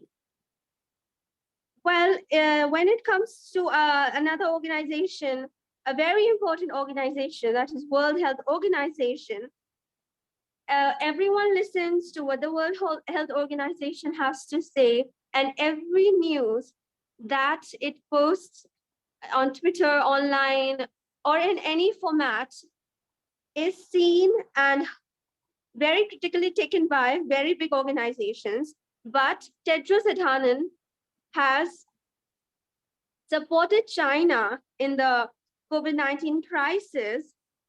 It was proven that there is human-to-human transmission by Beijing, and it was notified to WHO in October, but after months, in December, WHO released the statement that the human-to-human transmission is possible. So there it is. And Taiwan also had warned, but WHO did not take into account what they said because Adhanom was favoring China. First of all, China has a lot in the a lot of contribution in WHO as it has grown economically over the years, and also because Tedros Adhanom was the ex-health minister of Ethiopia, and China has given a lot of contribution in Ethiopia. So it was that a lot of lives could be saved. And if in October, all of these, like WHO is such a big organization and everyone listens. So if it had warned severely, a lot of lives could have been saved and it couldn't have become a pandemic, researchers say. So it was a very, very big fault at the hands of the WHO Director General. But it is seen that the past Director Generals have not favored China as much as he did. So there is another thing that I have tried to discuss in my article, that Russia's place in P5.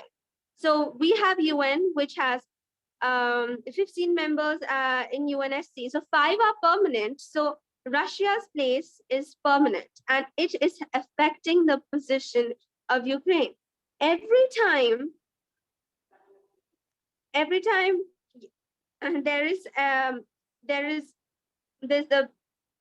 Russia uses its veto power to safeguard itself, and much cannot be done. So much cannot be done to protect Ukraine. Then there is future of other multilateral organizations. On the face of it, evidence would suggest that multilateral system is healthy and vibrant, but the system is increasingly fragmented with overlapping responsibilities between agencies. It faces challenges of governance, legitimacy, and effectiveness. Okay, we have got globalization, standardized import export, but just economic welfare is not enough. The environment that has caused the global crisis. Today's most outspoken activists have started to hold their power and demand action. Nothing is more important than our environment. So Greta Thunberg said, people are dying, entire ecosystems are collapsing. We are in the beginning of mass extinction, and all you can talk about is money and fairy tales of economic growth. How dare you? Question is, can these institutions change? Or is it time for them to retire? Is there audacity and braveness to preserve and reform these institutions? Or is it the time to build something new? Overall, there were many wins and many failures. Two, the UN played a major role in NPT, that is in action even today. But there were failures like corruption in Iraq, cholera pandemic in Haiti. So we are still the 5 minutes over. We are still a connected world, no matter how many borders are closed, how many walls are built. From the Me Too movement to Fridays for Future to Black Lives Matter, activists across the globe are taking to the streets and demanding real change. Is there power enough to bring these Banosic institutions to be held responsible, or even replace them with superior institutions? Thank you. Thank you. Thank you. Nice presentation. The students, we just encourages to students to make the participation one day international conference. They are the future professors, some of the doctors, some of the engineers, some of the technology experts. Therefore, it is our best platform to give the opportunity to our students to give supporting document to participate in one-day international conference. As per the Soumya Khare discussion and the PPT was there, but as per the reading, is having some great future. Thank you, Soumya. Thank you. Who would like to do the next presentation? Dr. Amita Chaudhary, would you like to do? Who want to do the next presentation?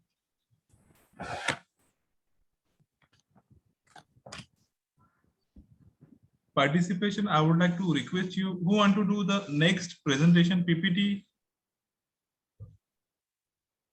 I think so there is no anything available for PPT presentation. Jyoti Verma madam, should I have went up? Sir, I want to represent, sir. Who's there? Sir, I want to represent, sir. Shalini Dividi. Please continue. Please continue. Thank you, sir.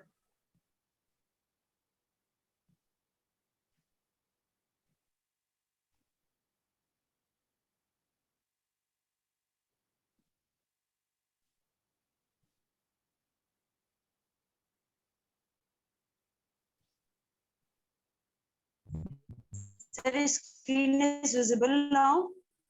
Not yet. You have to open your PPT, then it should be shared. Yeah, it is visible now. Please continue. Sir, screen is visible now, audible now, sir. It is visible, it is audible. Please The continue. virtual classroom and study. This is my topic. My department of SHRI College Kanpur. Thanks to organizer to giving me an opportunity for represent my topic. A virtual classroom is an online learning environment that allows for the interaction between the tutor and the learners as they are participating in learning activities. It can be web-based or accessed through a portal or software-based. Virtual means used in that a way that describe a course generally generally not taught in the classroom face to face, but conceptually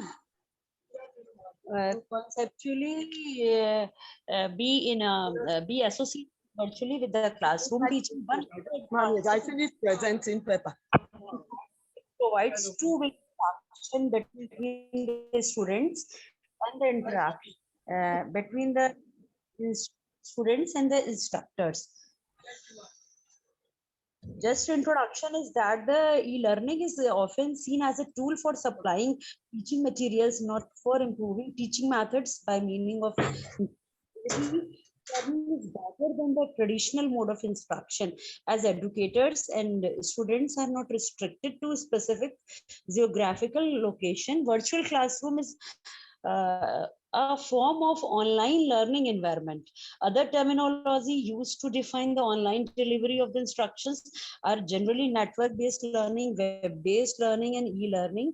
Generally, this type of the classroom allows podcasting, where teachers can download your videos and audio files onto a digital media platform via computer. The use of basically virtual classroom requires a sophisticated and users equipments and internet accesses, and also to the course materials, homework, tests, and assignments, and typically used in self-paced learning.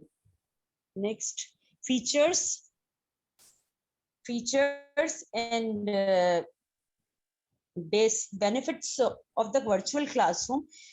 Main features of the virtual classroom is that the generally educators can select from the different types of the virtual classrooms which are freely available online for the users, such as Google Classroom and model which we have used generally on online platform. Educators must ensure that the virtual classroom that they have selected as add to the teaching and has all necessary features to support student activity and the learning. Generally, these virtual classroom is a form of the self-assessment exam. After the instructor has completed a chapter, can conducted an online examination to evaluate the students' understanding of the concept which was discussed in the class. For this purpose, the teacher can create a database of the question from each chapters or lessons covered with the class, so that the system will automatically retrieved from the database and arrange the questions into the different sets. Next, what is the benefit of the virtual classroom? The benefit of the virtual classroom, this is the basically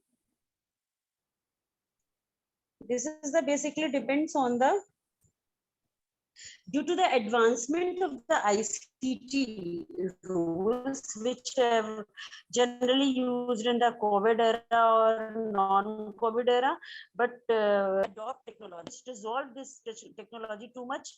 According to the Martin and Parker in the 2014, many faculty students are using the synchronous virtual classrooms that are allow them to interact with the students in a real time. A widely used virtual classroom technique, this is the Google Classroom. A teacher can open specific classrooms composing of sections, topics. Creating a virtual classroom is relatively easily, as the user only needs via active email account to use the system. Next, this is the conclusion of the virtual classroom, which I have discussed here. Virtual classroom require different pedagogical methods that are the repetitive, traditional chalk and talk teaching approach. In many other developing countries, such as the classroom has been too much focused to bring a change in this bigger huge challenge, while the process of change in the pedagogy may be faster for the developing country. And the academic institutions should provide teachers how to use various technological aids to active learning environment. Teachers should be used to encourage to redesign and their courses incorporate in the virtual classes to create more interactive and collaborative learning environment. And in this case, we can say it is also vital to ensure that any chosen educational online platform is compatible with the existing curriculum and institutional context.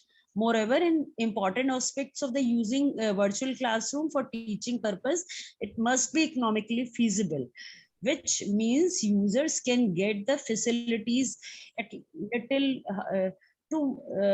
saying to no cost. It allows a holistic student learning experience by merging both physical and online mode of teaching. Thank you, sir. Thank you. Thank you. Who want to do? Kindly remove your PPT. What is the sir Adarsh Jyoti अपना presentation करना चाहती है. आदर्श ज्योति. It is available. Adarsh Jyoti. Adarsh Jyoti. Yes sir. Ji sir, available. Remove the PPT of the person. Shalini Dwivedi, please remove the PPT. Adarsh Jyoti, kindly continue your PPT.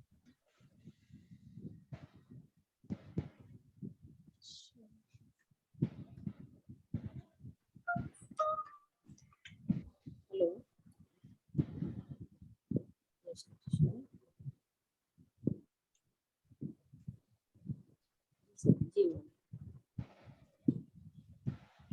Yes, it is visible. Please continue. मेरा नाम आदर्श ज्योति है sir. मैं बुंदेलखंड विश्वविद्यालय झांसी में शोध छात्रा हूँ और मेरी गुरुजी डॉक्टर ज्योति वर्मा मैम हैं और उन्हीं ने मुझे मतलब मार्गदर्शन किया है ये लिखने के लिए. मेरा टॉपिक है भारतीय विभिन्न रोगों की औषधि चिकित्सा का विवेचनात्मक अध्ययन. भारतीय चिकित्सा पद्धति विश्वविख्यात चिकित्सा पद्धति है. जिस प्रकार से हमारी भारतीय संस्कृति एवं सभ्यता संपूर्ण विश्व में प्रसिद्ध है, उसी प्रकार हमारे देश में विद्वत मनीषियों के द्वारा आविष्कृत चिकित्सकीय पद्धतियां वर्तमान चिकित्सा पद्धति का प्रारंभिक स्वरूप हैं. वर्तमान चिकित्सा उन्नति के शिखर को लगातार स्पर्श करती जा रही है. वहीं भारतीय चिकित्सा पद्धति जो अपने अस्तित्व को खो रही थी, परंतु वर्तमान में व्याप्त विषम परिस्थितियों के कारण मानव पुनः योग एवं आयुर्वेद की ओर अग्रसर हो रहा है। जहां सुबह होते ही नाश्ते में लोग एलोपैथी दवाइयों का सेवन कर रहे थे, अब सुबह की धूप लेना आवश्यक समझने लगे हैं। हो रही शारीरिक प्रतिरक्षा तंत्र को योग एवं आयुर्वेदिक नुस्खों के माध्यम से मजबूत करने का प्रयास किया जाने लगा है। जीवेम शरदा शतम, इस प्रार्थना में जीवन की सफलता का मूल अंतर्निहित है। जहां अन्य चिकित्सा पद्धतियों का उद्देश्य रोगी को रोगग्रस्त होने पर विचार करना है, वहीं भारतीय चिकित्सा पद्धति का उद्देश्य व्याधि को हटाने के साथ साथ व्याधि को उत्पन्न होने की विधि का ज्ञान कराना भी है। सुख संगकम आरोग्यम विकारो दुखमेव च। भारतीय चिकित्सा पद्धति का मुख्य उद्देश्य व्यक्ति के स्वास्थ्य की रक्षा करना तथा रुग्ण व्यक्ति के रोग को दूर करना एवं व्यक्ति को आरोग्य प्रदान करना है। भारतीय चिकित्सा पद्धति में रोगों को किस तरह से दूर किया जाए एवं स्वस्थ मनुष्य के स्वास्थ्य का संरक्षण किस तरह से किया जाए, इन सब की समृद्ध एवं उन्नत विधियां रोग कारण एवं निवारण प्राप्त होता है। औषधि चिकित्सा ऐसी चिकित्सा जो बिना शल्य क्रिया के औषधियों द्वारा की जाती है, उसे औषधि चिकित्सा कहा जाता है। भारतीय चिकित्सा पद्धति में विभिन्न प्रकार की औषधियों का विस्तार के साथ वर्णन प्राप्त होता है। वेद शास्त्रों के अध्ययन से ये ज्ञात होता है कि मानव ने पशु पक्षियों से औषधि शास्त्र का ज्ञान प्राप्त किया। मानव द्वारा अपने से इतर जीवों से औषधि शास्त्र का ज्ञान प्राप्त करना अथर्व वेद में वर्णित है। पशु पक्षियों में स्वाभाविक प्रेरणा होती है, जिससे वे अपने चारों ओर व्याप्त औषधीय तत्वों का सेवन करने में स्वतः सक्षम होते हैं। अन्यत्र भी सुपर्ण द्वारा औषधि जानने और शूकर द्वारा रखने का संदर्भ है। आधुनिक चिकित्सा शास्त्रों की प्रगति में पशुओं का योगदान महत्वपूर्ण है, क्योंकि सर्वप्रथम पशुओं पर ही परीक्षण किया जाता है, तत्पश्चात औषधि का निर्माण होता है।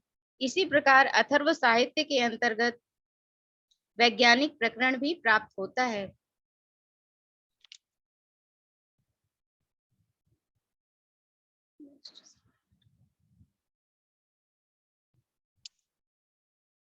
आगे इसी में मैंने कुछ रोग एवं चिकित्सा का भी वर्णन किया है। जैसे नेत्र रोग चिकित्सा, भारतीय चिकित्सा पद्धति में नेत्र रोग चिकित्सा का भी वर्णन मिलता है। दिव्यस्य सुपर्णस्य तस्य हाशिकनिका सा भूमि रूरोहि वहां सांत्रा वधूरियु। नेत्र रोग के लिए यहाँ सुपर्ण की कनिनिका नामक औषधि का वर्णन किया गया है। सुपर्ण कमल का बोधक है। सुपर्ण की कनिनिका, इसका अभिप्राय कमल के अंदर का पराग है। इसी प्रकार अंजन को भी नेत्र रोगों के लिए विशेष लाभदायक माना जाता है। तदांचन त्वम संताते क्षमापो अभियम कृतम, अर्थात अंजन औषधि को स्फूर्तिवान और कल्याणदायक बताया है। यह शांति और अभय प्रदान करती है। गंडमाला चिकित्सा, प्राचीन भारतीय चिकित्सा पद्धति में गंडमाला रोग का वर्णन प्राप्त होता है। अथर्ववेद के 7वें कांड में 76वें सूक्त में गंडमाला चिकित्सा सूक्त है। इसमें गंडमाला व्याधि के बारे में पूर्ण वर्णन मिलता है। पक्षी जायान्य पतति शा आविशति पुरुषम तदच्छित वेशम भेषजम उभय सुछुतस चा, अर्थात गंडमाला रोग के बारे में कहा गया है कि यह छूत की बीमारी है। इसके विषाणु हवा में उड़ते हुए पुरुष की देह में पहुंचकर उसे प्रभावित करते हैं। कम या अधिक समय से पीड़ित व्यक्ति को मंत्राभिमंत्रित वीणा तंत्री खंड आदि औषधि स्वस्थ करती है। मुनि नामक औषधि से यह गंडमाला दूर होती है। गंडमाला पर नमक लगाने से शीघ्र गलकर बह जाने का उल्लेख मिलता है। काश रोग चिकित्सा, खांसी, भारतीय चिकित्सा पद्धति में काश रोग चिकित्सा का इस प्रकार से वर्णन मिलता है। काश शमन सूक्त में काश रोग की चिकित्सा औषधि सेवन और पहाड़ों पर रहना बताया गया है। काशी प्रपत समुद्रश्यानु विक्षरम, अर्थात खांसी के लिए समुद्र के फेन से दूर करने का उल्लेख अथर्ववेद में मिलता है। इसी प्रकार भाव प्रकाश में भी समुद्र फेन को कफ का नाशक अर्थात खांसी को दूर करने के लिए कहा गया है।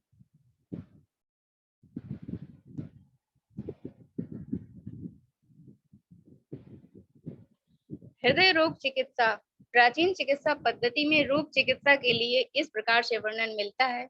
हृदय रोग चिकित्सा के लिए मृग के सींग को आनुवांशिक हृदय रोगों का नाशक कहा गया है। इसी प्रकार वैदिक शब्द सिंधु में भी मृग के सींग को भस्मक राग, हृदय रोग और त्रिशूल आदि में लाभप्रद माना गया है। वैसज रत्नावली में मृग के सींग को हृदय के रोगों का नाशक कहा गया है।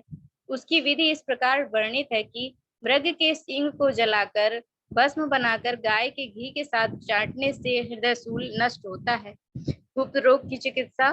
अथर्ववेद में स्त्री और पुरुषों के गुप्त रोगों की चिकित्सा का भी वर्णन मिलता है। अर्शो रोग या बवासीर में गुप्त स्थानों पर या मुंह आदि में मस्से हो जाते हैं और उनसे खून गिरता है, साथ ही खुजली भी होती है। आयुर्वेद में इसे दुर्नाम नाम दिया गया है। अथर्ववेद में इसे दुर्नाम, दुर्नामा और दुर्नामनी कहा गया है।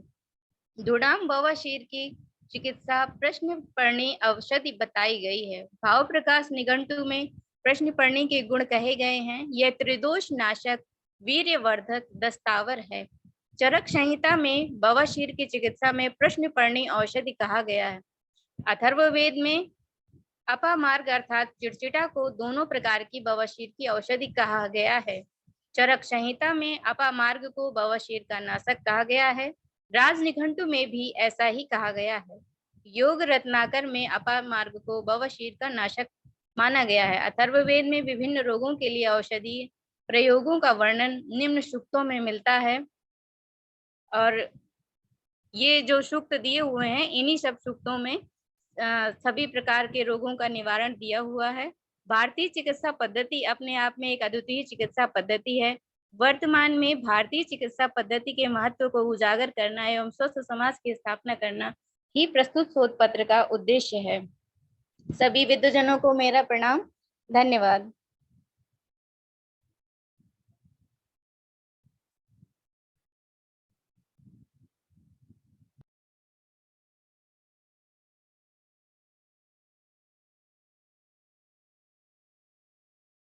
हो गया, खत्म हो गया? जी सर, खत्म हो गया। Amita Chaudhary, please continue. Thank you, sir. Good evening, sir. Good evening, all the dignitaries, all Mr. Scholar and faculty members. Sir, do let me share my screen. I have just given the permission to share. Okay, okay sir. Okay. Open the PPT, then share. Okay. So just do let me know, is it visible to you or not? It is being visible. Yeah, it's visible now. Please continue. This is Amita Chaudhary from NTV PG College, BA department. I'm going to review the new education policy in reference of opportunities and challenges, and special reference of the school education and the higher education. This policy has introduced several changes in the end-to-end education system, from the primary education to the higher education. Although it is the first education policy of the 21st century and the third major revamp of education framework of India since independence. The main objective of this policy is to establish India as a global knowledge superpower and also to transform India into a vibrant knowledge society. This is a paradigm shift from behaviorism to the constructivism. Mostly awaited changes in Indian education system have been done in National Education Policy 2020. The policy lays emphasis on universal access to school education and also well-established quality in education to the higher level. If we talk about the school education, the new education policy covers children from 3 to 18 years. Just a minute, I have to. As earlier, it was only 4-5 years children under the Right to Education program. The old structure of school curricula 10+2 has been replaced with a new structure of 5+3+3+4, in which fundamental stages, preparatory stage, middle stage, and secondary stage are covered. Positively, it will bring India in the line of the leading countries of the world with its true vision. This new structure would be helpful to provide a strong base to the children of early education. There are various opportunities in the school education, and as board examination system also modified and redesigned to examine the real knowledge and competencies. The examination would be held on twice in an academic year as main examination and improvement examination.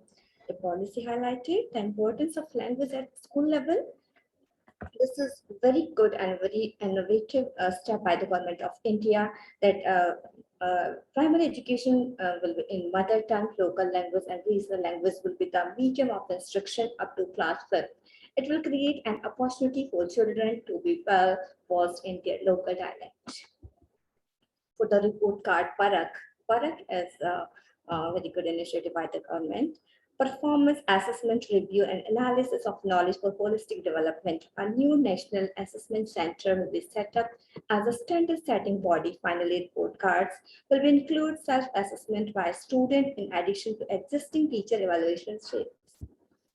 360 assessment under the guidance of proposed National Assessment Center and CERT and SCERT or student progress cards for school-based assessment, which are distributed by the school to parent, will be totally revamped by state duties, and the progress card will be a complete 360 multidimensional report that represents in great detail each learner development in the cognitive, affective, and psychomotor domain. There are various challenges apart from the opportunities. There are lots of the challenges in implementing this policy on the ground level, especially in the field of school education. The first thing is teacher training. It's not easy to make it possible and to continue this policy, to execute this policy without the help of the teacher. And for this, we need a pool of the trained teachers. The second thing is a medium of instruction, as we are talking about the mother tongue and the regional languages. And if the primary education will be the mother tongue, then how can we imagine about our children and the student that they will complete for the further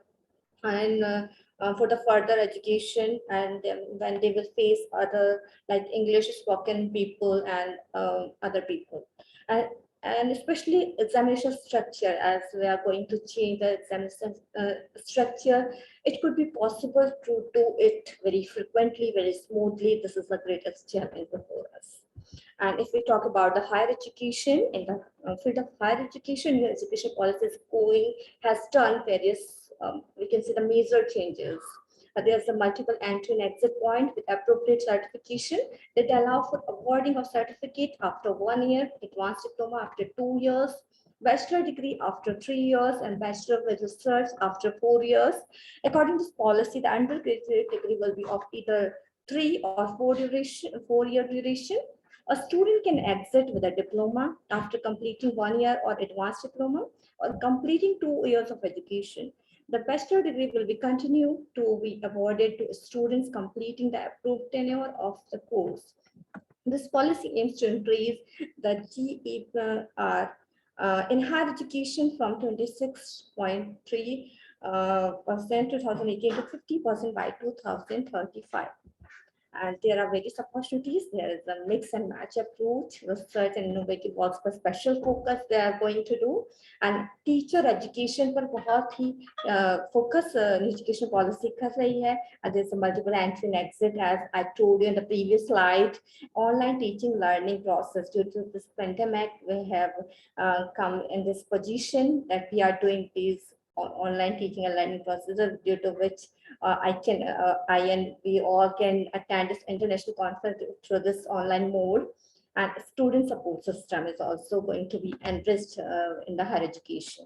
I'm not going into detail because due to the time, I'm just telling you the points because I know you all know very well about the new education policy. There are various challenges in the field of higher education as quality, as we are talking about the teachers training and the school education. The same thing is happening in the higher education. Here we also need to focus on the quality of teacher training programs and to maintain the quality in the education in the field of imparting knowledge and doing some other works in the field of education. We need to train teachers to impart the quality education for the students. Funding is the biggest challenge nowadays because we are facing this COVID-19 time, and in this situation, our economy, the country, economic condition of the country is very poor. In this condition, how we will manage all these things, as the policy has recommended lots of the things, lots of new things here. And next is a digital connectivity. यहाँ पर एक बड़ी चीज हम face करते हैं when we are talking about the blended learning, online learning, and all these things. Multidisciplinary education, it's not an easy task to implement full-fledged so easily. There are lots of the challenges in the field of higher education. At the end, I would like to say that there are many drawbacks to the, not so many, some of them are the drawbacks to the new education policy. The merits are more in numbers. It is believed by many that by implementing these changes, the Indian academic system will be taken a step higher. The new education policy came after a long time and is all set to change the existing academic system of India, which is the purpose of making it expert with the international standard of academic. The government of India aimed to set up the NEP by the year to 2040, the targeted year. The key points of this plan is to be implemented one by one. Thank you so much, organizers and organizing committee, for giving this opportunity to present my views over here. Thank you so much. Thank you. How Thank you. Just All just the a minute, other remaining participants, I would like to request you, do you having some PPT presentation, some remaining? Another participant, do you want to do some PPT presentation? I think so. There is no remaining of PPT presentation. Remaining 27, but there is no given them responses. Dr. Verma, madam, should I just conclude? I think we can conclude it.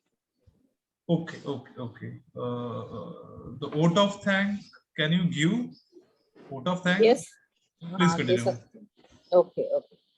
Thank you, Waghmare जी. आपने इस पटल पर जो एक इतने ज्ञान से भरे हुए यज्ञ को संपादित किया है, मैं इसके लिए आपका हार्दिक आभार व्यक्त करती हूँ. शोध से संबंधित आवश्यकताओं और जिज्ञासाओं तथा समस्याओं के समाधान के लिए ही आज इस इंटरनेशनल सेमिनार का आयोजन मैंने आपके सहयोग से किया था, क्योंकि मैं अक्सर महसूस करती थी कि इनिशियल स्टेज पर जो हमारे स्टूडेंट्स हैं, जो हमारे पीजी स्टूडेंट्स हैं, उनसे जब किसी प्रोजेक्ट को लिखने को कहा जाता था या उनसे कोई सब्जेक्ट पर लघु शोध लिखने के लिए बात कही जाती थी, तो वो अक्सर तनाव को महसूस करते थे, वो भ्रम की स्थिति में हो जाते थे और अपने इंटरेस्ट को भी ठीक तरह से नहीं समझ पाते थे कि वो इस कार्य को कैसे करें. ये मैं अपने शोध निर्देशन में मैं अपने विद्यार्थियों के साथ इस प्रकार की समस्याओं से अक्सर रूबरू हुआ करती थी. तो मुझे लगा कि इस तरीके के एक बृहद पटल पर अगर इस प्रकार के तमाम सारे विद्वत जनों के सारगर्भित विचारों को एकत्र करके यहाँ पर हम अपने विद्यार्थियों को एक प्लेटफॉर्म पर बहुत सारे विषयों के साथ उनको तमाम विषयों के प्रति जागरूक कर सकते हैं, ऐसा हमने सोच करके इस सेमिनार का, इस कॉन्फ्रेंस का आयोजन किया था. क्योंकि शोध की दिशा में जो पहला कदम होता है वो विचार का होता है, और विचार की स्थिरता, उसकी परिपक्वता और उसकी गहनता को लेकर जब विद्यार्थी कल्पना की उड़ान के साथ उस विषय में प्रवेश करता है, तभी शोध की सार्थकता सिद्ध होती है. ऐसा मेरा मानना है कि आज इस वैश्विक पटल पर जो कॉन्फ्रेंस हमने आयोजित की है और उसमें हमारे विद्यार्थियों ने जो सुना, उसमें प्रतिभाग किया और अपना भरसक सहयोग प्रदान किया, तो मैं समझती हूँ कि इस कॉन्फ्रेंस से उनमें स्पष्टता का बोध जरूर हुआ होगा. क्योंकि जब हम बड़े स्केल पर चीजों को देखते हैं, सुनते हैं, तो ज्यादा ग्रहणशील हो जाते हैं. मल्टीडिसिप्लिनरी कॉन्फ्रेंस के माध्यम से विभिन्न विषयों पर उनको एक नई दिशा मिली होगी, ऐसी मैं कामना करती हूँ. और यही मेरे इस कॉन्फ्रेंस के आयोजित करने की सफल उपलब्धि है. इसके लिए मैं सबसे पहले इस कॉन्फ्रेंस को आयोजित करने के लिए, प्रोवोक करने के लिए प्रोफेसर वाघमारे ने मुझे मेरी इच्छाओं के अनुरूप मुझे पटल प्रदान किया. मैं सर्वप्रथम आपका हृदय से आभार व्यक्त करती हूँ प्रोफेसर किशोर वाघमारे जी। इसके अतिरिक्त हमारे विद्यालय के प्राचार्य प्रोफेसर SK राय, उन्होंने भी मुझे बहुत सपोर्ट किया, क्योंकि कॉलेज स्तर पर जब मुखिया अनुमति प्रदान करता है तो जो उसके सबऑर्डिनेट्स होते हैं, उसके सहयोगी होते हैं, उनका उत्साहवर्धन होता है और वो अपने कार्य को बेहतर तरीके से कर सकते हैं। हमारी जो कोर कमेटी है, जो टीम है हमारी, उसमें हमारे एग्जीक्यूटिव जो इसको कोऑर्डिनेटर हैं हमारे ब्रिजेंद्र सिंह बौद्ध जी, उनका भी सहयोग, और हमारे प्रोफेसर मौर्य, डॉक्टर राज बहादुर मौर्य जी का मैं हृदय से आभार व्यक्त करती हूँ कि उन्होंने निरंतर लगातार सुबह 10 बजे से लेकर शाम 6 बजे तक लगातार अपनी भौतिक उपस्थिति के माध्यम से मेरे उत्साह का वर्धन किया है, इस कॉन्फ्रेंस को सफल बनाया है। मैं तहे दिल से हृदय की अनंत गहराइयों के साथ उनका आभार व्यक्त करती हूँ और उनका अभिनंदन और वंदन करती हूँ।